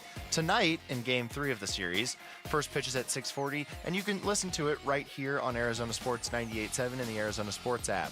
Brandon Pfaadt gets the start for the Dbacks against San Diego's Dylan Cease. And the Mercury are in action today against one of the top teams in the WNBA, the Minnesota Lynx. Tip-off for that one is at 12:30. This report is brought to you by America Roofing. America Roofing wants to give you some relief on your roof. Save 12% with their tariff and tax relief or get a free inspection. Online at AmericaRoofingCo.com, Arizona's largest roofer.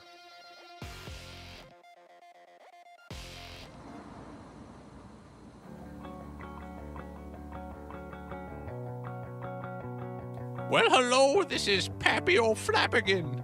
It's been 100 years since the Bradley Beal saga began. Is today the day the Suns finally do something? I hope I live to see tomorrow so we can talk about it on Bickley and Murata mornings.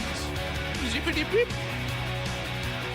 All right, to be fair, we said we weren't going to bring up Bradley Beal again, and we didn't. That was Pappy O'Flappigan? Yeah. Yeah, you know, that wasn't one of his worst. That was pretty funny. Yesterday's was terrible. That's how we measure Jarrett. Just his least worst. Is that how we're measuring him now? All right. I hesitate to even bring this up, Wolf, but I'm going to. Okay, Dom. And I know I'm going to. Oh. I don't know where this conversation's going to go, so I'm just going to start as professional as possible. Okay. Yeah. Heisman Trophy odds are out. Where would you expect Sam Levitt to be on the list? Do you have a preconceived spot where you think he needs to be? Oh man, Listen, I think Sam Levitt is a very, very awesome talent at the college football level. I think ASU is a national story, but I think there are a lot of people that are still looking skeptically at ASU and Sam Levitt because of that. I think so, nationally. Like the SEC base earnings. Yeah. They're not sitting around thinking, oh boy, ASU, look out for ASU. They're not doing that. Well, that would The Big Ten isn't sitting around thinking, look out for ASU. That would require the SEC to know that there's a conference that isn't the SEC. Thank you. Thank you. And so you get my point where I'm headed on this. So I would say a lot of the big major markets, would you say they're back east, base earnings? Yes, yeah, we definitely would. Because of that, and specifically the Heisman Trophy, New York City, he's probably outside the top 10. Yeah, I have a list of the top 12 here, and he is number 11. Bingo. So, I'm not as offended by this as a lot of people are, honestly. Yeah, don't be. I know Rick's going to jump in because Rick is offended by it because what he handed me to describe it was very slanted to while they're disrespecting him. He was really good last year. I think he's going to be even better, and I think by the end of the year, he's going to be a lot higher than 11th on this Heisman list. I felt that way last year. by the end of the year. I'm not going to say I felt that at the start of the year, but that was one of my thoughts that stood out to me with probably about 2 or 3 games left last season is because that was when all the Cam Scadaboo Heisman hype was coming up.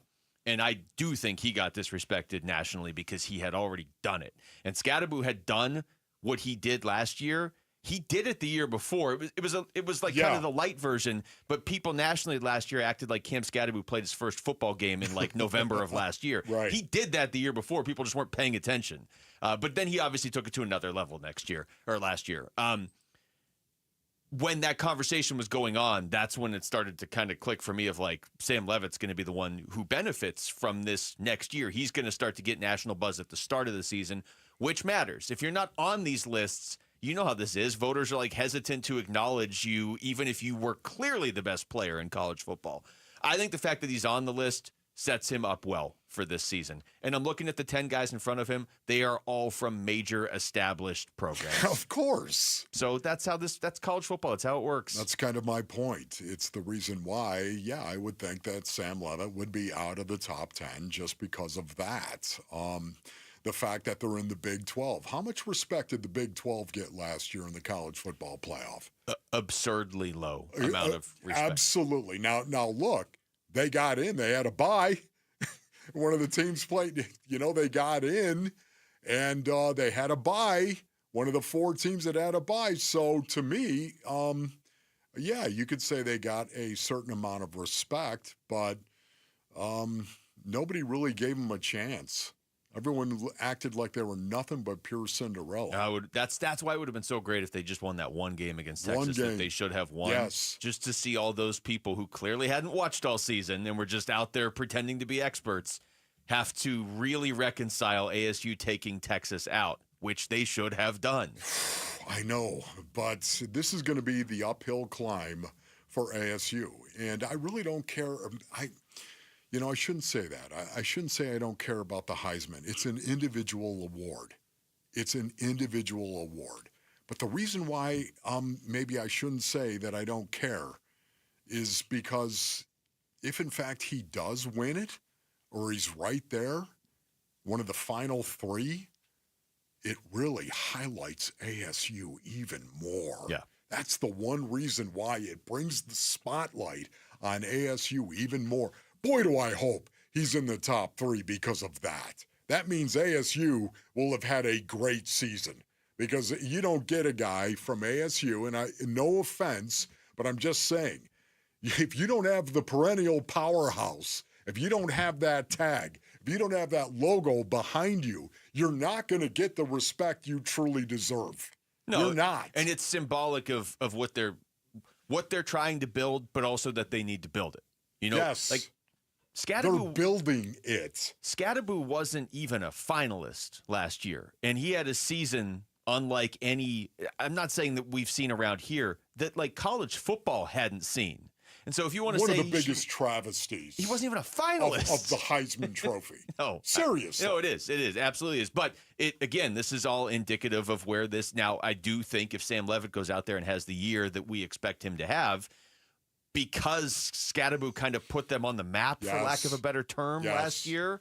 And I'm just talking about within the context of the Heisman. Levitt was obviously huge last year too, but Scadaboo put them on the map in terms of like, wow, you're not going to put this guy as a finalist, and now look what he just did to Texas in the college football playoff. I think in that case, Levitt is the fact that he's already on these lists. Yes. Is a good sign of what they did last year. Yes. For me, again, it's team. That's what I care about.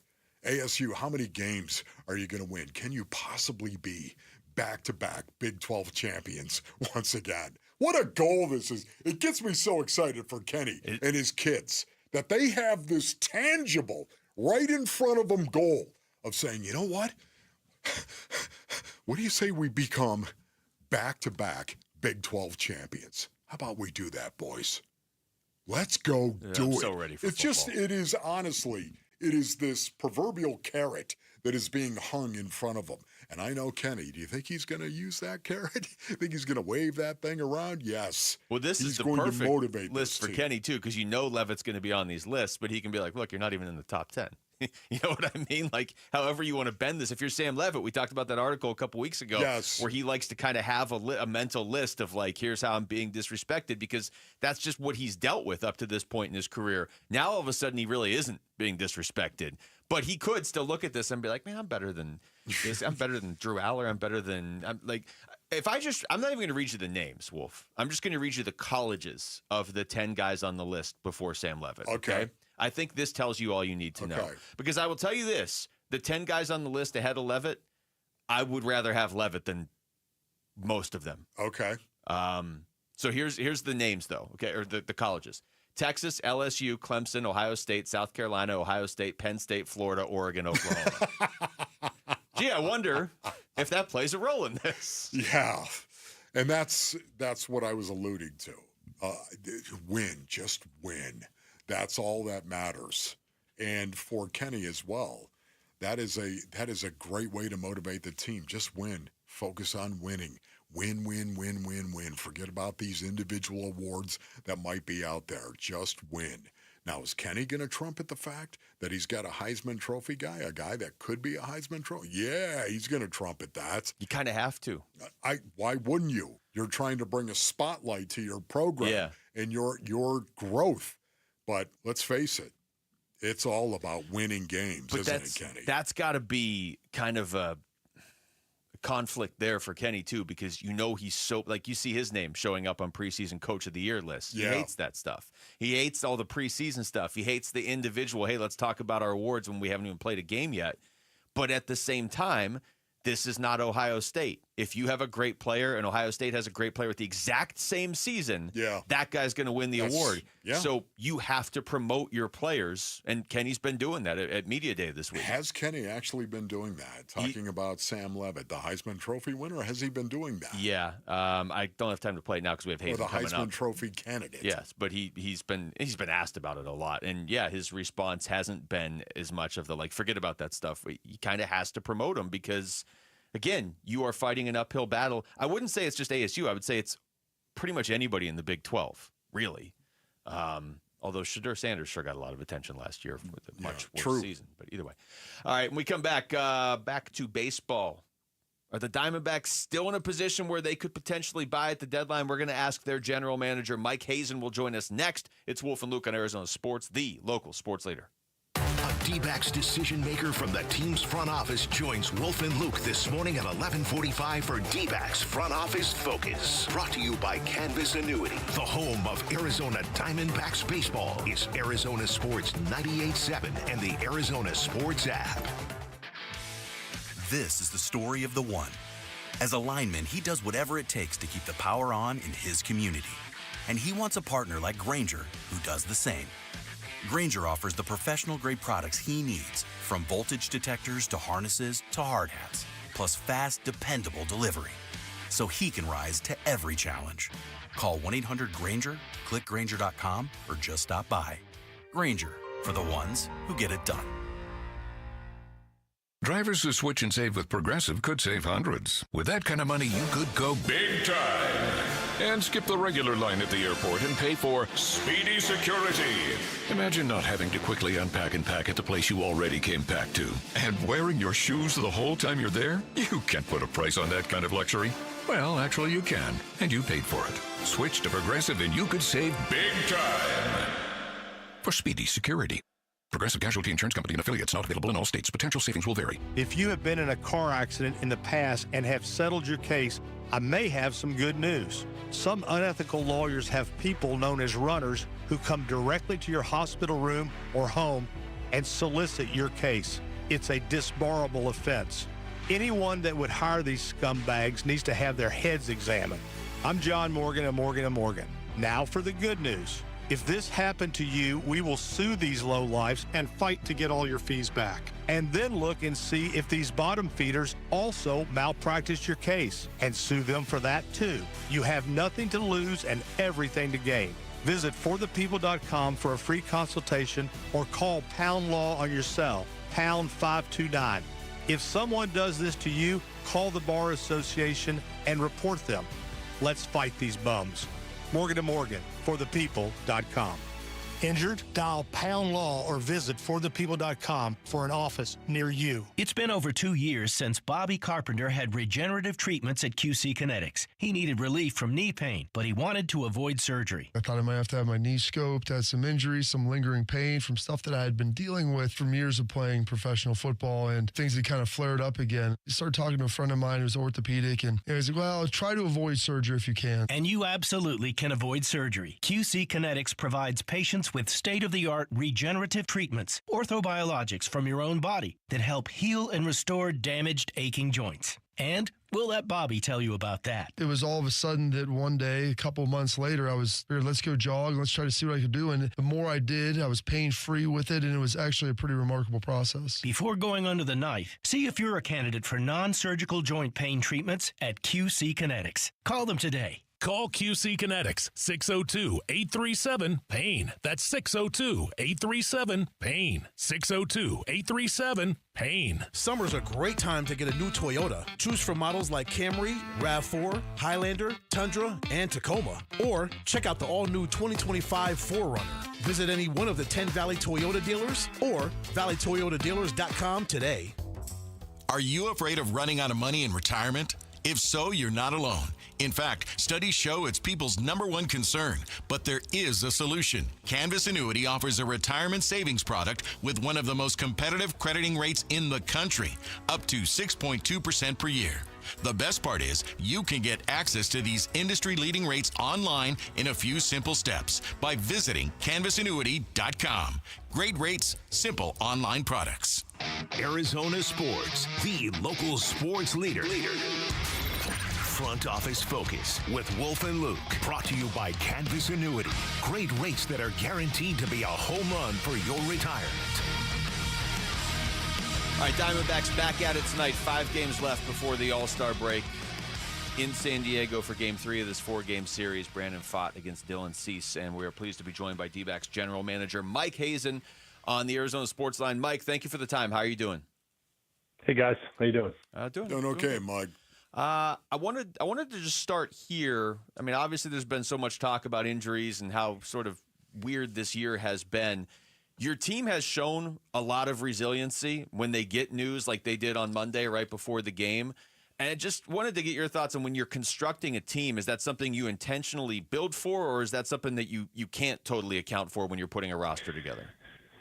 Well, we spend a lot of time on the makeup of the team, I think, and I get, Tori and I specific the amount of criticism, and rightly so in cases. I do want to take a second to say you want to talk about the value of your manager. That's the value, right? Like, we can all argue over bullpen decisions that get made on a given night or pinch hitting decisions, or it's what does the team look like when we're taking on water? And we've taken on a decent amount of water this year. And I want to be clear that, once again, if this subject comes up, there is no excuse for that. There's no excuse for injuries. Everyone has them. We have them. You have to persevere through them if you want to play in this league and you want to be good.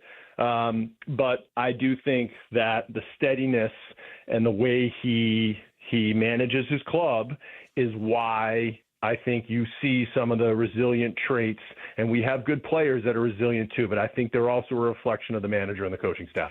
And I'm proud of that. I'm not proud of where we're standing in the standings right now. Nobody is. But I am proud of that this team comes ready to play every day, gets news like they do it on Monday night, and plays a very good baseball game. And then, I can't explain last night, to be honest with you. Like, we played one of the best baseball games we've played all year against a very tough starting pitcher on the road and a very good bullpen. And I can't explain why there's robbed home runs like that. It was Merrill was unbelievable. But that's sort of been kind of the way our season's gone. We have to find a way through that, and we have to find a way out of that and start stringing wins together. Because I think this team is too good to not be able to do that at some point. Mike, I was just going to ask you that. Just based on what you have seen so far this season, what are your expectations for this team going forward? Yeah, it's a good question. My expectation is we're going to continue to go out and play Diamondback baseball and play hard. And even when we have injuries, this next group of players that are on our team right now, the Blaze Alexanders that are on our team right now are good baseball players, and they can contribute to us winning baseball games, and did so. That double play that Blaze turned in the ninth inning the other night won us the ball game. Yeah.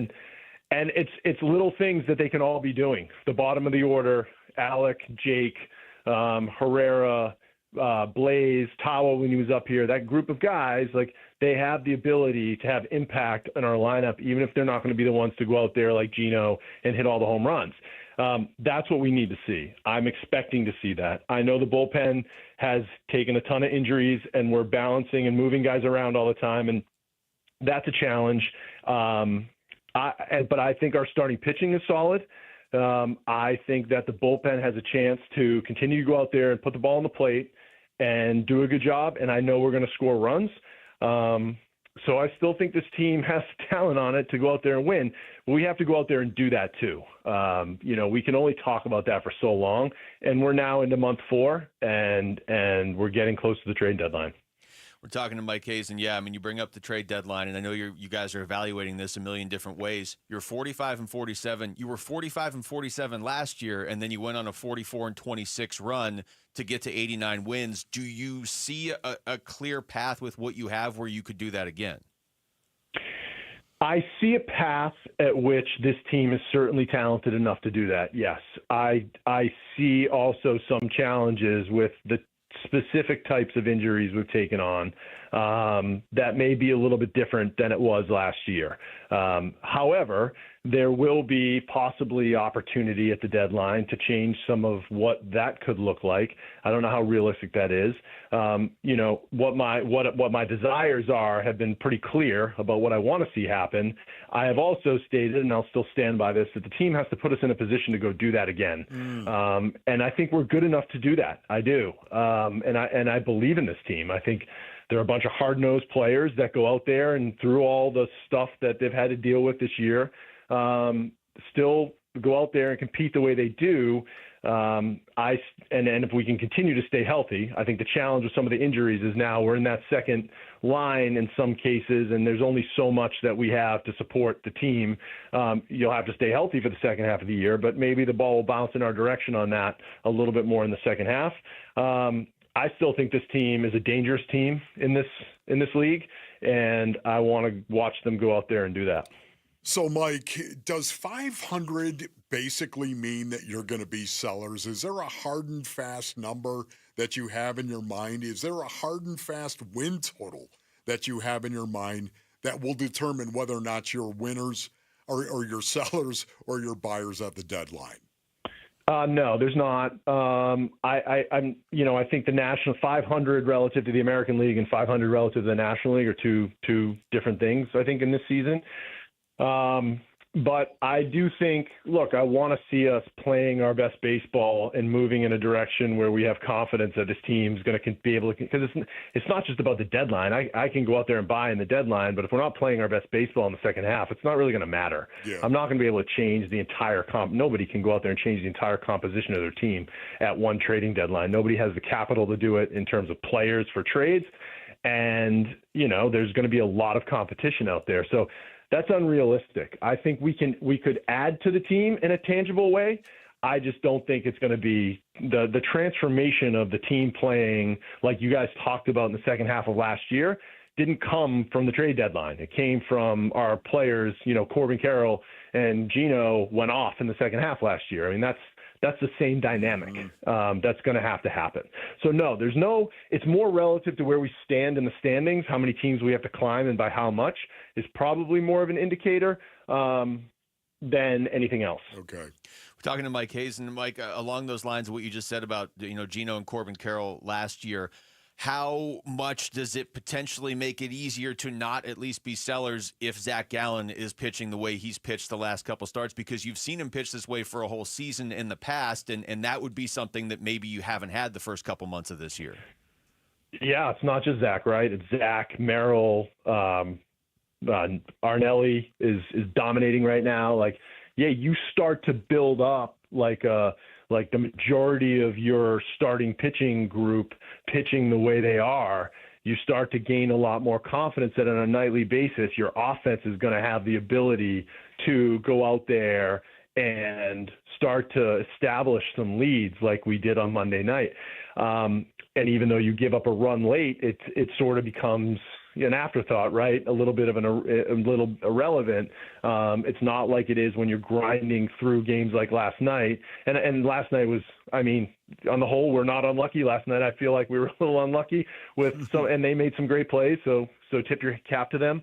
I think on the whole, last night's game, we've been winning that game 5 or 6 to 1. And I believe that can happen. And if we continue to get that starting pitching, then yes, it gives me a lot more confidence. And yes, I do think I can continue to make adjustments to the bullpen and enhance and make that group stronger.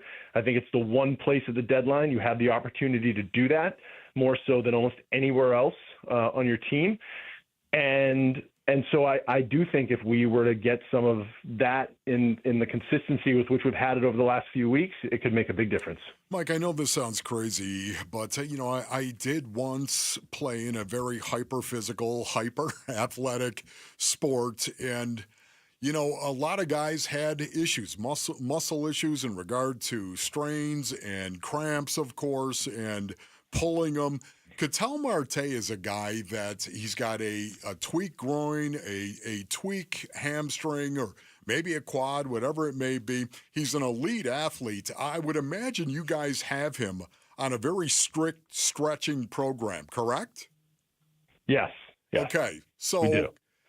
It just seems like to me, Mike, that he has a lot of issues in terms of pulling a muscle or straining a muscle. Am I accurate on that? He's had some soft tissue injuries, yes. I think if we evaluate the entirety of the contributions that this player makes to our team, I think it's he's one of the best players in all of baseball. I'm not saying and that, yes, Mike. I get it's frustrating sometimes that injuries do happen, but yes, they're all over this stuff. It's frustrating for the player as well. He works extremely hard, so it's not a work ethic thing. I don't have firm answers for all of these things all the time. He takes care of himself, and those are the things that I ask. Those are the things that I want to know: are those controllables being handled? Right. And then look, and listen, you played a sport that was even crazier in terms of the physical toll it takes, but I do think the volume in baseball, I know everybody thinks it's baseball, it's not, non-contact or whatever. There's a lot of volume, and these guys are out on the field for 6 to 8 hours a day in various forms, taking reps, hitting and taking their ground balls, and then going out and playing games and traveling at night. There's a lot on the body that these guys, the everyday guys especially, have to deal with, and it can be brutal sometimes for these guys. But, yeah, they're working hard at ensuring that he's out there every day that he can. Mike, we appreciate this as Thank always. you, Thank Mike. you so much. All right, guys, take care. All right, you too. That's Mike Hazen joining us right there on the Arizona Sports Line. We'll react to that in a little bit, obviously, because, Hazen always gives you good stuff to kind of think about. But when we come back, we'll take you through the top stories of the day with Wolf and Down Your Lunch. It's Wolf and Luke on Arizona Sports, the local sports leader. You've been listening to Diamondbacks Front Office Focus, brought to you by Canvas Annuity. Great rates that are guaranteed to be a home run for your retirement. Arizona Sports, the local sports leader. Diamondbacks baseball. The 3-2.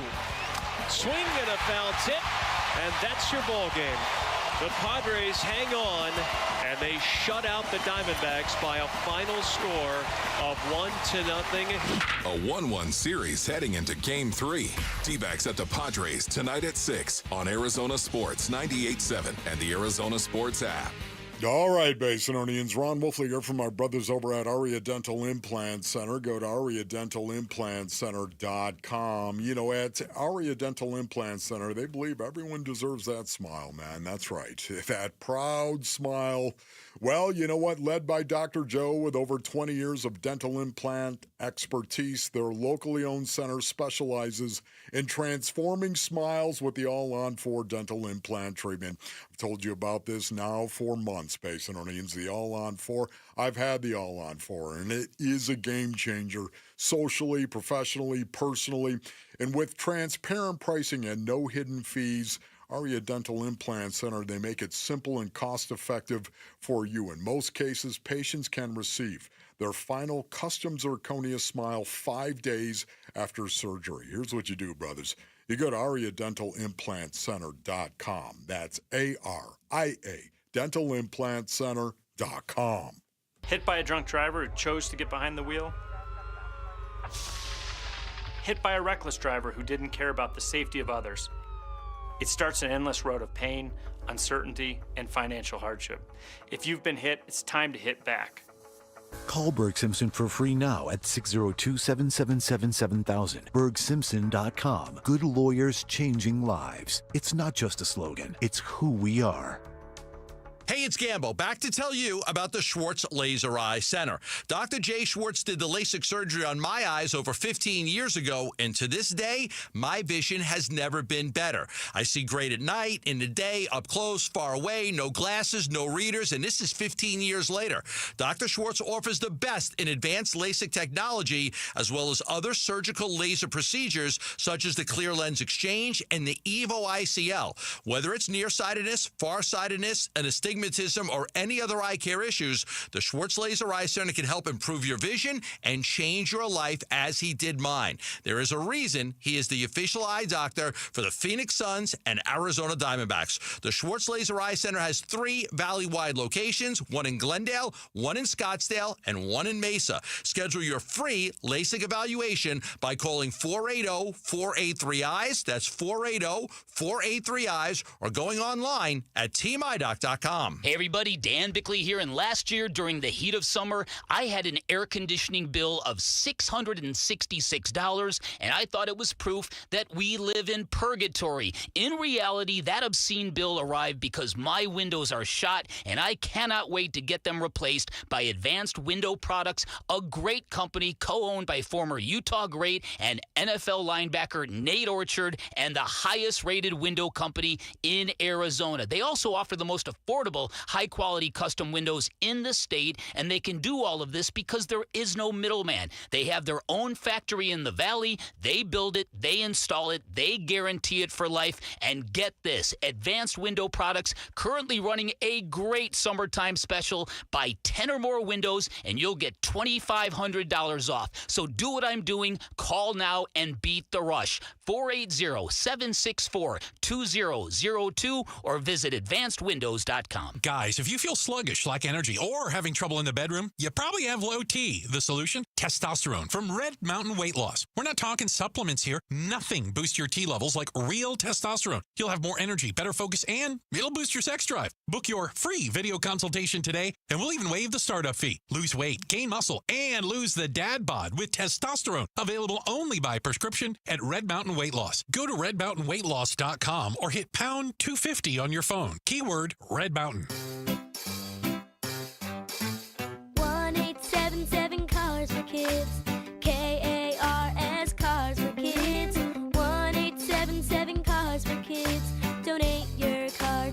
Donate today at carsforkids.org. Your car, running or not, could be picked up as soon as the next day. No title, no problem. Go to carsforkids.org today. 1-877 Cars for Kids.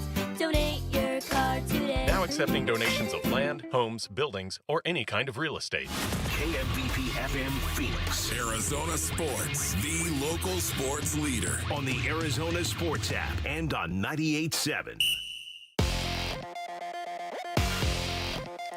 I'm Jesse Morrison with Trending Now, presented by Parker & Sons, heating, cooling, plumbing, and electrical. This just in, according to NBA insider Chris Haynes, former Phoenix Suns general manager James Jones is leaving the team and will now be the NBA's vice president and head of basketball operations. The Arizona Diamondbacks look to bounce back from a tough 1-0 loss to the San Diego Padres tonight in Game 3 of the series. First pitch is at 6:40 right here on Arizona Sports 98.7 and the Arizona Sports app. Brandon Pfaadt gets the start for the Dbacks against San Diego's Dylan Cease. And the Phoenix Mercury are in action today against one of the top teams in WNBA, the Minnesota Lynx. Tip-off for that one is in just about a half an hour. This report is brought to you by America Roofing. America Roofing wants to give you some relief on your roof. Save 12% with their tariff and tax relief, or get a free inspection online at americaroofingco.com, Arizona's largest roofer. And I'm hungry like the Arizona Sports, the local sports leader. Yeah, could I have a number 3 with cheese and a large coffee? Wolfing down your lunch. Serving up today's top sports stories with Wolf and Luke. Man, does this smell good. Brought to you by Aria Dental Implant Center. Locally owned and affordable dental implants. Wolf, this is like the second time this week we've played the Wolfing Down Your Lunch open, and you're like, yeah, do you have any of that? Yeah. That sounds good. Hungry. I found a good calzone place down the street. I got mine. Wait, what? Calzone. You gotta tell me about that. Okay, well, I love a good calzone. Who doesn't love a good calzone? Come on, please. All right, anyway, it's time for Wolfing Down Your Lunch. Rick is here. Rick. All right, I'll start with what I just said in my update. According to NBA insider Chris Haynes, former Phoenix Suns general manager James Jones will be leaving the team and will now be the NBA's vice president and head of basketball operations. What do you guys make of this, and what is James Jones's legacy in Phoenix? I would say his legacy is a legacy. It's complicated, but not like usually when you say that, it's like, well, this guy had some great moments and some terrible moments. It's not complicated because of that for me, Wolf. I look at James Jones as one of the big pieces that helped turn this franchise around from missing the playoff 10 straight years to going to the NBA Finals. Where it gets complicated is we don't know how big his role was. I mean, he was the GM, in title at least, of the team going from that back to a can't make the play-in even sort of team. So he was the GM, so he has to wear some of it.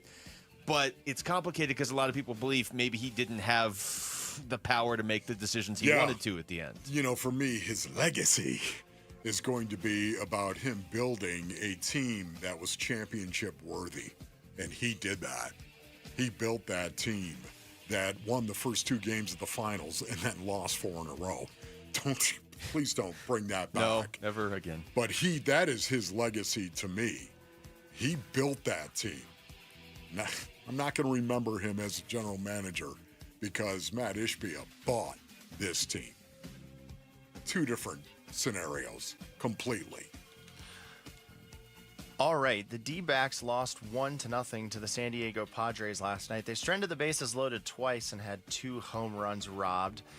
This takes us to our Sanderson Ford poll question, which is up now at ArizonaSports.com, and it asks, what do you blame more for Tuesday's Diamondbacks loss in San Diego? 2 home runs robbed or the bases loaded stranded twice?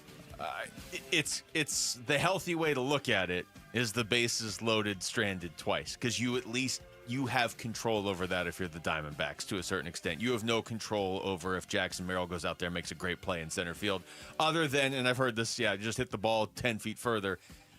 He hit a home run. The guy made a great play. Like, I'm not going to fault Corbin Carroll for not hitting a long enough home run. It was a home run.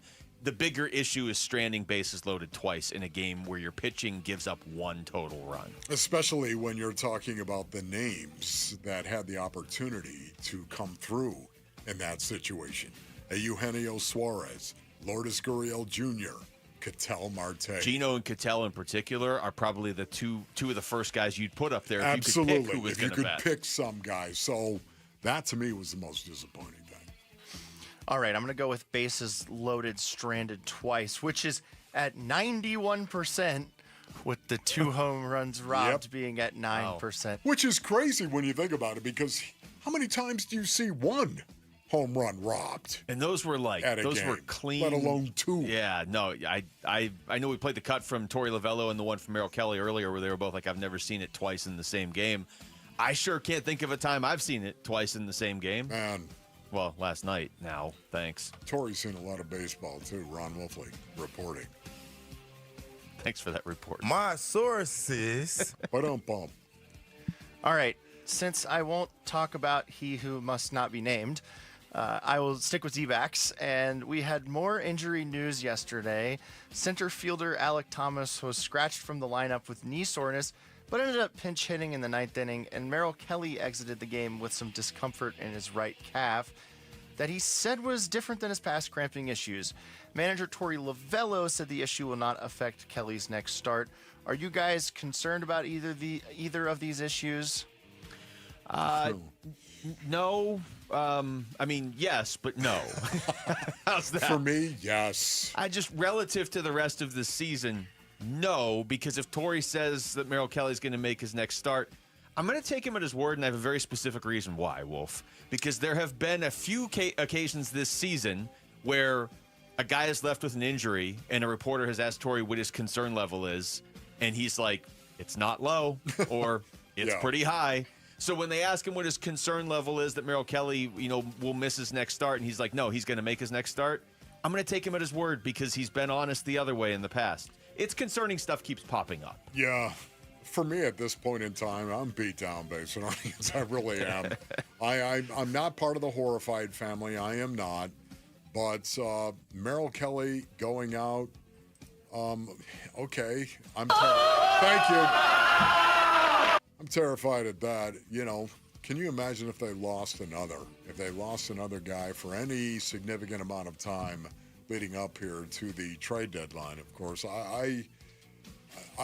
this team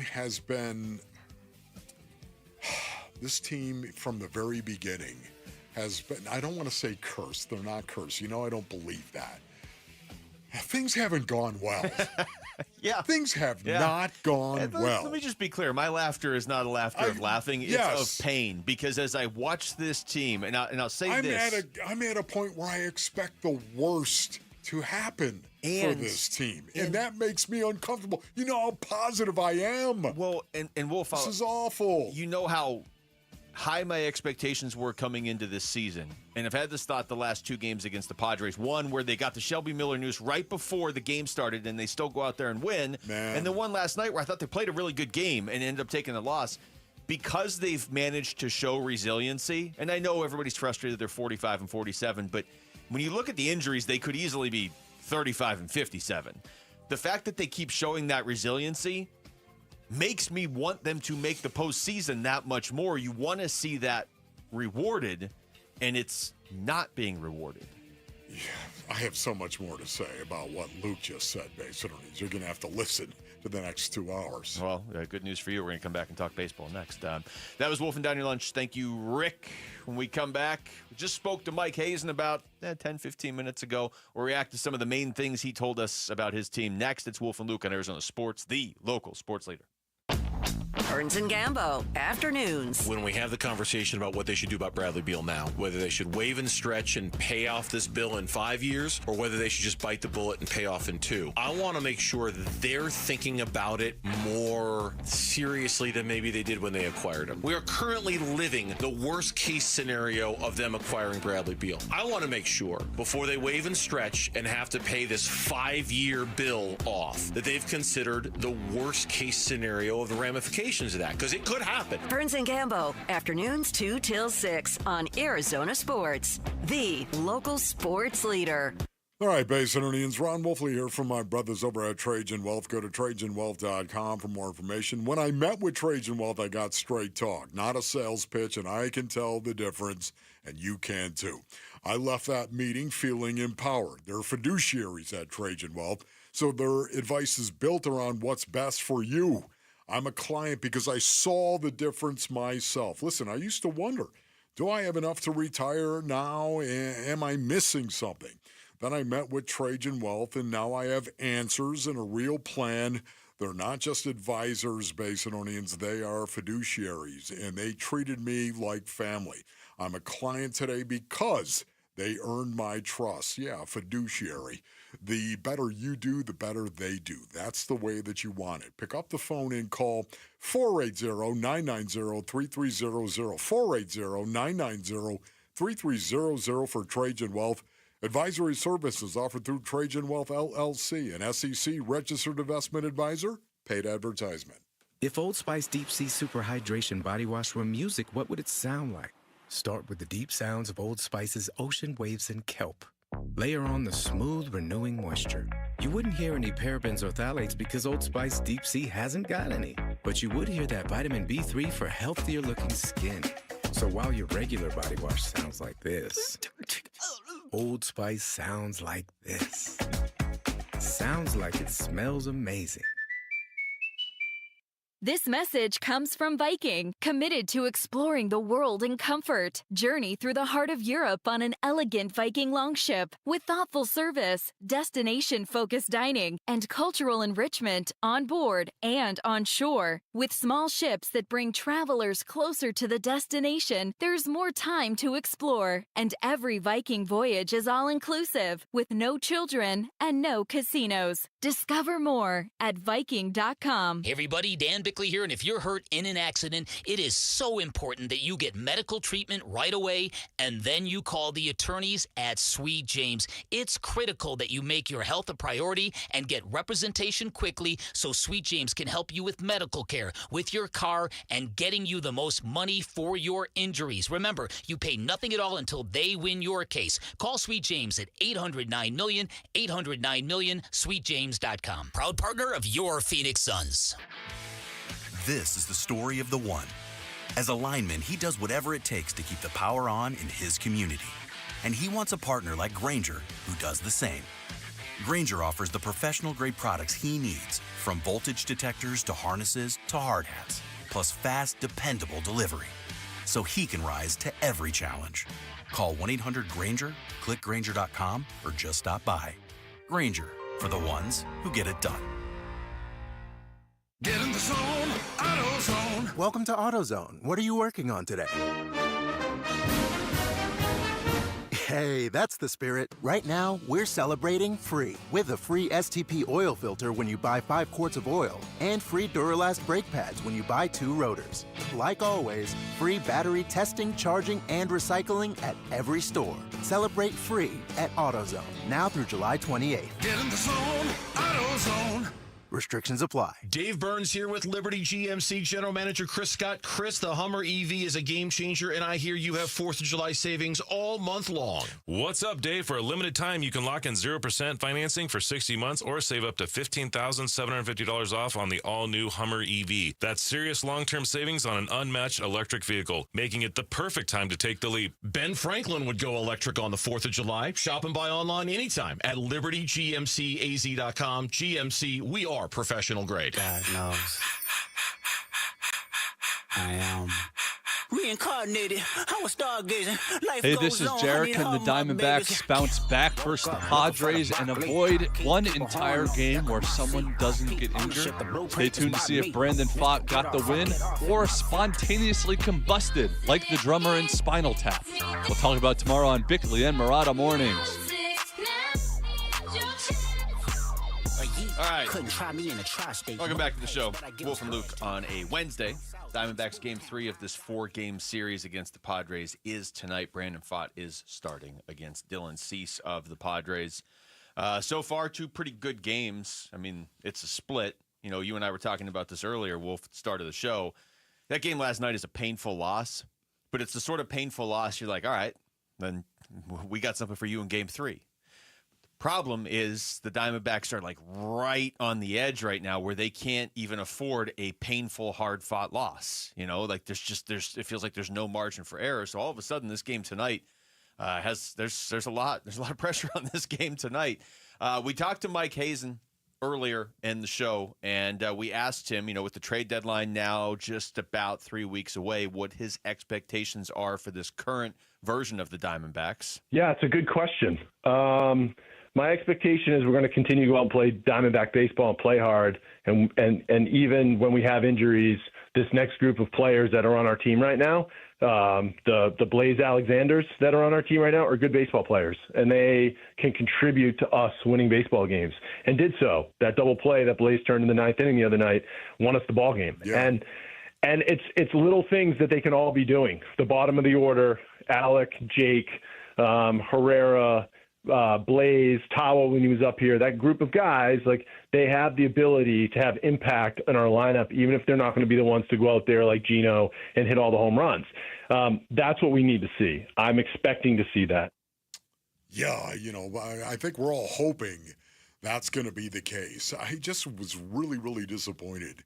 If I had to pick one area, one thing, one point that I would make about last night's game, it wasn't Mel Kelly. It wasn't the fact that Mel Kelly was so dominant out there. It wasn't that. It wasn't even the fact that not one but two home runs were robbed from the Diamondbacks. Not even that. To me, man, and you know where I'm going with this. It's the right name game. Yeah. It's the name game. It's the fact they loaded the bases twice. And once with one out. And look, everybody, here comes Eugenio Suarez and Lourdes Gurriel Jr. Those are two guys that, you're thinking to yourself, man, come on through and please get us a base hit. And if you want to double one off the wall, we'll be more than okay with that. Going. If you want to, knock it over it just, to me. Well, because they pulled Pivetta earlier than I thought they were going to pull him. Yes. And San Diego's bullpen can be good. They have good pieces back there, but it was like, wow, they maybe did you a favor by pulling him early. The Diamondbacks were 0 for 8 with runners in scoring position. And I know, Basinonians, this has been an issue from time to time. We've talked about it. It's the all or nothing thing. It just seems like they're gonna come through and score 12.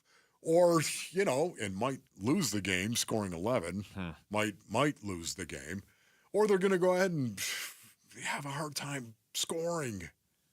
It just seems like it's all or nothing. And, we've also talked about the fact they're 5-9 in games they could have won a series.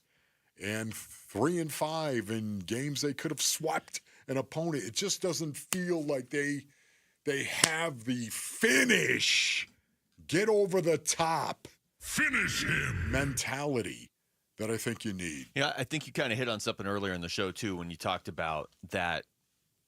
I don't want to say connectivity because I know that's a phrase that Torrey uses, and I'm using it a little bit differently here. But, when you're rolling as a team, when your offense doesn't score, you only score 2 runs, that's the game where your pitching's locked in and you win 2-1. And when you're on a tear, that's the game where you maybe had to pick your pitching up and you win 11-8. And it's been the flip side. And in too many games this season for the Diamondbacks, like you said, hey, scored 11 runs and lost. Okay, well then, but here's a game last night against a good San Diego team in their building, and Mel Kelly just mows them down. But that's the night you don't score. It's like, we talked to Hazen last segment. We've talked to him a lot this season. And as we get closer and closer to the trade deadline, you can almost hear the frustration in his voice. Yeah. And I get it. He built a postseason caliber team. I still believe that he built a postseason caliber team. And whether it's injuries or other factors, it's like hanging in the balance right now. Yes, it's hanging in the balance. Just raise your hand right now. Would you take Eugenio Suarez, Lourdes Gurriel Jr., and Ketel Marte? If somebody said every night you'd have a chance to win a game based on those 3 guys getting a hit with the bases loaded, would you say I'll take those odds? I would raise my hand on that and say yes, I would do that every night. 2 of those guys would be in my top 4 for sure, and Ketel would probably be my number 1 choice. Ketel would be mine. Yeah. So, I mean, if you let me... Even though he's got a groin that's... But when he's playing... a hamstring. So he's got a lot of stuff going on, man. But if you let me rank them, if in that situation they were like, hey, the Diamondbacks can can let whoever they want bat right now, wouldn't your choice be Cattell first and then some combination of Naylor, Gino, or Corbin Carroll next? Yeah, there you go. And not like Lourdes can't hit either. I mean, we've seen him come up in those positions. We were also talking to Mike Hazen earlier about the fact that this team right now at 45 and 47 has the exact same record they had last year. Now, yes, I understand last year they missed the playoffs, but it took a weird tiebreaker scenario on past the last day, actually, that doubleheader between the Braves and the Mets. They finished with 89 wins last year, so that meant from this point forward they went 44 and 26.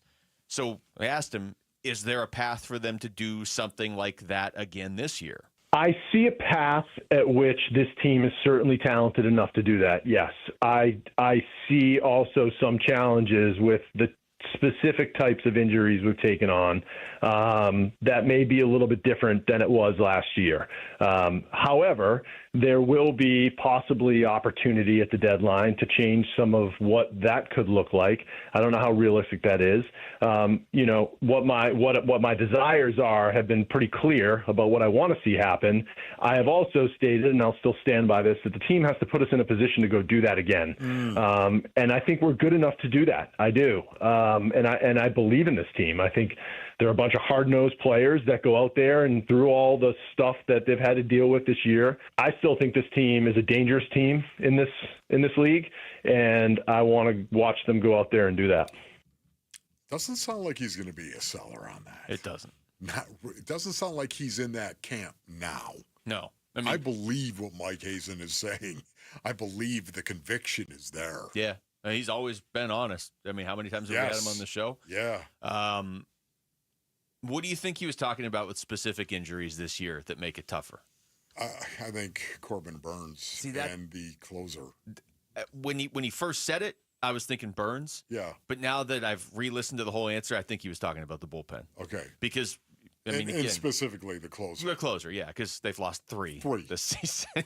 3. But because he said later in that answer, there's Shelby will be back. That's the good news. Yeah, but he's not pitching tonight. No, he's not.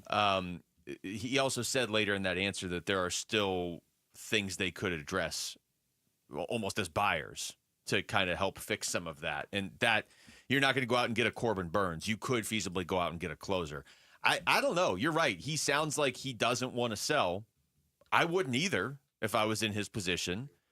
But, where do they get to the point where is that cutoff point? Because the trade deadline is in 3 weeks. If they're in this range and you go out and add a closer or maybe like a number, I don't know, would you add another starter? I don't know. If you added pitching in 3 weeks, do you feel like you could make up 4 games? Yeah.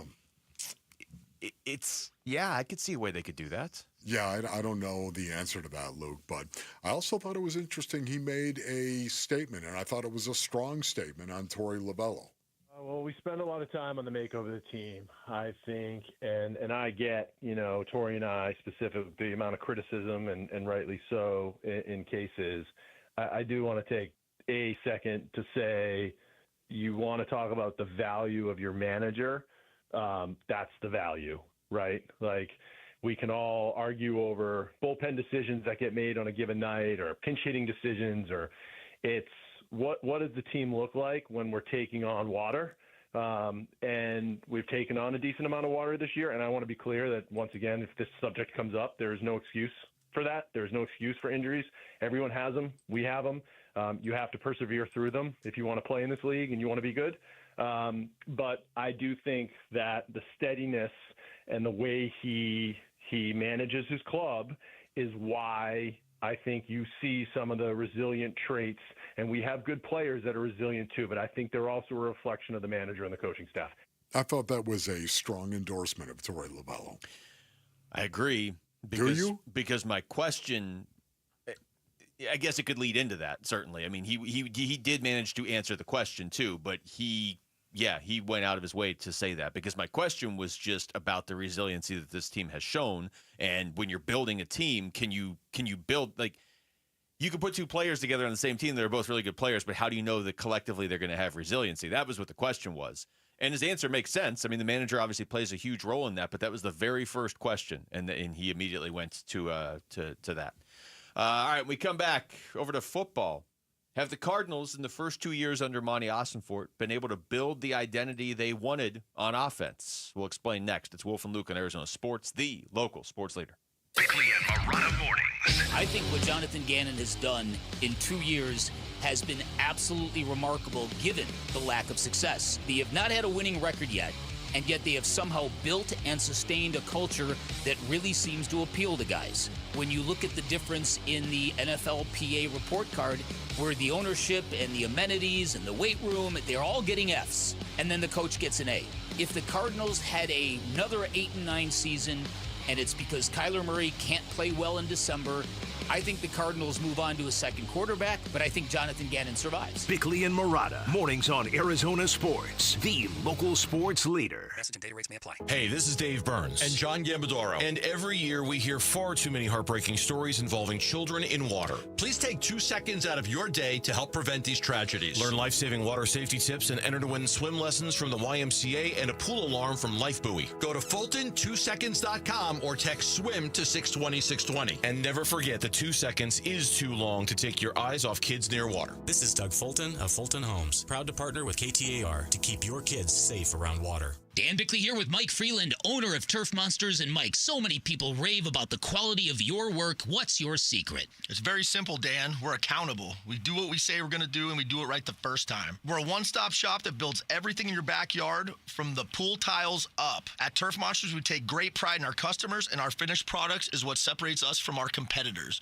We have the #1 installers in the Valley, and we're the #1 company for a reason. Check out their work and schedule your free estimate online at turfmonstersaz.com. Hi, this is Stuart Willis, President of Asset Preservation Wealth and Tax. A personal relationship with your financial advisor really matters. It's super important that you have the ability to talk about anything you need to with your advisor. So if you have been pushed off to a call center and you don't have a one-on-one relationship with your financial advisor, then reach out to us at assetpreservationwealth.com. That's assetpreservationwealth.com. Investment advisory services offered through Foundations Investment Advisors, LLC, an SEC-registered investment advisor. Drivers who switch and save with Progressive could save hundreds. With that kind of money, you could go big time. The next time you're out to dinner with friends, you can order the shrimp cocktail for the table. And maybe you'll realize it only comes with 4 shrimp after you've already given away 3, but that one shrimp will be so good. And if you switch and save hundreds, you could get shrimp all the time. Switch to Progressive and you could save big time. For shrimp. Progressive Casualty Insurance Company and affiliates, not available in all states. Potential savings will vary. ZipRecruiter is the place. ZipRecruiter is the place for talented teachers, savvy software developers, and master mixologists. ZipRecruiter is the place where you meet all these people and more. That's because ZipRecruiter is the place for job seekers who are looking for new opportunities. In fact, ZipRecruiter helps 10 million people with their job search every day, so you can find the right candidates right away. Try ZipRecruiter for free at ziprecruiter.com/free. That's ziprecruiter.com/free. If you're 55 or older and into that whole saving money thing, T-Mobile has an exclusive phone and internet bundle just for you. Right now, get 2 unlimited phone lines plus 5G home internet for just $30 each per month with autopay, plus taxes and fees. And with 5G home internet, setup is easy with just 1 cord and no technician needed, which is great if you're also into that whole keeping it simple thing. Switch now and experience the best mobile network in the U.S. Visit your local store to start saving. T-Mobile, it's better over here. Based on analysis by Ookla of speed test intelligence data Q4 2024 to Q1 2025. Ookla trademarks used under license. Unlimited on our network. Customers on voice plan may notice speeds lower than other customers and further reduction if using more than 50 gigs a month due to data prioritization. Video streams and SD on this plan. Home internet pricing after $20 a monthly bill credit plus $5 per line without autopay. Debit or bank account required. See 5G device coverage and access details at T-Mobile.com. Exquisite. This oak door frame offers hints of aged glue, a fine sawdust finish, and delicate undertones of paint. A true culinary triumph for any discerning termite. Nate here, owner of Blue Sky Pest Control. If termites are treating your home like an upscale dining experience, it's time to shut down the feast. Call 602 Blue Sky today to schedule your free termite inspection. Hello, Blue Sky. Goodbye, pests. I'm Jesse Morrison with Trending Now, presented by Parker & Sons. Heating, cooling, plumbing, and electrical. According to NBA insider Chris Haynes, former Phoenix Suns general manager James Jones is leaving the team and will now be the NBA's vice president and head of basketball operations. The Arizona Diamondbacks look to bounce back from a tough 1-0 loss to the San Diego Padres last night. Tonight in Game 3 of the series, first pitch is at 6:40, and you can listen to it right here on Arizona Sports 98.7, as well as the Arizona Sports app. Brandon Pfaadt gets the start for the Dbacks against San Diego's Dylan Cease. And the Phoenix Mercury are in action today against one of the top teams in the WNBA, the Minnesota Lynx. Tip-off for that one is in just a few moments.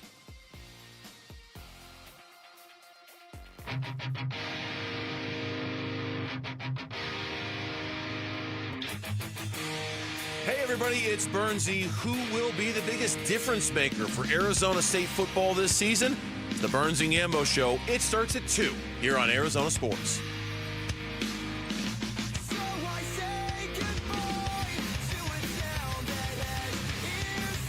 We just heard a promo for Bickley and Murata during the last break, Wolf, that I think really is probably a good starting point for this conversation. It wasn't Jarrett doing some weird voice from a country that doesn't exist, but it was Bickley talking about how the Cardinals have managed to build this culture up in 2 years without even having a winning record yet. Mm-hmm. But you see the respect that players have for Jonathan Gannon, Nick Rallis, Drew Petzing, but also just around the league for Monty Austinfort. I'm looking at this story on ESPN from late last night. They do this every year. They rank 1 through 32. The best combination of receiver, tight end, and running back groups for each team. Okay, so it's not so much about the ranking, but I can give you where they have the Cardinals. 2 years ago, they had them 30th when Monty took over. Yeah. Last year, they had them 21st. This year, they have them 15th. So moving up steadily over the 2 years that Monty and JG have been here. But it raises the question when you combine this with the fact that they didn't really do a whole lot with their offensive personnel this past summer. Have they managed to build up the offensive identity that they want already, even before they've made the playoffs? Yeah, that is a question that I think has got to be proved. I think it's better to prove it, Luke, than anything else. Do I think that they're going to continue to evolve this offense? Yes, I do. But right now, the most important thing about the Arizona Cardinals offensively is they can bloody your face. But that's by design. That is by design. And that is the thing that is encouraging to me based on our needs more than anything else. And the reason being is because that is the game of football. We're going to line up and we're going to run the ball. Now, the last 2 seasons with James Conner as their running back in an offense that is being orchestrated by Drew Petzing, of course, and JG under his direction. That's what the Arizona Cardinals do, and that's what they do really, really well, is they'll run the ball. They'll run it over your face, metaphorically speaking, and sometimes literally. Top 5 in terms of rushing yards per play over the last 2 years. That is the Arizona Cardinals because of James Conner and that offensive line and the philosophy of running the ball. So I guess that's kind of where I was going. They have established that. Yes. Now, are they going to make the playoffs with it? All that stuff needs to be proven on the field. But it does feel like within 2 years, and again, 2 years where it's not like they've been to the Super Bowl 2 years, or it's not like they're hanging out in the playoffs and making a deep run. They haven't been there yet. It was unrealistic 2 seasons ago, and it was unlikely last season, I think is a fair way to say it going into the season. Now, the expectations have changed. But what you just said, they have this, they're one of the top 5 rushing teams each of these last 2 years. They've already established that as their identity, which I would imagine makes it easier to now follow through on this and actually make the playoffs this year because they already know who they are on offense. They're not trying to figure that out when week 1 rolls around. And one of the best things you can always do when you try to evaluate your offense is you think of what a defensive coordinator might think of facing that offense. You look at it from the other side of the ball, literally. I like this. And this is why, again, it does. When you're getting ready to play the Arizona Cardinals, if I'm a defensive coordinator, I'm not talking about Kyler Murray and Marvin Harrison Jr. I'm not. They're going to have to prove that. What I'm talking about is stopping James Conner from running the ball and running over our face. Because the easiest way for us to lose this game is if James Conner lines up and we can't stop him. And the Cardinals have already shown, like, look, we all want Marv and Kyler to take that jump. And it's great to see Trey McBride out there, 11 catches for 130 yards every week, it feels like. But the Cardinals, to your point, have already shown that if you can't stop James Conner, they're fine just running James Conner. Yes. They'll deal with the Marv stuff in week. Like, if the Saints can't stop James Conner in week 1, that's all they'll get. And then we can worry about the Marv stuff and the Trey McBride, Kyler Murray, all that in week 2 against Carolina.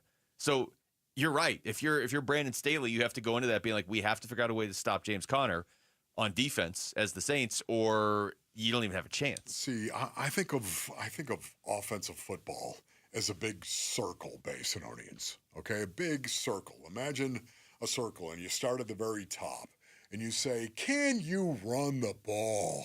And you move your arm, you're drawing the quarter of that circle, you're drawing it. Can they run the ball?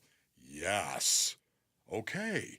What does that actually help them do? Well, it helps them throw the ball because they can run the ball. And you move your arm again, and now all of a sudden you've got a 180 circle up there, and then you say to yourself, okay, well, if they can actually throw the ball because they're able to run the ball, how much better would they be in the red zone if they could do it? Well, of course, now you're drawing the circle once again, and then you will say, what would Marvin Harrison Jr. and Kyler Murray bring to this offense? You would complete the circle.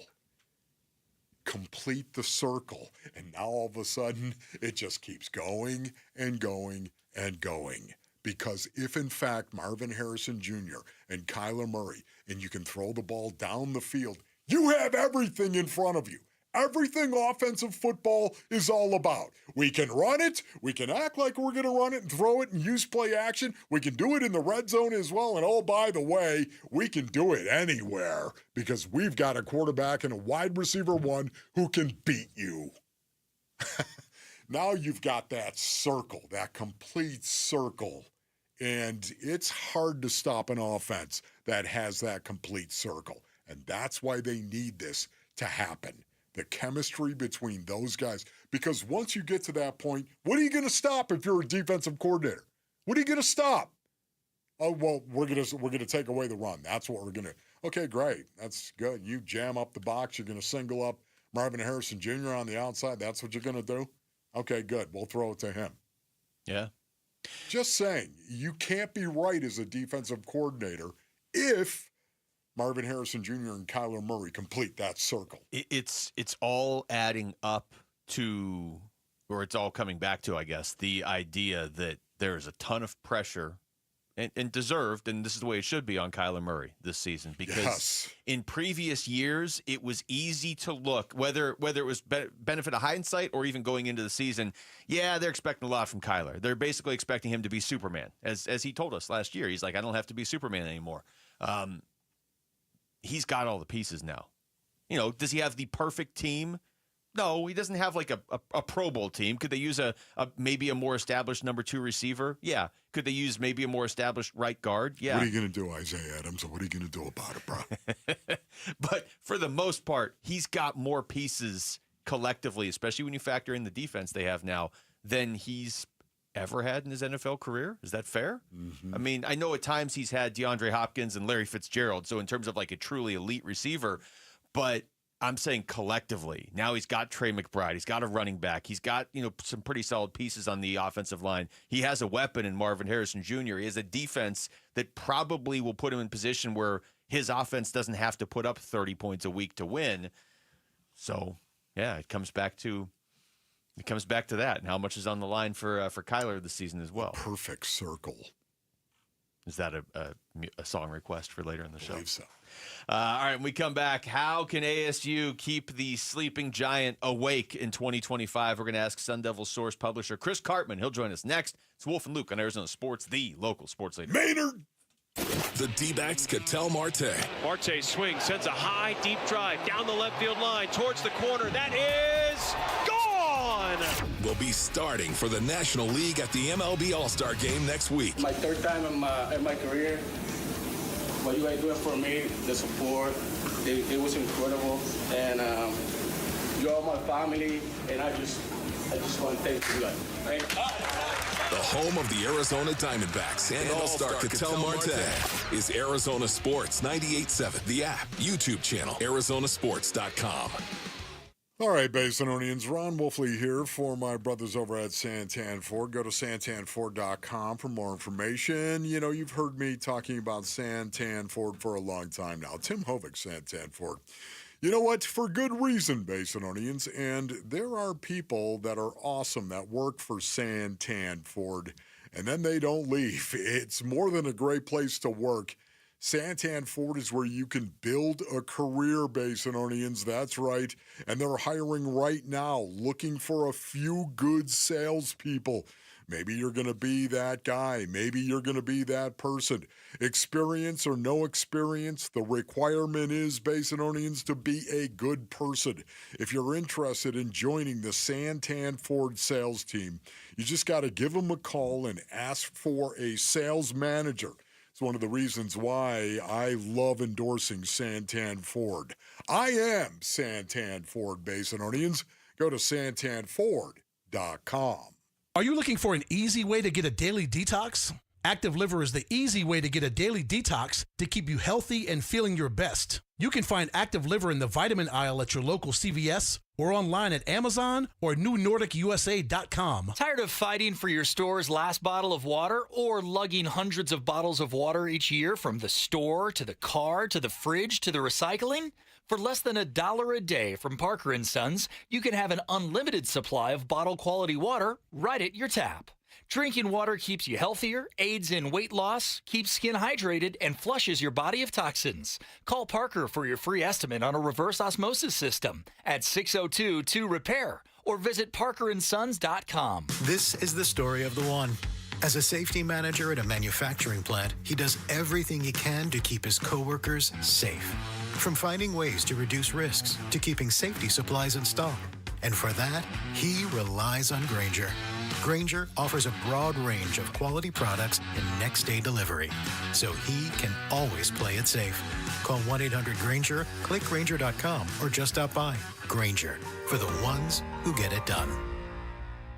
If you've got a gas-powered engine, keep it running like new at every fill-up. Stable in-season protection is your engine's preventative medicine, cleaning and protecting the entire fuel system in season. In outdoor power equipment, prevent gum and varnish buildup that could cause a rough or non-running engine. For cars and trucks, increase fuel efficiency and power by removing deposits, ensuring your engine's long-term health. Stable outperforms the competition in independent lab testing. So at every fill-up, start with Stable.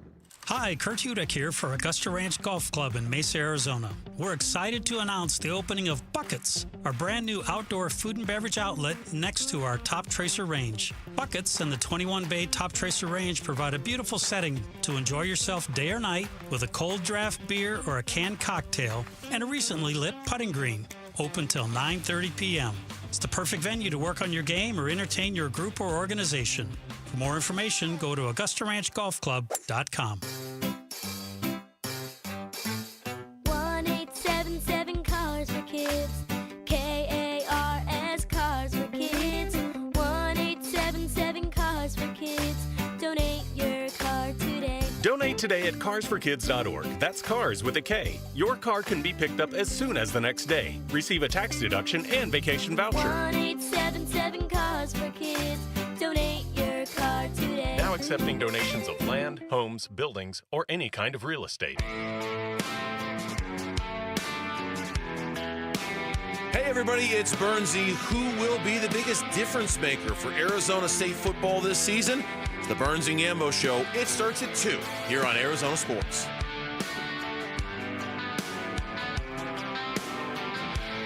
And what are we, about a month and a half, a little over a month and a half from the start, the first ASU football game. Chris Cartman, Sun Devil Source publisher, joining us right now on the Arizona Sports Line. It's always great to talk to Chris. It's been a few months, obviously, since the season ended. Chris, how you doing? Doing great. Just got back from Big 12 Media Days. I was there the last 2 days. And ASU is the spotlight, which is quite different from a year ago. Yeah, I guess let's start there. I mean, obviously Kenny Dillingham is well aware of that. I'm sure he has a plan. He's already kind of shown what his plan is in some cases for dealing with these expectations now. But how do you feel like ASU will be able to navigate going from being predicted to be the worst team in the conference to suddenly getting national media attention? They're probably about as well suited to handle it as I could imagine. The way that they accomplished what they did last year, the best turnaround in ASU football history, was by being process-oriented, not basing things on results. And you look at the leadership of this team that is returning between Sam Levitt, Xavier Alford, and a plethora of other guys.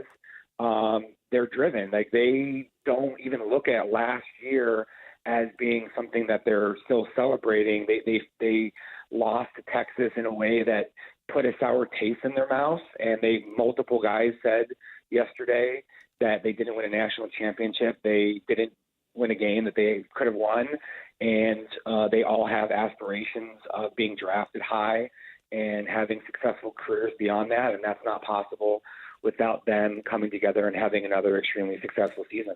Chris, for me, I have to start here. I have to ask you this question. What is your biggest takeaway from being there? What is your biggest takeaway from being where you were?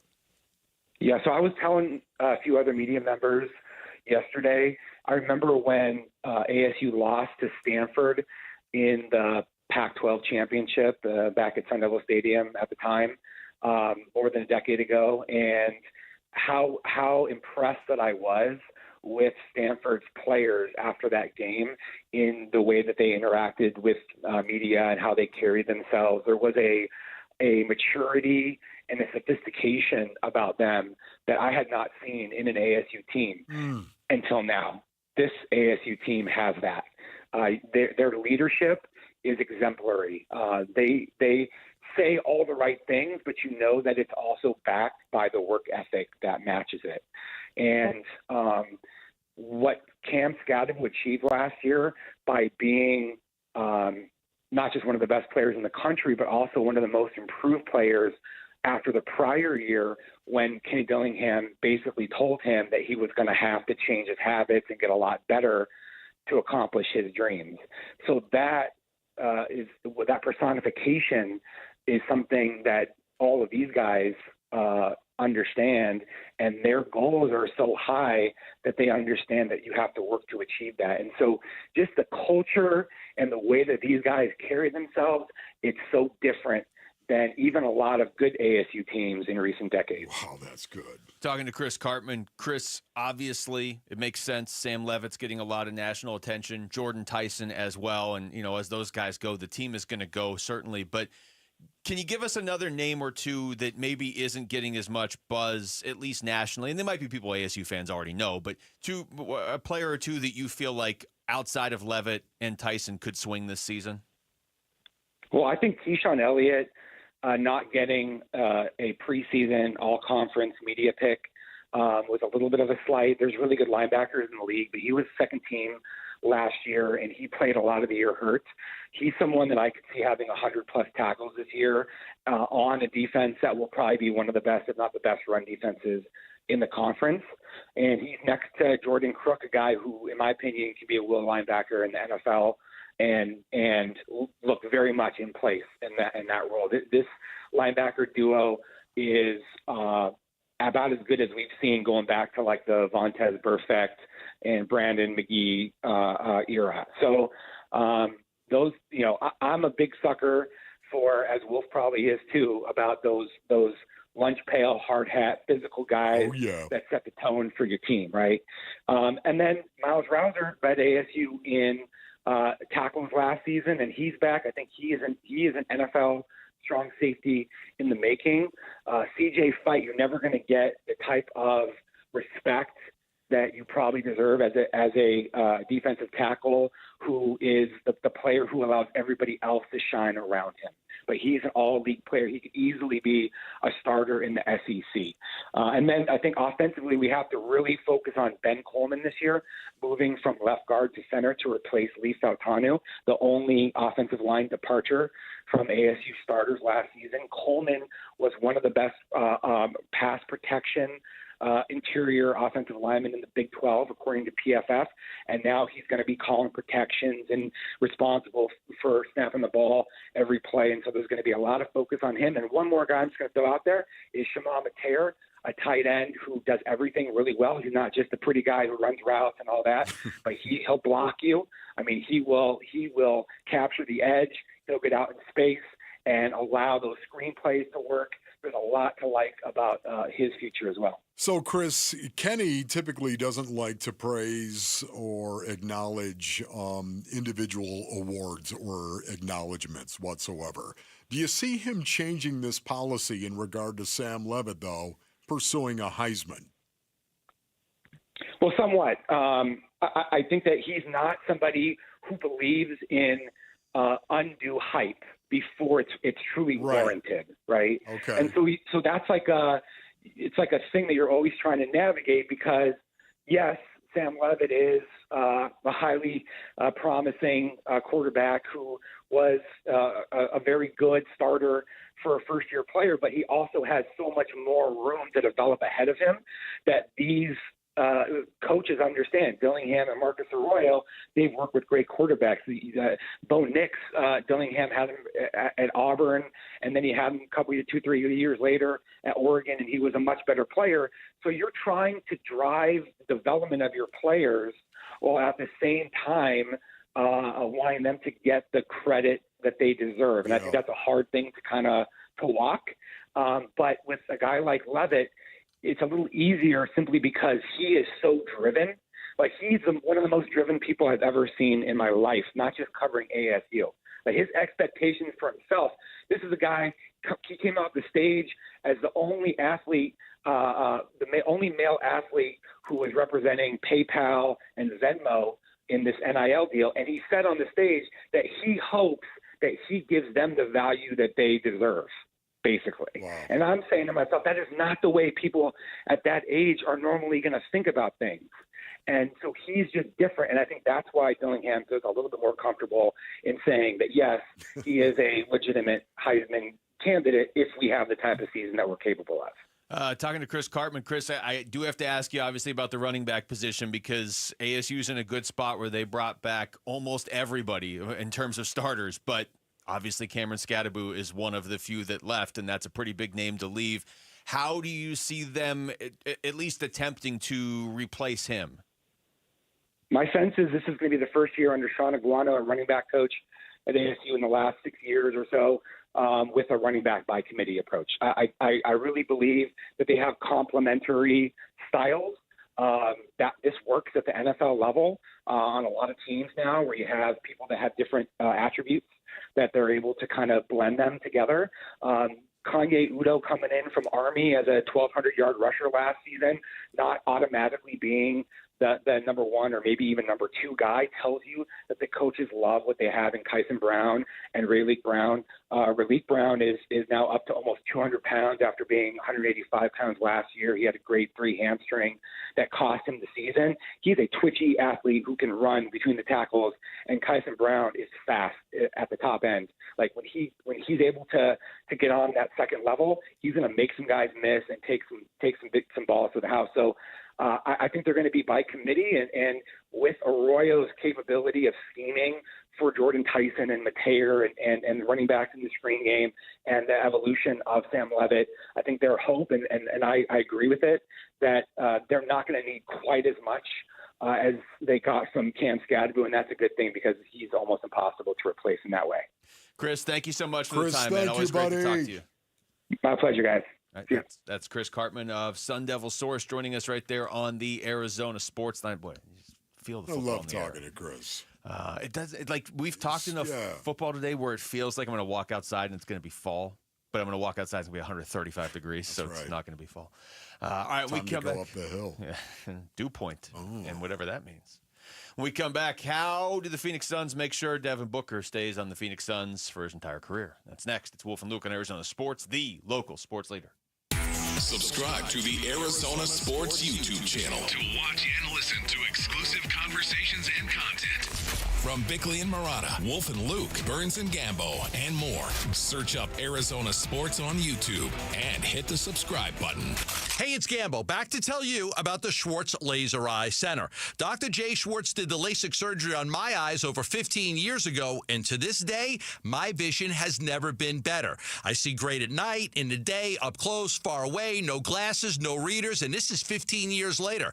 Dr. Schwartz offers the best in advanced LASIK technology, as well as other surgical laser procedures, such as the clear lens exchange and the EVO ICL. Whether it's nearsightedness, farsightedness, an astigmatism, or any other eye care issues, the Schwartz Laser Eye Center can help improve your vision and change your life as he did mine. There is a reason he is the official eye doctor for the Phoenix Suns and Arizona Diamondbacks. The Schwartz Laser Eye Center has 3 valley-wide locations, one in Glendale, one in Scottsdale, and one in Mesa. Schedule your free LASIK evaluation by calling 480-483-EYES. That's 480-483-EYES, or going online at teamidoc.com. I'm John Morgan of Morgan & Morgan. If you've been injured in a car accident, call America's largest injury law firm. For over 35 years, my mission has been to deliver more for our clients, to deliver more for you. If you or anyone in your family has been injured in a car accident, call us now, as the time to file a claim may be limited. Last year, more clients hired Morgan & Morgan than ever before, protecting America, fighting for you. Morgan & Morgan. Visit forthepeople.com for an office near you. A summer, it can be a 4-letter word in Phoenix. We get it. No, not during the Ford Summer Sales Event going on right now at our Desert Ford dealers. Yep, it is here, and it is a great time to buy a Ford. Paul Calvisi here. That is exactly what we did late last summer. Bought my wife a brand new Ford Explorer at our Desert Ford dealers. My daily driver, my Ford Edge. Love the versatility, the capability. And you know what? Check out Ford's full lineup, because during the Summer Sales Event, it is on, like the legendary Ford F-Series trucks with all that capability you need to get the job done, or a tech-savvy SUV like the all-new 2025 Ford Expedition with that Ford digital experience and panoramic 24-inch display. And don't forget the Bronco family, making adventure more epic every time you go out on the road. Work or play, the power is yours. Or get plugged in, or do a little bit of both. But hurry, the Ford Summer Sales Event won't last forever at our Desert Ford dealers. Click buyfordnow.com. We just want to have enough money for retirement. And travel to visit our grandchildren. I understand. That's why at Fisher Investments, we start by getting to know each other, so I can learn about your family, lifestyle, goals, and needs, allowing us to tailor your portfolio. What about commission-based products? We don't sell those. We're a fiduciary, obligated to act in your best interest. So how do your management fees work? We have a simple management fee based on the value of your portfolio, so we do better when you do better. We appreciate that kind of transparency. We also check in with you regularly to keep you up to date on the markets and your portfolio. What other services do you offer? As a client, you have access to resources on investing, financial planning, estate planning, Social Security, Medicare, and more. Wow, it sounds like Fisher Investments has everything we need. At Fisher Investments, we're clearly different. Learn more at FisherInvestments.com. Investing in securities involves the risk of loss. Is that knee, hip, or shoulder pain not getting any better, and now they're talking surgery? Before you go down that road, hit pause for a second. Hey everybody, Dan Bickley here, and I want to tell you about something that's helped a lot of people get their lives back, including me. It's QC Kinetics, the leaders in regenerative medicine, where they use treatments like advanced cellular therapy and platelet-rich plasma, all designed to actually help your body heal itself. And this is critical. 92% of patients agents report satisfaction with their results, and that's not just a number. That's peace of mind that you are exploring something that is truly working for people just like you, and it doesn't cost anything for a second opinion. Go learn more about something that could be life-changing. Call QC Kinetics now with clinics in Phoenix, Scottsdale, Peoria, and Chandler. 602-837-PAIN, 602-837-PAIN for QC Kinetics. KMVP FM Phoenix. Arizona Sports, the local sports leader. On the Arizona Sports app and on 98.7.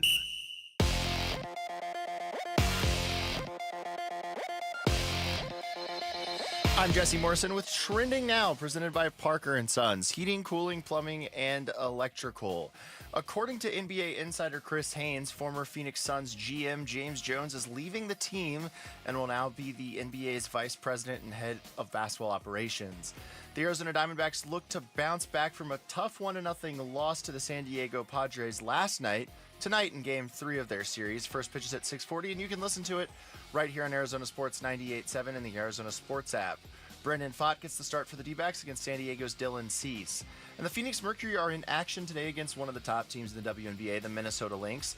It is currently 28-26, about midway through the second quarter, with the Lynx on top.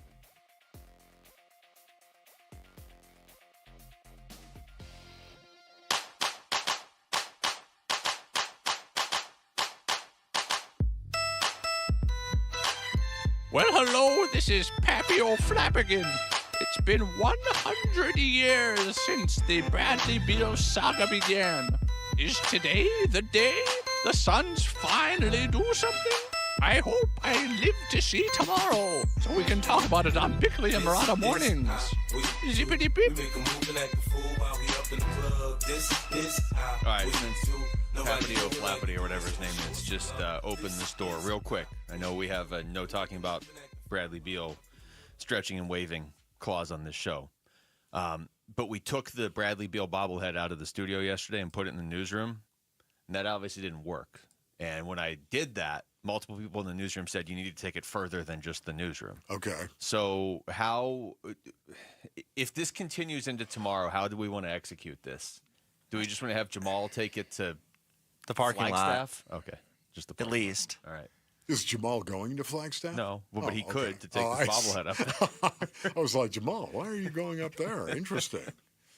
I'll be in Prescott on Saturday. So Okay. stick it up there. What are you doing up there? I'm working. Oh, okay, nice. more work. All right, nice. Always working. Okay. Well, and you're also Let driving me know up if there. you need, any places that you'd like to visit while you're up there. I'll be the first guy to tell you. Basically, if you have any questions about barbecue recommendations in Prescott, we'll pass some for you. Oh, I have a nice. Okay, in that case, I have a nice long question list. Okay, we definitely will meet. So there you have it. Jamal going up to Prescott. If you're going up, Ace, it rains the weekend. You might want to keep your eyes open for Jamal. Well, okay, so we can collectively agree right now on Wednesday afternoon, if this Beal situation hasn't been resolved by Friday when we leave, Jamal's taking the bobblehead to Prescott. Okay. Okay. Yeah. Yeah. Yeah. It wouldn't be bad. I mean, what's? It's already broken, too. I mean, Yeah. he's missing an arm. It's been broken for a while. So The Bradley Beal bobblehead is on the injured list. yeah, even the Yes. bobblehead is Okay, currently that's enough. questionable. This is Myron Metcalf from earlier this week, just piling on. We're talking about Devin Booker and the Phoenix Suns. Are we sure that he's not going to demand a trade at some point and just say, I want no part of this? No, Like, I no, can't we're not. imagine. He goes to training camp, and it's him and basically a team full of guys coming out of college, and he says, this is where I want to be for what could be the prime of his career. So as much as we're saying Devin Booker and the Suns, I don't know that there will be a Devin Booker and the Suns once next season starts. Man, I just do not understand that. I really don't. A lot of people, I think, that don't know Devin Booker probably believe that's a true statement.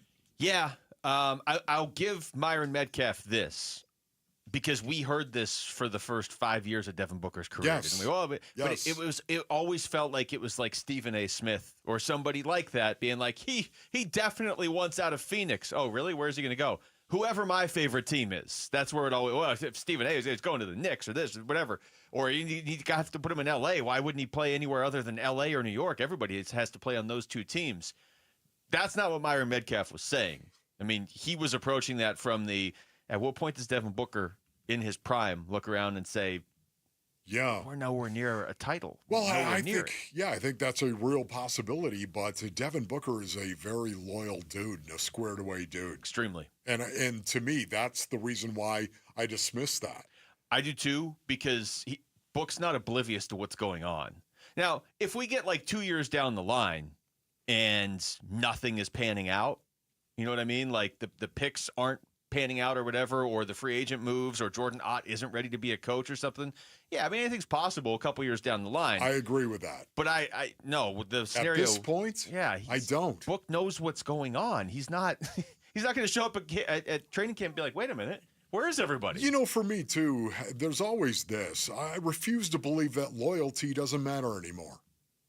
I realize it's a mercenary sport. I played in the mercenary league that is the NFL. I know that to be a professional athlete, it is about being a mercenary. And the moment you forget that, Luke, is the moment you're in trouble. Yet having said that, loyalty does matter. There are certain guys, certain individuals, and I'm sure, Basinonians, friends of yours that have been given an opportunity. And because of that opportunity, they're very, very loyal people who aren't just going to cut and run when it gets tough. And I think are really appreciative of where they've been blessed and where they haven't. Mm-hmm. And I think Devin Booker is one of those guys. You know, that's an interesting point. Why do you think it is in this city we've had good luck with that? We haven't had good championship luck, but we've had good luck with that in the sense of Larry Fitzgerald, entire career here. Wow. Shane Doan, entire career here. Both those guys had plenty of opportunities to leave, stayed here. Devin Booker has had, it's the NBA. He's had, anytime a player of that caliber wants to leave, they can force their way out. And he's had opportunities where he wouldn't have even really necessarily had to force his way out.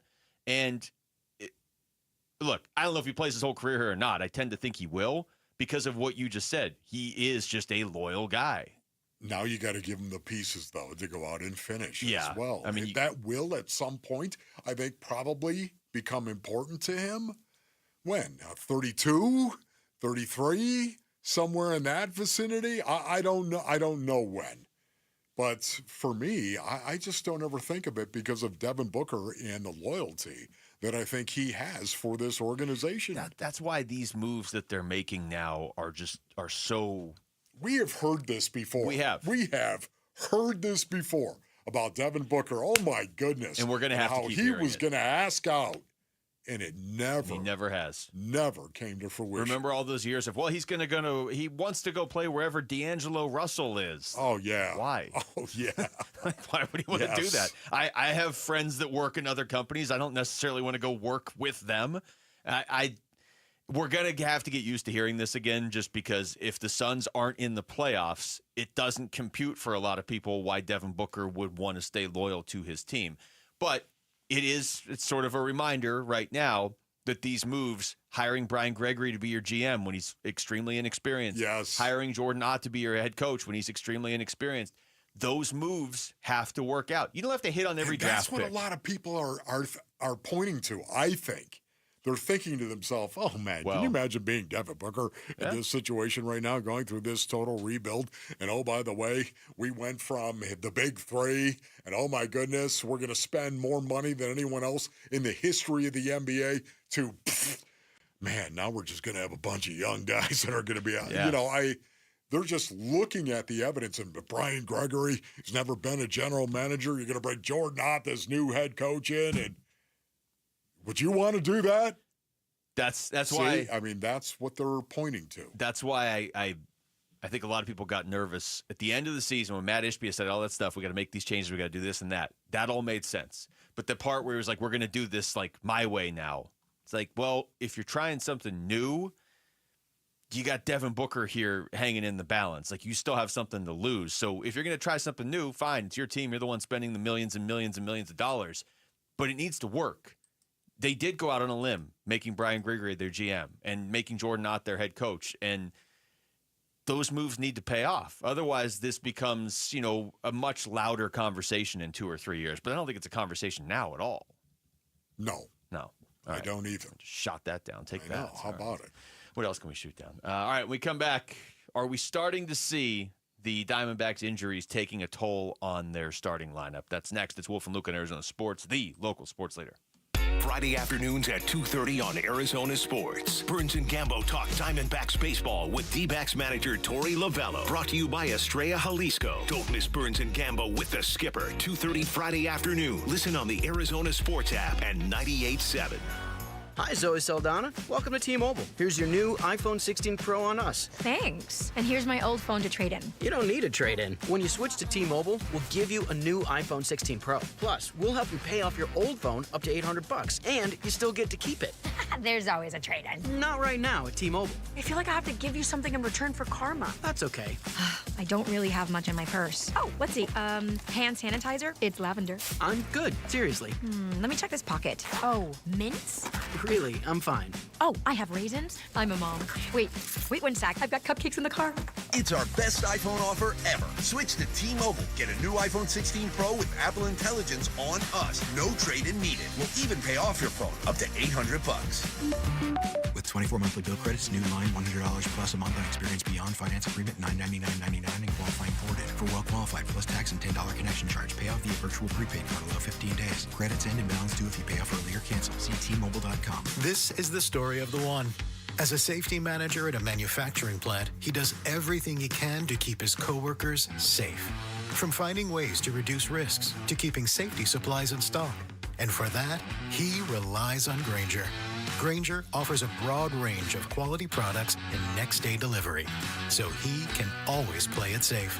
Call 1-800-GRAINGER, click Grainger.com, or just stop by. Grainger, for the ones who get it done. If you've got a gas-powered engine, keep it running like new at every fill-up. Stable in-season protection is your engine's preventative medicine, cleaning and protecting the entire fuel system in season. In outdoor power equipment, prevent gum and varnish buildup that could cause a rough or non-running engine. For cars and trucks, increase fuel efficiency and power by removing deposits, ensuring your engine's long-term health. Stable outperforms the competition in independent lab testing. So at every fill-up, start with Stable. Hi, this is Stuart Willis, President of Asset Preservation Wealth and Tax. A personal relationship with your financial advisor really matters. It's super important that you have the ability to talk about anything you need to with your advisor. So if you have been pushed off to a call center and you don't have a one-on-one relationship with your financial advisor, then reach out to us at assetpreservationwealth.com. That's assetpreservationwealth.com. Investment advisory services offered through Foundations Investment Advisors, LLC, an SEC registered investment advisor. Hey everybody, Dan Bickley here with Dr. Osafi, founder of New Life Dental Implant Center. And doctor, you're doing more than giving people new smiles. You are transforming lives. When I visited your Scottsdale location, I was amazed at how many people were getting their new smiles. Who can benefit from full mouth dental implant treatments? The patients that benefit from this treatment are those that are either missing multiple teeth, they are suffering from some form of gum disease, they have periodontal disease, patients that have been wearing dentures that are ill-fitting, or they're just unhappy with the appearance of their smile with their dentures. Those patients can benefit from this procedure. Also, those that have limited access to insurance or funds. We really wanted to make this treatment as comprehensive and affordable to anyone that needs and can benefit from it. Go to newsmilearizona.com or call 602-855-0000. New Life Dental Implant Center, where a new smile means a new life. Morgan Wallen Live. I'm the Problem Tour 2025. 2 nights at State Farm Stadium. Friday, July 18th with Miranda Lambert. And Saturday, July 19th with Brooks and Dunn. Plus, Ella Langley on both nights. Morgan Wallen. I'ma need some whiskey glasses. On sale now at livenation.com. I got your picture. I'm coming with Here are the top 3 headlines on ArizonaSports.com presented by Y-Refi. I'm Kevin Zimmerman. The Diamondbacks were robbed of 2 home runs in a shutout loss to the Padres. How does ASU build on a Big 12 title? Here are 5 things the Sun Devils said at Media Day. And the Dbacks face a fluid closer situation without Shelby Miller. Those are the top 3 headlines on ArizonaSports.com presented by Y-Refi.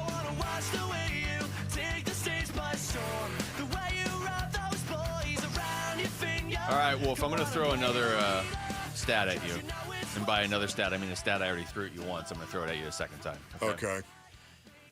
The fact that the Diamondbacks have been shut out 3 times all season, we're 92 games in, they've been shut out 3 times. I don't know where that ranks among Major League Baseball teams. I don't even know where you would look that up, probably on the internet.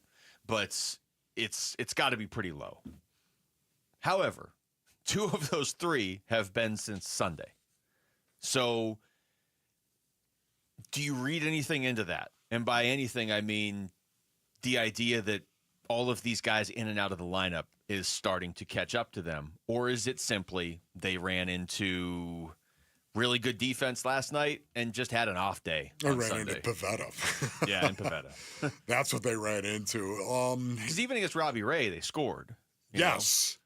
Yeah, so what is the question you're asking specifically? Okay, it's just... No, I do know, actually. You've been shut out 3 times all season. 2 of them have been in your last 3 games. Yeah. Is that anything, or is it just a total coincidence? I think it's a total coincidence. I do. Okay. I think, once again, you're talking about one of the most prolific teams in all of baseball in terms of scoring runs. Number 3 in RBIs. I like that better than runs, okay? Because you could score some runs where the other team is booting the ball around and you're scoring runs that way. I would take those I like runs batted in, okay? That's what I like the most. It's a great determinant in regard to trying to evaluate offensive baseball teams. Number 3 in all of baseball in terms of runs batted in. Man, I like that a lot. And that tells me that they're capable of doing it. But they do have guys out of the lineup now. I mean, you don't have Gabby. Ketel Marte's yeah, but been they've been doing out. it. They've been doing it. They are the number 3 team. Gabby hasn't been around for a while.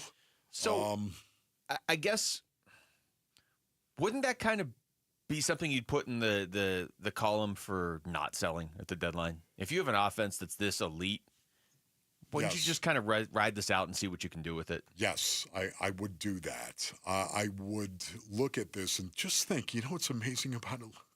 The beginning of the season, we were thinking this team is, the pitching and defense once again. Can you imagine if they might actually score runs?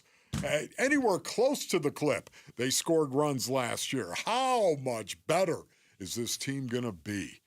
Can you imagine if they... If the rotation just lived up to half the expectation of what we had coming into this, and here they are still scoring runs in droves. Man, the fact that they're sitting here 2 games under 500 right now, being the number 3 team in baseball in terms of runs batted in, number 4 in terms of runs, it's just stunning to me that this is where we're at. It doesn't blows my mind. It doesn't add up until you look at the runs they've given up, right? I mean, when you look at what they've done in terms of runs scored, and what was the expectation coming into the season that there was not going to be a concern? This team is built to not give up runs, and they doubled down on that when they went out and got Corbin Burns. And yet, the only 3 teams in all of baseball that have given up more runs than the Diamondbacks are the Nationals, the A's, who I don't even know where they play anymore, but it's a minor league stadium, and the Rockies, who have given up a lot more runs than anybody. Man, oh, how the mighty have fallen. And they've gotten good starting pitching from Mel Kelly pretty much all season. They were getting much better pitching from Erod until that last outing. Ryan Nelson's been pretty much lights out as a starter. If you had to guess the Diamondbacks' run differential right now, what would you think it is? Knowing everything you just said about how good they have been, how proficient they have been in terms of RBIs this season. You'd be plus 40. 2. Plus 2. Plus 2. Yeah. Plus 2. I knew that, so that it was close to that. But you'd be thinking they'd be at least plus 40, plus 50, somewhere in there. Yeah. I don't Plus know. 2. I don't know when the injuries become too much. You can hear it. You know, anytime we talk to anybody from the team, anytime you just hear Torey Lovello talking after a game or whatever, because it's, I mean, even just look at this week, Wolf. They've played 2 games. Yeah. Against the Padres, and you've already had the Shelby Miller news, Ketel Marte a late scratch on Monday, Alec Thomas a late scratch yesterday, and Mel Kelly leaving with discomfort last night. You've played 2 games, and you've had 4 injuries. Yes. And none of us are even, like, we're all just numb to it at this point. Okay, so what's interesting about this, do you think players talk about what's going on with the injury situation inside that clubhouse? Do you think they talk about it? How could you not? Amongst each other. How could you not? You think you're on the team bus, and you think after a game you look at each other and go, dude, do you believe what's going on here? Do you believe this? I mean, you can stop it. Yeah, I know. I can't even believe it. I've never been on a team like this ever before. They talk about this. Do you think they're talking about it on the charter or in the hotel? Yes, they talk about this stuff. To me, I never believed in it. I never engaged in it. I would get angry, as a matter of fact, with some of my teammates who would talk about the injuries. Because I would say, knock it off. Somebody's got to step up. Let's go. Let's do this. I understand. We're missing our starting quarterback. I don't care. Cliff Stout, step up, and here we go. I was not ready for the Cliff Stout reference I know today. it's Stouter. I love Stouter. Awesome guy.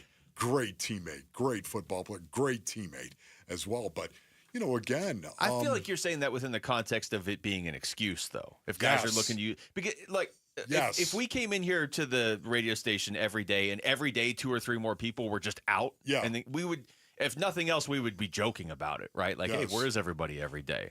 But if we were using it as an excuse for something, then it's a little more dangerous. What is this? The lonely place? I mean, people are disappearing. Okay. But then they come back. Yeah. Okay. Thank you. I appreciate that. But you get my point. It's a situation where there does come a point where there are guys on a team based on earnings who don't think, hey, I don't care. Bring it on. I'm going to do my job, and that's it. There are some guys on a football team, on a baseball team, on a basketball team, on a hockey team. There are some guys that will start saying, you know what? We're just snake bed. That's what we are. We're cursed. No pun intended with the snake thing, right? We're cursed.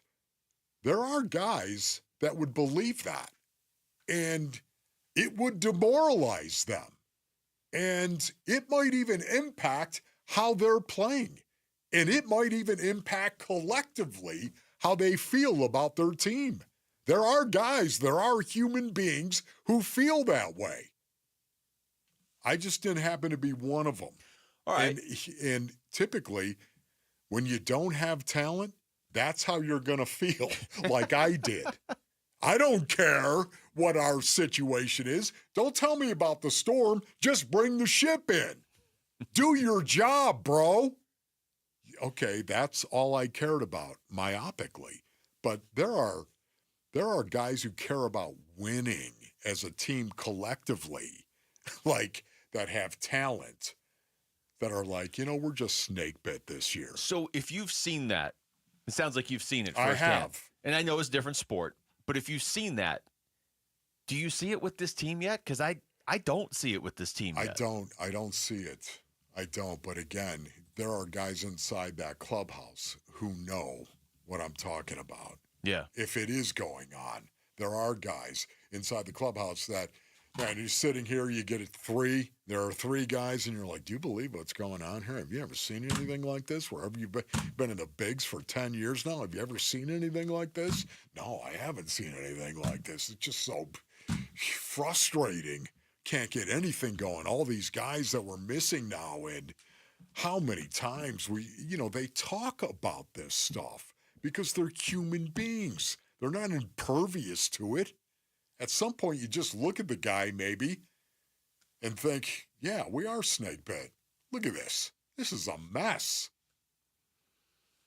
I don't know if that's the case. It doesn't seem like it's the case yet. You hope it doesn't ever get to that point, but it would be nice if some things maybe started, some things that they can't control started going their way. I don't believe it ever will happen. To me, as long as your leadership is strong, because leaders nip that in the bud. We come back over to basketball. How can Jordan Ott help the Suns' young guys develop? That's supposed to be his biggest strength. That's next. It's Wolf and Luke on Arizona Sports, the local sports leader. Bickley and Morada mornings. You wonder about Torey Lovello and how this season is going to either wear on him or reflect on him. Now, I've been among Torey's biggest fans. It's pretty clear they're not going to blow out Torey this year and opt for a change of voice. At least it seems that way to me. I mean, this is his 10th season here. I think he's certainly, given all the injuries, deserves the chance to see this thing to the finish line. But the owner put a lot of money into this team, and they're not getting the consistent, urgent kind of performances that you can easily correlate to the manager. Bickley and Morada, mornings on Arizona Sports, the local sports leader. Luke Lipinski back to tell you about Orchard. Imagine finding your dream home and moving in right away. No waiting to sell your old place first. It sounds perfect, right? Well, that's exactly what Orchard's Move First, Sell Later program lets you do. Buy your new home now, sell the old one later. Here's how it works. Orchard gives you cash so you can buy and move into your new home first on your timeline. No waiting around, no showings, no double moves, no living your life around the schedule of a bunch of strangers who just randomly walk through your house to see if they want to buy it. None of that. Then the Orchard experts take it from there. They handle repairs on your old home, and they make price-boosting upgrades. So once they're done, a local Orchard agent can list and sell your home for top dollar. Orchard's Move First program gives you the freedom to buy and move into your new home first and then sell your old home later. Buy before you sell and still get top dollar for your old home with Orchard. If you're ready to find out how much your home is worth, visit Orchard.com to get your free home valuation. That way you can kind of get an idea of what you're working with and see how long this is all going to take and everything. Again, that's Orchard.com. Guys, if you feel sluggish, lack energy, or having trouble in the bedroom, you probably have low T. The solution? Testosterone from Red Mountain Weight Loss. We're not talking supplements here. Nothing boosts your T levels like real testosterone. You'll have more energy, better focus, and it'll boost your sex drive. Book your free video consultation today, and we'll even waive the startup fee. Lose weight, gain muscle, and lose the dad bod with testosterone. Available only by prescription at Red Mountain Weight Loss. Go to redmountainweightloss.com or hit pound 250 on your phone. Keyword Red Mountain. DQ presents How to Make Your Summer Take Flight. Just head into DQ for a new Superman Cake Batter Cookie Dough Blizzard Treat. Treat your inner hero to an epic mix of sugar cookie dough, sprinkles, and cake batter flavor. Blend it all with legendary DQ soft serve, and it's enough to tempt Superman himself. Fly into DQ for our new Superman Cake Batter Cookie Dough Blizzard Treat before it's gone. And don't miss Superman. Only in theaters July 11th. DQ. Happy tastes good.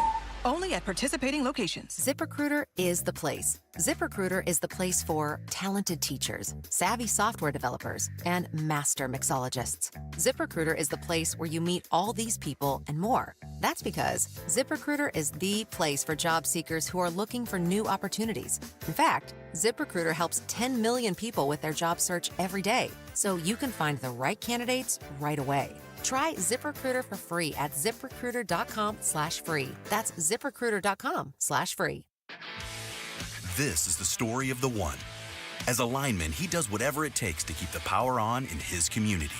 And he wants a partner like Grainger who does the same.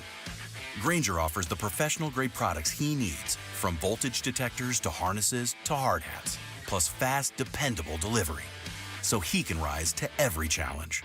Call 1-800-GRAINGER, click Grainger.com, or just stop by. Grainger, for the ones who get it done.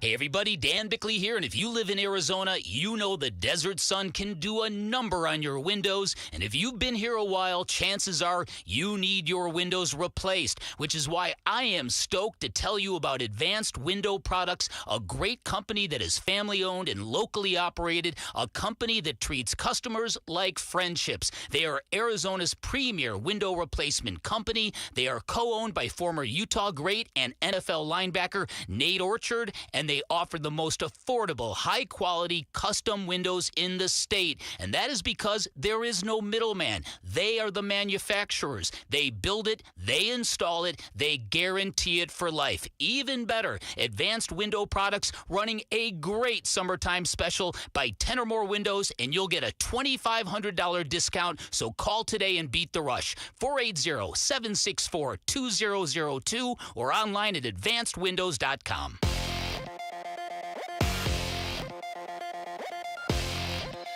I'm Jesse Morrison with Trending Now, presented by Parker & Sons. Heating, cooling, plumbing, and electrical. According to NBA insider Chris Haynes, former Phoenix Suns general manager James Jones is leaving the team and will now be the NBA's vice president and head of basketball operations. The Arizona Diamondbacks look to bounce back from a tough one last night against the Padres tonight in Game 3 of the series. First pitch is at 6:40, and you can listen to it right here on Arizona Sports 98.7 and the Arizona Sports app. Brandon Pfaadt will get the start for the Dbacks against San Diego's Dylan Cease. And the Mercury are in action right now against the Minnesota Lynx. It is currently 42-37 Phoenix early in the third quarter.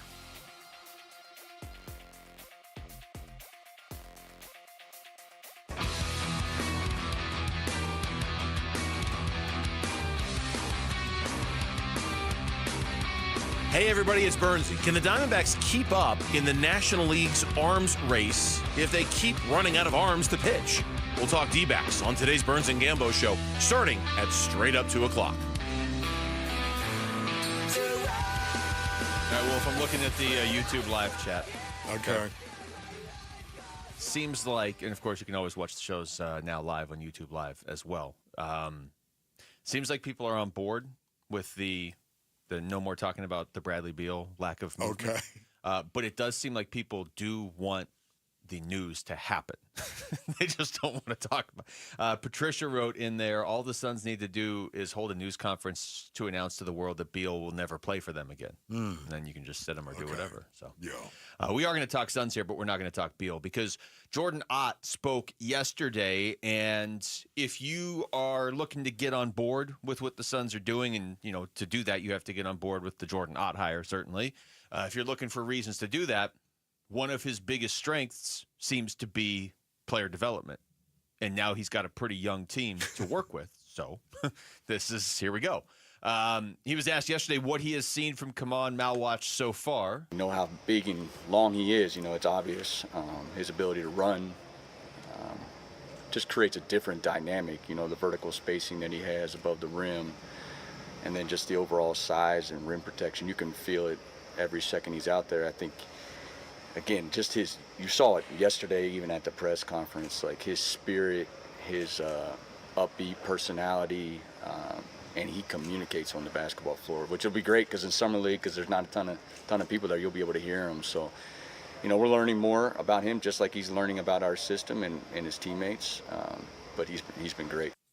Man, that is good to hear. And once again, a young guy trying to make his way. I'm so excited about this, Luke. I really am, because you know how I love players developing. Yeah. I'm not into player development, but I know this. I love watching players develop because I remember what that is like, the confidence and how important it is to go out and see yourself be capable of competing and succeeding while you compete, because it gives you that confidence that you need to know that you can do it. Look, there are guys who know they can do it, and there are guys who Jedi mind trick themselves to believe that they can do it. Boy, is that two different guys, two different opposite ends of the spectrum. I've got more from Jordan Ott, but I'm just going to sidetrack here for a second. Okay. Can you believe that Vegas has NBA Summer League odds?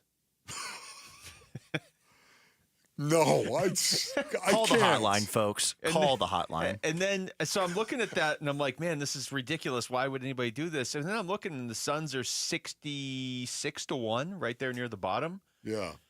The Knicks are worse than them, though. So then it got me thinking, like, okay, wait, you're not really doing this based on who has the best NBA teams. You're doing this based on who has the best Summer League lineup, obviously. Suns have a pretty interesting summer league lineup. Why are they down there at the bottom of this? Yeah, I think I'm with Rick on this. If you're betting on that, hotline. What's worse? You need to call somebody, bro. Can I talk to you for a minute over here? What's worse, summer league or spring training betting? Spring training, because they aren't even playing for a championship. Yeah, okay, there you go. Like, they play for a championship in the summer league. But I agree with you. Spring training betting is like the but team isn't even trying to win. I would say the summer league before the summer league starts. Come on, man. It's crazy. Well, I don't know. Really There's amazing value in the Hawks at 66 to 1. Have you seen their summer league roster? Wow. Anyway, back to Jordan Otts. Bro, you need to talk to them. There's somebody that you need to talk to, and not just to talk about the odds. Jordan Otts on how he sees Malawach and Mark Williams being used, which, his answer carries some weight since he's the one that'll be using them. I think every option's on the table. I think, and you see the league, some teams really, really stressed it to a different level of just throw it up there and go get the rebound. I think in Cleveland it was probably a little more skilled than that at times, just because of the spacing of the four at that time, Evan. Miami's tried it, the thing about this league, it changes. So whatever worked 5-10 years ago, it's ever moving. And, I think summer league, I've been telling our group is what else is going on out there? How Memphis is playing. There's these other teams that are trying stuff in summer league where we're trying to learn what best fits our group and what we can take into training camp in the season. What is that, Coach? What is that? What does best fit your group? That's what I'd love to know. There had to be some questions on that. How do you foresee the Phoenix Suns playing? What kind of basketball? What brand of basketball do you see the Suns playing this season, Coach? It's not on there? I don't see that specifically. I do see how he views his roster right now. Does that work for you? Let's try that one. Yeah, right now we're focused on the summer league group. It's exciting to see all the new pieces in the gym right now, especially this draft class led by Ryan, and also as we progress on through summer league, it's not that many practices, so we're just learning our guys as we go through. Super excited to have them in the building. The building definitely has a great energy right now. Excited here to practice in their day and get to Vegas. That's good to focus on the summer league roster because that's going to be a lot of your NBA roster. I'm thinking to myself, how exciting has this got to be for Coach Ott? How exciting is this, honestly? Can you imagine, based on our needs? You've been an assistant for a long time. You've paid your dues in the NBA, and yet you're getting the opportunity to be the head coach. You're getting the opportunity to be the guy. And now your first real exposure to being out of the floor and coaching is with these young guys who are developing as well. Yeah. That has got to be super exciting if you're Coach Ott. You get to be, like you said, the guy you've been putting in your time for this job. I thought that was maybe the most important thing he said at his introductory press conference. It was, paraphrasing, but it was basically, everybody else may feel like I'm here because I went to Michigan State, but I've been working for this job for years and years and years. He has like kind of his own team to work with here. It's not like he came in and took over some other team and, hey, by the way, we expect to win the title this year, and if you can't do that, you're probably out. It's like he's got such a young lineup that he knows he's got some time. He's not going to be gone by the end of this year. They'd have to go 0-82 for him to be gone at the end of this year. So you can never get too comfortable, obviously, but when it's your first job as a head coach, it's probably pretty nice to look around and say, it's my first job as a head coach, and it's Kamal Malawach's first season in the NBA, and it's Rasheer Fleming's first season, and it's Jalen Green's first season here, and it's Ryan Dunn's second season. And if you're going to have a vet, you got Devin Booker, who's about as loyal as it gets. And by the way, Kamal Malawach is 18. Once again, I can't say that enough. Does it not blow everybody's mind? Does it not? I felt like it did, but maybe not as much Why? as it blows your mind. It doesn't blow my mind that much. Why does it not blow your mind? Here's why. Because I do dabble in... Do you remember when you were an 18-year-old kid, Rick? Yeah, I was in high school. I dabble in soccer, and I went to the Phoenix Rising game on Friday, and there was a 17-year-old running around out there. So it doesn't really... Like if you go into soccer terms, like Rick's there are... Like, this doesn't impress me at all. There are like 14-year-olds playing professional soccer, Yeah, so but it's it doesn't really blow my mind that much. Yeah, okay, it does blow my mind. Rick's like, It Malwatch does. is too old. First of all, we're talking about basketball at the highest level. Less than 0.1% level of human beings who actually get there. And then you're going to be 18. Were you not a goon when you were 18? Admit it. That was why'd you look right at me when you said admit it? That is a fair point. This is the NBA. It's not just professional basketball, it's the NBA. Yeah. Okay. Right. I mean, there's not 14-year-olds playing in the Premier League. You know what I mean? Is what I'm trying to There's say. like a 16-year-old playing in the not the Premier League, but the Champions League. But he's a phenom. Like that's not normal. Look, I don't care what anybody says, too, especially when you're talking about how in your face. Do you think it's physical to play in the NBA? Do you think that's takes a physical toll We on should you? send Jamal down there to ask that question. It does. It's hard dragging a dude up and down the court. Especially when you're playing center in the NBA. Yes. Yeah. He's I'm 18. on your side. You don't have to convince me. Oh, my goodness. And I grew up in a sport in the NHL where 18-year-olds break in as rookies a lot. Dude's out there playing Dungeons and Dragons before he goes out onto the court. All right, when we come back, Mike Hazen joined the show earlier. We're going to react to some more of what he told us about his team and their plans heading towards the trade deadline. That's next. It's Wolf and Luke in Arizona Sports, the local sports leader. Burns and Gambo, afternoons. I am nervous about this upcoming ASU football season for the simple reason that our organizations in our valley the last few years have not done well with expectations at all. Try to think about the last time a team in our town lived up to high preseason expectations. It's an irrational reason. It really is. It's irrational. Everything about their team says they're going to be good. Yeah, they got to replace Scadaboo, obviously, but they've got so many guys coming back. Everything about ASU football says they should be good. And why am I so nervous? Why do I feel like I've heard this one before? Burns and Gambo, afternoons 2 till 6 on Arizona Sports, the local sports leader. All right, Rick. What do you say you bring me that Brooklyn beat, if you don't mind? That's what I'm talking about right there. Gather around the transistor and press the ear, Basinonians. The party must go on. And my brothers at Brooklyn Betting have extended the 4th of July sale just for you. Oh, the 4th of July sale. We are the Wu Fang Clan. We love our Brooklyn Sedona hybrid mattress from Brooklyn Betting. Listen, right now, because of the 4th of July sale that has been extended, they're talking 25% off everything in store and online now through July 10th. That is tomorrow. So here's the move, Basinonians. You go to brooklynbetting.com, or better yet, stop by one of Brooklyn Betting's 12 Basin locations and tell them Wolf sent you for the extended 4th of July sale at Brooklyn Betting. Go to brooklynbetting.com for the best sleep ever. Get the best mattress ever at Brooklyn Betting. That's brooklynbetting.com.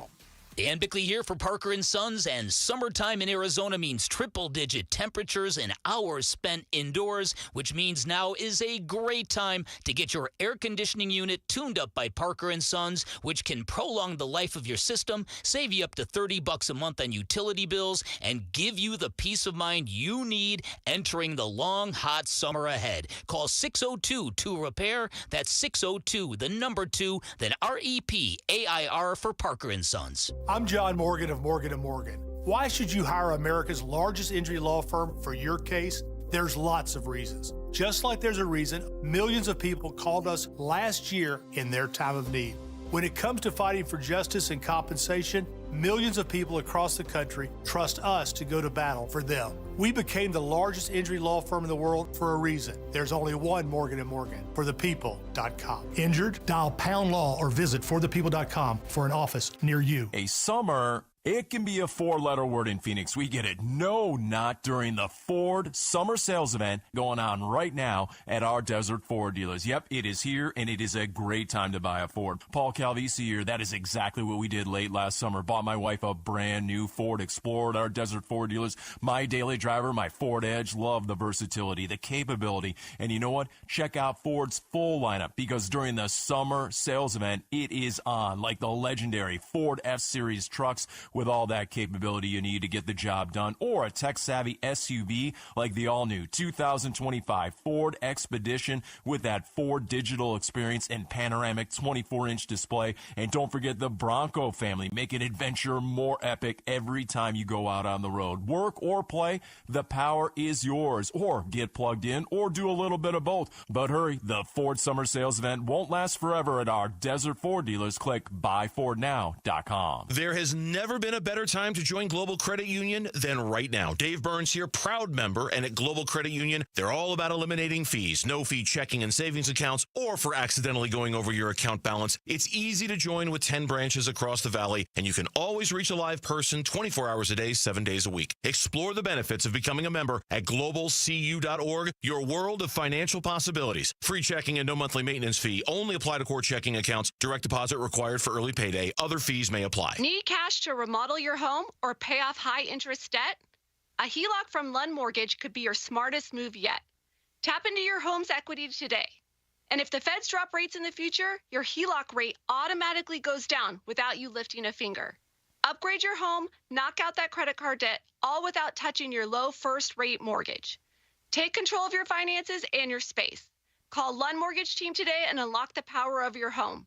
For all things mortgage, call Lund Mortgage.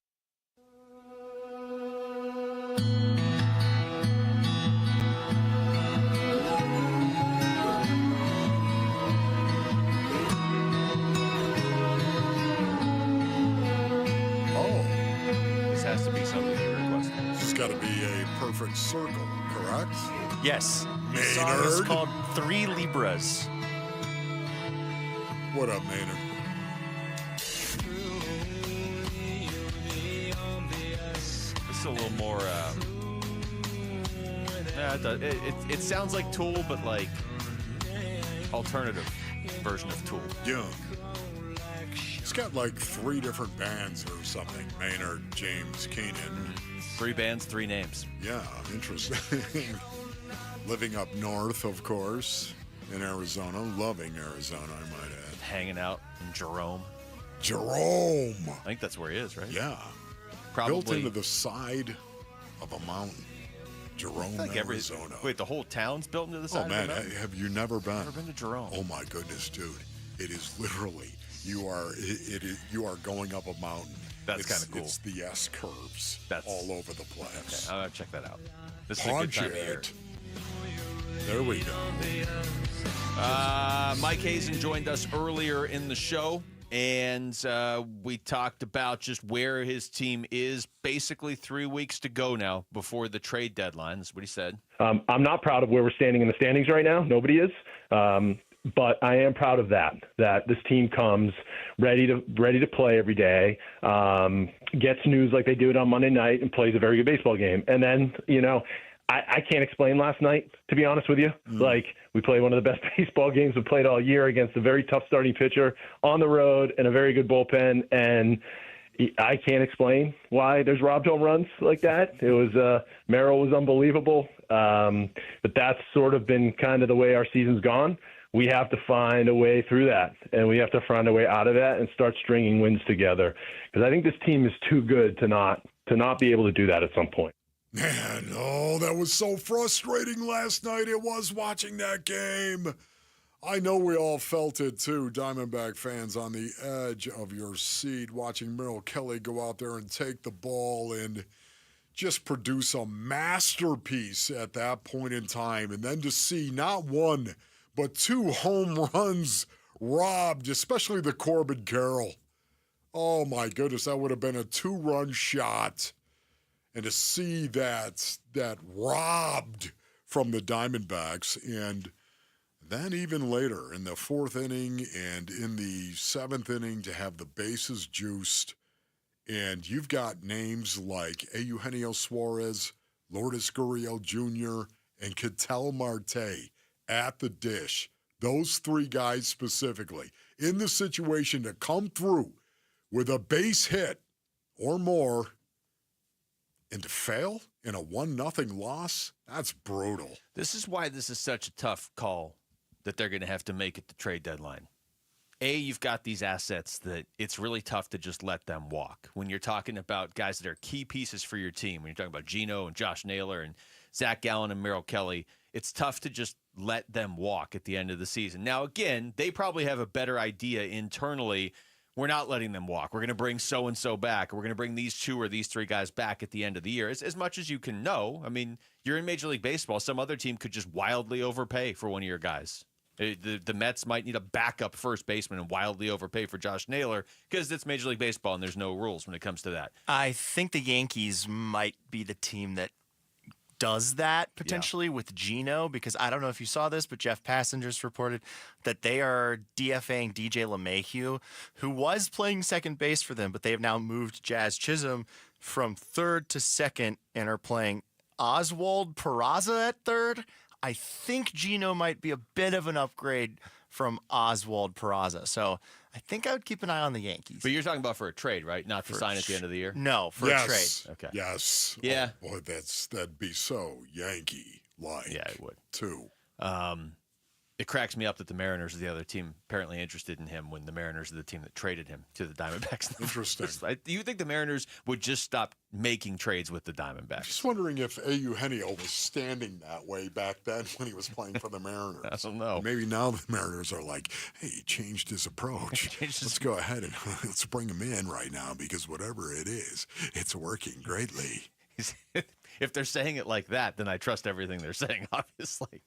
But I'm fascinated by the fact that a year ago at this time, they had the exact same record they have right now. And how much of this year has just been like, man, they just cannot get away from 500. They finished last year 16 games above 500, and they have the exact same record they have right now. Yeah. What do you do? Yeah. Do you have the cut from Mike Hazen when I asked him that? Does he have a specific number? You know, does he have a specific win total that he's going to look at and think, you know, we're going to be buyers or sellers based on that? No, there's not. I think the national 500 relative to the American League and 500 relative to the National League are two different things, I think, in this season. But I do think, look, I want to see us playing our best baseball and moving in a direction where we have confidence that this team's going to be able to, because it's not just about the deadline. I can go out there and buy in the deadline, but if we're not playing our best baseball in the second half, it's not really going to matter. Yeah. I'm not going to be able to change the entire nobody can go out there and change the entire composition of their team at one trading deadline. Nobody has the capital to do it in terms of players for trades. And, there's going to be a lot of competition out there. So that's unrealistic. I think we could add to the team in a tangible way. I just don't think it's going to be the transformation of the team playing like you guys talked about in the second half of last year didn't come from the trade deadline. It came from our players, Corbin Carroll and Gino went off in the second half last year. I mean, that's the same dynamic that's going to happen. Corbin, can I talk to you? I've got to see you right now because that is the Predator. I was going to say it, man. Well, he tried last night. He should have had the game-winning home run. I know. Yet it didn't happen. And Corbin, can I get 5 more feet out of you? Can I? It's remarkable he already has as many home runs as he has. At some point in time, if the Diamondbacks are ever going to make a run at this thing, Basinonians, to me, the Predator's got to be the tip of the spear as to why it happens. Now, again, will we accept anybody? Yes, we'll take anybody doing it. But to me, I honestly think it's got to be Corbin. It's time for Corbin Carroll to realize who he is and how important he is to this team. Yeah, I mean, I don't hate that idea. I look at the offense overall, not the last couple of days, and think they're doing enough. But I hear what you're saying because he is a special enough talent where they could be a team that's putting up 7-8 runs a game here for a couple weeks in a row. What are we witnessing with Corbin Carroll? before he got hurt, stop and think about the season he was having. Yeah. And again, I know he doesn't have a .312 batting average. I understand that, but I think that's highly overrated for the most part in today's game of baseball. Also, to Hazen's point on what 500 would get you in the American League as opposed to the National League. I know, that was a great point. The Dbacks right now are 5.5 back of a wild card spot and have to jump 4 teams. In the American League, they'd be 3.5 back and have to jump 1 team. Wow. All right, that's it for us. Thanks to Rick and Jamal. For Wolf, I'm Luke. We got Burns and Gambo next on Arizona Sports, the local sports leader. Empire of the Suns with Kellen Olson and Kevin Zimmerman. Breaking down NBA draft picks and what the Suns got from the Rockets in the KD trade. Get it on the Arizona Sports YouTube channel or your usual spot for podcasts. The Empire of the Suns podcast is brought to you by Sonic. Live free. Eat Sonic. This is the story of the one. As a safety manager at a manufacturing plant, he does everything he can to keep his coworkers safe. From finding ways to reduce risks to keeping safety supplies in stock. And for that, he relies on Grainger. Grainger offers a broad range of quality products and next-day delivery, so he can always play it safe. Call 1-800-GRAINGER, click Grainger.com, or just stop by. Grainger, for the ones who get it done. Welcome to AutoZone. What are you working on today? My car is making this noise. Sometimes it's like doot, doot, doot, and sometimes it's like grrr. Do you have a dash light on? Oh, yeah.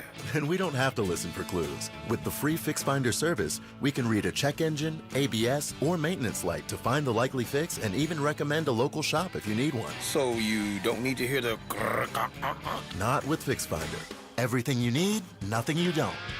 Get in the zone, AutoZone. Restrictions apply. What we love about our ability to help patients at QC Kinetics is seeing their pure delight at finally being able to do the things they enjoy without pain. I had a patient start treatment with me. He wanted to be able to be active again and do some of his sports that he really enjoyed. Dr. Ashley Caravelli, a medical director for QC Kinetics, treats patients with chronic joint pain using their body's own biologics. The goal? Get them back to living their best lives without surgery or harmful drugs. He came back and he goes, what I wasn't expecting was the ability to play on the floor with my grandchildren. Even just saying it now, I have goosebumps because it's changing those small moments that you take for granted. Don't let joint pain rob you of those moments. See if you're a candidate for QC Kinetics regenerative treatments. It just warms my heart to be able to help people live the life they want to live and get those small moments back. Call QC Kinetics, 602-837-7246. In Phoenix, Scottsdale, Peoria, and Chandler. That's 837-7246. 837-7246.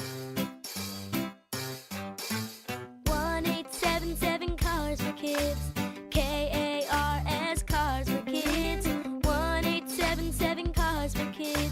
Donate your car today. Donate today at carsforkids.org. Your car, running or not, could be picked up as soon as the next day. No title, no problem. Go to carsforkids.org today. 1877 Cars for Kids. Donate your car today. Now accepting donations of land, homes, buildings, or any kind of real estate. Whoa, it's you, the Capital One Bank guy. That's what they call me. Mind if I get a selfie? Yeah, sure thing. Say no fees or minimums on your Capital One checking account. Wow, that's a keeper.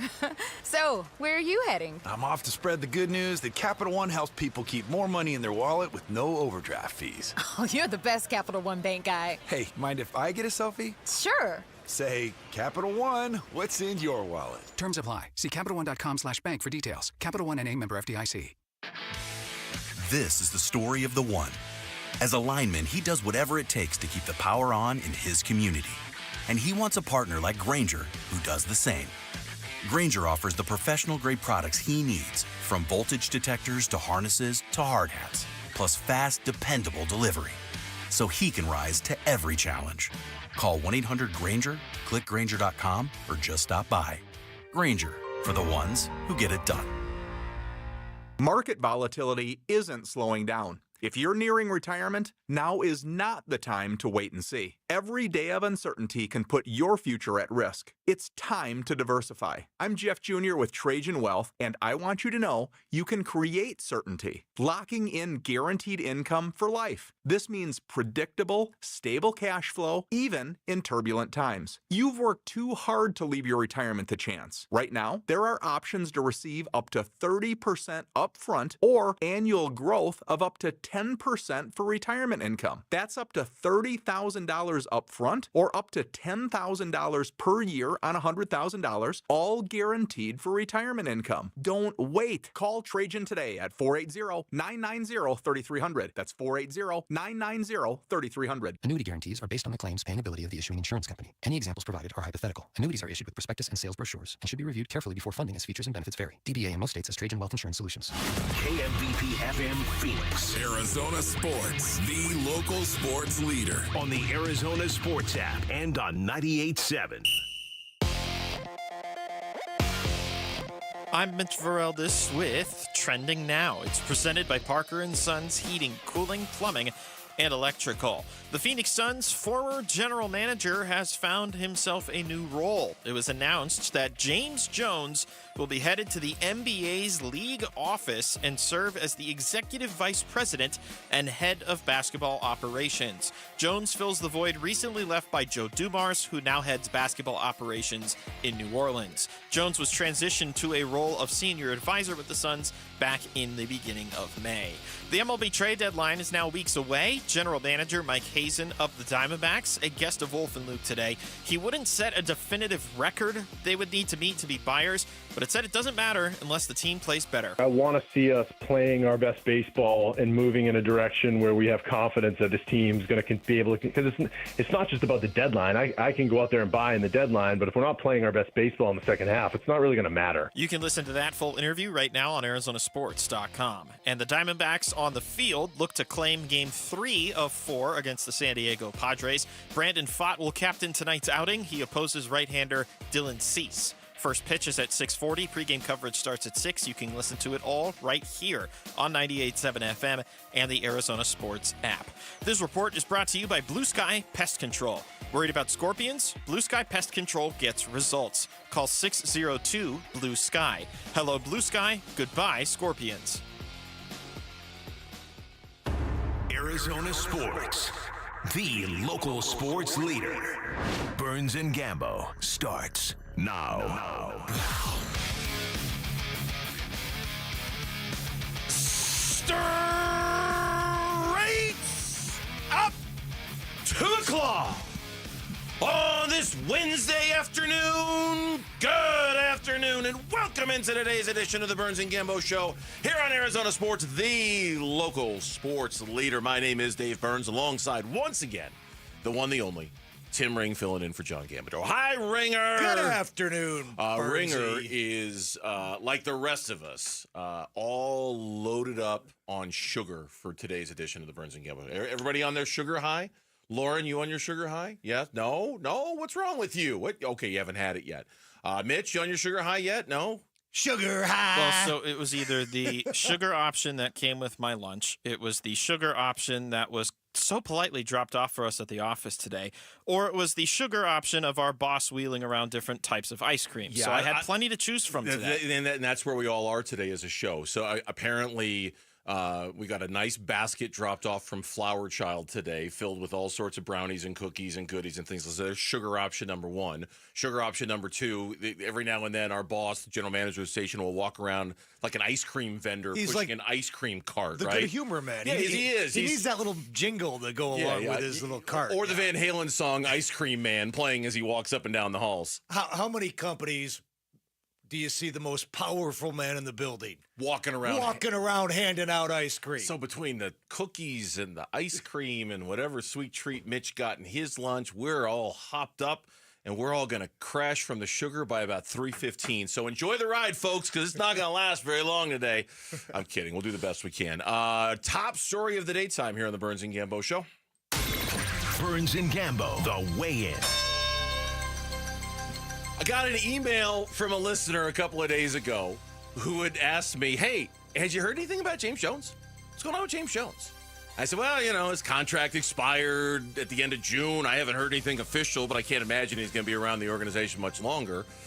He's not going to be around the organization much longer. Today it was announced James Jones has taken an executive VP role with the league, essentially replacing Joe Dumars as the guy who's in charge of discipline and advancing the game and innovating the game and managing the overall game of the NBA. James Jones is officially now moving on from the Phoenix Suns. First and foremost, congratulations to James Jones. That's a heck of a landing spot. I think the writing was on the wall. The Suns and Matt Ishbia kept James around as a senior advisor for a few months here. But I think for James Jones, he knew it was time to move on to the next step in his career, whether that be going to another team and another front office, or in this case, the league. And that's a big-time job. I'm sure it comes with a big-time salary. He'll obviously head out to New York. So James Jones has been good to us at the station. Yep, yes. He's been good to me personally. I've known him since he was a freshman in college at the University of Miami. Get out, really? When I was working down there. Yep, I was one of those. I had him on my show. He was a freshman. I had him on my show. We're getting old, man. God, we're so old. And James remembers it. I'm like the crypt keeper. Him and I talk about it all the time. He was 18 years old as a guest on my show in Miami, but that's neither here nor there. I just think your age, is neither here nor there. It's a vague, undefined number that we don't want to get into. It is neither here nor there. No, it is not. But I think as we send out the congratulations to James Jones, he leaves behind certainly a legacy in Phoenix. Some may say a complicated legacy. Some may say a polarizing legacy. And I'm not sure some of that is all that fair at times when it comes to criticism. Look, I'll tell you this. I would, first of all, I would echo the congratulations to James. He, for a number of years, he did a regular weekly segment with Gambo and I. And even though it wasn't always the most revealing of conversations, we always appreciated the time. And I think he was as forthright as he could be while still trying to kind of maintain the balance of running a basketball team. I'll tell you, I don't think the legacy of James Jones to me is all that complicated at all. I think it's actually really simple. James Jones constructed, with some help, of course, obviously with some of the work that was done by Ryan McDonough in what was done before James Jones was the decision maker. But James Jones, in part, constructed a basketball team that got closer to winning an NBA championship than any Phoenix Suns team ever had before. They were up 2-0 in the 2021 NBA Finals. And that team, while certainly having some of Ryan's fingerprints on it and certainly some of Robert Sarver's fingerprints on it, also had James Jones's fingerprints all over that team. I mean, and to me, all the other stuff, while it matters, like who was calling the shots when Ishbia took over, who was calling the shots when James Jones and Ryan McDonough were in the front office at the same time. All of that stuff is kind of vague and kind of hazy, and you're trying to figure out exactly how it works. I'm going to cut through the fog and cut through the noise. James Jones built one of the best basketball teams that we've ever seen out of the Phoenix Suns. And for me, that trumps everything. That trumps Tyrese Halliburton. That trumps the Beal decision, whether it was even his fault, or the Durant decision, or whether that was even his fault. To me, it's not complicated at all. When he was at the peak of his power, he was good. He was really, really good at the job. Is that he was as you said, he was the architect of a finals team taking over for Ryan McDonough right before the start of the 2018 season. If people need a refresher course on the timeline, McDonough was here. So was James, but McDonough was here as the GM when they drafted Ayton and when they drafted Mikal Bridges. And right before that season began, James took over as an interim general manager when Robert Sarver said goodbye to Ryan McDonough. I think a lot of fans will put the Jalen Smith over Halliburton, the Durant deal, and the Bradley Beal deal all in one. James Jones was the GM bucket, and therefore he did a bad job. Mm-hmm. I don't think that's completely fair. He's got to own Jalen Smith over Tyrese Halliburton. Yeah. There's nobody's denying that. No one's giving, and I'm not giving him a free pass for that. No. I'm just saying the other thing trumps that. It was exactly, and I do think we could talk for days about who really pulled the strings on the Durant deal and the Bradley Beal deal. But going back to the being the architect of that finals team, James Jones was instrumental in bringing Monty Williams here. He was instrumental in trading for. Well, he was more than instrumental. He traded for Jay Crowder. He orchestrated a draft day deal, and he landed on Cam Johnson. I was telling you before the show, a guy named Jeff Bauer, who was in the organization, really had a heavy hand in the Johnson decision, but James Jones ultimately pulled the trigger. And do not tell me James Jones's presence here did not impact Chris Paul's desire to want to come and play. Did you just automatically default to saying DePaul when you were trying to say Chris Paul? Seriously, right? Did that just happen, right? Like you were going to say Chris Paul and it came out Chris DePaul. He's actually Chris DeWake Forest, I believe. There's some serious mind games going on right now in the Burns and Gambo show. Speaking of unbelievable basketball, bad. Okay. Chris DePaul. I didn't mean to cut you off. Like Chris DePaul. Are you subliminal messages here on the Burns and Gambo show? What are you doing over there, Ringer? If his name was Chris DePaul, he'd have 6 NBA titles. But all that stuff. Anyway, go ahead. I'm sorry I cut you off. You were making a good point. He brought in Ricky Rubio for a year. That just at least it stabilized things, right? It got James Jones and his hand stabilized this organization at the beginning of his tenure, and ultimately, as you said, found himself up 2-0 in the finals and had a 9-point lead in Game 4 to go up 3-1 against the Milwaukee Bucks. He got them very, very close. I think in some ways, you talk about the word stabilize, and I'll use your word is good. I'll use a different word. I thought he brought credibility to an organization that was sorely lacking it, right? Like it was a little bit of a 3-ring circus there for a long time in terms of goats and the office and the way things were run and the money that was being spent, the money that wasn't being spent. And at the time, we all lived it. We all went through it. Those 5-6 years, albeit good, some good things came out of that. Devin Booker came out of that. Mikal Bridges came out of that. But for the most part, those 5 or 6 years, it was hell if you were a Suns fan. It was hard if you were a Suns fan. And I felt like James, once he found his footing with the role and we knew it was his, brought a level of credibility to the job that the organization was starved for, just didn't have before he really started taking over. How much did players around the league respect Robert Sarver and the Suns organization? Because there was a lot of respect for James Jones, and this goes in hand to what you're saying. You talk about bringing credibility and then stabilizing the organization.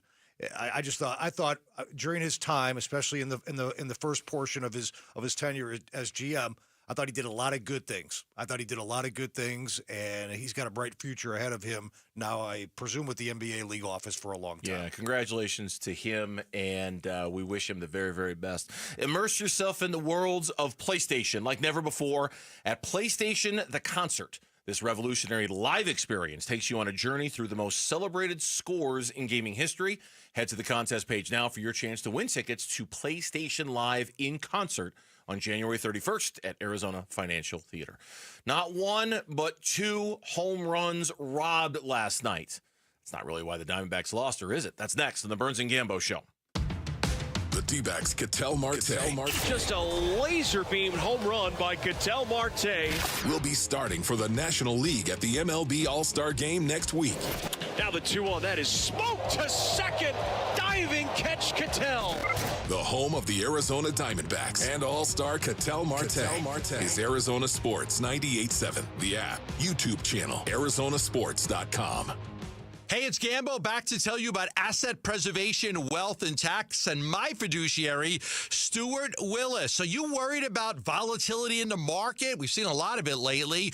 Or how about tariffs and how it could affect your investment and your future income? Well, that's why I want you to know about a great local company that I have been using for many years in asset preservation, wealth, and tax. They've got 5 locations in the Valley: Gilbert, Goodyear, Peoria, Scottsdale, Tempe, and they can help you with all of your financial needs. Whether you're doing a retirement plan, a financial plan, an estate plan, they can even help you with tax services. So if you're looking for a financial advisor that you can have a real relationship with that can help you through this tough time, all you have to do is give them a call at 602-877-PLAN and set up a free portfolio review. That's 602-877-PLAN, or go online for more information at assetpreservationwealth.com. Home sellers, have you heard the news? We're entering a buyer's market. Sellers face more competition and buyers have more choices. Before you make a move, do what I always do and call Carol Royce, your home sold guaranteed realty. With Carol's multiple cash offer program, you'll receive up to 6 cash offers plus her guaranteed sale offer, where Carol guarantees the sale of your home at a price acceptable to you, or she will buy it. Call Carol Royce today or visit carolhasthebuyers.com and sell with certainty. Carol and Seller must agree on price and possession. Tired of hearing scary radio ads about the IRS?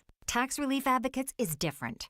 TRA is here to tell you that if you owe money to the IRS, whether it's $5,000 or $500,000, we have a solution. TRA can eliminate or reduce what you owe to the IRS with zero risk to you. We have over 1,000 5-star reviews on Google and an A+ with a BBB. End your tax nightmare today by visiting TRA.com or call 800-275-1728. That's 800-275-1728. This is the story of the one. As a lineman, he does whatever it takes to keep the power on in his community. And he wants a partner like Grainger who does the same.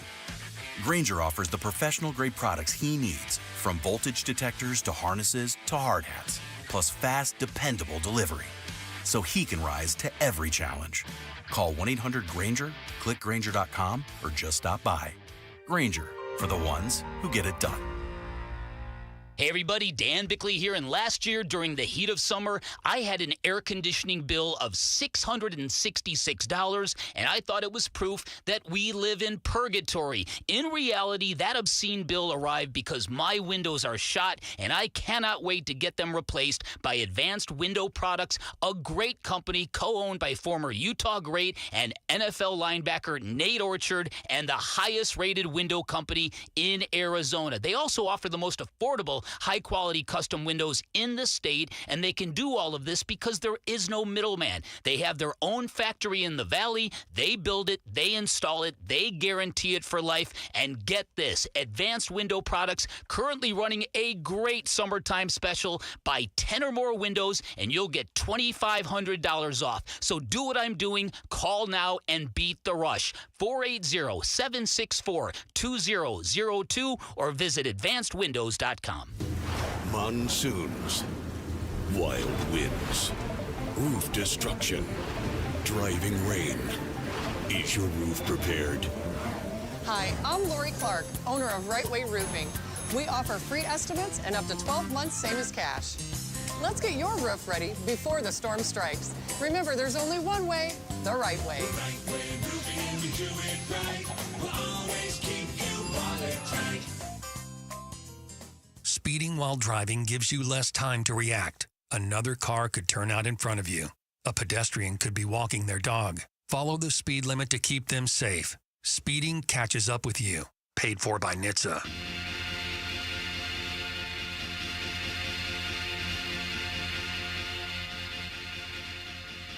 Well, hello, this is Pappy O'Flappigan. It's been 100 years since the Bradley Beal saga began. Is today the day the Suns finally do something? I hope I live to see tomorrow so we can talk about it on Bickley and Murata mornings. Zippity beep. It's like the same voice as the devil yesterday. It is, but okay, but that one I liked. That one, okay, I get, because it does feel like it's been forever since we've been talking about Bradley Beal, and like we've got. I'll just give everyone a heads up right now. We've got one segment carved out for Bradley Beal talk today, and until something happens, that's it. That's it. Oh, and by the way, if you're tooling around in the car right now and you're wondering if there's been any news, no, there has not been any news. No, I hope the breaking news sounder still works. To be honest with you, what was the holdup? What is the holdup exactly? If there were news, I assure you would be talking about it. There's no news. There's been a kind of a new wrinkle to it, but we'll explain a little later on in the show. But we are. What was the character that Jarrett Carlin just inhabited there? The Popso Hooligan, Popso Hanlon? No, you're thinking of Patches O'Houlihan from Dodgeball. I know, but whatever name Jarrett Pappy used. O'Flanagan, I think Pappy it was. O'Flanagan, just like Pappy O'Flanagan, I too am getting tired of waiting for the Bradley Beal news to come down. There's a very famous book by Samuel Beckett called Waiting for Godot. Yes. I feel like this is waiting for Beal to go. That's good. You like that? That's good. Yeah, waiting for Beal to go. I like that. I'm still waiting for the Arizona Diamondbacks for a ball to clear the wall last night because I don't know what happened there. All right, now the 2-1. Naylor swings, sends a fly ball out to deep right field. Tatis is going back. He's at the wall. He leaps. Oh, he's got it. What a catch by Fernando Tatis Jr. He's the second Padre to rob a Diamondback of a home run, and somehow San Diego still leads it 1-0. Yeah, here's the first. Here's 2-1. Swung on. That one hit out to deep center field. Merrill's going back. He is at the track. He leaps, and he robs a home run from Carroll. Oh, my goodness gracious. What a catch. Troy Lavello after the game. No, I have not. And it's hard for me to tell if they're going over the fence or not. I just know they're tremendous plays made by great athletes, and just goes to show you, good defense can help you win games and win moments. And if you add it all up, it was a difference in the game. But no, I've never seen two in one game, but both incredible plays. Diamondbacks lose 1-0 to the San Diego Padres last night. 2 home runs taken away. Mel Kelly was brilliant. The Diamondbacks offense was not. Loaded the bases in the 4th, loaded the bases in the 7th or the 8th, couldn't get a run in. And here we are with that same feeling that we have after it. Like, every win is hope, every loss is one day closer to a trade deadline, and I think our emotions kind of ping-pong accordingly, depending on what happened the night before. One step up and one step back. I mean, now they're 5.5 games back in that wild card. We'll say it again, big game tonight. Big game tonight. Right? Well, okay. Mock me for a second, if you will. These are the 2 games now where I think it's like hold your breath time a little bit. This is it. No, not necessarily that. Just it's Brandon Pfaadt tonight. It's Eduardo Rodriguez tomorrow. This to me is okay. Like, you had a good feeling about Gallen. You had a great feeling about Mel Kelly. I don't know how to feel about these next 2 games. And if you lose 3 or 4 to the San Diego Padres, you know what I mean? So it's to me, these 2 games, I'm not going to say this is it. I'm not going to say this is the most important.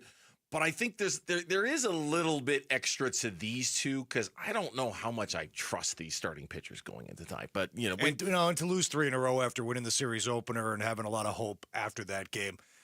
The Diamondbacks going into Sunday's game against Kansas City had only been shut out once all season. Now they've been shut out twice in the span of 3 games. And if you're glass half full, you could say, well, Corbin and Naylor hit the ball out of the ballpark. The Padres just made great plays. Glass half empty. They didn't hit the ball out of the ballpark because the Padres outfielders caught the baseball. Corbin Carroll's shot to center, I don't know if you saw this, was the longest farthest hit ball at Petco Park that resulted in an out since baseball began tracking such things in 2015. I knew. Okay, here's the state of my brain right now. You mentioned that stat pregame. I forgot it, so it was almost like brand new that you were telling it to me now. That's crazy. I mean, and look, as Torrey said, you credit the defensive plays, and you do, and that's why the Padres won the game. But you talk about an effort and frustration. All losses suck pretty much, but this one, it's like, man, not once, but twice you hit the ball out of the ballpark. Corbin Carroll's was definitely out. Naylor, not sure. Naylor, not sure, but upon replay review, from my eyes, I'm like, I think that was going out too. Yeah. And you get a great start from Kelly. Padres didn't even have their second hit in the game until the 5th inning. Obviously, they only had how many hits on the day? Four, I think. Yeah. And clearly only one run arises. 4 hits. Yeah, they had 4 hits. Yeah. Only 1 extra base hit. They didn't have a runner in scoring position the entire game. I mean, Mel Kelly was brilliant. Only left that game when he did because he felt his calf grab him a little bit, which, given the concern with him and the cramping, Torrey's like, yeah, you're out. We're getting you out of this game as soon as maybe he could have gone back out there. But that to me is the issue with last night. You mentioned this the second time in the last 3 games they've been shut out. I mean, look, we've seen it all from this Diamondbacks team this year. We really have. Starting pitching that has let us down. The bullpen that has just been decimated by injuries and even not that good when they were fully healthy. The offense is like the one thing that has been the most reliable. The one thing, they're a little home run dependent.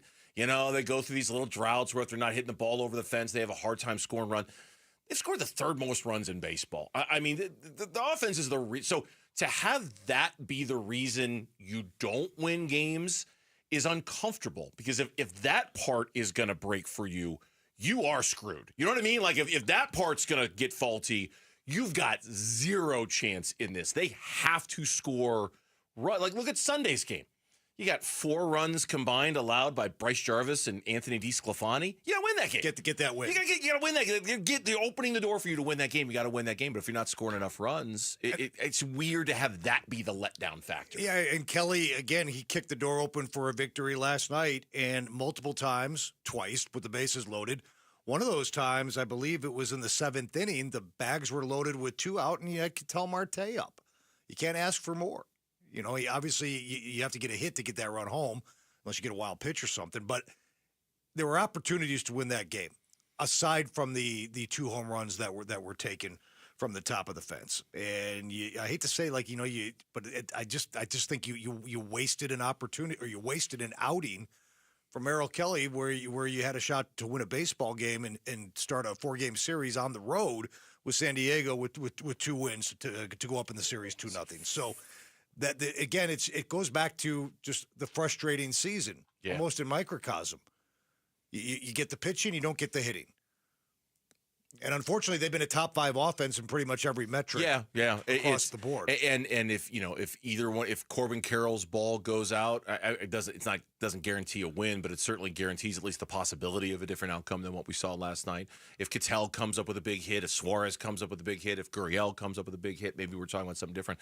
Tim, they're 5.5 out of the last wild card spot in the National League, and that to me is the number where I start to get uncomfortable. I start to get that's too big. That's too big of a number.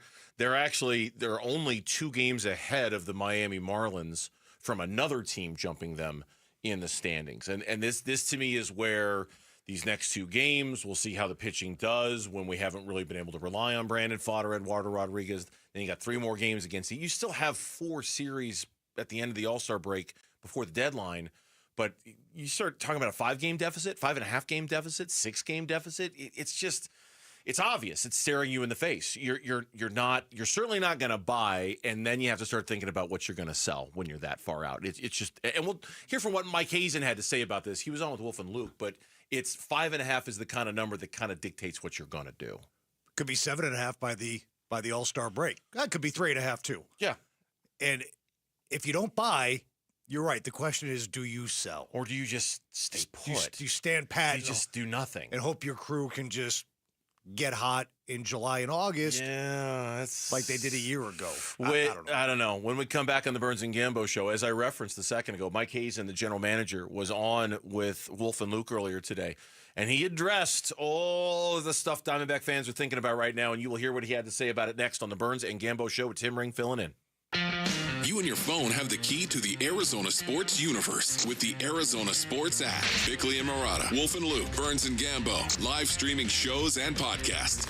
Plus, listen to Dbacks play-by-play. 3-2 swung on. That's it high. Deep to left. Download the Arizona Sports app, presented by Ready Services Plumbing and Air Conditioning. Hey, it's Gambo back to tell you about Dr. J. Schwartz from the Schwartz Laser Eye Center. It's where I went for my LASIK procedure about 15 years ago. I'm so glad that I did. Here I am 15 years later, 58 years old, no glasses, no contacts. I see great daytime, nighttime, up close, far away. You can have that too. Dr. Schwartz is the most experienced eye surgeon in the Valley, performing over 60,000 LASIK procedures, including mine. And my good buddy Vince Murata had his LASIK surgery done at the Schwartz Laser Eye Center. Dr. J. Schwartz is a team eye doctor for your Phoenix Suns and Arizona Diamondbacks, and he has locations in Glendale, Scottsdale, and Mesa. Call right now for a free thorough eye exam if you're interested in a vision correction procedure. I highly recommend LASIK surgery. You can call 480-483-EYES. That's 480-483-EYES. Or go online at teamidoc.com.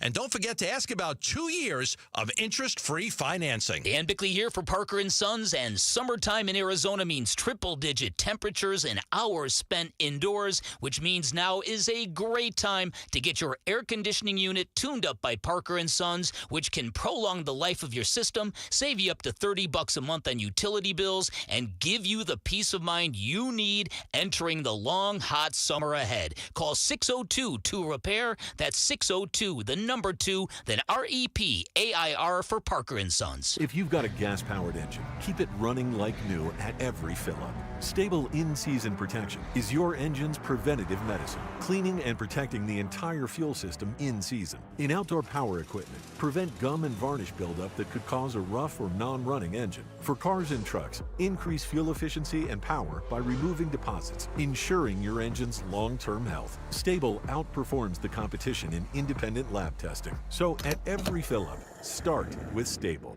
ZipRecruiter is the place. ZipRecruiter is the place for talented teachers, savvy software developers, and master mixologists. ZipRecruiter is the place where you meet all these people and more. That's because ZipRecruiter is the place for job seekers who are looking for new opportunities. In fact, ZipRecruiter helps 10 million people with their job search every day, so you can find the right candidates right away. Try ZipRecruiter for free at ZipRecruiter.com/free. That's ZipRecruiter.com/free. A summer, it can be a four-letter word in Phoenix. We get it. No, not during the Ford Summer Sales Event going on right now at our Desert Ford dealers. Yep, it is here, and it is a great time to buy a Ford. Paul Calvisi here. That is exactly what we did late last summer. Bought my wife a brand new Ford Explorer at our Desert Ford dealers. My daily driver, my Ford Edge. Love the versatility, the capability. And you know what? Check out Ford's full lineup, because during the Summer Sales Event, it is on, like the legendary Ford F-Series trucks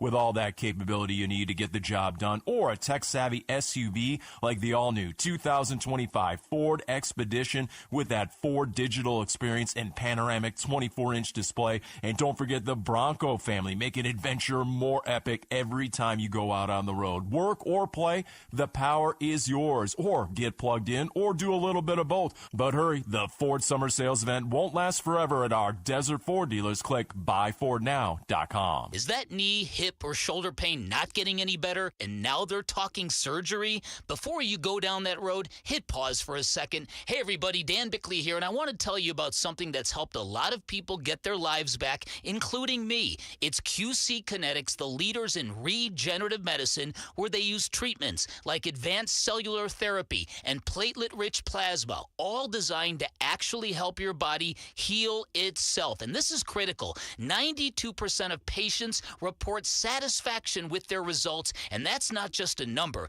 That's peace of mind that you are exploring something that is truly working for people just like you. And it doesn't cost anything for a second opinion. Go learn more about something that could be life-changing. Call QC Kinetics now, with clinics in Phoenix, Scottsdale, Peoria, and Chandler. 602-837-PAIN, 602-837-PAIN for QC Kinetics.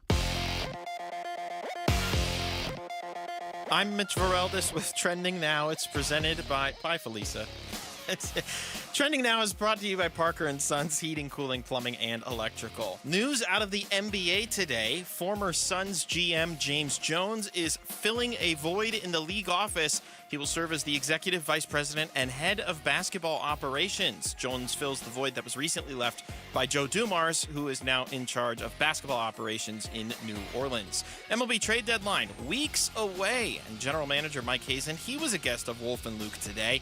He wouldn't set a definitive record as to what they would need to meet in order to be staunch buyers, but he said it doesn't matter unless his team plays better. I want to see us playing our best baseball and moving in a direction where we have confidence that this team's going to be able to, because it's not just about the deadline. I can go out there and buy in the deadline, but if we're not playing our best baseball in the second half, it's not really going to matter. That full interview is available right now on ArizonaSports.com. The rest of the Diamondbacks have game 3 of 4 against the Padres. It's Brandon Pfaadt against Dylan Cease. First pitch is at 6:40. Pre-game coverage starts at 6, and you can listen to it all right here on 98.7 FM and the Arizona Sports app. And it just went final in downtown Phoenix thanks to a 19-4 run to close out the game. The Phoenix Mercury secured a 79-71 win over the league-best Minnesota Lynx. Alyssa Thomas led the way with 29 points in the win. This report is brought to you by Red Mountain Weight Loss. Get real testosterone from real doctors now at Red Mountain Weight Loss. Boost your energy, focus, and your sex drive. Do you have low T? Start for free this month only at Red Mountain Weight Loss. Hit pound 250 on your phone, keyword Red Mountain.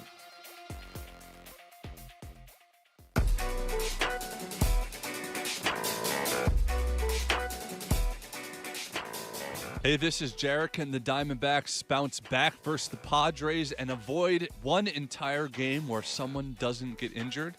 Stay tuned to see if Brandon Pfaadt got the win or spontaneously combusted like the drummer in Spinal Tap. We'll talk about tomorrow on Bickley and Murata Mornings. See, in my mind, I was wondering, can Jarrett get through an entire look ahead without making some sort of a funny? And he can. Like for the first 75% of that look ahead, it was normal, standard, stock look ahead for tomorrow's show. And then he's talking about Brandon Pfaadt spontaneously combusting in San Diego. And then it becomes a typical Jared Carlo look ahead. He can't. He's incapable. Can't do it. Can't do it. Goes right off the cliff or spikes right up. Either way, yeah. The Spinal Tap reference. However you look at it. Yeah, the Spinal Tap reference. They're making a sequel to Spinal Tap, right? Did I read that? I believe I saw that. They're making a sequel to Spaceballs. I saw that too. I saw the teaser trailer for the Spaceballs sequel was kind of funny. Mitch or Lauren, I need you to do me a favor because I heard this stat on Wolf and Luke, and I want to make sure I don't botch it. According to them, the Arizona Diamondbacks have the exact same record now as they did this date a year ago, or at least the same number of games they had the exact same record. One, confirm that's true, and then number two, tell me what the record of the Diamondbacks was the rest of the way, if you could, from this moment on last year. Because Mike Hazen, there's a setup for this, Tim, and I have a long way of getting into it. Mike Hazen was asked today on Wolf and Luke if he sees a path in the second half of this year similar to last season when they had the exact same record after the exact same number of games and went on this unbelievable run and came within one game of making the playoffs. Does he see that path this year? I see a path at which this team is certainly talented enough to do that, yes. I see also some challenges with the specific types of injuries we've taken on that may be a little bit different than it was last year. However, there will be possibly opportunity at the deadline to change some of what that could look like. I don't know how realistic that is. What my desires are have been pretty clear about what I want to see happen. I have also stated, and I'll still stand by this, that the team has to put us in a position to go do that again. And I think we're good enough to do that. I do. And I believe in this team. I think there are a bunch of hard-nosed players that go out there and through all the stuff that they've had to deal with this year. I still think this team is a dangerous team in this league, and I want to watch them go out there and do that. They were exactly 45 and 47. Okay. At this point last year. Now Mitch can figure out the And I record. have the stretch that's required to meet last year's record. Okay, hit me. They have to go 44 and 26 the rest of the way. Okay. Just to get back to last year. Just to get to 89 wins, which wasn't good enough a year ago, but was still a pretty good number, and we thought they might have to get again this year. It was more wins than they had when they went to the World Series. Sure was. 44 and 20. Okay, so exactly the same record through the same number of games, 44 and 26. And so Mike Hazen in that cut is saying, yes, we can get there. And I translated it as I'm a little worried about our bullpen being able to help. I'll go help the bullpen, but they have to give me a reason to. Give me a reason to go out and buy a couple of bullpen arms, and I'll do it. Because I think our bullpen, the way it's constructed now, and this is my interpretation again of what he said, the bullpen, the way it's constructed now, I don't think we can get there unless we do something to fix the bullpen. 44 and 26 is a hell of a record. Yeah, and sure I hear that, and my instinct is like, well, no way. But they just did it a year ago with a lot of the same actors. Yes. With a lot of the same actors. Now, the problem is this year, I mean, and this every GM has to go through this. Like, do we want to give up resources to bring in bullpen arms? Yeah. Like, do I really like behind closed doors? Do we really believe in this group this year? Doesn't matter what last year's group did. After July 9th, it matters what we think this group can do. Yeah. I'm sure they'd be willing to give up resources and future capital to get help if they really believe in this group. It sounds and they'll never like, say it publicly. No, it's just listening to that soundbite, and I got a lot of respect for Mike Hazen, I do. It sounds like he really, guys, give me a reason and I'll do it.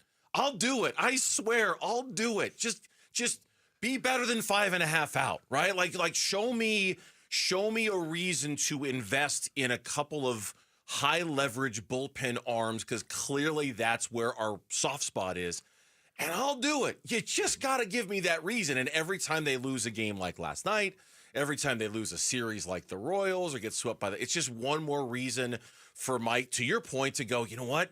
I just don't think we can get there. I don't think we can get there. I don't think we're good enough. And I can't responsibly buy when, forget about selling for a second. This is a conversation about buying. This is a conversation about having enough belief in your team to go purchase a couple of rental arms in the bullpen, or maybe guys who are under 2-year deal, whatever. That's not even a conversation about selling. This one's about buying. Yeah, and to put it in perspective, last year in terms of what they did right at this point, I mean, because they kind of took off right at this point at 45 and 47. They won 4 in a row. They won overall 6 of 7, and then they dropped a couple games, 1-10 to the Cubs, 2-1 at Wrigley. Lost an opener at Kansas City, 10-4.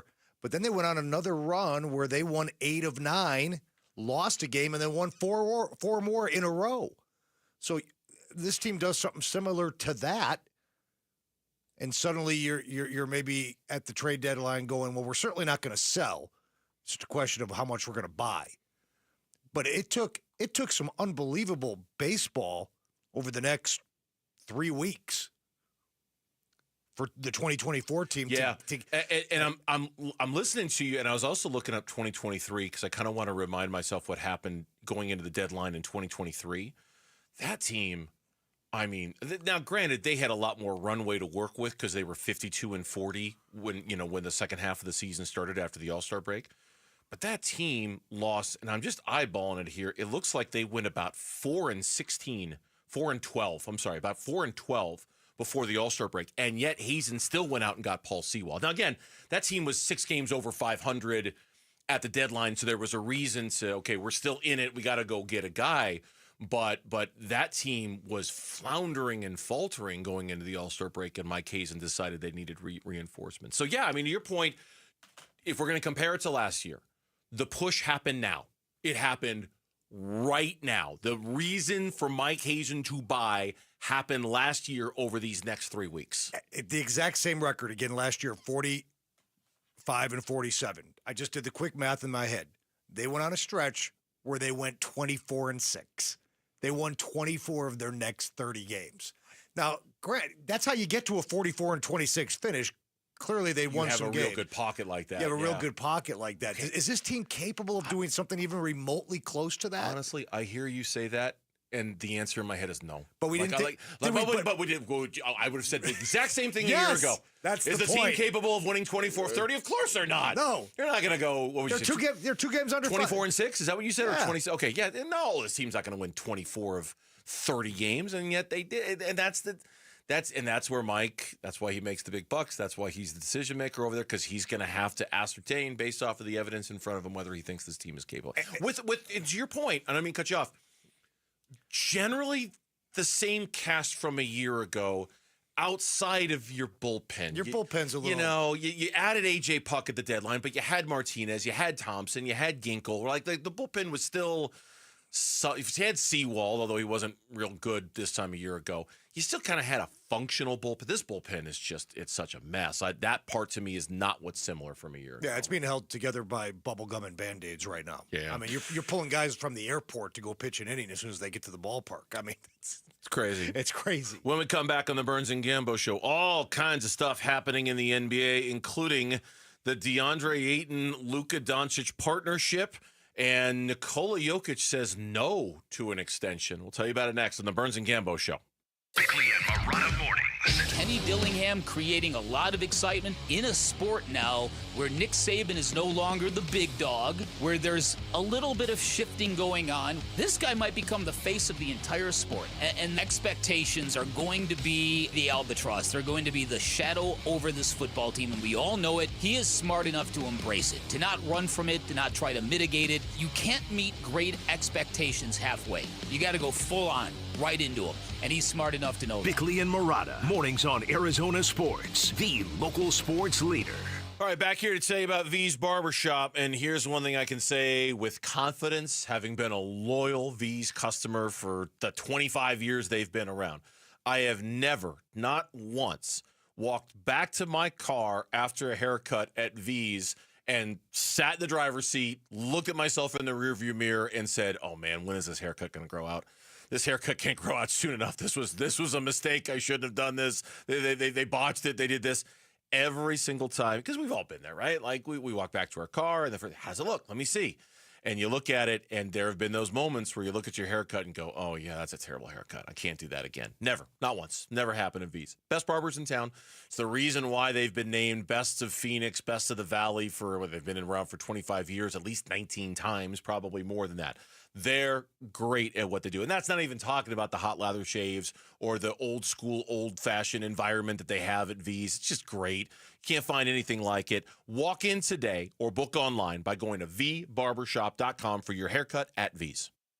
Are you having trouble hearing? Hearing loss can devastate the quality of your life. Now, there's an affordable fix for you or your loved one. Rated the best hearing aids of 2025 by Forbes Health, Audion Hearing has the highest quality hearing aids at the lowest prices, starting at just $98 a pair. I actually like them better than my old $5,000 hearing aid. I could not believe how my hearing and life changed. Join over 1 million happy customers by going to audionhearing.com. That's AUDIEN hearing.com.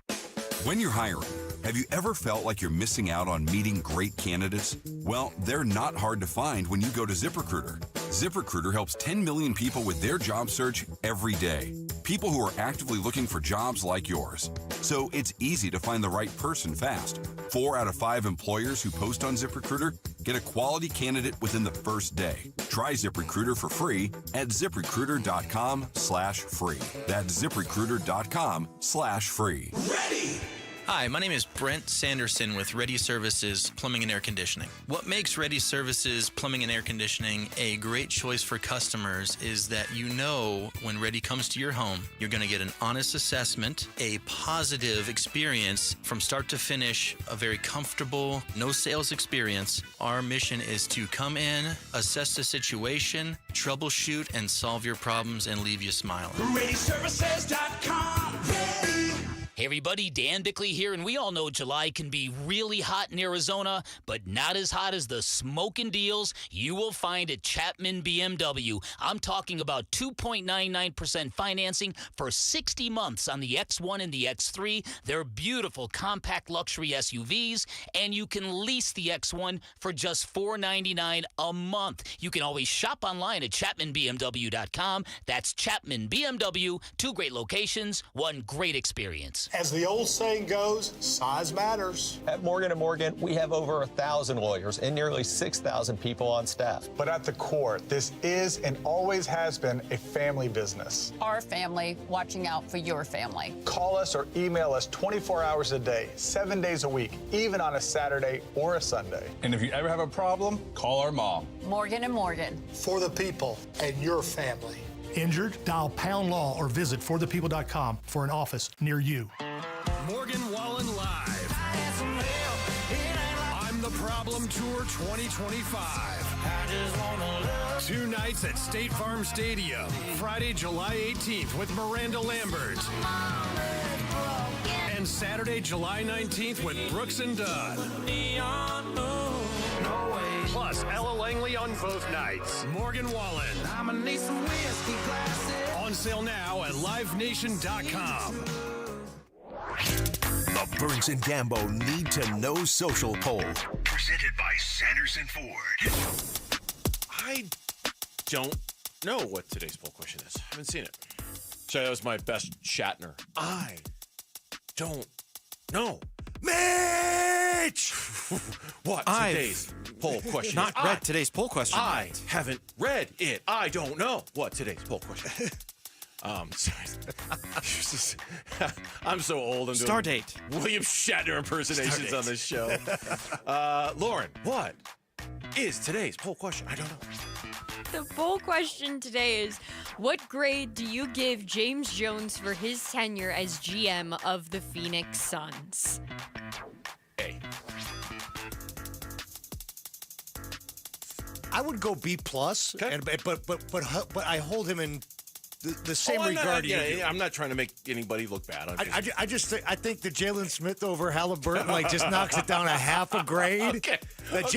James, sit down. I'd love to give you an A, but going over your record here, I see that you chose Jalen Smith. Meanwhile, James is listening to the show right now going, man, that punk Tim Ring that I used to give interviews to when I was a freshman at Miami just gave me a B. He just dinged my grade. Yeah. James would probably give himself a B+. He's like, yeah. Sorry, Larry. We jumped the gun. You didn't even give us the options here. I should have waited. No, but it's a grading system. You know the options. Well, Gambo doesn't. Pass, fail? He doesn't understand A, B, C, or No. D. He doesn't. He never has understood that. D is passing to Gambo. D is he didn't get the That's funny. belt when he got home from school. Is it just A, B, C, or D? Yep. Okay, I'm gonna guess though that Remember, a lot of Suns fans blame him for stuff that he probably shouldn't be blamed for. That's 54% with a B. I'm gonna guess. I'm gonna guess B is leading the way at 54%. I will say B is leading the way, but it's more like 46%. Tim Ring is pulling a Gambo over there in that chair because B is leading the way 47%.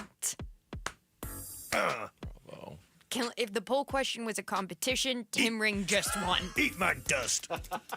Ring! So 47% going with B, 28% going with C. A's not even... No, A's third. A's third, Bernsey. I warned you. I told you how the people think. Maybe it's just my new mantra in life to just be grateful for things. I'm grateful for James Jones, man. Thank you for rescuing us from the abyss. Do you not remember how bad it was around here, people?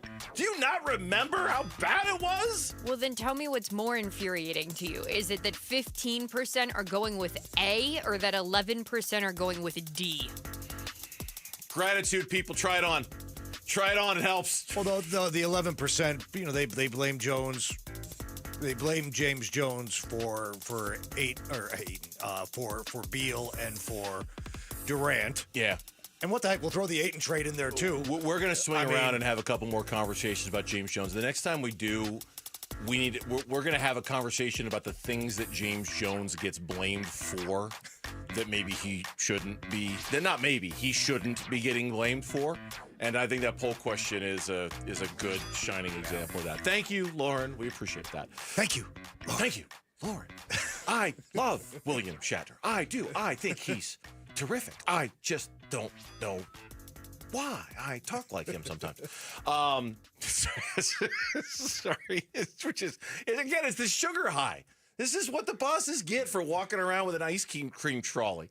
This is what Flower Child gets for sending us a basket of brownies and cookies. Man, I'm hopped up like a 5-year-old right now. Let's go. And we're forever grateful. We need to stress that. Thank you. We are grateful to the bosses for passing out ice cream treats and for Flower Child. Lauren, I'd like to bump into the next segment with the song Sugar High by Coyote Shivers. I think it would be apropos. What, you don't know that song? Everybody knows that song.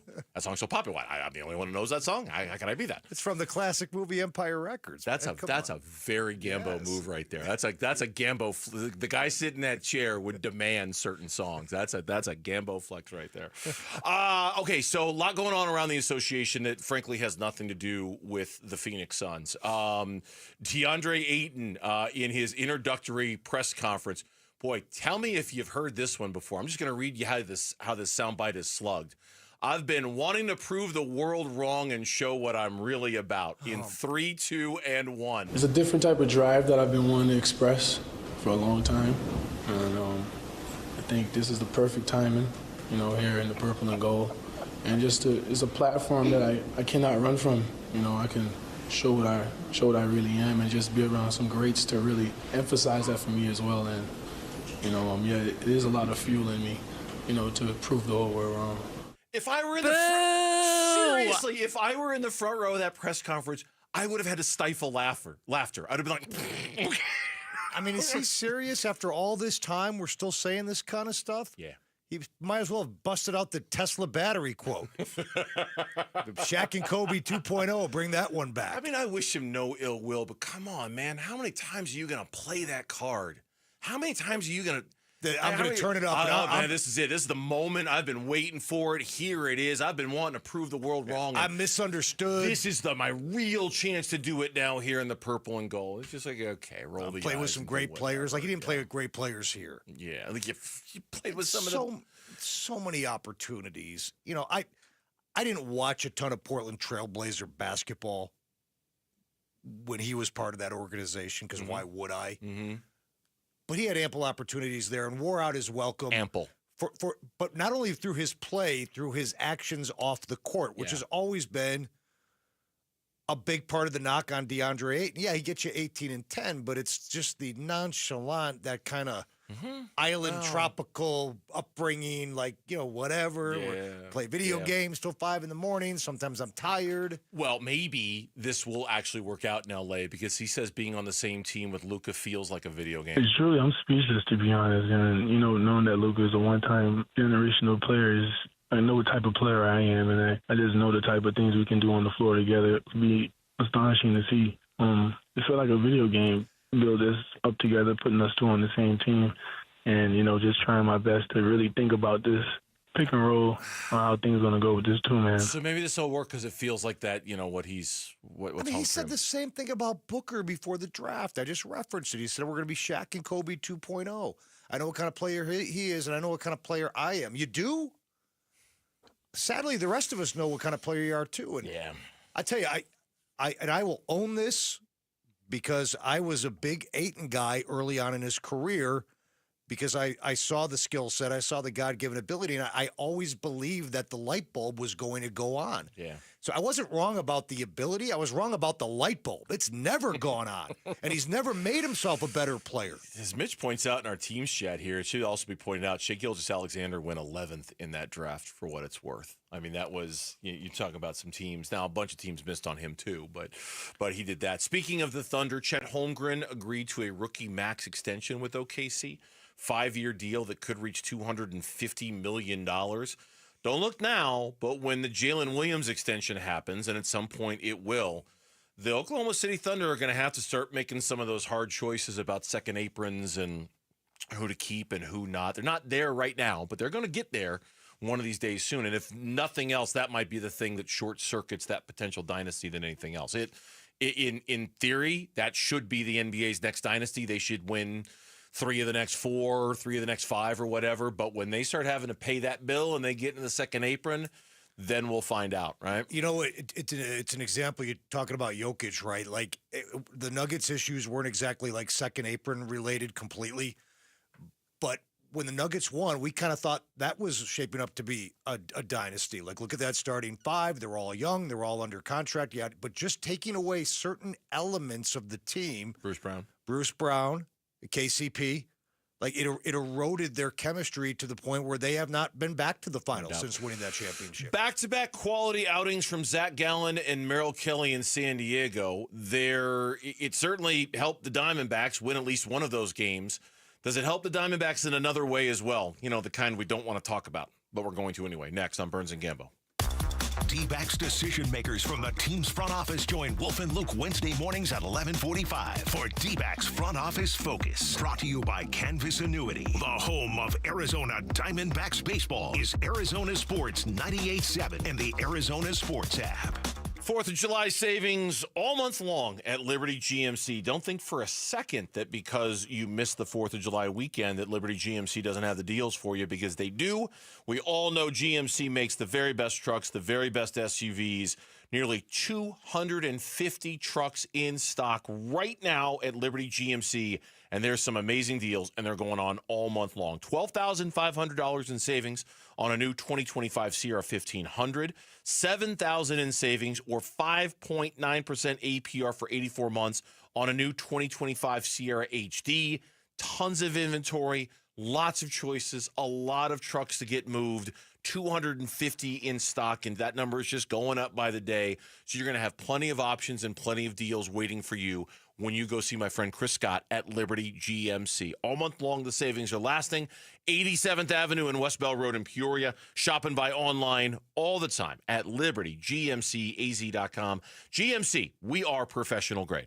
I'm still going for it, even with higher stroke risk from atrial fibrillation and a regular heartbeat not caused by a heart valve problem. Over a 3-year study, Eliquis apixaban tablets reduced stroke risk better than warfarin, and over 97% of Eliquis patients did not experience a stroke. A first stroke occurred in 2.9% of warfarin patients versus 2.3% of Eliquis patients.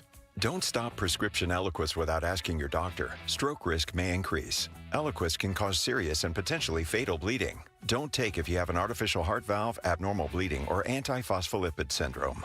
While taking, you may bruise more easily or bleed longer. A spinal injection increases blood clot risk, which may cause paralysis. Get medical help right away for unexpected bleeding or bruising, or back pain, tingling, numbness, muscle weakness, or incontinence. Aspirin products, NSAIDs, SSRIs, SNRIs, and blood thinners increase bleeding risk. Tell your doctor about planned medical or dental procedures. Learn more at Eliquis.com or call 1-855-ELIQUIS. Worried your AC won't survive another Arizona summer? Don't sweat it. Collins Comfort Masters has your back. As your local Lennox dealer, they'll pay you up to $2,500 to upgrade your old system with their AC buyback deal. Get a brand new high-efficiency Lennox system and enjoy reliable comfort all summer long. Collins is trusted by the community with over 10,000 five-star reviews. Call Collins Comfort Masters at 480-NO-WORRY or visit collinscomfort.com. Hey, this is Ron Wolfley for Aria Dental Implant Center. I'm here right now with Cynthia and Leo, who have both had the all-on-4 dental implant treatment. What was your experience with Dr. Joe like, Cynthia? He's a genius. He's amazing. He's great with his staff. He makes you feel like family. So if you guys were to be asked by somebody that is listening right now, would you get the all-on-4 dental implant treatment? Why would you tell them to go to Aria Dental Implant Center? They take care of you. The price is right. They work with you. They have a great system there. Yes, they do. Can't beat it. And what about your confidence level as well?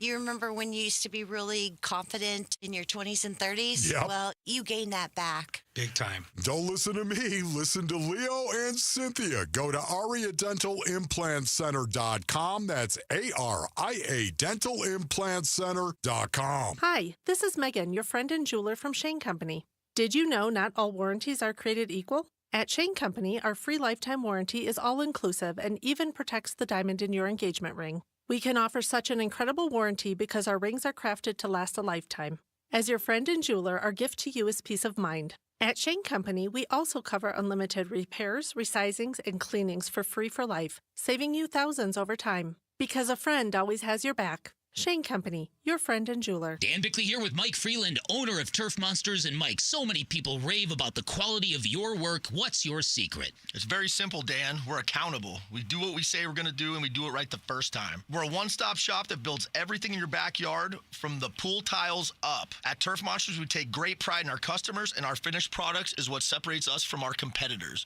We have the #1 installers in the Valley, and we're the #1 company for a reason. Check out their work and schedule your free estimate online at turfmonstersaz.com. KMVP FM Phoenix. Arizona Sports, the local sports leader. On the Arizona Sports app and on 98.7. I'm Mitch Vareldis with Trending Now. It's presented by Parker & Sons Heating, Cooling, Plumbing, and Electrical. The Phoenix Suns' former general manager has found a new role. It was announced that James Jones will be headed to the NBA's league office and serve as the executive vice president and head of basketball operations. Jones fills the void that was recently left by Joe Dumars, who now heads basketball operations in New Orleans. Jones was transitioned to a role of senior advisor with the Suns back in the beginning of May. The MLB trade deadline is now weeks away, and general manager of the Diamondbacks, Mike Hazen, was a guest of Wolf and Luke earlier today. He wouldn't set a definitive record that they need to meet in order to become buyers, but he said it doesn't matter unless the team plays better. I want to see us playing our best baseball and moving in a direction where we have confidence that this team's going to be able to, because it's not just about the deadline. I can go out there and buy in the deadline, but if we're not playing our best baseball in the second half, it's not really going to matter. You can listen to that full interview right now on ArizonaSports.com. The Diamondbacks on the field look to claim Game 3 of 4 against the Padres in San Diego. You got Brandon Pfaadt and Dylan Cease as the two men on the mound tonight. First pitch is at 6:40. Pre-game coverage starts at 6 right here on 98.7 FM and the Arizona Sports app. And then thanks to a 19-4 run to close out the game, the Phoenix Mercury secured a 79-71 win over the league-best Minnesota Lynx. Alyssa Thomas led the way with a career-high 29 points in the win. And that is what's trending now.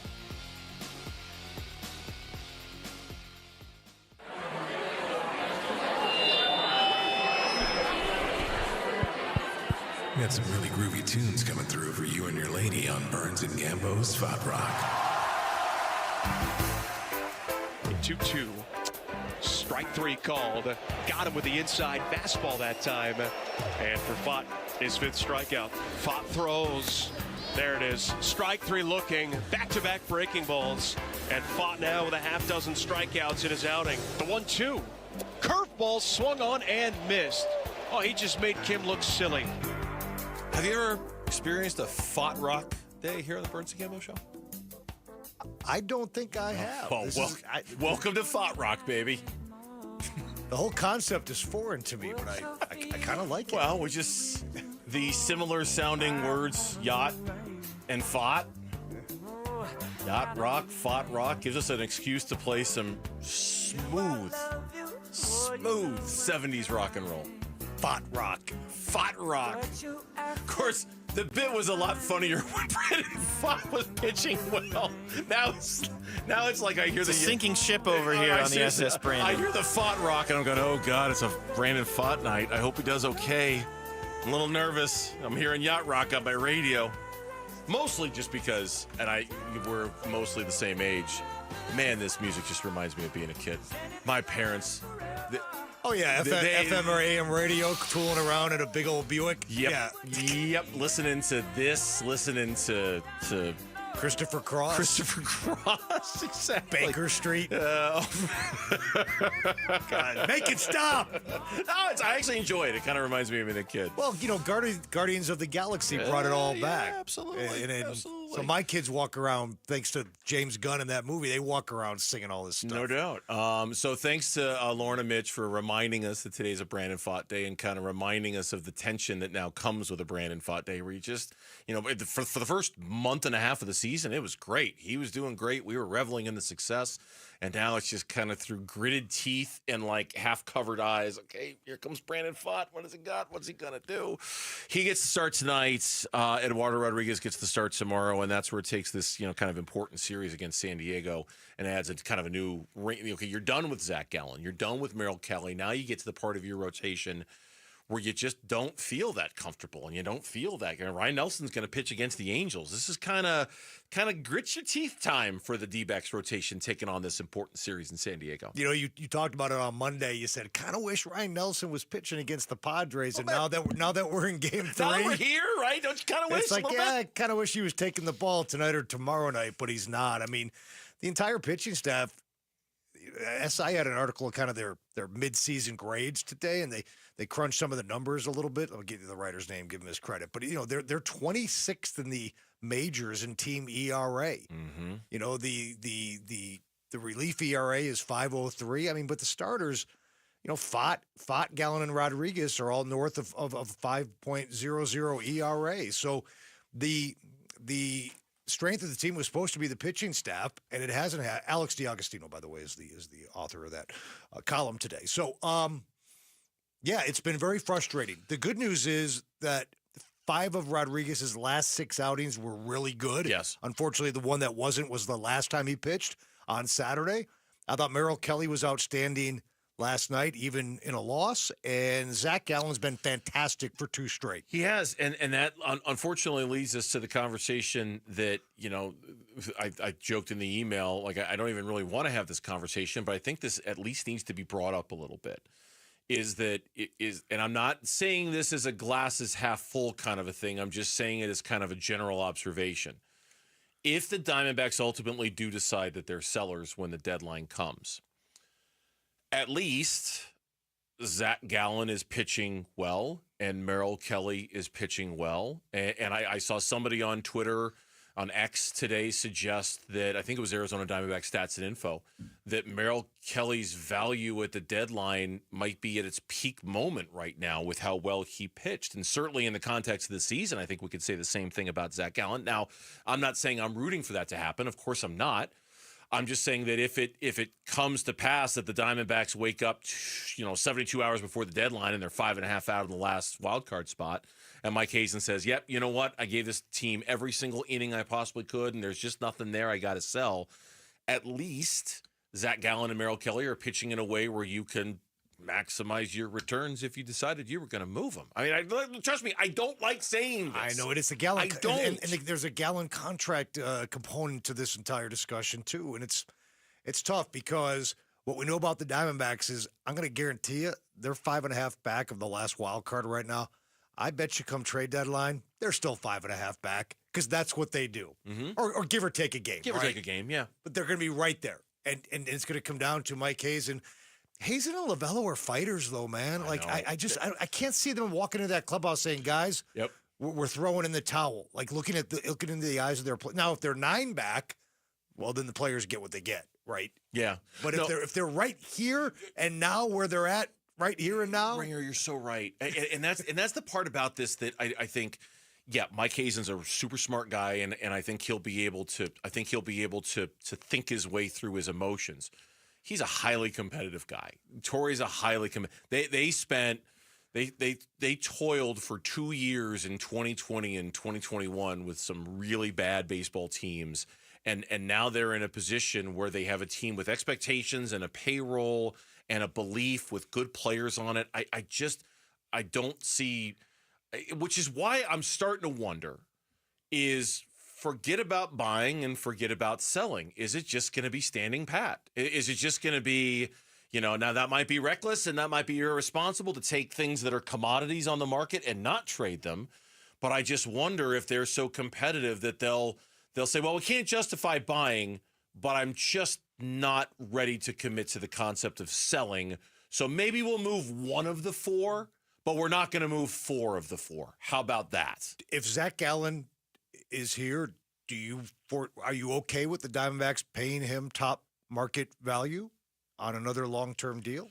Oh, if they want to re-sign him in the off. Yeah, I mean, because if you're not willing to do that, and you are 6 or 7 back, then it's kind of negligent not to trade him. I mean, unless you are like. You get around that conference room table and you say, okay, we're going to be the highest bidder for Zach Gallen. He's a big part of what we do here. Yeah. And we want him for another 4 or 5 years. I think that is why it depends. To your point, I think it depends solely and entirely on what that number is 72 hours before the trade deadline. How many out are they? Is it 4.5? Is it 5.5? Is it 7.5? Is it 8.5? I know Mike was asked a question today about, and I'll go ahead and play it right now, even though we've got Mike Hazen sound sprinkled all over the show. I'll go ahead and play this right now.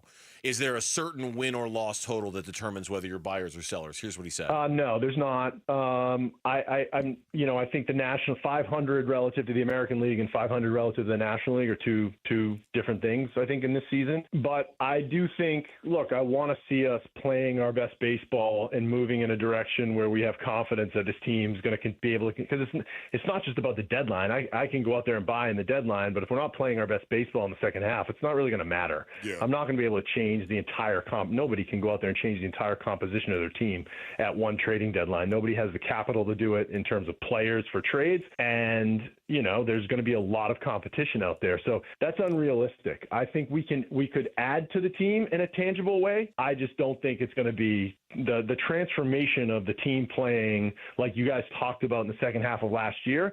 Didn't come from the trade deadline. It came from our players. Corbin Carroll and Gino went off in the second half last year. I mean, that's the same dynamic. That's going to have to happen. I do want, and I know what he just said. I do wonder, though, is there a number in mind where he knows it's negligent to just keep everybody? And what is that number? Am I 5.5 back? Am I 6.5 back? Are we 8.5 back? What is the negligence number for saying, okay, I have to sell. Don't want to do it, but I have to sell because it's just not. You're right. Zach Gallen, depending on what the offers are for Zach Gallen, now maybe you could make an argument that the comp pick that you get for letting him walk is worth more than what you'd get in trade, but I have a hard time believing that. It is negligent if you've got a player that you're not going to bring back and he brings you value right now in terms of how that's negligent not to do something about that. The way he's pitching right now, these last 2 starts, if you're a division leader and you need another arm and you feel like you can win the World Series, you'll give up something for Zach Gallen. Yeah. By the way, one quick Diamondbacks note, a roster move that just came down about 10 minutes ago. Bryce Jarvis was optioned at AAA Reno. Andrew Solfank, the pitcher who was suspended for a year for gambling on baseball, has been recalled by the Arizona Diamondbacks, and he's with the team right now. So his year-long suspension is over. He's been in the minors for about the last month or so. He's been recalled by the team, and it gives him another lefty in the bullpen. Andrew Solfank is back with the team, for what it's worth. Right, I bet he's happy.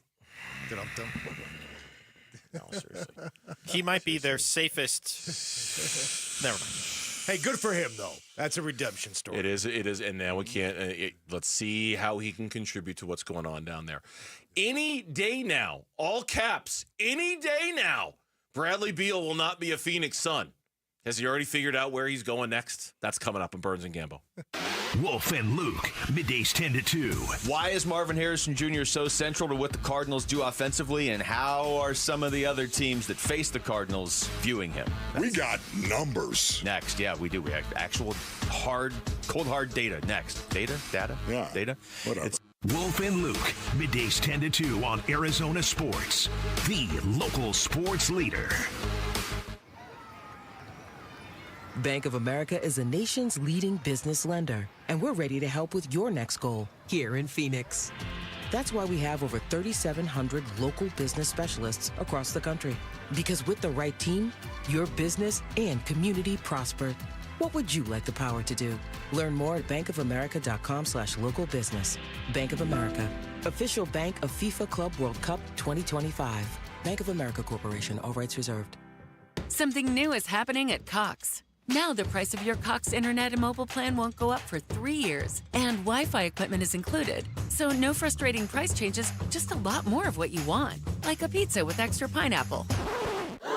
Yikes. Okay, let's stick with something everyone wants. No price changes on your plan, guaranteed. Learn more at cox.com/value. Must have at least 500 megabits per second speeds and Cox Unlimited mobile taxes and fees excluded from price guarantee. Mobile data speeds reduced after 20 gigs usage per month. Speeding while driving gives you less time to react. Another car could turn out in front of you. A pedestrian could be walking their dog. Follow the speed limit to keep them safe. Speeding catches up with you. Paid for by NHTSA. This is the story of the one. As a lineman, he does whatever it takes to keep the power on in his community. And he wants a partner like Grainger who does the same.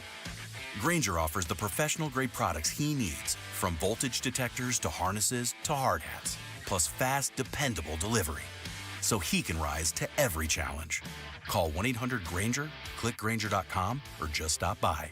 Grainger, for the ones who get it done. Drivers who switch and save with Progressive could save hundreds. With that kind of money, you could go big time and skip the regular line at the airport and pay for speedy security. Imagine not having to quickly unpack and pack at the place you already came packed to. And wearing your shoes the whole time you're there? You can't put a price on that kind of luxury. Well, actually you can, and you paid for it. Switch to Progressive and you could save big time for speedy security.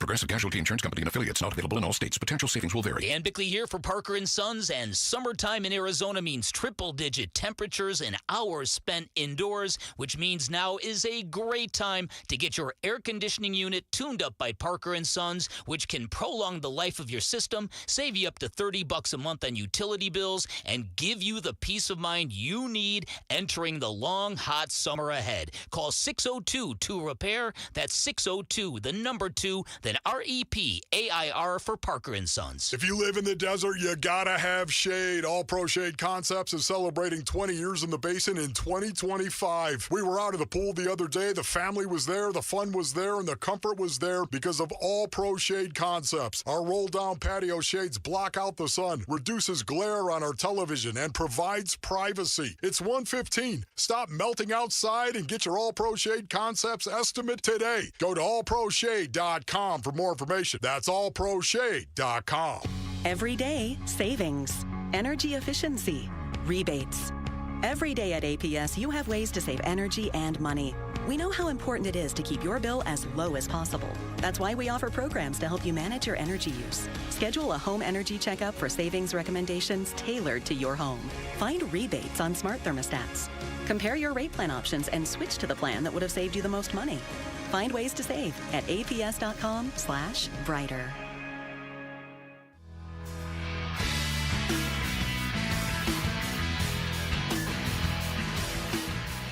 Hey, it's Luke. Does Arizona State football have the right guys in place to keep up the success they built last year? We'll discuss tomorrow at 10 a.m. It's Wolf and Luke on Arizona Sports. Well, we promised that unless something new happened with Bradley Beal, and so far nothing has, that we weren't going to do a lot of Bradley Beal talk today. We are people who stand behind our word here on the Burns and Gambo show. Yes, Mitch is standing behind. Tim Ring stands behind his word. one Bradley Beal segment. We're peeking from behind the work. We're standing behind it, but we're just peeking. Peeking a little bit. If something changes, we, of course, will hit the breaking news sounder. But as of right now, absolutely nothing has changed with this minor exception. There was a story on The Athletic that, and I guess there's one part about this that I think is like new. At least it feels new to me. According to the story, as long as Bradley Beal secures a contract buyout with the Phoenix Suns, the LA Clippers are likely the leaders to sign the guard, league sources tell The Athletic. In and of itself, I don't think that's horribly new. I think we've kind of thought the Clippers were where he'd want to go. They point out the Clippers can offer Beal up to $5.3 million in salary for the 2026 season. They have cap space left over from a non-taxpayer mid-level exception, blah, blah, blah. They also released a player that kind of allows them to move some things around salary-wise as well. Here's the line that to me was at least new. And I quote, Beal understands that because the money has dried up on the free agent market, he is unlikely to make back the $13.8 million he would be giving up right away. His ideal move could be to sign a 2-year contract with a player option on the second season, allowing him to re-enter the market in 2026 to sign for a larger number. In other words, if he really wants to go to the Clippers and all they can offer him is $5 million, the $14 million that you're going to have to give back to facilitate such a wave and stretch, you might not make that back in year one. You might have to wait until year 2 before you get it. Well, if he signs with the Clippers, he definitely wouldn't make it back in year 1. Now, if you wanted to sign a 3-year deal with the Clippers, you could. But I think what this is saying is Bradley Beal signs a 1-year deal, kind of bets on himself, starts for the Clippers, plays well, stays healthy, scores more than 18 points a game, is a free agent next summer. He's going to command more dollars. I will say this. It's a hell of a lot easier to bet on yourself when you know you got $20 million a year coming in no matter what from the Suns. Yeah. So that's a pretty easy bet to make, quote, on yourself. Now, this is one of those moments where, like, I'm kind of throwing my own take in reverse here. What I mean by that is, for the longest time, Gambo and I have talked about this many times, and I thought, man, he's just not going to give money back. He's just not going to give money back. He doesn't have to give money back. This might be the first sign of Bradley Beal just recognizing how unwanted he is in Phoenix, and that understanding of, okay, I got to get out of here, and if that means I make $7 million less on the front end in order to facilitate that, I'll bet on myself that I'll make that $7 million up after I play 1 year with the LA Clippers. I just have to get out of here and go somewhere where I'm wanted. This is the first sign to me that maybe he is actually, in fact, willing to say, okay, I understand I might not make that money back, and I'm cool with that because I just got to get out of here and get somewhere else. I don't know. Right, and I do think well, I don't know if he's going to stay healthy. Why would he? He never does. But I do think if he's in a situation where he's starting in L.A. on a pretty good team with James Harden handling the point, I think Beal can get that scoring average back up to 23, 24, and all of a sudden now you're looking at one of the more marquee free agents on the market next summer. At least that's how he probably views it. And while I agree that, well, good luck staying healthy, I do agree that his numbers will go up playing for the Clippers. Yeah. And might not be 30 a game like in his heyday. Sure. I read something on The Ringer today. Not you, The Ringer, but TheRinger.com. I should really work for them, by the way. You really should. I mean, there's got to be some sort of trademark infringement, right? Like, do you have legal representation? Have you talked to your lawyers about going after Bill and the Gambo's crew? my agent. I mean, The Ringer. But it suggested that Bradley Beal, okay, for as bad as things have been here the last couple of years, and I know we're all wearing it and it's been bad, that if you were to just take the exercise of looking at the numbers, look at the Bradley Beal, just the stats, they kind of tell this different story of a guy at 32 who can still be a very productive NBA player given the right circumstances. His shooting percentage, his three-point percentage. I mean, it's not like he fell off a cliff last year in terms of his ability to play basketball. It was a wretched situation, but they kind of made the case that, hey, maybe he should be a little bit more of a commodity out there. There aren't a whole lot of guys out there who can do what he does when he's right, and he still kind of did it last year for the Suns. No, it's the availability issue. I mean, you're in and out of the lineup all the time. You just the teams can't count on you. Yeah, and also there's a question mark. Are you a winning player? Right? Are you a stat guy or are you a winning player? How many playoffs did he go to with the Wizards? I think 4 maybe. So I mean, it's he was dreadful in the playoffs in his one appearance for the Phoenix Suns against the T-Wolves. So it's interesting, though, that we're getting towards the end of the day Wednesday. Now, deals can be announced. They could break it 11 o'clock tonight. Sure. But we're getting through another day here where nothing's happened. You know what the Clippers can offer. Yeah. Like, there's no negotiating. There's no negotiating with them. There's only negotiating with the Phoenix Suns. And the Phoenix Suns, there's a number where it's like, look, we can't cut you unless you take a $14 million haircut. We're not allowed to do it. So there's really no bargaining there either, other than he's threatening to come back, which I don't know if he is or not. And again, if you missed our shows the last couple of days, the Athletic article reads, and everybody's kind of saying the sequencing is, if Brad Beal is waived and stretched, then the Clippers would be his. No, the Suns aren't going to waive and stretch him, and Beal's not going to agree to that until he has his new team. Yeah. Behind closed doors. Right, no, of course. That's going to happen first. Yeah, that's going to, and the Suns told him, go find your team, go find your deal, come back to us, then we'll waive and stretch you. It's also being suggested that the move that the Clippers had made was they waived Jordan Miller. And apparently by doing so, it's a lot of cap stuff, first apron, second apron, stuff like that. But basically, it allows the Clippers an opportunity and an avenue to be able to add both Bradley Beal and then Chris Paul potentially on a vet minimum, that they would have the ability to do that without serious like apron or tax implications. And there's some around the league who believe that's exactly what the Clippers are going to do, that they're going to add Bradley Beal and Chris Paul and just kind of have a go for it kind of, hey, we got James Jones. We got James Jones. We got James Harden. We got Kawhi Leonard. We got Chris Paul. We got Bradley Beal. Here we got Ivica Zubac. Here we come. And Chris Paul gets to stay with his kids in L.A., which is a priority for him. And Bradley Beal has a spot as a starting guard on a quasi contender. Yeah, it makes sense. When we come back, injuries have been the constant for the Arizona Diamondbacks this season. Does the general manager have any explanation for those injuries? You'll hear what he had to say about that coming up on the Burns and Gambo Show. Diamondbacks baseball. The 3-2.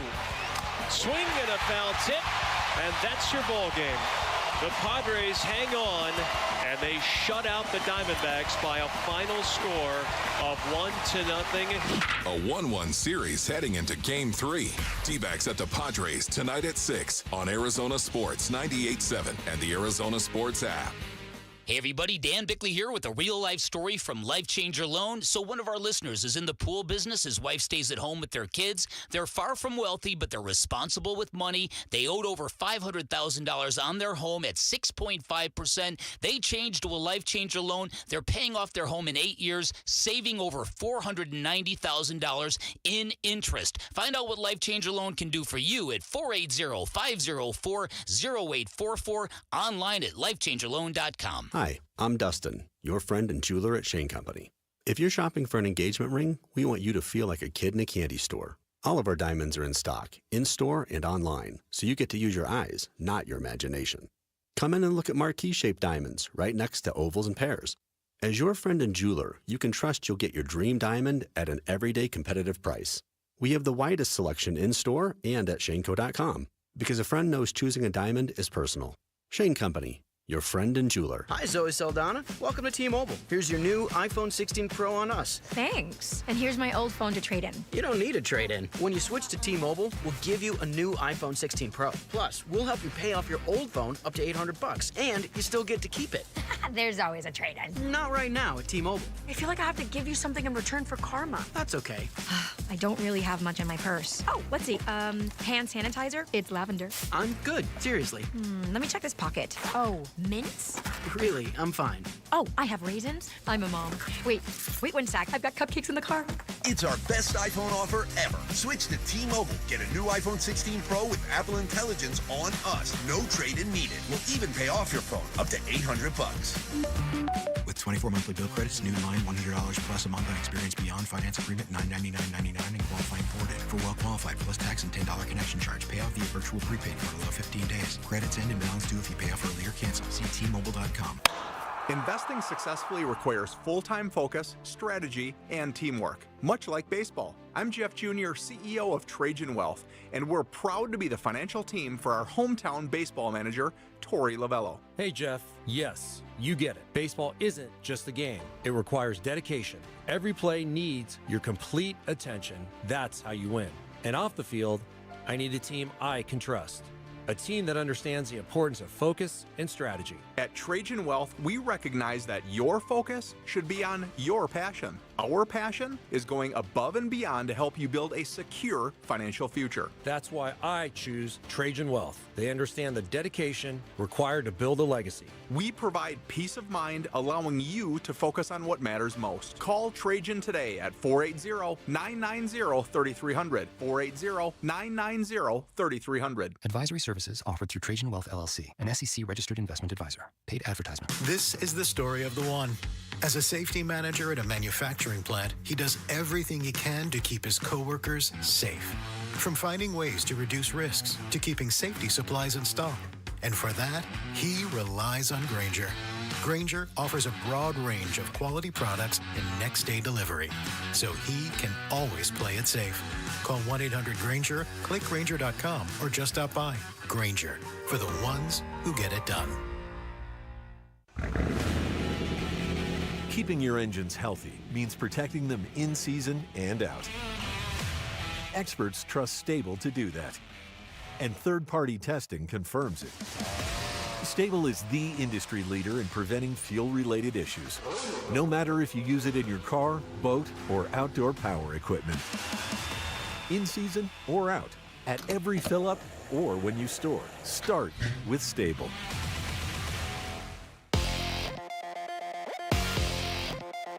I'm Mitch Royaldis with Trending Now. It's presented by Parker & Sons, heating, cooling, plumbing, and electrical. The Phoenix Suns' former general manager has found himself a new role. It was announced today that James Jones will be headed to the NBA's league office and serve as the executive vice president and head of basketball operations. Jones fills the void that was recently left by Joe Dumars, who now heads basketball operations in New Orleans. The MLB trade deadline is now weeks away, and Diamondbacks general manager Mike Hazen was a guest of Wolf and Luke earlier. He wouldn't set a definitive record that the team needs to meet in order to be buyers, but said it doesn't matter unless the team plays better. I want to see us playing our best baseball and moving in a direction where we have confidence that this team's going to be able to, because it's not just about the deadline. I can go out there and buy in the deadline, but if we're not playing our best baseball in the second half, it's not really going to matter. You can listen to that full interview right now on ArizonaSports.com. The Diamondbacks on the field look to claim Game 3 of 4 against the San Diego Padres. They'll have help in the bullpen tonight, too. Andrew Saalfrank is making his major league, or it's not his major league debut, but his season debut after serving a year-long suspension due to gambling. This is his first time back in the big leagues this year. He's been reinstated for about a month or so. First pitch is at 6:40. Pre-game coverage starts at 6. You can listen to it all right here on 98.7 FM and the Arizona Sports app. And then thanks to a 19-4 run to close out the game, the Phoenix Mercury secured a 79-71 win over the league-best Minnesota Lynx this afternoon. Alyssa Thomas led the way with her career-high 29 points in the win. And that is what's trending now.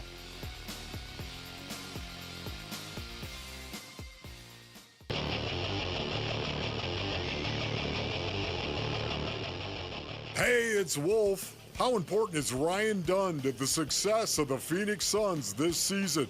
We'll discuss tomorrow at 10 a.m. It's Wolf and Luke on Arizona Sports.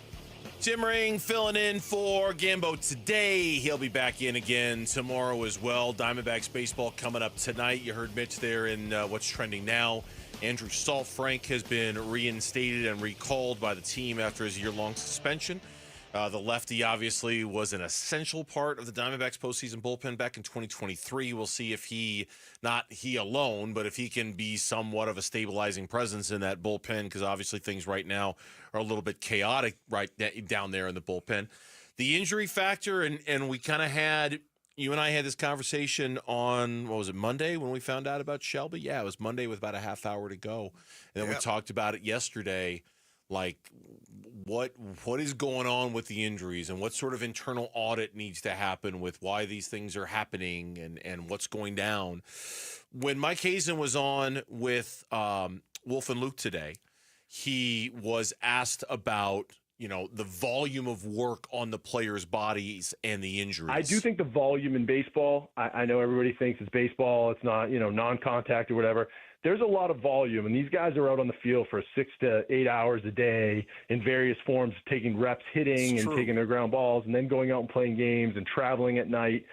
There's a lot on the body that these guys, the everyday guys especially, have to deal with, and it can be brutal sometimes for these guys. But, yeah, they're working hard at ensuring that he's out there every day that he can. Then he was asked if the team is built to withstand these injuries. Here's what he said. Well, we spend a lot of time on the makeover of the team, I think, and I get, Tori and I specific the amount of criticism, and rightly so in cases. I do want to take a second to say you want to talk about the value of your manager. That's the value, right? Like, we can all argue over bullpen decisions that get made on a given night or pinch hitting decisions, or it's what does the team look like when we're taking on water? And we've taken on a decent amount of water this year. And I want to be clear that, once again, if this subject comes up, there is no excuse for that. There's no excuse for injuries. Everyone has them. We have them. You have to persevere through them if you want to play in this league and you want to be good. But I do think that the steadiness and the way he manages his club is why I think you see some of the resilient traits, and we have good players that are resilient too, but I think they're also a reflection of the manager and the coaching staff. A pretty strong endorsement of Torrey, I thought. Yeah, when I hear sound clips like that, clips of interviews, I try to listen between the lines. And on one hand, Mike Hazen's saying injuries are not an excuse, but on the other hand, he's saying, hey, look, we've had a lot of injuries, and Torrey's done a good job managing this club with adversity. So you're 2 games under 500 at the 92-game mark. I hear the GM saying that I'm happy with the job my manager's doing. Mm-hmm. Sure, we can nitpick in-game decisions all we want, but big picture, at a macro look at this, given the injuries, even though I just said I'm not going to use those as an excuse, I'm happy with the way my manager runs a clubhouse and keeps things together. Yeah. The Diamondbacks fans might say they're together. Really? They're not together. We're way below expectations. And what's going on with all these injuries? That's a whole other conversation. We got into it yesterday. I love the way you phrased it, internal audit. An evaluation of how they do things, because everything they do is to keep players healthy and strong and on the field. And it's not working. No. It's flying right in the face of everything that they're so intent on preventing. And here's one more from Mike on this topic, and that's and I got something to say about the Torrey thing too, but I want to play this. If Ketel Marte, and I think they asked him a specific question about Ketel and the work he's putting in to prevent his soft tissue issues. Here's what he said.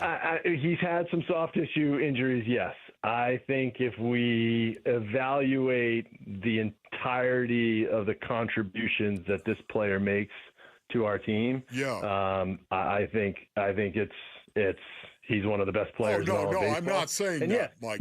I get it's frustrating sometimes that injuries do happen. But yes, they're all over this stuff. It's frustrating for the player as well. He works extremely hard, so it's not a work ethic thing. I don't have firm answers for all of these things all the time. He takes care of himself, and those are the things that I ask. Those are the things that I want to know, are those controllables being handled? And that's kind of what I was hoping for with the conversation with Mike in terms of a broader, okay, tell me about all the injuries you guys have suffered and not so much what you're going to do about it, but kind of like we talked about yesterday. At what point do you evaluate your process in how you train players, how you know, their physical capabilities, their injuries, managing their injuries, things like that, because it's been such an awful year in that regard. I don't know if we quite got the answer to that question that I was hoping for, but I think at some point that is going to be a major topic of conversation for the Diamondbacks. Are we doing this the right way? Because we have suffered a crazy amount of injuries this year, and we have to figure out why. I mean, is it more than everybody? It certainly seems like it's more than everybody else at this point. And by the way, it's not the broken fingers, or that's just bad luck. Let's call it what it is. This is about the arms of the pitchers, the elbows and shoulders, mostly elbows. Yes. I would love to do a deeper dive with Mike, just when he talks about, you know, baseball today, the season, the travel, the spring training. I mean, that's always been the case. You can make the case travel is a heck of a lot easier now. Back in the day, they were flying commercial. Sure. I mean. So they've got it pretty good in that regard, but the season's been 162 forever. Spring training, I think, basically has been that's mid-February until late March forever. Guys were always working out on the field before games. So I don't know, baseball, quote unquote, today, how it's any different than baseball back in the day. Yeah, I certainly think, to your point, there needs to be a lot more conversation and kind of examination in terms of, okay, are the Diamondbacks an outlier from the rest of Major League Baseball with the sheer number that they've suffered? And because I would have argued a month ago that they weren't.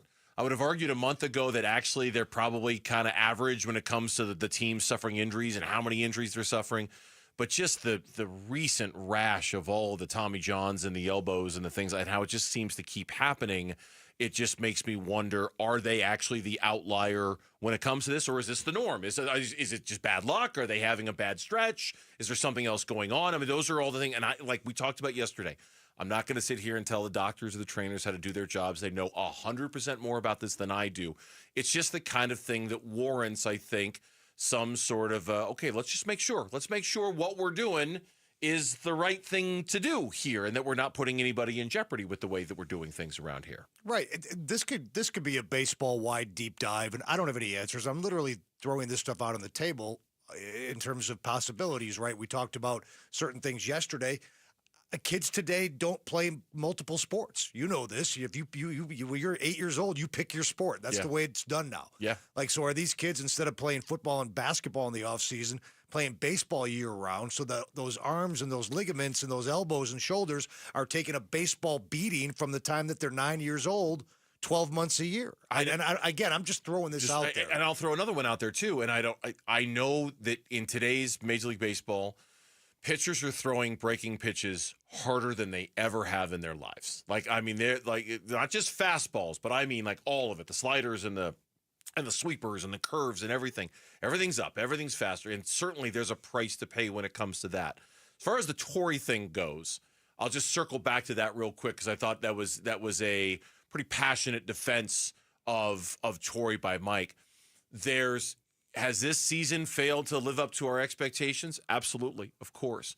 But there are other days, Tim, where I look at the record and I think, given who they don't have this year, sometimes I think it's a miracle they have the record that they do. I mean, you just, no Corbin Burns, no Justin Martinez, no A.J. Puck, no, right? You didn't have Cattell for a month. You didn't have Corbin Carroll for 3 weeks.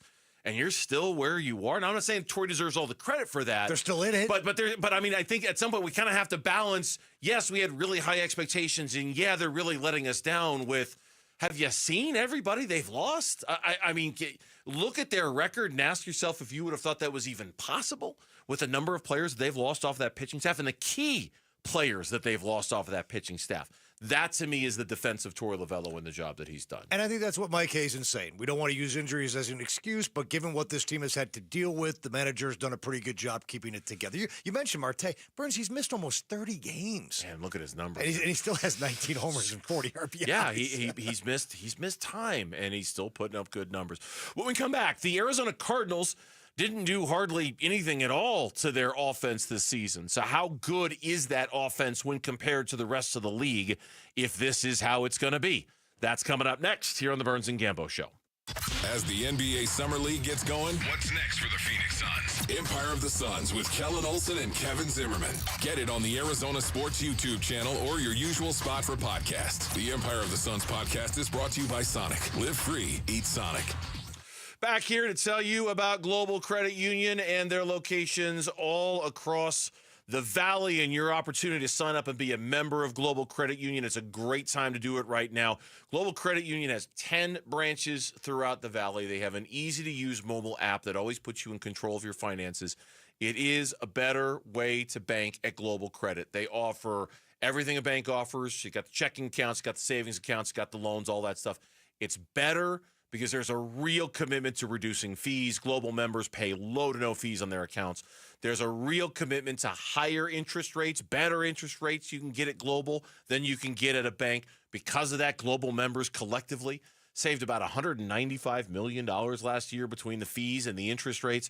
Global is the way to go, and they have proudly served Arizona for over a decade. So you need to go to globalcu.org and check out every benefit and every reason why. Explore all the benefits of becoming a member at globalcu.org. Your world of financial possibilities.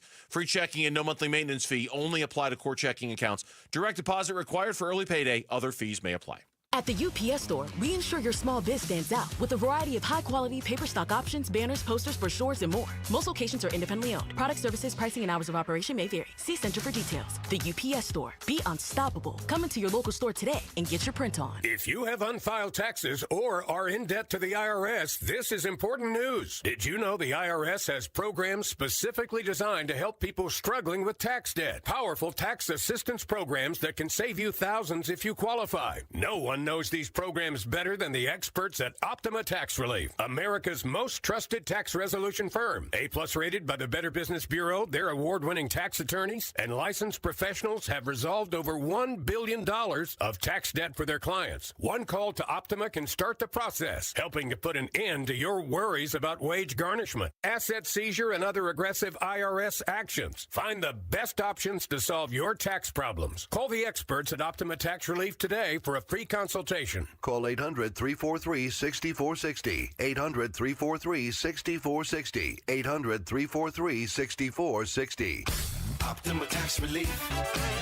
Some restrictions apply. For complete details, please visit OptimaTaxRelief.com. Dan Bickley here with Mike Freeland, owner of Turf Monsters. And Mike, so many people rave about the quality of your work. What's your secret? It's very simple, Dan. We're accountable. We do what we say we're going to do, and we do it right the first time. We're a one-stop shop that builds everything in your backyard from the pool tiles up. At Turf Monsters, we take great pride in our customers, and our finished products is what separates us from our competitors.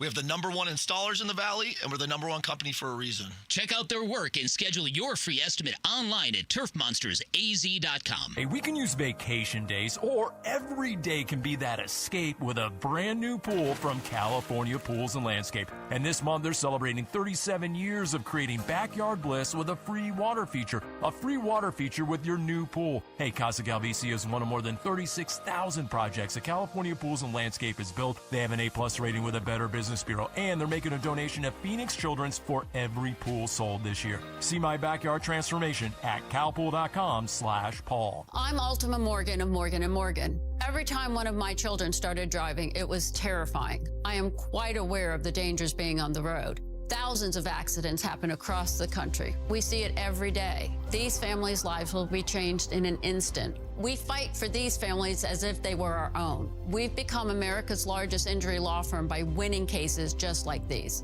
If you've been injured in a car accident, call us. Injured? Dial # law or visit forthepeople.com for an office near you. Speeding while driving gives you less time to react. Another car could turn out in front of you. A pedestrian could be walking their dog. Follow the speed limit to keep them safe. Speeding catches up with you. Paid for by NHTSA.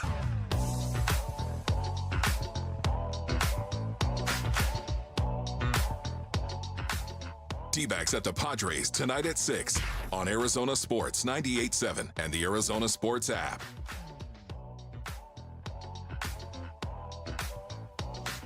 All right, training camp. In fact, Ringer and I were talking about before the show, not only is training camp almost here, I think we're like a month away from the first preseason football game. Like, I think it's exactly training camp is 15 days away. The first preseason game is on August 9th. Exactly one. Wow. We got football in a month. Wow. And there's nothing better than that Hey, look first at Tyler preseason Drake. game, right? It's almost like we timed it for Tyler Drake to be in there. Yeah, here's our football guy at ArizonaSports.com, presented by Y-Refi. Yeah, right? Like, man, preseason football's here in a month.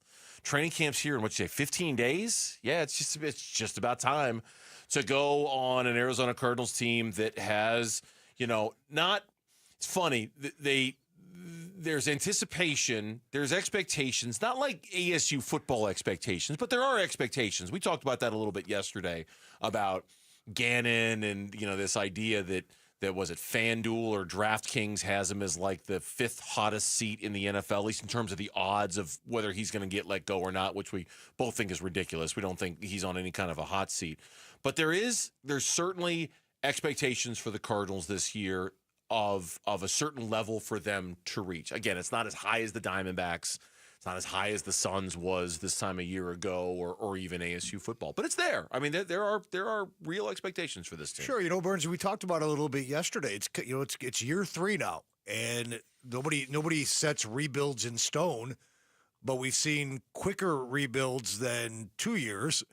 And if it doesn't happen this year, now we're talking about a 4-year rebuild. Yeah. You compare the expectations between ASU fans and Cardinal fans, you almost get the sense there's a joy about ASU, like, oh, this is going to be great. And with Cardinal fans, it's like, this better be great. Because if not now, then when? That's exactly it. This better be great. This better be, because if it's not, we've got to, and it's like ASU can have they can have a not great season, and I don't think people are going to be wondering about what they should do about it necessarily. Where if the Cardinals have a not great season, it's decision making time, especially when it comes to Kyler.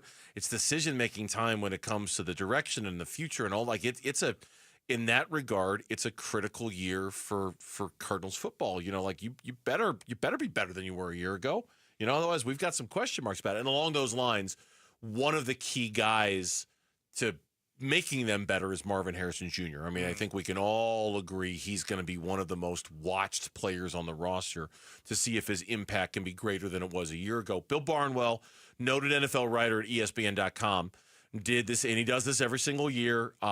He ranks, and it's list radio, but he's ranking NFL teams by their wide receiver, tight end, and running back, and just saying, so in a perfect world, 3 guys. Okay. Not the rooms, 3 guys. Everybody's got an average quarterback. Who are the teams with the best 3 guys to help out that average quarterback? Who's got the best running back, tight end, wide receiver duo? Who's got the second best, third best, et cetera, et cetera? It's got the Cardinals 15th on the list. Mostly, I think, because of the uncertainty about Marvin Harrison Jr. and whether it's take a jump time. Obviously, Trey McBride, the tight end, great, fantastic, no complaints there. James Conner is a running back, great, no complaints there. The fact that he's got the Cardinals kind of middle of the pack, slightly above average in the NFL, he spends most of the article talking about Marvin Harrison Jr. and how, was he used correctly? Is this just one of those cases where it takes a while for a wide receiver to make an impact in the NFL? Because sometimes it does. I think that's the thing keeping this number from being higher for the Cards. Harrison Jr.'s season last year, this is just a little bit of my opinion, but, I do the pre and post game shows here, so I'm pretty in tune to every play that happens because I log everything. He was good in bunches, which kind of skewed his overall stats. So you hear people say, well, he had more catches and yards than Larry Fitzgerald did as a rookie. I mean, these numbers as a rookie, when you look at them, they aren't too bad. But if you really watched the season play out, let's call it was. I want to be careful it was underwhelming in terms of expectations. Mm-hmm. Like, is that fair to say? Yes, it is. But were the expectations themselves unfair, or were they realistic? This is number 4 pick in the draft. I know. Arguably, I'm not trying a generational wide receiver regarded as one of the best receivers to come out of college football in a long, long time. Okay. I mean, maybe since Julio Jones, and there's been some good ones. Yeah. I mean, he was that highly regarded. He was that highly thought of, no doubt. So I think the chemistry has to get better with Kyler. Harrison has to get stronger, which he did. The 50-50 balls were a major problem last year. He didn't come down with hardly any. Mm-hmm. So that's got to improve. But if you're going to be an upper echelon team and you look at guys on that offense where you say, okay, it's got to be you, he's up there with Kyler on the top of that list. No. And I know they're a running team and they do that well, and that is their identity. Yeah. But if you want to be an upper echelon team, a team that makes some noise in the playoffs, Marvin Harrison Jr. has to be a lot better. They are not going to, that leap that we were talking about that Cardinal fans almost expect out of them, they're not getting there if Marvin Harrison Jr. is, putting up the same numbers that he did a year ago. I mean, they're just not. And I only play the devil's advocate a little bit on the expectation because, yes, we all had high expectations for him. We all thought he was going to be great instantly. History also shows that at that position, it just doesn't always happen that way right away for everybody. It's easy to say that it should, and it's easy to look at Justin Jefferson in his first year, Jamar Chase in his first year, and say, yeah, just go be that guy. Look at that. Those guys were elite too.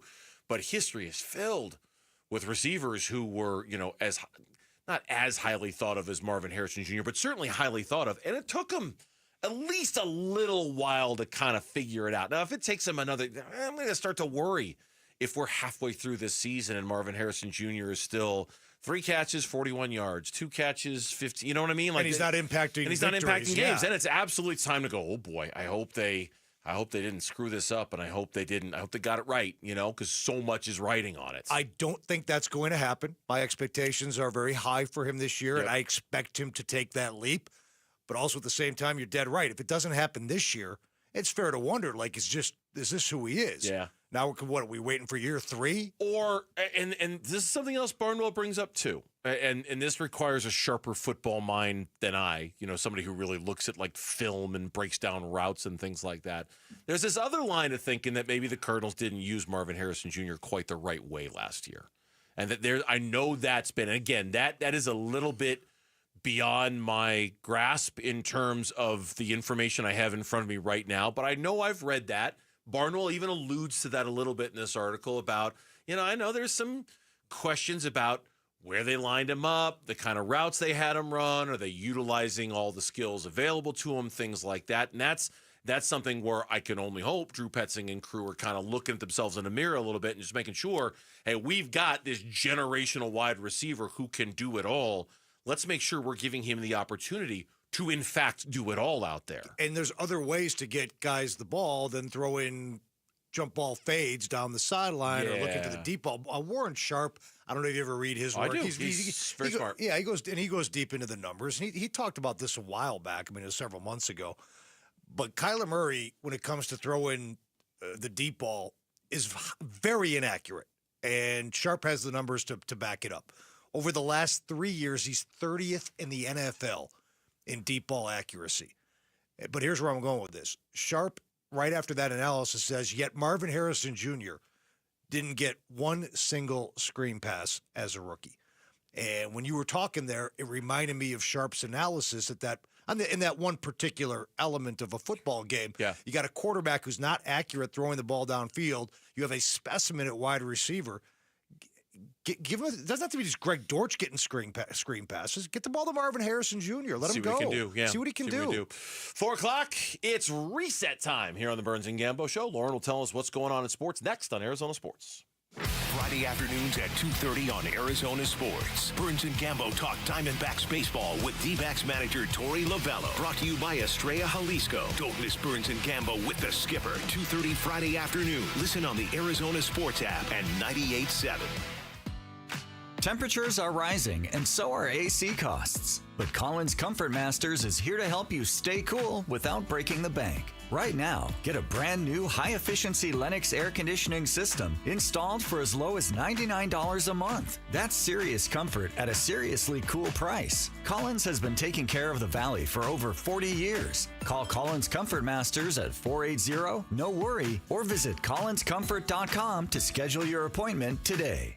Guys, if you feel sluggish, lack energy, or having trouble in the bedroom, you probably have low T. The solution? Testosterone from Red Mountain Weight Loss. We're not talking supplements here. Nothing boosts your T levels like real testosterone. You'll have more energy, better focus, and it'll boost your sex drive. Book your free video consultation today, and we'll even waive the startup fee. Lose weight, gain muscle, and lose the dad bod with testosterone. Available only by prescription at Red Mountain Weight Loss. Go to redmountainweightloss.com or hit pound 250 on your phone. Keyword Red Mountain. I'm still going for it, even with higher stroke risk from atrial fibrillation, an irregular heartbeat not caused by a heart valve problem. Over a 3-year study, Eliquis apixaban tablets reduced stroke risk better than warfarin, and over 97% of Eliquis patients did not experience a stroke. A first stroke occurred in 2.9% of warfarin patients versus 2.3% of Eliquis patients.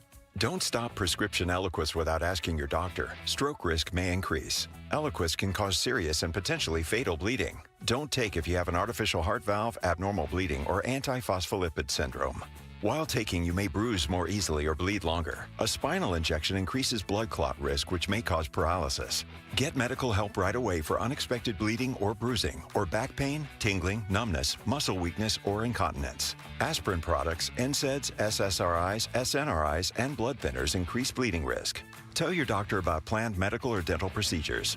Learn more at Eliquis.com or call 1-855-ELIQUIS. The party must go on, and my brothers at Brooklyn Betting are celebrating with a flash sale just for you. You know what I'm talking about. We're talking 30% off everything in-store and online now through July 11th. So here's the deal. Go to brooklynbetting.com, or better yet, stop by one of Brooklyn Betting's 12 Basin locations and tell them Wolf sent you for the flash sale at Brooklyn Betting. For the best sleep ever, get the best mattress ever at Brooklyn Betting. Go to brooklynbetting.com. Morgan Wallen Live. I'm the Problem Tour 2025. 2 nights at State Farm Stadium. Friday, July 18th with Miranda Lambert. And Saturday, July 19th with Brooks and Dunn. Plus, Ella Langley on both nights. Morgan Wallen. I'ma need some whiskey glasses. On sale now at livenation.com. Hey everybody, Dan Bickley here with a real life story from Life Changer Loan. So one of our listeners is in the pool business. His wife stays at home with their kids. They're far from wealthy, but they're responsible with money. They owed over $500,000 on their home at 6.5%. They changed to a Life Changer Loan. They're paying off their home in 8 years, saving over $490,000 in interest. Find out what Life Changer Loan can do for you at 480-504-0844, online at lifechangerloan.com. When you own your own business, you need to keep things moving. Need to book a last-minute flight? Earn a $300 travel credit to cover that. Need to take a meeting before takeoff? Do it from the comfort of the Chase Sapphire Lounge by the club. Need to catch your breath before you board? Done. With $2,500 in annual value, the new Chase Sapphire Reserve for Business is the card that gives back all you put in. Visit chase.com/reserve business to learn more. Cards issued by JPMorgan Chase Bank, N.A. member FDIC, subject to credit approval. Terms apply. It's where every home run memory and walk-off victory is stored. Your brain shapes you, defines you, makes you you. But as any ball player knows, a brain or spine condition can change the game. That's why Barrow Neurological Institute is always swinging for the fences, pushing the boundaries of neuroscience medicine. Ranked top 10 in the U.S., Barrow helps patients hold on to their dreams, their memories, and themselves right here in Arizona. Barrow Neurological Institute, minding what matters most. Visit barrowneuro.org to learn more. KMVP FM Phoenix. Arizona Sports, the local sports leader. On the Arizona Sports app and on 98.7. I'm Mitch Vareldes with Trending Now. It's presented by Parker & Sons, Heating, Cooling, Plumbing, and Electrical. Former Phoenix Suns general manager James Jones is headed to the league office. He's set to serve as the executive vice president and head of basketball operations for the entire NBA. Jones fills the void that was recently left by Joe Dumars, who now heads to the basketball operations department in New Orleans. The MLB trade deadline now just weeks away. Dbacks GM Mike Hazen Anderson was a guest of Wolf and Luke earlier. He wouldn't set a definitive record that he needs the team to meet to be buyers, but he said it doesn't matter unless the team plays better. I want to see us playing our best baseball and moving in a direction where we have confidence that this team's going to be able to, because it's not just about the deadline. I can go out there and buy in the deadline, but if we're not playing our best baseball in the second half, it's not really going to matter. You can listen to that full interview right now on ArizonaSports.com. On the field, the Diamondbacks look to take Game 3 of 4 against the San Diego Padres. They'll have help in the bullpen again. Left-hander Andrew Saalfrank is making his season debut. This after serving a year-long suspension for gambling. He was reinstated about a month ago, and now he's back with the big league club. First pitch is at 6:40. Pre-game coverage starts at 6. You can listen to it all right here on 98.7 FM and the Arizona Sports app. And thanks to a 19-4 run to close out the game, the Phoenix Mercury secured a 79-71 win over the league-best Minnesota Lynx this afternoon. Alyssa Thomas led the way with 29 points in the win.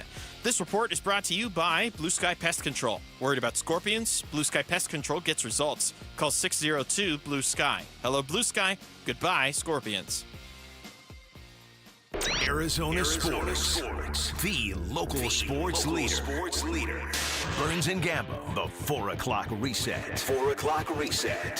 Halfway home on this Wednesday. Here's Lauren. She's got an update on everything going on in sports. We'll react in rapid-fire fashion. At least that's how it's supposed. That's how we've drawn it up anyway. I was going to say, when is the last time that's happened? Usually we pontificate probably a little longer than we should, but you know what?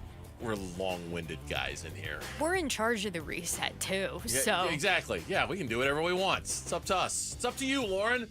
What do you want us to talk about? All right, well, we're going to lead off with the Arizona Diamondbacks because they lost 1-0 in an absolute thriller to the Padres last night. Here is the only score of the game.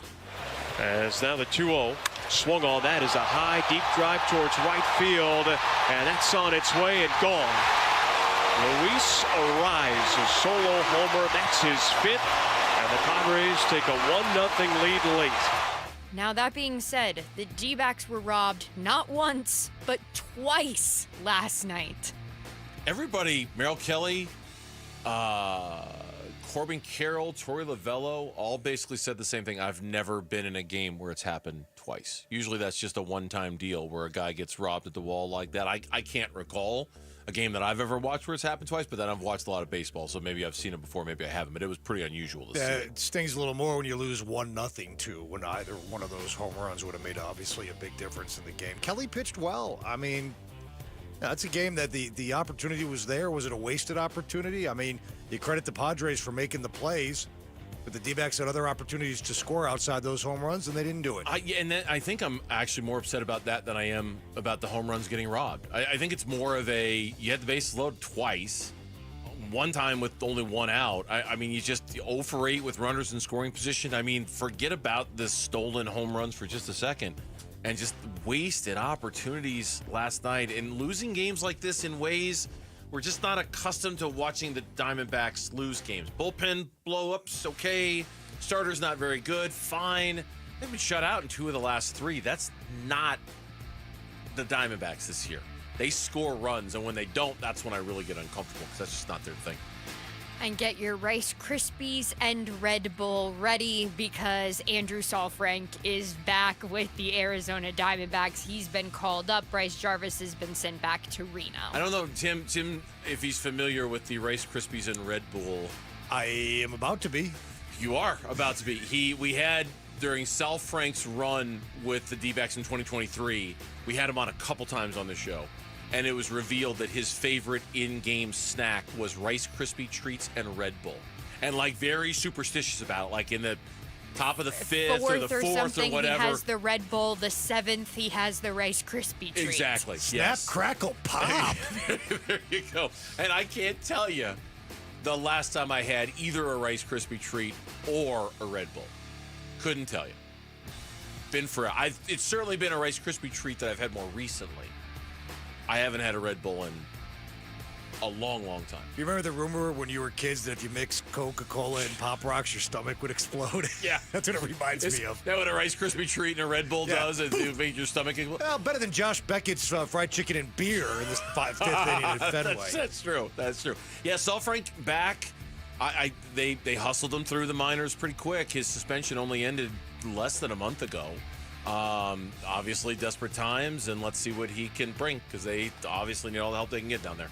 Exactly. They need some more arms around there. And in NBA news, James Jones is departing the Phoenix Suns to replace Joe Dumars at the NBA front office to become the league's new executive vice president and head of basketball operations.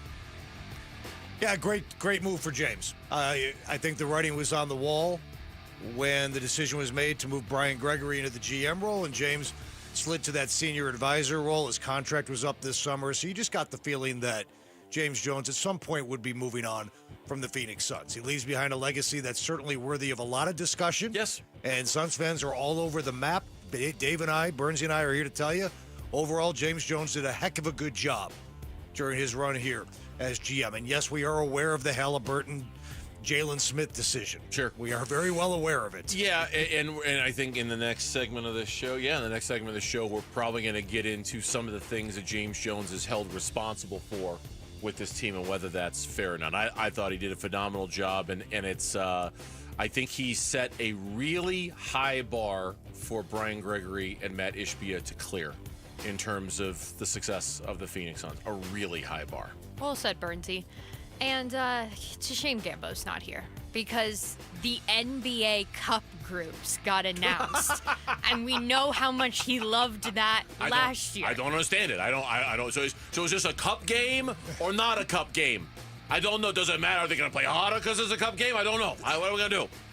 Well, the Suns group was announced. They're in West Group A with the Oklahoma City Thunder, the Minnesota Timberwolves, the Sacramento Kings, and the Utah Jazz. Wow, that sounds brutal. They're in the same cup as the Timberwolves and the Thunder? Yeah.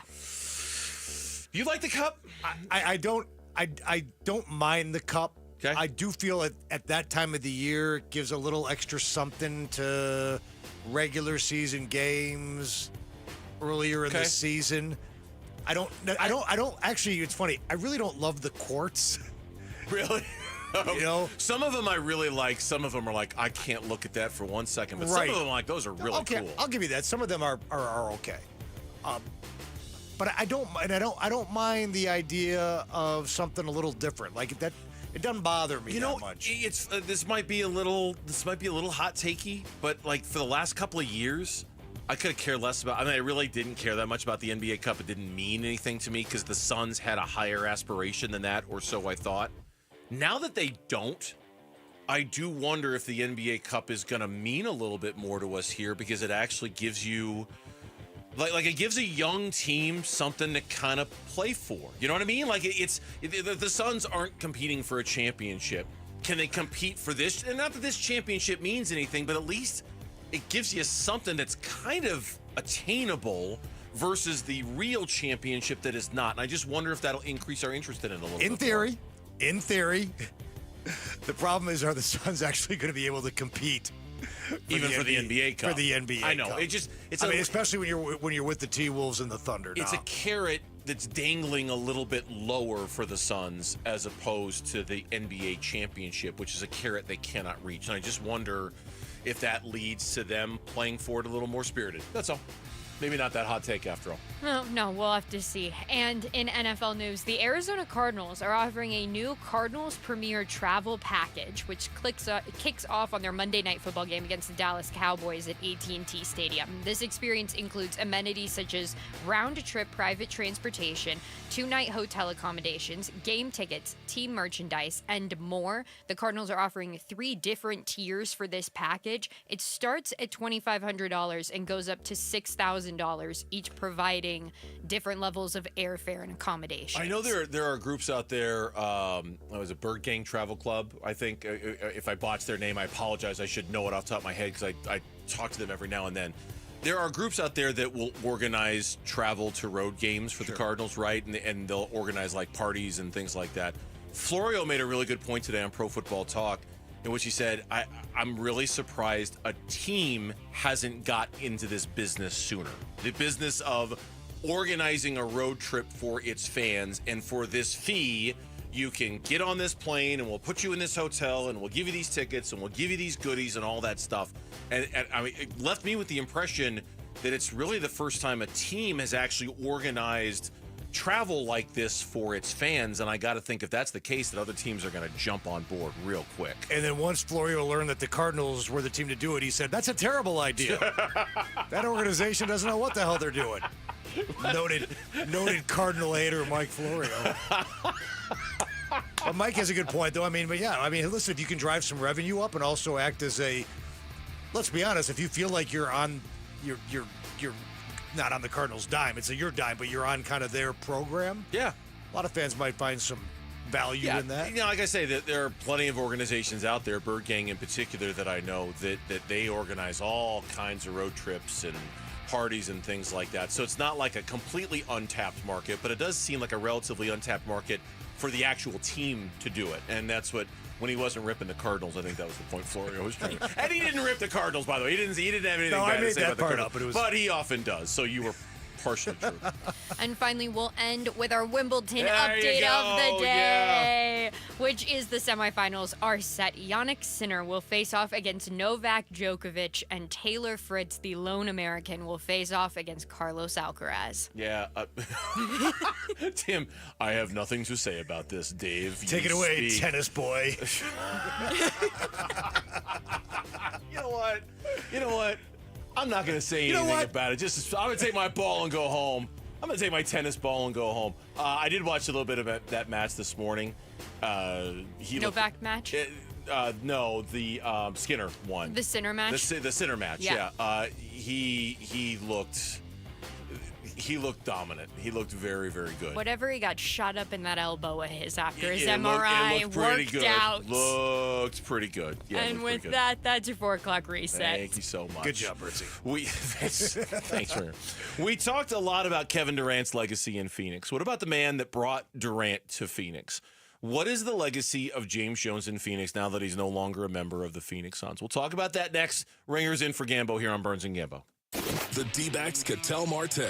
Marte swings, sends a high, deep drive down the left field line towards the corner. That is gone! Will be starting for the National League at the MLB All-Star Game next week. My 3rd time in my career. What you guys doing for me, the support, it was incredible. And you're all my family, and I just want to thank you guys. Thank you.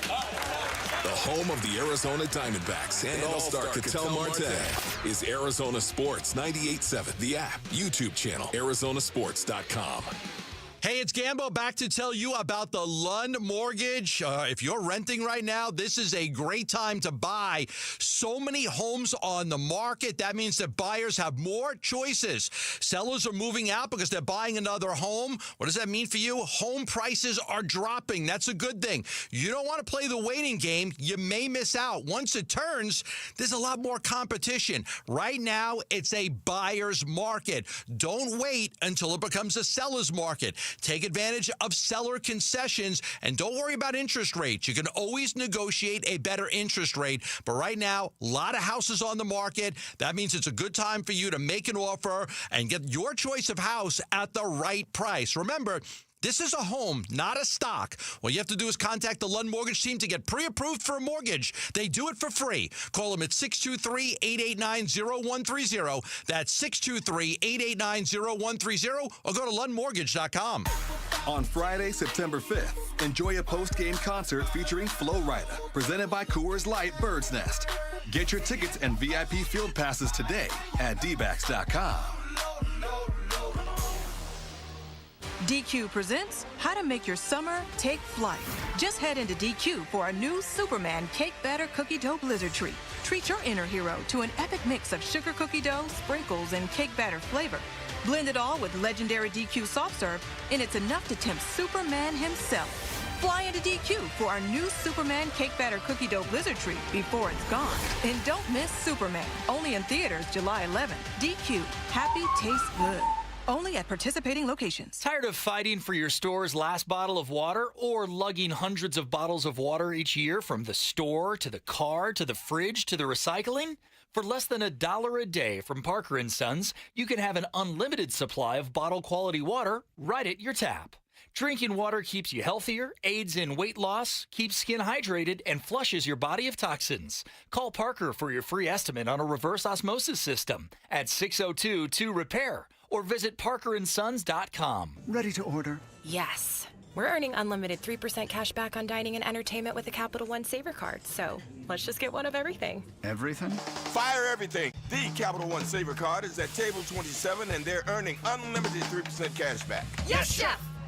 This is so nice. Had a feeling you'd want 3% cash back on dessert. Ooh, tiramisu. Earn unlimited 3% cash back on dining and entertainment with the Capital One Saver card. Capital One, what's in your wallet? Terms apply. See CapitalOne.com for details. This is the story of the one. As a lineman, he does whatever it takes to keep the power on in his community. And he wants a partner like Grainger who does the same.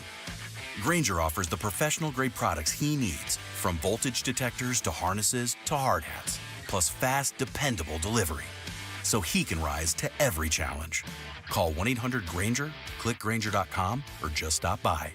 Grainger, for the ones who get it done. It's that time of year when golf is king in the Valley of the Sun. Hi, it's Jim Hill from the Bunker to Bunker Golf Show. And I'm Greg Ellis. The best place to catch up on golf from just about everywhere is right here. So whether it's the PGA, the new TGL, or even what's going on with LIV, Bunker to Bunker is the place to be. Join us for some fun and fill out our foursome Saturday mornings at 7 o'clock on 98.7 Arizona Sports, or hit up bunkergolf.com anytime.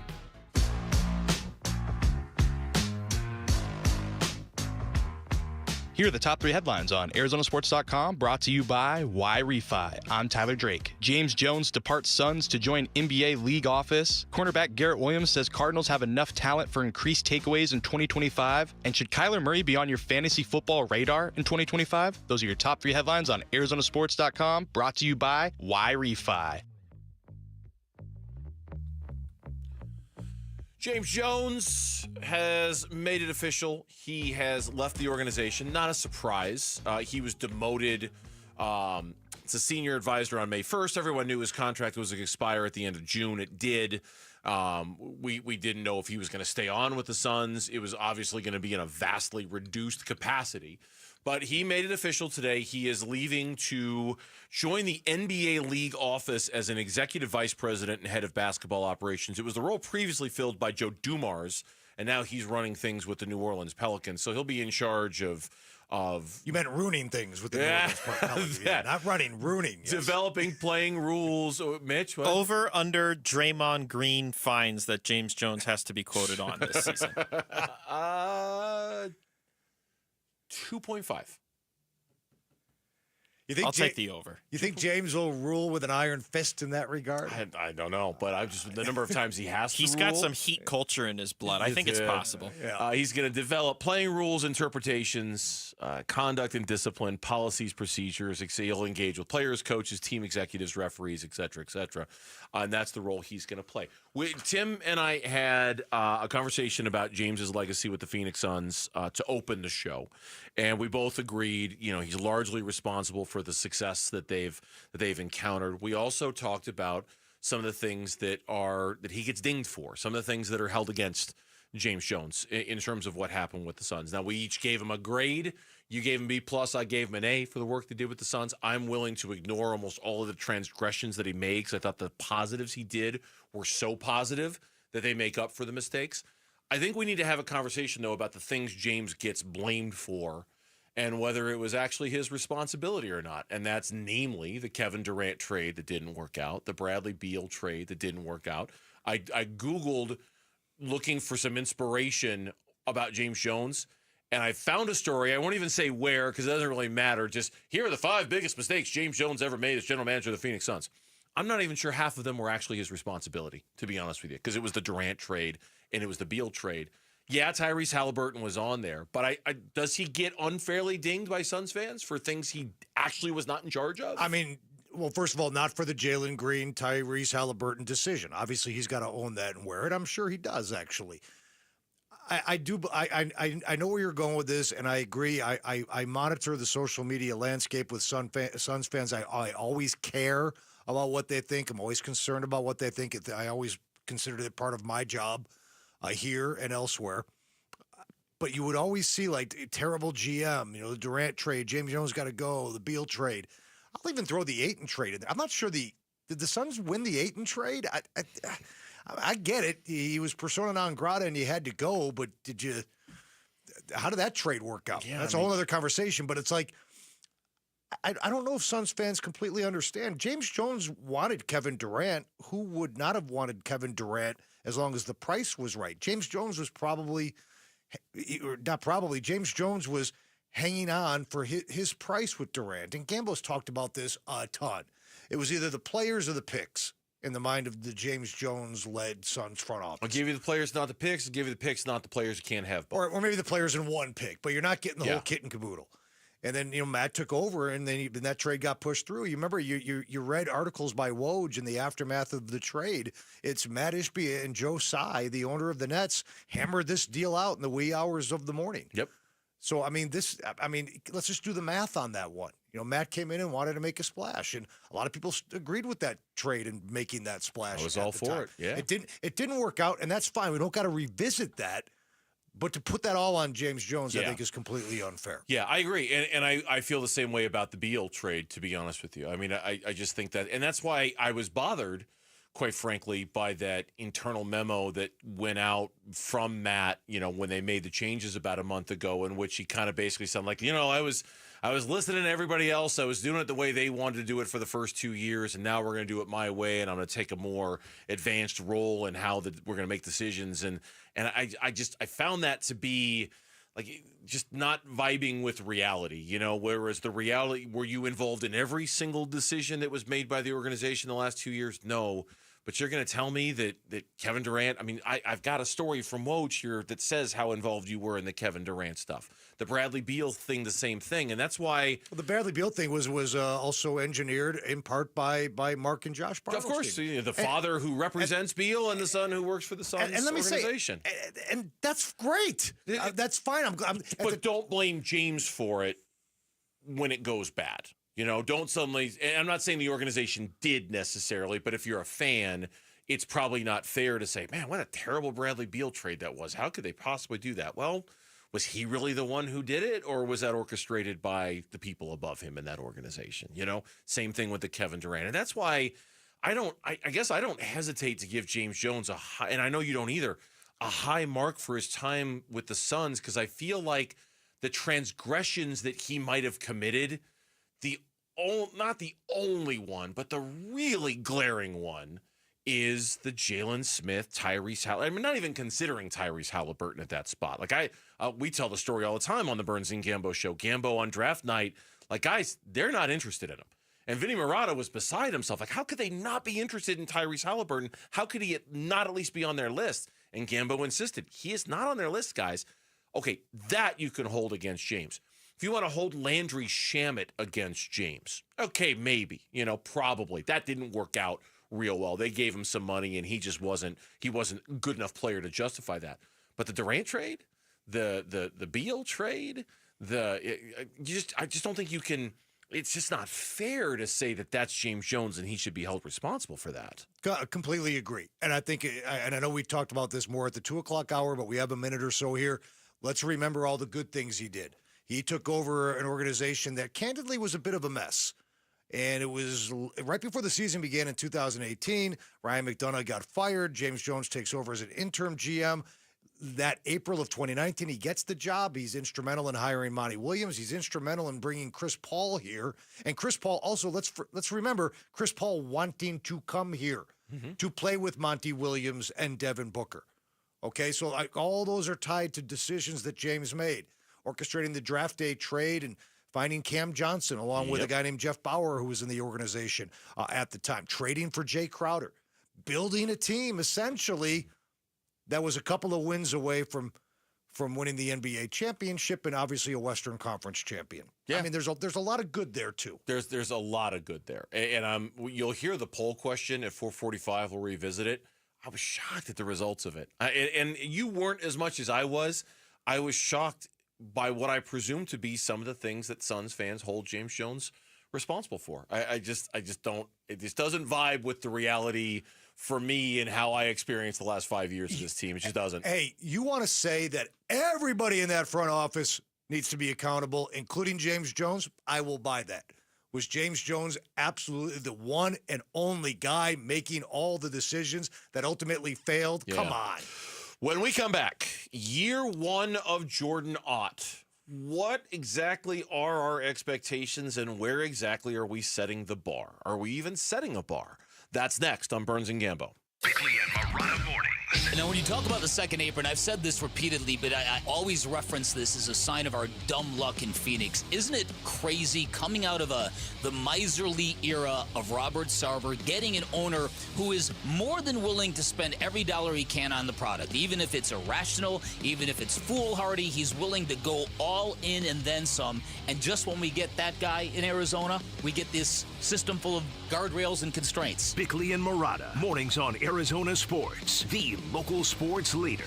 All right, back here to tell you about the law firm of Berg Simpson with the hope that you will not have to call them, that you've not been involved in an injury accident, that you don't need somebody on your side to fight for you, but also with the reality, having been in that situation, that if you have been in an accident, you are going to want somebody on your side, and you're going to want Berg Simpson on your side because you'll do the research, you'll do the homework, and you'll find that they are just different than the other options that are out there. Over 24 lawyers that have been named by the Best Lawyers in America publication, over a dozen lawyers that have been named in the Super Lawyers publication. Their founder, Michael Berg, is listed as one of the 50 best trial lawyers in the country. There's a different spirit and a different vibe that comes from Berg Simpson that you're just not going to find anywhere else. One thing I can tell you from personal experience is that you don't want to go it alone. We tried that, my wife and I did, when we were in an accident. It was a huge mistake and one that I'll never make again. If you're ever in need, let the best team represent you by calling Berg Simpson at 602-777-7000. That's 602-777-7000, or visit them at bergsimpson.com. Berg Simpson, good lawyers, changing lives. The IRS finally caught up with Louie. I hadn't paid my taxes in 8 years. I owe the IRS a lot of money. Louie was in deep trouble. We're going to take your house, put a lien on your bank account, garnish your pay. They don't care. They're going to take your paycheck. Louie found out about Optima Tax Relief, the leading tax resolution firm. A-plus rated by the Better Business Bureau, they've resolved over $1 billion for their clients. Optima Tax, they help me. They calm me down. They make me feel comfortable, and I trust them. Louie has a lot to be thankful for. I don't owe the IRS anymore, and I'm able to live a comfortable life, a lot better life. It was because of Optima Tax. For tax help you can trust, call Optima now for a free consultation. Take it from Louie. If you owe the IRS, don't go it alone. Give Optima Tax a call. They can help you. Call 800-343-6460. 800-343-6460. 800-343-6460. Optima Tax Relief. Testimonial from an actual client. Some restrictions apply. For complete details, please visit OptimaTaxRelief.com. Make a precision decision with Precision Air. Hi, everyone. I'm Gina Bryan, owner of Precision Air and Plumbing, the Valley's #1 ranked AC company. Wait a minute, honey. That's my line. Well, Eric, not anymore. And people don't know we truly are a family-owned business because you always do the commercials. But I like it that way. If your family needs quality AC or plumbing, call the #1 rated family-owned business in Arizona. Well, can I at least tell them how to reach us? Go ahead, Eric. Call us today at 602-FIX-MY-AC. That's 602-FIX-MY-AC. Why'd I go to the doctor? My heart would race just taking my son to practice. It didn't feel right. So I got checked out. Turns out I have atrial fibrillation, which increases the risk of stroke about 5 times. Symptoms like irregular heartbeat, heart racing, chest pain, shortness of breath, fatigue, or lightheadedness can come and go. But if it's AFib, the risk of stroke remains. If you have symptoms, contact a doctor. I'm so glad I did. Visit NoTimeToWait.com. Sponsored by Bristol-Myers Squibb and Pfizer. Ready to order? Yes. We're earning unlimited 3% cash back on dining and entertainment with the Capital One Saver Card, so let's just get one of everything. Everything? Fire everything. The Capital One Saver Card is at table 27, and they're earning unlimited 3% cash back. Yes, Chef!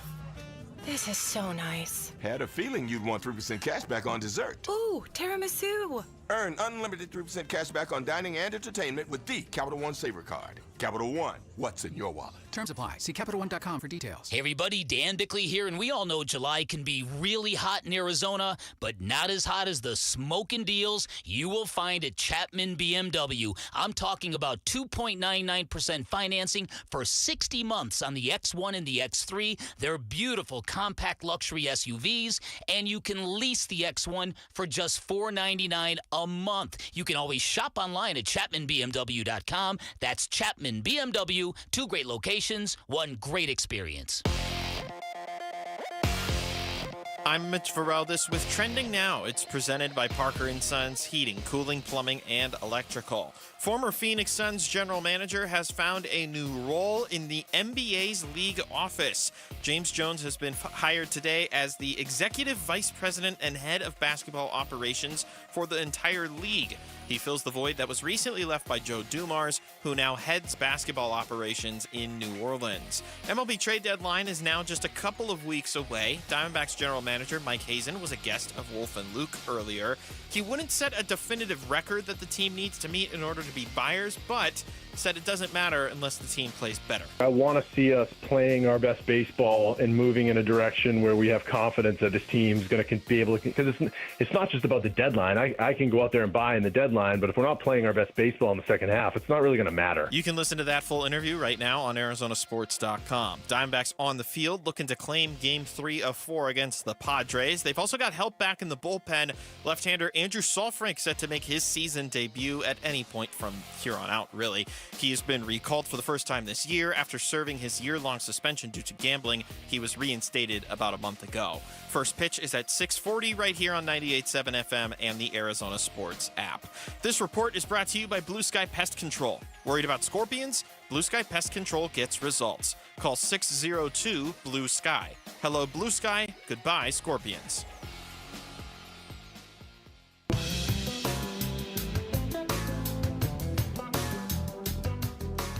Well, hello, this is Pappy O'Flappigan. It's been 100 years since the Bradley Beal saga began. Is today the day the Suns finally do something? I hope I live to see tomorrow, so we can talk about it on Bickley and Murata mornings. Zippity pip. Zippity pip. What was the name again? I'm sorry, you said it, Mitch. Pappy O'Flappigan? Pappy O'Flappigan was the character Jarrett was playing there. But the spirit of that look ahead, I agree with completely. Like, for the love, can we just do this Bradley Beal thing? Let's go. Come on. Waiting for Beal to go. Let's go. A play by Samuel Beckett. We made a conscious decision here on the Burns and Gambo show. One Bradley Beal segment, one only. Now, we kind of left the 5:30 segment open of the show. We might end up having to do another Bradley Beal segment, but we're not really doing that much on it until something happens because we're just waiting. I mean, it kind of, honestly, it reminds me, and somebody wrote this today too. It does remind me a little bit of the Kevin Durant trade where like that whole week, it was just like, okay, today's going to be the day. He's going to get moved today. Nope, he didn't. Okay, it's going to be tomorrow. I know it's going to be tomorrow. Nope, he didn't. It wasn't until, Sunday when he finally got moved of that week, and it just felt like every day, today was going to be the day, only for it not. How about the Durant trade here? That went on for 6 months. Oh, my God. Well, twice that went, right? Like, there was the first go-around. The summer, the summer where it was like, Durant wants to come here, and he's demanding a trade. We talked about that for 3 weeks, and it never happened. And then the second time around the deadline where it was like, is it going to happen? Is it going to happen? Then Matt bought the team and it happened. But this is not a conversation about that. This is a conversation about Jordan Ott. New head coach of the Phoenix Suns. Lots of very nice things were said about Jordan Ott yesterday. Not that you would expect any different. But also Iguodaro yesterday at Summer League camp. Me and Rob have been doing 2-a-days all summer. And when we come back at night, he's still in here. He's in here till 8, 9 at night just working. So just love seeing that. He's out here running individuals and all types of stuff. So I think being a leader, and showing you're in it with us and not just saying you're going to work hard, but actually doing it has been really great to see. Ryan Dunn was asked about Jordan Ott. It's been great. Like O said, we've been coming here at night, and he's been in his room watching film, and first day he got here, he called me and said, come to my office, and we sat for 30, 45 minutes and just talking about the system that he wants to play. So it's been cool, and just off the court, he's just a very good guy, very laid back, youthful coach. So I'm excited to learn from him, and I'm excited to see what happens this season. Of course, we wouldn't expect anything different from 2 second-year players to say nice things about him, but I want to believe that it's that it's legit, and that and I'm sure he's putting in the work. I mean, it's his first time as a head coach. I'm sure he's absolutely grinding it and down there at the facility and working all night to the hour. I do believe all that. I guess the question that we all kind of have to collectively ask ourselves as Suns fans is, is he going to make a difference right away? Will he have the roster to make a difference right away? And the thought that I couldn't get out of my head ringer all day when thinking about Jordan Ott was just like, how much runway does he have? When Jonathan Gannon got the Cardinals job, we all knew almost that the first 2 years didn't matter. Like it mattered, but it didn't. He was not going to be judged on wins and losses. We were not going to be looking. We were looking for the spirit of the competitiveness. We were looking for the culture. We were looking for this idea that there was accountability. But in terms of judging you off of wins and losses, you basically had a 2-year runway where that just didn't matter that much. And I kind of feel like Jordan Ott is in almost exactly the same set of circumstances. He's not going to get judged by wins. He's not going to get judged by losses. He's going to get judged by culture and competitiveness, and that's it. And that is the goal, I think, for this roster and this organization coming on the wake of the Big Three disaster. It's time to establish culture and discipline and a coach that has a system that the players believe in. And you're right, Burns, you be competitive, right? Play a brand of basketball that fans want to watch, fans can be proud of, and the team itself can be proud of. Gambo said that 100 times this offseason. Like, I hated watching that basketball team last year. Give me a team that I like watching. Even if they don't win a bunch of games, give me a team that I appreciate the effort they're putting out there on a nightly basis. And a lot of that will be on the shoulders of their young 40-year-old head coach. He's paid his dues. He belongs in this job. He's earned that right. That was his answer when he was asked about the whole Michigan State thing. I think, when it comes to Jordan Ott, here's a guy that is getting his first opportunity. And you're right. When you talk about the runway, I'm not sure there's a record bad enough that would cost him his job, given that four coaches in 4 years. Four coaches in 4 years. Like, if he's hyperbole to kind of drive the discussion. If he's 10-72, does he get fired without any off the court incidents? That's pretty bad. Yeah. But I think that's the kind of record we have the conversation. If he's 20-62, I think he's back. There's an X factor to this conversation, though. There is a variable. What if Devin Booker runs in there and says, "Get him out"? Okay, you know what? There are two variables to this equation. That's one. All right, is how does he? It's obviously crucially important for him to mesh well with Devin Booker. It might be one of the most important things that he does. I think the other X factor is the impatience of Matt Ishbia. It's just the general, it's not going to happen right away. And I understand you just can't keep firing coaches every single year, which is why I said a 2-year runway for Jordan Ott. I really do believe he's got for sure 2 years to show all the things that we're talking about. But if after 2 years, does Matt get kind of squirmy? Does Matt get sort of, I want a winner and we're not winning and now it's time? And I don't know if that's realistic to put that on Jordan Ott given the state of the organization right now. No, but you want to be trending in the right direction. Like if Jordan Ott, again, just hyperbole to prove a point or discuss a point. If he wins 25 games this year and wins 18 games in year 2, then I could see the owner questioning whether or not we have the right guy. And none of this, I don't expect any of this to happen, but it's interesting because of the optics of 4 coaches in 4 years. I thought they were in optics jail with Mike Budenholzer. Like, they can't make a move on this guy. They're going to look ridiculous. But it got so bad by the end of the season that they had no choice, and they fired a bullet right away. I think your hypotheticals, though, as extreme as they might be, they're worth talking about because, as you pointed out yesterday, how many times in just the last 6 or 7 years have we had there's no way they would do that, only to have them do it? Whether it was Cliff, whether it was Wilkes, whether it was Bud, whether it was Frank, right? Like we've had all kinds of, there's absolutely I mean, things would just have to be a disaster for them to move on from this coach 6 months from now. And yet they kept moving on, whether it was the Cardinals, whether it was the Suns, they kept moving on from coaches because it was just unforeseen how bad things could get, which is why I think it's worth bringing up these crazy possibilities of how bad things could get. Right. In the extreme example, like, I mean, boy, if he went 10-72, most coaches don't survive that. But if everything's kind of copacetic off the court and everybody likes him and they believe in the vision, I don't. If Devin Booker plays a full season, there's no way they're only winning 10 games. No, but no, again, I know the point you're making. Yeah, I'm trying to just like illustrate the situation that they're in and how much runway he does have. Because early on in his career, because I really, it just feels like he's got a Jonathan Gannon sized, like, especially they don't have draft picks, they don't have like this is gonna be a tough gig for a few years. It just is. It's gonna be hard. You're in the 30 to 40 win window, right? That's where I'm at. I'm in the 25 to 35. You're a little lower. Window. Okay. I'm a little lower. I'm in the 25 to 35 window. Yeah, I have a bet with Gambo that he says they're going to win more games next year than they did last. Now, I've lost plenty of bets to him. He's lost plenty to me.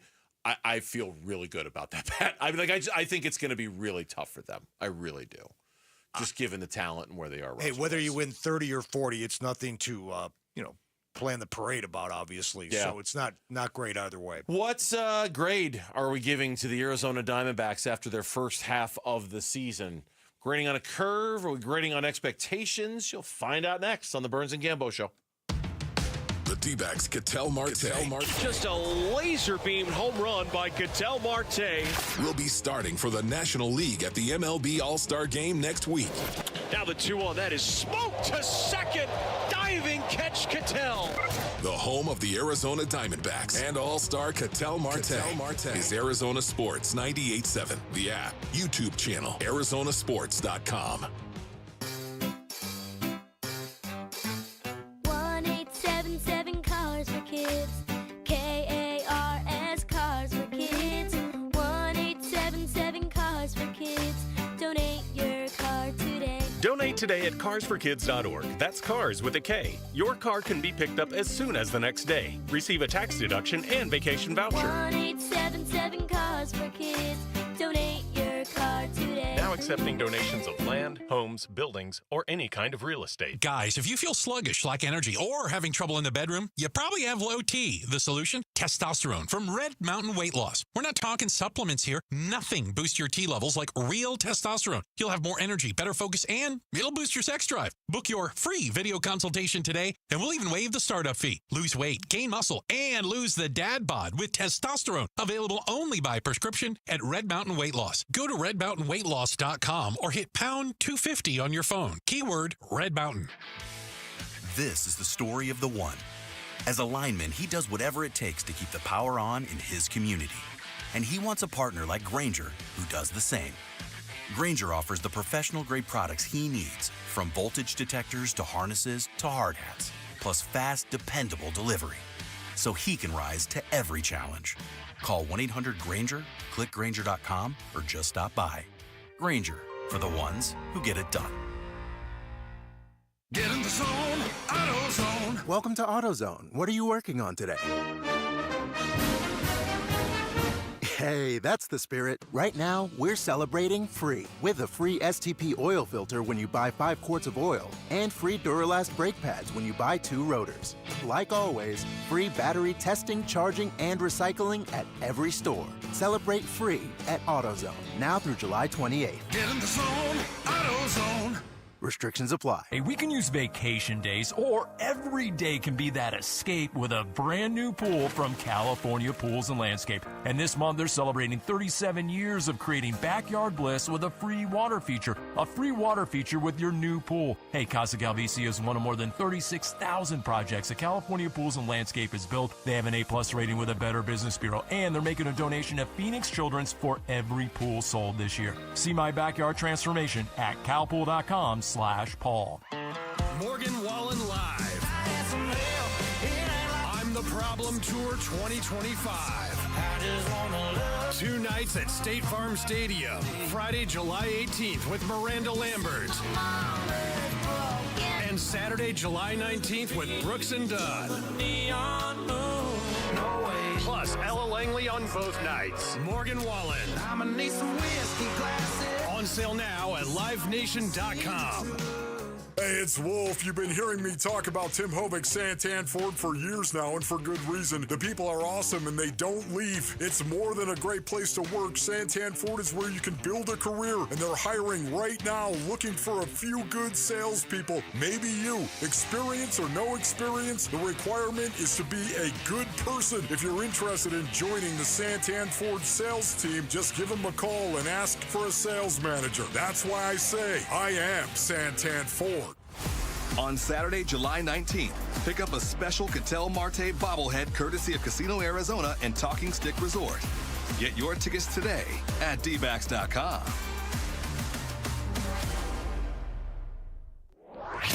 The Burns and Gambo Need to Know Social Poll Update. Presented by Sanderson Ford. All right, let's get an update on our poll question of the day. Surprised by the results on this one when we rolled it out at 2:45. Something tells me I'm going to be, just judging by the look on Lauren's face, something tells me I'm going to be surprised by it now. Lauren? Yes, you are, Burnsy. And the poll question today is, what grade do you give James Jones for his tenure as GM of the Phoenix Suns? I give him an A. Give him an A. Yeah, I said B+ earlier. I stand by that. Close to an A. Close to an A, but I'll ding him a little bit on the Halliburton deal. Yeah, he deserves to be dinged for that. And I think the whole entire front office can be held accountable a little bit to a certain extent for the disintegration of this team over the last couple of years. Yeah. But overall, B+ is that's. Yeah, I guess I could go A-, but B+. Okay. Yeah. But the results, I think a lot of people are holding him responsible for some of the things that have gone really bad. Yeah, they are, because 48% are going with a B, 28% are going with C, 13% are going with A, and 10% are going with a D. Yeah, it really just depends on how much responsibility you want to assign to him for the things that went really bad the last couple of years. You know, like, I'll agree with you. The Tyrese Halliburton thing is inexcusable. Never should have happened. But the last couple of years, the Durant acquisition, the Beal acquisition, I'm not going to say he didn't have anything to do with it, but I don't think he had as much to do with it as everybody else in that front office. The people that want to give him a D and an F, I think, are a little just, I think, misinformed about the power how much structure. Responsibility he had that. Yeah, I tend to agree. I do. That's our poll question. We'll talk more about James Jones coming up in a little bit here on the Burns and Gambo Show. In the meantime, the Arizona Diamondbacks last night, every game feels like a referendum on, are they buyers, are they sellers? Every time we win, it gives us hope. Every time they lose, it makes us think they're one step closer to accepting who they are. Tonight's game will be no different. They win tonight.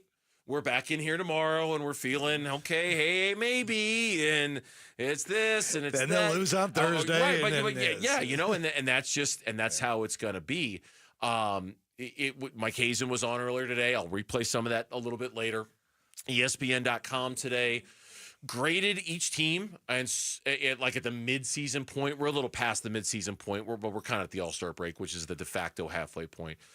They gave, and I can't remember which ESPN baseball writer it was. It was one of their main ones. He gave the Arizona Diamondbacks a C for their season so far. We were just talking about letter grades. Does that feel right? It feels 100% right. Yeah. Whether or not you agree with whether that they should be there, or Torrey's to blame, or this is bad, the players to blame, are the players to blame? This is a team right now that is almost the very definition of middle of the road mediocrity, right down from the record to the inconsistency to the some days you hit well, a lot of days you hit well, a lot of days you don't pitch well, some days you don't hit as well. It's one step up, one step back, and they've been hovering around that 500 mark pretty much since what? Late April? Pretty much since late April. Yeah, it's so to me a C grade is the definition of mediocrity, and I think that fits this team right now. Yeah, and I also think it's really the only letter grade to come up with when you consider like these two opposing thoughts. All right. One thought is we had these high expectations. They're nowhere near them. That's a disappointment. And you are absolutely justified in feeling that way about the Diamondbacks. They have let you down this year. Totally justifiable to feel that way about them. And the other one is, given everything that they've lost and every guy that they don't have, from Corbin Burns to A.J. Puck to Justin Martinez, there's a school of thought that would you expect them to be any better given the guys that they've lost and given and that is equally a valid feeling to have. But there are times I look at the Diamondbacks and I think it's a miracle that they've won 45 games. It's a miracle the record is what it is, given what they don't have and the guys, the high leverage guys and important guys that they're missing. Both of those things are valid, and it's reasonable to feel both ways about the baseball team. It kind of just depends on where you fall on the scale about it, right? Like, in some ways, both things are true when it comes to the D-backs. And I think Mike Hazen was trying to talk about that when he was talking about the job that Torey Lovello did. Like, and Mike was pretty candid. He's like, look, I get it. You're going to nitpick bullpen decisions or pinch hitting decisions or who's in the lineup, and that's fine, and that's all part of the job. We don't want to use injuries as an excuse, but the reality is this team from a health standpoint has been dealt a very, very bad hand. I mean, the expectations were high in March because Corbin Burns was here, right? Because these guys were expected to be on the field and in the bullpen.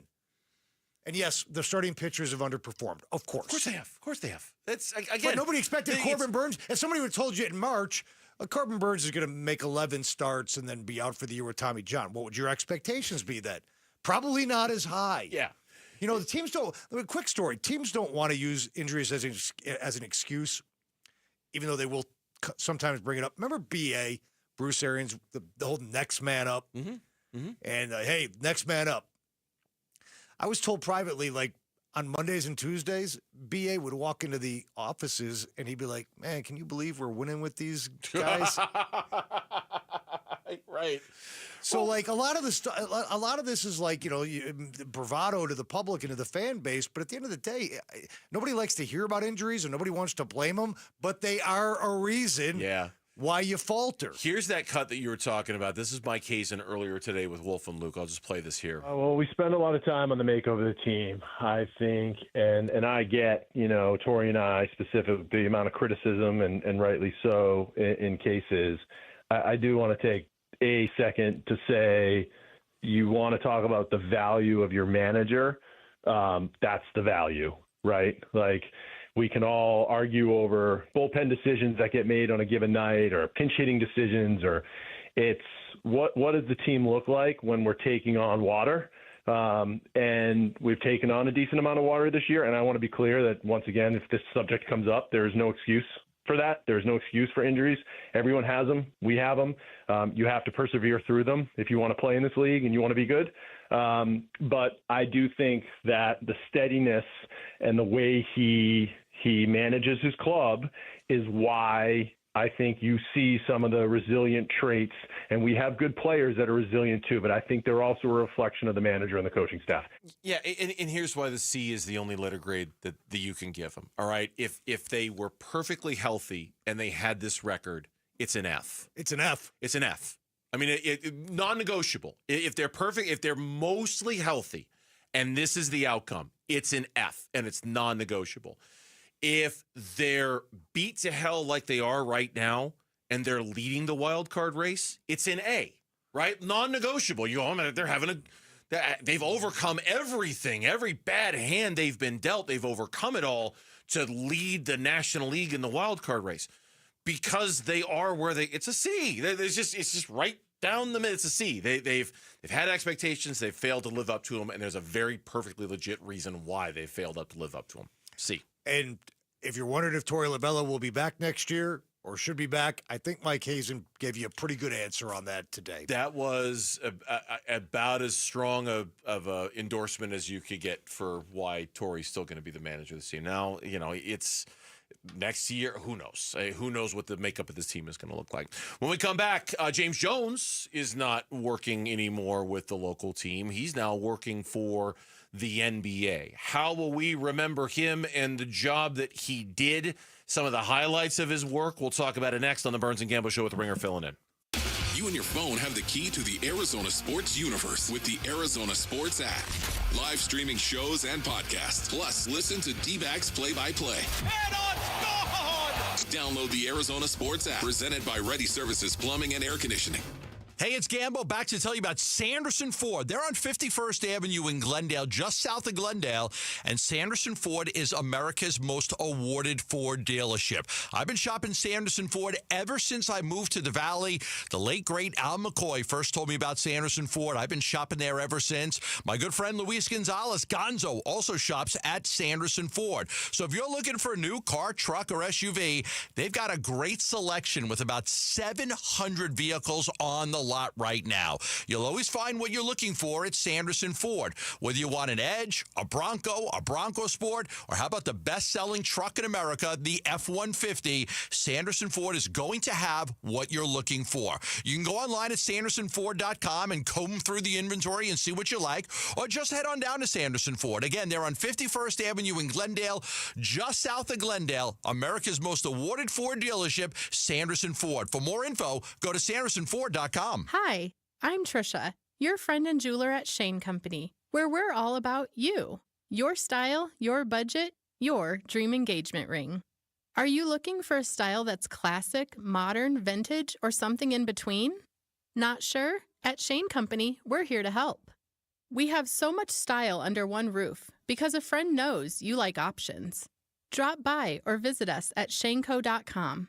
Shane Company, your friend and jeweler. Hey everybody, Dan Bickley here, and all over the valley, New Life Dental Implant Center is changing the game. They offer amazing quality, great convenience, and the best prices you are going to find. And your new smile, crafted from pure zirconia, no metal, just strength and comfort that lasts. And their flexible financing makes it all possible. That new smile, that new life, just one phone call away. 602-855-0000. Online at newsmilearizona.com. Hi, folks. Jody Jackson here. If you have private student loan debt and are behind or even in default, you got to call my friends at YRefi. YRefi refinances private student loans that others won't touch, and they provide you with a custom loan payment based on your ability to pay. They work with each borrower individually, tailoring each loan to each borrower's specific situation. You will not be calling a faceless call center. They can reduce your monthly payment and your total cost. And YRefi does not care what your credit score is.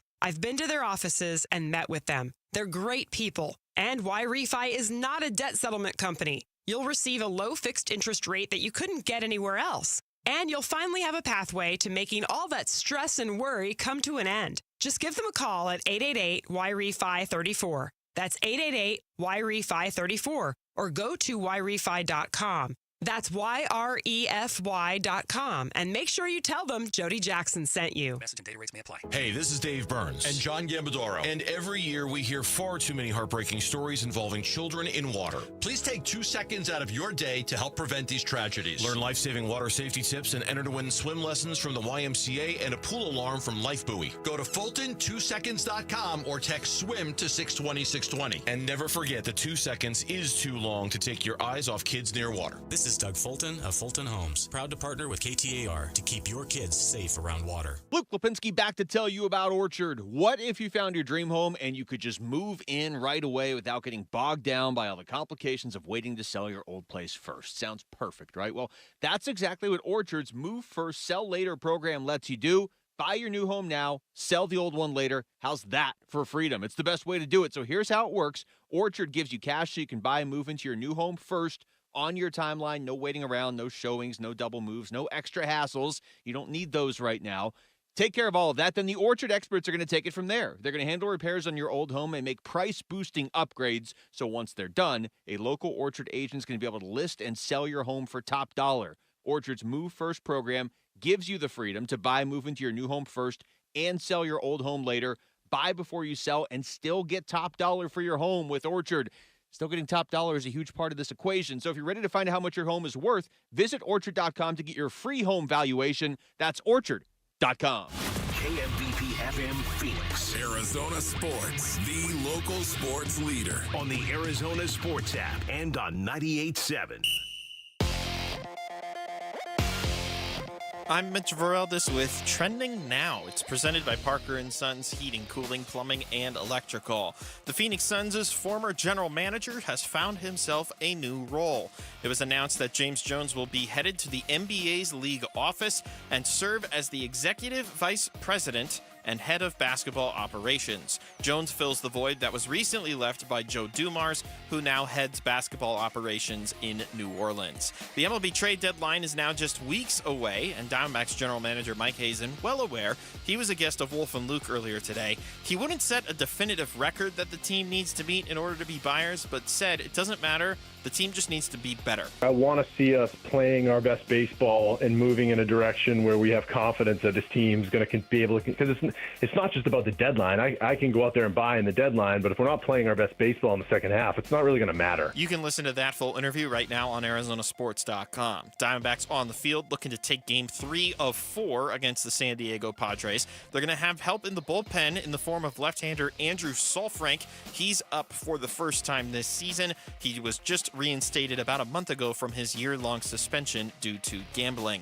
First pitch is at 6:40. Pre-game coverage starts at 6 right here on 98.7 FM and the Arizona Sports app. And thanks to a 19-4 run to close out the game, the Phoenix Mercury sealed, they did both, a 79-71 win over the league-best Minnesota Lynx earlier this afternoon. Alyssa Thomas led the way with a career-high 29 points in the win. And that is what's trending now.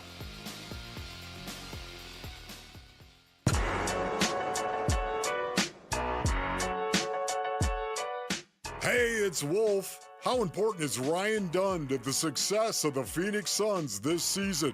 We'll discuss tomorrow at 10 a.m. It's Wolf and Luke on Arizona Sports. I mean, we all know we had high expectations coming into the season. We didn't meet them and for various reasons, but ultimately getting back to our identity of playing defensive basketball, being great on both sides of the ball. And more importantly, playing with an edge and playing with passion is something we have to get back to. And so going forward, those will be key points of emphasis for us to make sure that we're going to have seasons like this where we show up and we go home feeling like we didn't leave it all out there on the floor. That was on April 17th, just a few days after the season ended and the Suns did not make the postseason. If you recall that press conference, as we welcome you back to Burns and Gambo. Tim rings in for Gambo again today, and we'll be back here tomorrow as well. It was Matt Ishbia who addressed the media and took questions for a half hour or so. And then it was Josh Bartelstein and James Jones who did the same thing immediately after him. So it was like Matt solo and then James and Josh after that to kind of explain the season, what went wrong. And I remember thinking at the time, just the mere fact that James is part of this press conference, I thought was a little odd given that the speculation in the moment was that he was going to be gone, that he was going to be significantly reduced in terms of his role and his what his authority within the organization. We all knew his contract was going to be up at the end of the year. We kind of at that point knew they weren't going to renew it, so it was going to be kind of on him to find it. So I was sort of surprised that he was there taking questions about the state of the season. But regardless, that move finally happened in the last 24 hours or so. The NBA announced that James Jones has joined the NBA as an executive vice president in charge of discipline and the game and the rules and things like that. His contract ran out with the Suns a couple of days ago, and it has given us, as we've done all day today, Tim, kind of a chance to reflect on the good and the bad of James Jones, because he was a central figure kind of in our Suns' lives for the better part for the last 10 years or so. There was a lot that he was responsible for. When he arrived into the front office, and remember the timeline's kind of funky when it comes to the Suns and the James Jones arrival. He was in the front office in the 2018 draft, okay? But Ryan McDonough was I'm bringing this up because I monitor the social media landscape. There's a lot of confusion there. Well, didn't James Jones draft Ayton? No, he didn't. Ryan McDonough was the GM. Shortly after that draft, Ryan McDonough got blown out right before the season started. And if you remember, it was like, why did they let Ryan McDonough make those picks if they're only going to fire him? But there was also, and if my memory of that time is also somewhat intact, I also remember there was a lot of speculation in the moment about how much influence James Jones had over Robert Sarver while Ryan McDonough was still running the draft, right? Like it was very nebulous, and it was not quite sure who was calling the shots on what and who was in charge of what in that moment, which is kind of... And that remains a mystery. It does, and it kind of mirrors, quite frankly, how James Jones' career ended with the Phoenix Suns and Matt Ishbia and the role that everybody played there. Only the bellhop knows. But getting back to the bigger point, James took over an operation that was kind of a wayward ship and didn't have a lot of respect with players and coaches around the league, the way the Suns were doing business and the way the Suns were not winning basketball games for a very long stretch of time. And I think James Jones came in and he gave this franchise credibility in league circles, even though he was very young and just out of the league himself. He was so highly respected. I mean, his nickname is Champ, for crying out loud. Yeah. So he gets into the interim role, and then by the spring, April of 2019, he has the job. And I can't stress enough, was he perfect in his GM role? No, of course not. Few are. But there was a time there where he got this ship righted and squared away, and lo and behold, they were in the NBA Finals shortly after that. And he has to be credited for the drafting of Cam Johnson, even though Jeff Bauer had a big hand in that, who was in the front office at the time. The Jay Crowder trade, hiring Monty Williams, which orchestrated the whole Chris Paul arrival. To me, Chris Paul's arrival was the biggest reason this thing turned around as fast as it did. Mm-hmm. And James Jones was right in the thick of all of that, all the while just being a highly respected executive and a really good dude. Yeah, and he was a really good dude, and I'm not calling this person out in particular. I'm just kind of using it as a launch pad for a conversation here. But a listener tweeted me and said, "Hey, he was the GM. You can't praise him for the good stuff and then absolve him for the bad stuff." And I'm not trying to do that. I guess I just think that the bad stuff, I'm not entirely convinced that he was entirely responsible for the bad things that happened at the end. There just seemed to, I think we can all agree there was a ton of Matt Ishbia, Josh Bartelstein influence on the last 2 years of the Phoenix Suns. And so for that, maybe it's not fair that I give James a complete pass for how it ended, but I feel like it's fair to give him a pretty good pass for how things ended, just because there was this, he didn't trade Kevin Durant, and then Matt Ishbia shows up, and all of a sudden Kevin Durant's here with the Phoenix Suns. I mean, what changed? Matt Ishbia walked in and said, "Yeah, we'll give him the picks and the players," and for that, I feel okay in absolving James Jones a little bit for how it ended, because I think the equation changed on him when Matt Ishbia took over the team. I really do. And that's why I kind of dinged him for a B+, whereas you gave him an A, because like the listener said, I do believe that the entire front office should be accountable for what we saw over the last couple of years. And that's what the listener's point was. And he's a part of that. Yeah. But at the same time, let's not get it misconstrued. I agree with you. I think there was a certain level of autonomy that James Jones lost under the new ownership and the new leadership structure in Phoenix. Yeah. I think those guys were heavily involved and heavy-handed oftentimes in determining which way this franchise was going to go from a basketball standpoint. And again, James Jones was a part of that triumvirate. And to the listener's point and to your point, there is hey, you were still the general manager. You were still a part of that process. So there's got to be some slice of that you're responsible for. I just think when it comes to James, and I guess the reason why I hold him in such high regard for the good things that he did, and maybe I'm a little more willing than others to ignore some of the bad stuff that happened. And I'm certainly not ignoring the Jalen Smith thing. That was a disaster. That never should have happened. That to me is his big, lone, bad check mark. I guess I just think the word you used earlier in this conversation, the credibility that this organization was lacking when James, and we've seen this across all sports, when you get the right pairing of general manager and head coach and they're in lockstep with each other, it's magic. It is magic. And James Jones and Monty Williams had that magic for about 3 years, where they were vibing off each other, and they knew what they were. They had identity. They had purpose. They had direction. Steve Keim and Bruce Arians had it for a few years back in the mid-2010s.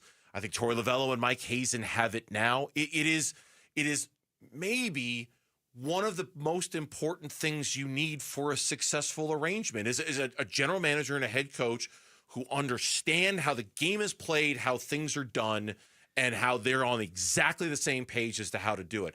And I think when James was the GM and Monty was the coach, it was this sigh of relief from Suns fans that the grown-ups were finally in charge of the Phoenix Suns. Don't you remember feeling that way? Yes. When the decisions started working, like, oh my God, thank God the grown-ups are in the room and the grown-ups are making the choices and they understand how this works.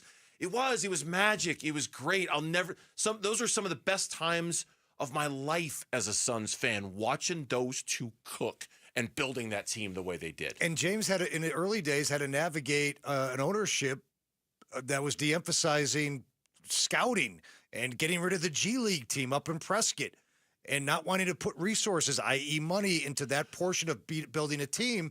And James was forced to answer that and say, well, we scout differently. And if you remember, Bernsey, this was to me, I thought this was hilarious. When the Suns were criticized for not being out and about scouting college players, suddenly James Jones and Robert Sarver were pictured at a college game with Larry Fitzgerald. Like, okay, we're gonna take the show on the road. We're gonna scout Larry Fitzgerald, Robert Sarver, and there's James Jones sitting there trying to figure it out. But to that point, one of the best moves, you mentioned Chris Paul, one of the best things James Jones ever did was, in essence, help facilitate the hiring of Monty Williams. Because you remember, I mean, it was Igor Kokoshkov, it was Earl Watson, it was just a joke. I mean, it was an absolute joke. And Earl Watson got fired after three games. 3 games. Igor Kokoshkov lasted a season. It was, and for him, despite all those handicaps, for him and Robert Sarver to kind of understand, this is the guy we need, this is the contract we need to give, this is the money we need to spend, represented this kind of moment of James truly having the ability to change what we thought was unchangeable. And that's the way Robert Sarver was owning the Phoenix Suns. Suddenly it was almost like a different Robert after all of that happened. Like, I didn't think that was even possible, and yet he made that happen. I guess it's just obvious. I give him a lot of credit for how things went down in 19 and in 20 and in building that team, because he had a lot to overcome. He had a ton to overcome. He did, and the Monty Williams hire directly led to Chris Paul even more wanting to be here. Yeah. Does the GM of the Diamondbacks have a plan of attack for the trade deadline? You'll want to hear what Mike Hazen had to say about it next on the Burns and Gambo Show. Wolf and Luke, middays 10 to 2. Green in particular, I think, is such a huge pivotal piece of that Durant trade, because if he's able to realize his potential in Phoenix, then okay, you did pretty good for yourself, all things considered, in that trade. But if he's on the bench behind Bradley Beal, he's not getting better. You know, it's interesting you bring up Jalen Green. You bring him up because he's so incredibly athletic. This is something that you go back and look at it when he came out. It's the reason why he was the number 2 pick overall. Think of how freaky athletic he is. If you're freaky athletic, Macedonians, you can be made into a two-way player. You can be a two-way player. Wolf and Luke, middays 10 to 2 on Arizona Sports, the local sports leader. Hey, it's Gambo, back to tell you about Christian Brothers AC, Plumbing, and Electrical.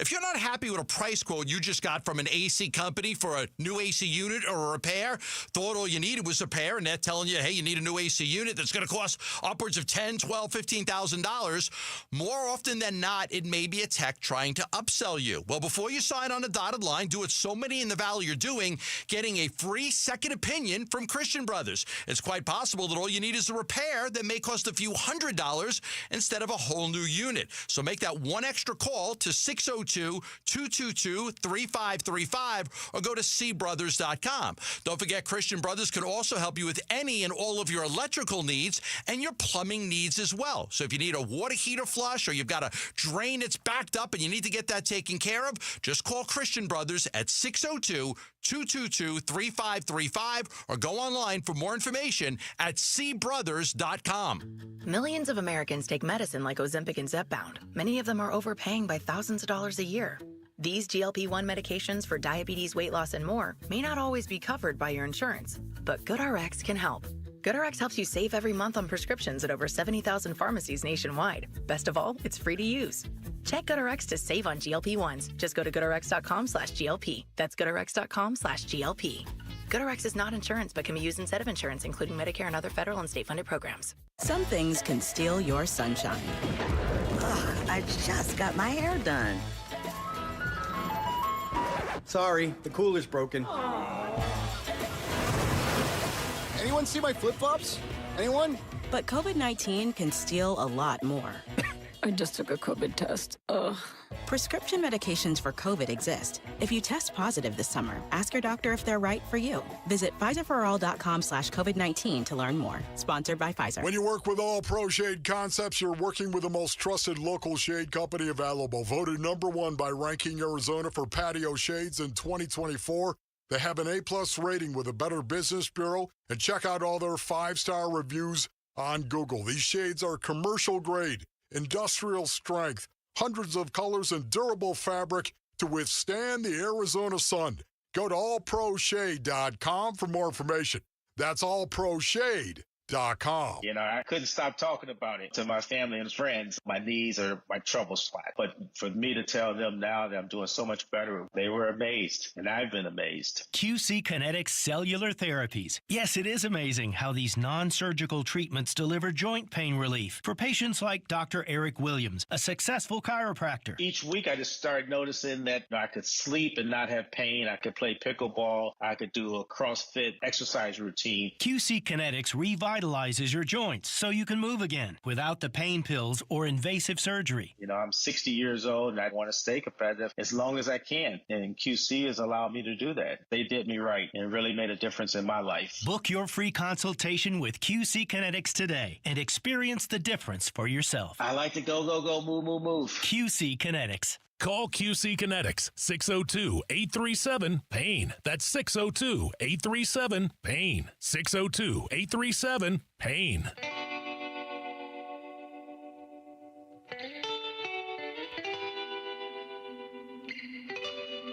Hey, it's Luke. Does Arizona State football have the right guys in place to keep up the success they built last year? We'll discuss tomorrow at 10 a.m. It's Wolf and Luke on Arizona Sports. So we did the math and we figured it out.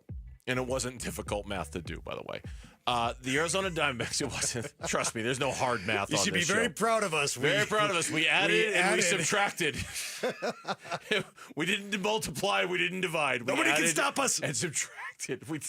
The Arizona Diamondbacks, after the exact same number of games a year ago, have the exact same record this year as they did last year. Now, obviously, last year, they didn't get to the postseason, but they won 89 games.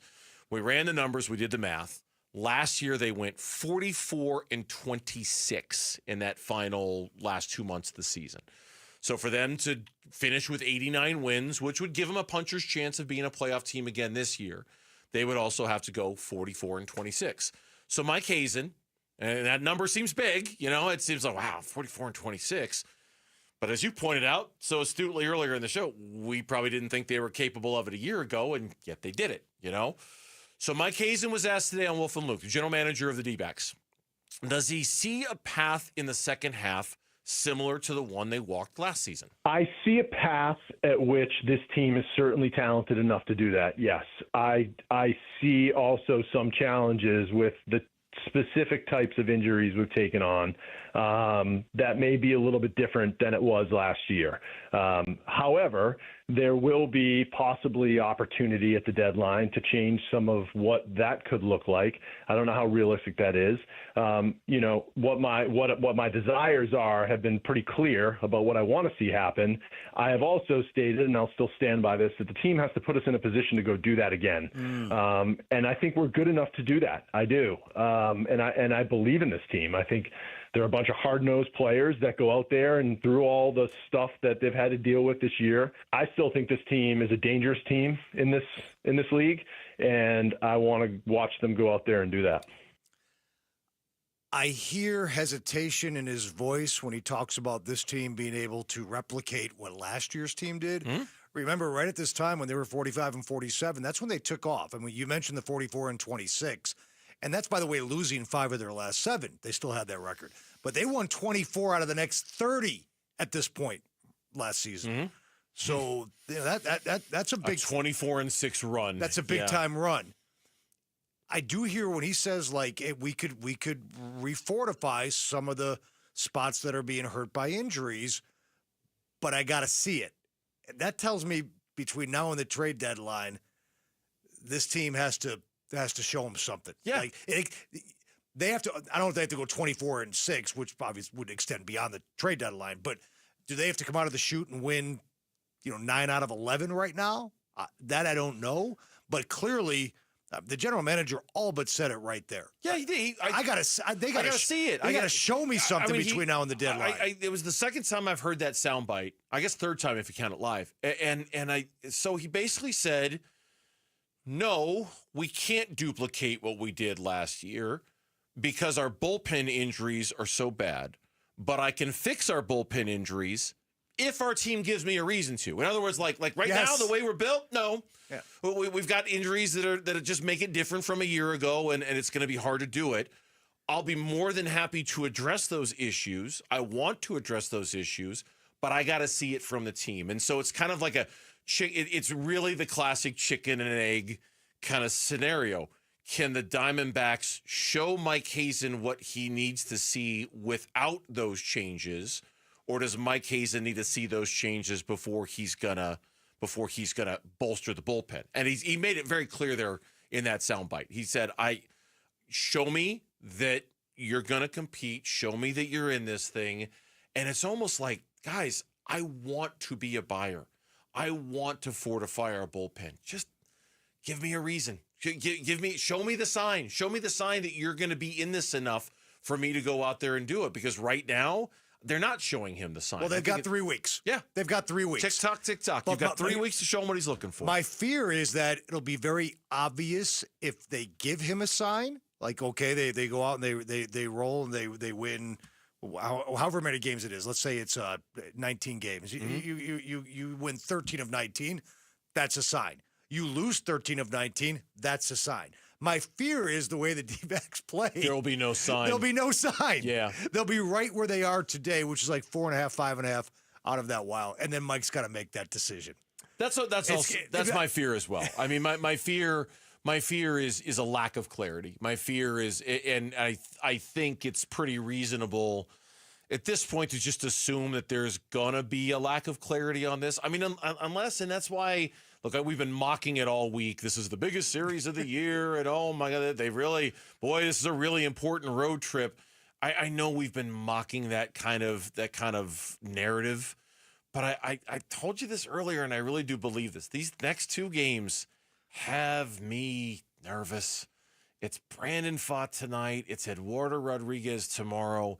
These are I told you on Monday, I almost would rather Ryan Nelson was pitching one of these games because of the way that he's pitched. I'm worried that if it's clarity that we seek, the 2 guys who are kind of poised to give it to us are both throwing tonight and tomorrow. And it's going to be with a nervous heart and gritted teeth that I'm going to be watching these next 2 games, just worried about whether this portion of the Diamondbacks rotation can live up to their end of the bargain or not. They could lose these 2 games, then they could turn around and sweep the Angels. And you're sitting here on Monday going, well, now what? We predicted a 4-3 or 3-4 road trip. We did, and they're 1-1 so far. Because that's what they do. And I still think that tracks. You are who you are. I still think on Monday, you'll be filling in on the morning show. I'll have Kellen filling in on the afternoon show. I'm sure we'll be talking about either a 4-3 or a 3-4 road trip, but at some point, and I know Mike didn't want to, he was asked if there's a certain win or loss total that will determine what he's going to do. He said no. No, there's not. I think the national 500 relative to the American League and 500 relative to the National League are two different things, I think, in this season. But I do think, look, I want to see us playing our best baseball and moving in a direction where we have confidence that this team's going to be able to, because it's not just about the deadline. I can go out there and buy in the deadline, but if we're not playing our best baseball in the second half, it's not really going to matter. Yeah. I'm not going to be able to change the entire nobody can go out there and change the entire composition of their team at one trading deadline. Nobody has the capital to do it in terms of players for trades. And, there's going to be a lot of competition out there. So that's unrealistic. I think we could add to the team in a tangible way. I just don't think it's going to be the transformation of the team playing like you guys talked about in the second half of last year. Didn't come from the trade deadline. It came from our players, Corbin Carroll and Gino went off in the second half last year. I mean, that's the same dynamic that's going to have to happen. But if there's not a certain win-loss record or a certain number of games back that will determine whether they're buyers or sellers, there's at the very least a date. All right. And I just looked up the schedule, and I think by Sunday, July 27th, they will have just wrapped up a 3-game series against the Pittsburgh Pirates.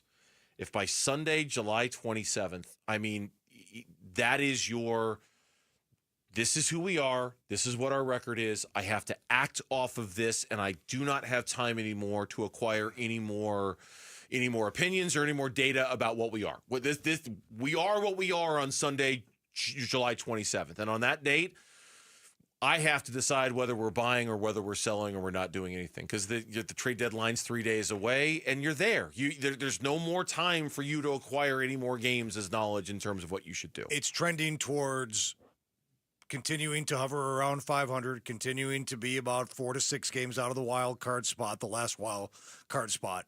And it's trending towards them not mortgaging any of their future to bring in bullpen arms. The question is, would they stand pat and do nothing, or are they blown away for an offer for Zach Gallen? Yeah. When we come back on the Burns and Gambo show, he seems like an unlikely savior for the Arizona Diamondbacks bullpen, and quite frankly, he probably is. But after a year-long suspension, he's back. How much should the Diamondbacks expect from Andrew Saalfrank? We'll talk about that next on the Burns and Gambo show. Diamondbacks baseball. The 3-2. Swing and a foul tip, and that's your ball game. The Padres hang on, and they shut out the Diamondbacks by a final score of 1-0. A 1-1 series heading into Game 3. Dbacks at the Padres tonight at 6 on Arizona Sports 98.7 and the Arizona Sports app. Ready to order? Yes. We're earning unlimited 3% cash back on dining and entertainment with the Capital One Saver Card, so let's just get one of everything. Everything? Fire everything. The Capital One Saver Card is at table 27, and they're earning unlimited 3% cash back. Yes, Chef!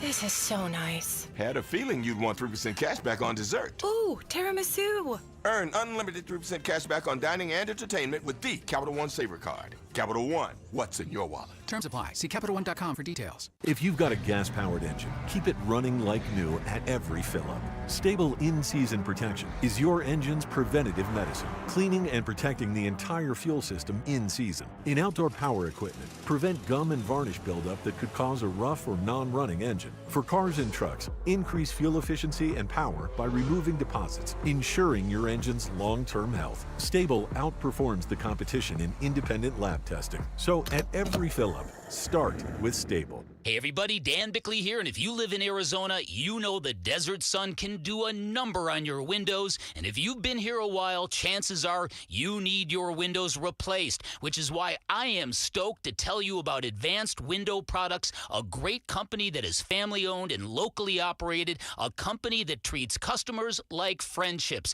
They are Arizona's premier window replacement company. They are co-owned by former Utah great and NFL linebacker Nate Orchard, and they offer the most affordable, high-quality custom windows in the state. And that is because there is no middleman. They are the manufacturers. They build it, they install it, they guarantee it for life. Even better, Advanced Window Products running a great summertime special. Buy 10 or more windows and you'll get a $2,500 discount. So call today and beat the rush. 480-764-2002 or online at advancedwindows.com. This is the story of the one. As a safety manager at a manufacturing plant, he does everything he can to keep his coworkers safe. From finding ways to reduce risks to keeping safety supplies in stock. And for that, he relies on Grainger. Grainger offers a broad range of quality products and next-day delivery, so he can always play it safe. Call 1-800-GRAINGER, click Grainger.com, or just stop by. Grainger, for the ones who get it done. Get in the zone, AutoZone. Welcome to AutoZone. What are you working on today? Hey, that's the spirit. Right now, we're celebrating free with a free STP oil filter when you buy 5 quarts of oil and free Duralast brake pads when you buy 2 rotors. Like always, free battery testing, charging, and recycling at every store. Celebrate free at AutoZone, now through July 28th. Get in the zone, AutoZone. Restrictions apply. A summer It can be a four-letter word in Phoenix. We get it. No, not during the Ford Summer Sales Event going on right now at our Desert Ford dealers. Yep, it is here, and it is a great time to buy a Ford. Paul Calvisi here. That is exactly what we did late last summer. Bought my wife a brand new Ford Explorer at our Desert Ford dealers. My daily driver, my Ford Edge. Love the versatility, the capability. And you know what? Check out Ford's full lineup, because during the Summer Sales Event, it is on, like the legendary Ford F-Series trucks with all that capability you need to get the job done, or a tech-savvy SUV like the all-new 2025 Ford Expedition with that Ford digital experience and panoramic 24-inch display. And don't forget the Bronco family, making adventure more epic every time you go out on the road. Work or play, the power is yours. Or get plugged in, or do a little bit of both. But hurry, the Ford Summer Sales Event won't last forever at our Desert Ford dealers. Click buyfordnow.com. And Team Bravo, backyard recon complete. And Command, lounge chair secured. Requesting permission to flank the watermelon at the picnic table. Nate here, owner of Blue Sky Pest Control. Your backyard is for summer fun, not an ant invasion. Call 602 Blue Sky today. We'll defend your pool deck, secure your picnic spots, and stop ants before they overrun your summer. Hello, Blue Sky. Goodbye, pests. I'm Mitch Vareldis with Trending Now. It's presented by Parker & Sons Heating, Cooling, Plumbing, and Electrical. The former general manager of the Phoenix Suns has a new job in the NBA's league office, no less. James Jones has been hired as the executive vice president and head of basketball operations for the entire league. Jones fills the void that was recently left by Joe Dumars, who now heads basketball operations in New Orleans. MLB trade deadline now just weeks away, and Diamondbacks general manager Mike Hazen, well aware he was a guest of Wolf and Luke today. He wouldn't set a definitive record or number that the team needs to reach for them to be buyers, but he said they need to play better regardless. I want to see us playing our best baseball and moving in a direction where we have confidence that this team's going to be able to, because it's not just about the deadline. I can go out there and buy in the deadline, but if we're not playing our best baseball in the second half, it's not really going to matter. You can listen to that full interview right now on Arizonasports.com. Diamondbacks taking on the Padres, game 3 of this 4-game set. They're going to have help in the bullpen, too. Andrew Saalfrank, the left-hander, is up for the first time this season. About a month ago was when he was reinstated from his year-long suspension due to gambling. First pitch is at 6:40. Pre-game coverage starts at 6. You can listen to it all right here on 98.7 FM and the Arizona Sports app. And thanks to a 19-4 run to close out the game, the Phoenix Mercury secured... I'm really struggling with that word today. 79-71, the Mercury beat the league best Lynx this afternoon. Alyssa Thomas led the way, 29 points in the victory. And that is what's trending now. Arizona Sports, the local sports leader. Burns and Gambo, what's on tonight? What's on tonight? The games that we're going to watch this evening, and it's brought to you by Global Credit Union. Explore the benefits of becoming a member by going to globalcu.org. Your world of financial possibilities. Diamondbacks baseball. We'll preview that game against the Padres coming up here. It starts at 6:40. That is on tonight. Brandon Pfaadt getting the start for the Dbacks. Dylan Cease is going for the Padres. The Mercury were already on today, and they already won today. They beat the Minnesota Lynx 79-71 as the magic season for the Mercury That's continues. a good win, man. The Lynx were 17-2 going into that game. And if I'm not mistaken, Lauren, am I right? Copper didn't play today, right? No Copper, no Copper. Sabali. Team debut for Dewana Bonner in her return as well. She had 7. Alyssa Thomas, I think, set a career high with 29 in this one, too. She was 14-24 from the floor. Dewana Bonner, 20 from joining the franchise to 26 minutes. Very impressive. Yeah, the Minnesota Lynx were 17-2 going into that game today, and the Mercury still beat them. It was an odd, I don't know if odd is the right word to use, but it was a day game today down at PHX Arena. Yeah, why? I'm not sure. I don't want to speak from ignorance, so I don't know why they did it that way today, but they did it that way today. Kids Day, maybe? Yeah, something like that? Yeah, something like that. But 79-71, they won. So that's Mercury aren't on tonight, but they were on earlier today. The various assortment of baseball games going on right now. In fact, for those of you who watch on YouTube, you can't see her when her microphone isn't turned on, but it's always a pleasure doing a show when Lauren's on the other side of the glass when a Cubs game is going on at the same time. Because she's in there just freaking out, she's celebrating, she's excited, she's not. And you're trying to figure out, is it something I said? Is it something Tim did? No, it's the Cubs. It doesn't have anything to do with us at all. It's just because of the Cubs, right? They're still losing 3-0? Still losing 3-0. They got hammered last night. Yikes. Greg Counsell. Still a great season so far. Lauren is not a Greg Counsell fan. She wasn't before the season. She's not now. But yeah, that's her in there. So that's what's on tonight, the games that we're going to watch this evening. All right, so I'll just, truth in broadcasting here. We kind of left this segment open a little bit because we just keep waiting for this Bradley Beal thing to happen, and it still hasn't happened yet. Maybe tomorrow's the day. Maybe tomorrow's not the day. Who knows at this point?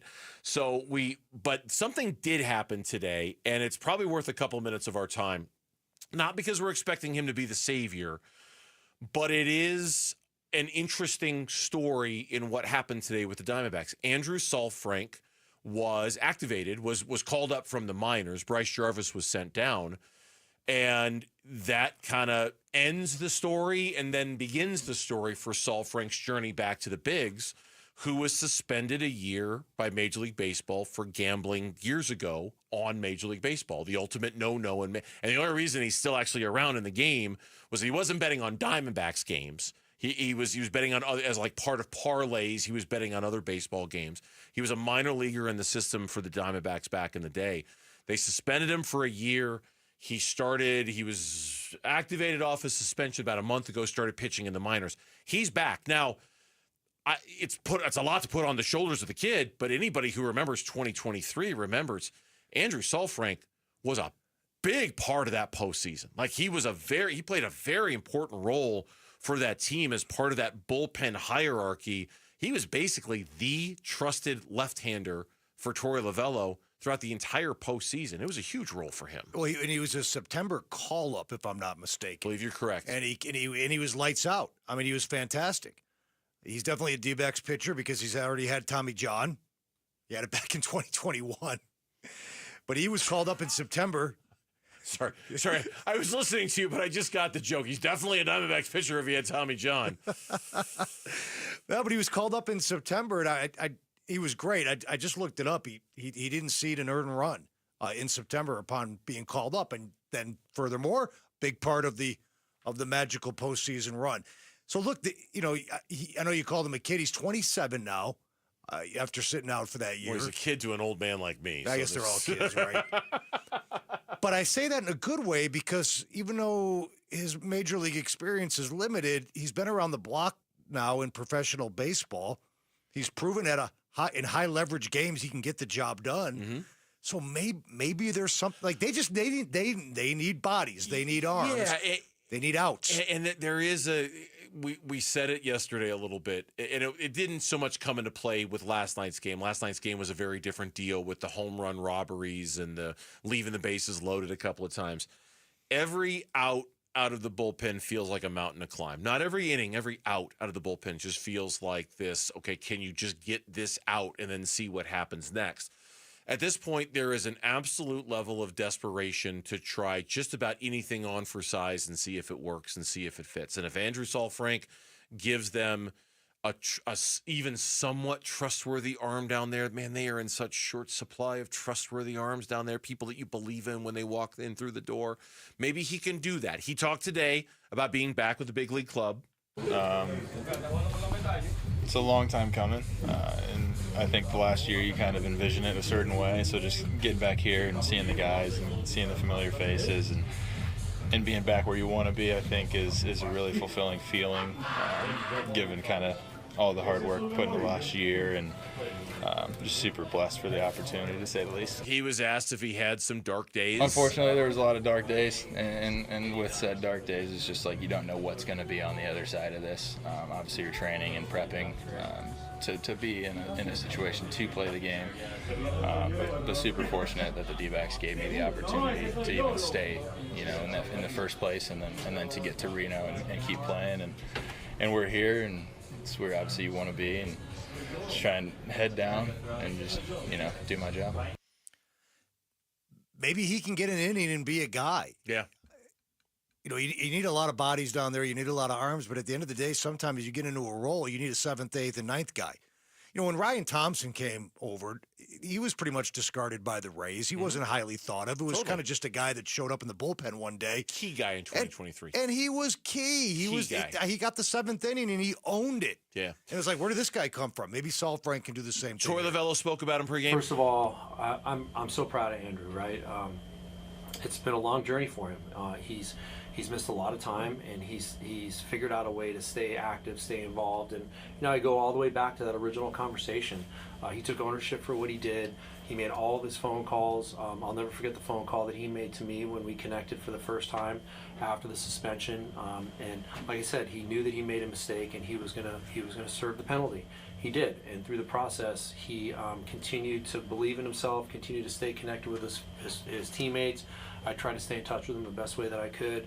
And the fact that he's here and walked into this clubhouse is a great moment for him, and a great moment for this organization. We got a pitcher that's helped us win games before, and we anticipate that happens again in the future. Yep, and we'll see what he's able to bring to the table. Maybe we'll see him as early as tonight. I mean, heck, we saw Juan Murillo, who basically took a cab from the airport. He pitched the 8th inning the other night.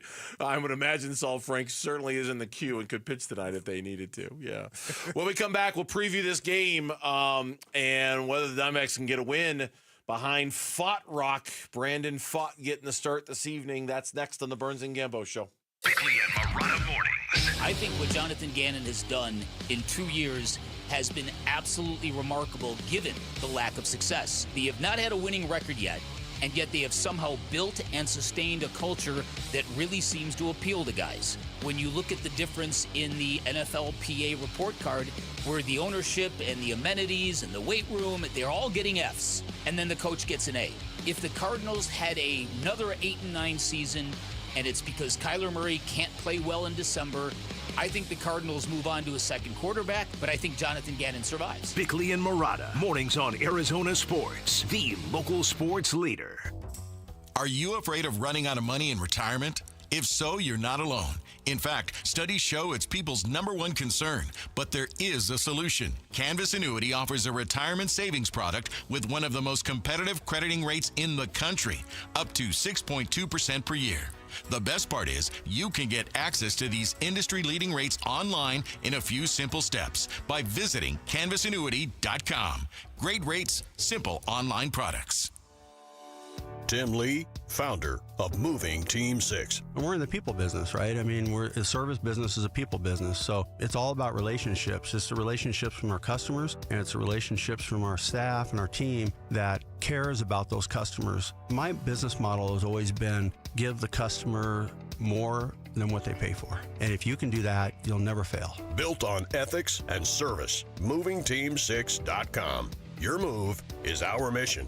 Dan Bickley here for Parker & Sons, and summertime in Arizona means triple-digit temperatures and hours spent indoors, which means now is a great time to get your air conditioning unit tuned up by Parker & Sons, which can prolong the life of your system, save you up to $30 a month on utility bills, and give you the peace of mind you need entering the long, hot summer ahead. Call 602-2REPAIR. That's 602, the number 2, then REPAIR for Parker & Sons. I'm John Morgan of Morgan & Morgan. If you've been injured in a car accident, call America's largest injury law firm. For over 35 years, my mission has been to deliver more for our clients, to deliver more for you. If you or anyone in your family has been injured in a car accident, call us now, as the time to file a claim may be limited. Last year, more clients hired Morgan & Morgan than ever before, protecting America, fighting for you. Morgan & Morgan. Visit forthepeople.com for an office near you. This is Greg Hagan. I want to put cash in your pocket. Do you care about getting the most for your home? Thousands of extra dollars in your pocket. Tens of thousands more. But what if you're currently trying to sell your home and it's sitting unsold? Your home is worth a lot more than you think. Want more for your home? More. More money. More money for your home. Hands down, you'll get a higher price for your home at 72sold.com.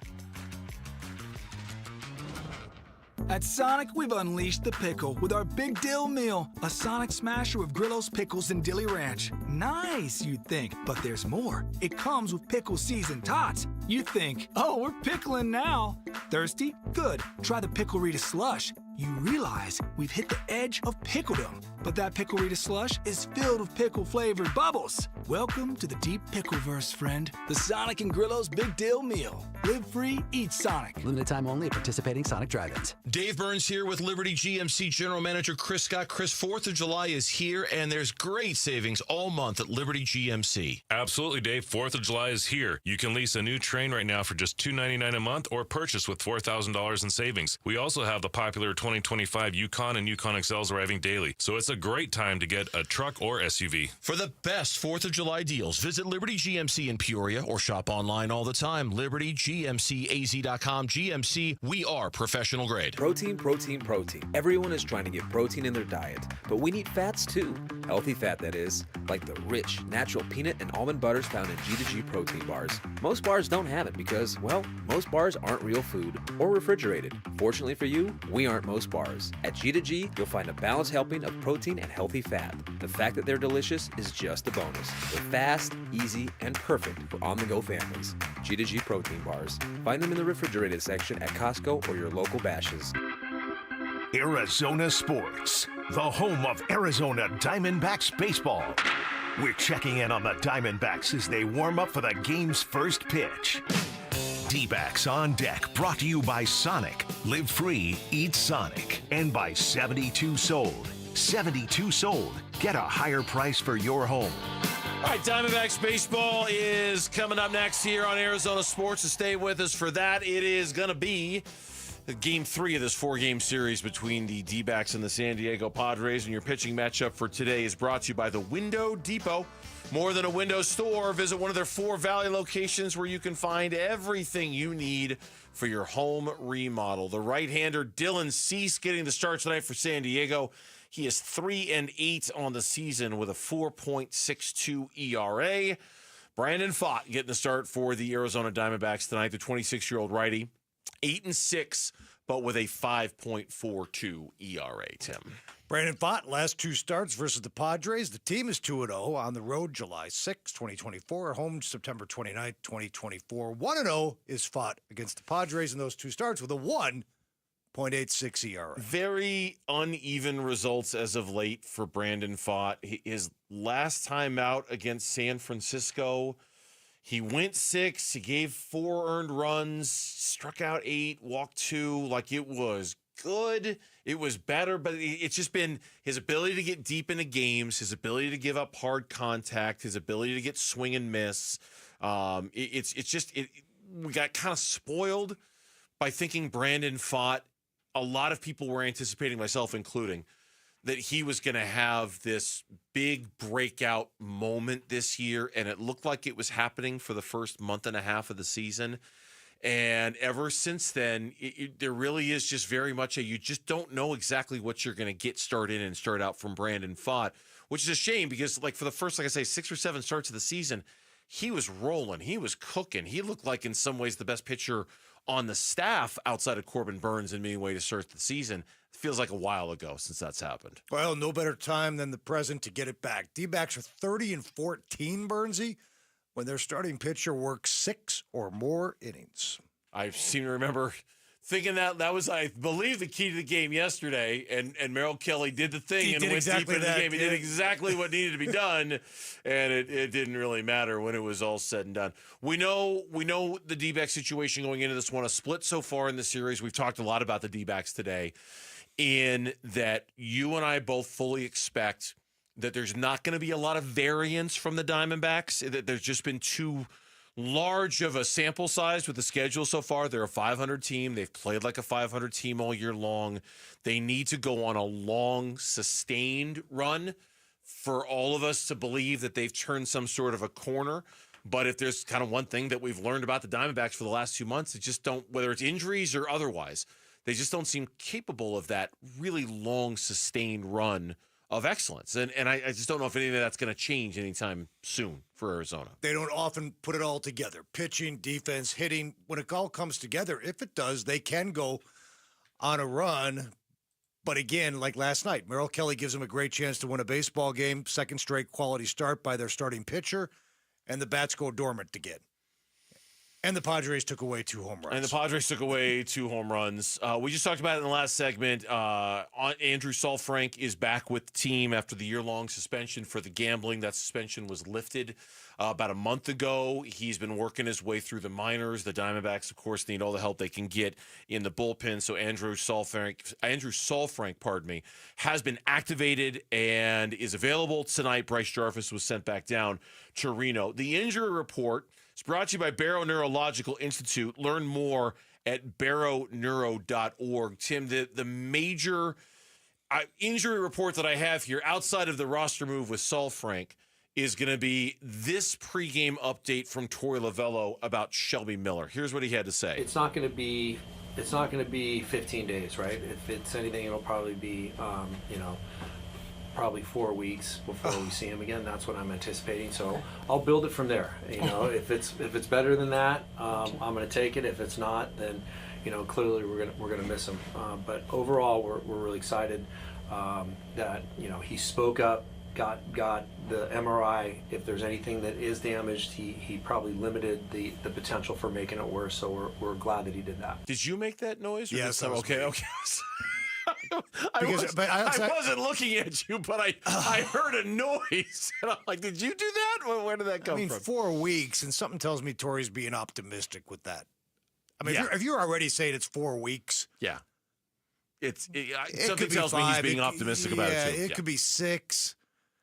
When he gets back in August, mid-August, late August, early September, he had the MRI. That's the closest thing that we got to an update on it. But nobody should expect Shelby Miller to come back anytime soon. And so once again, it's creating and constructing a bullpen that can like Torey. We talk a lot about how Torey likes to kind of work backwards. Here's my guy in the 9th inning, and then 8th inning guys, 7th inning guys. At this point, that almost feels nonsensical to even do something like that. Find somebody that can get an out. It's right. It's about availability. It's about fresh arms. It's about guys who can get outs. Now, maybe you develop some sort of a pecking order over the next couple of weeks based off of results and who does what. But for now, it feels very much like you grab bag it to get an out. Right, like American Idol. Like we're open auditions here. You come on in, you pitch a good inning, and every night's different matchups. You just that's why I said Saalfrank maybe has an opportunity. Well, maybe he can get an out. Absolutely, a couple outs. That's I hate to put it on him, but opportunity for him to claim a spot. Everything's wide outside of probably Kevin Ginkel in the 9th, and again that's kind of matchup dependent. Every role is up for grabs. Every role is up for grabs in this bullpen. There's no reason Andrew Saalfrank can't grab it if he wants to. Time for the MLB standings, and they're brought to you by Liberty GMC. Nowhere can you buy a GMC for less. When we go into tonight's game, the Arizona Diamondbacks are 45-47. They are 5 games back of the Giants for the last wild card spot in the National League. Only 2 games ahead of the Marlins. So there's you got to kind of watch behind them a little bit too. There's potentially another team who could jump in front of them, which would make it even more difficult for them to get where they want to go. Because as it stands right now, the Reds have a better record than they do. The Cardinals, the Padres, and then the Giants are the wild card team number 3. The Padres are 49-42, half game back of the Giants. Time for a key for tonight's game. Listen, man, I need you to be the key master. I am the key master.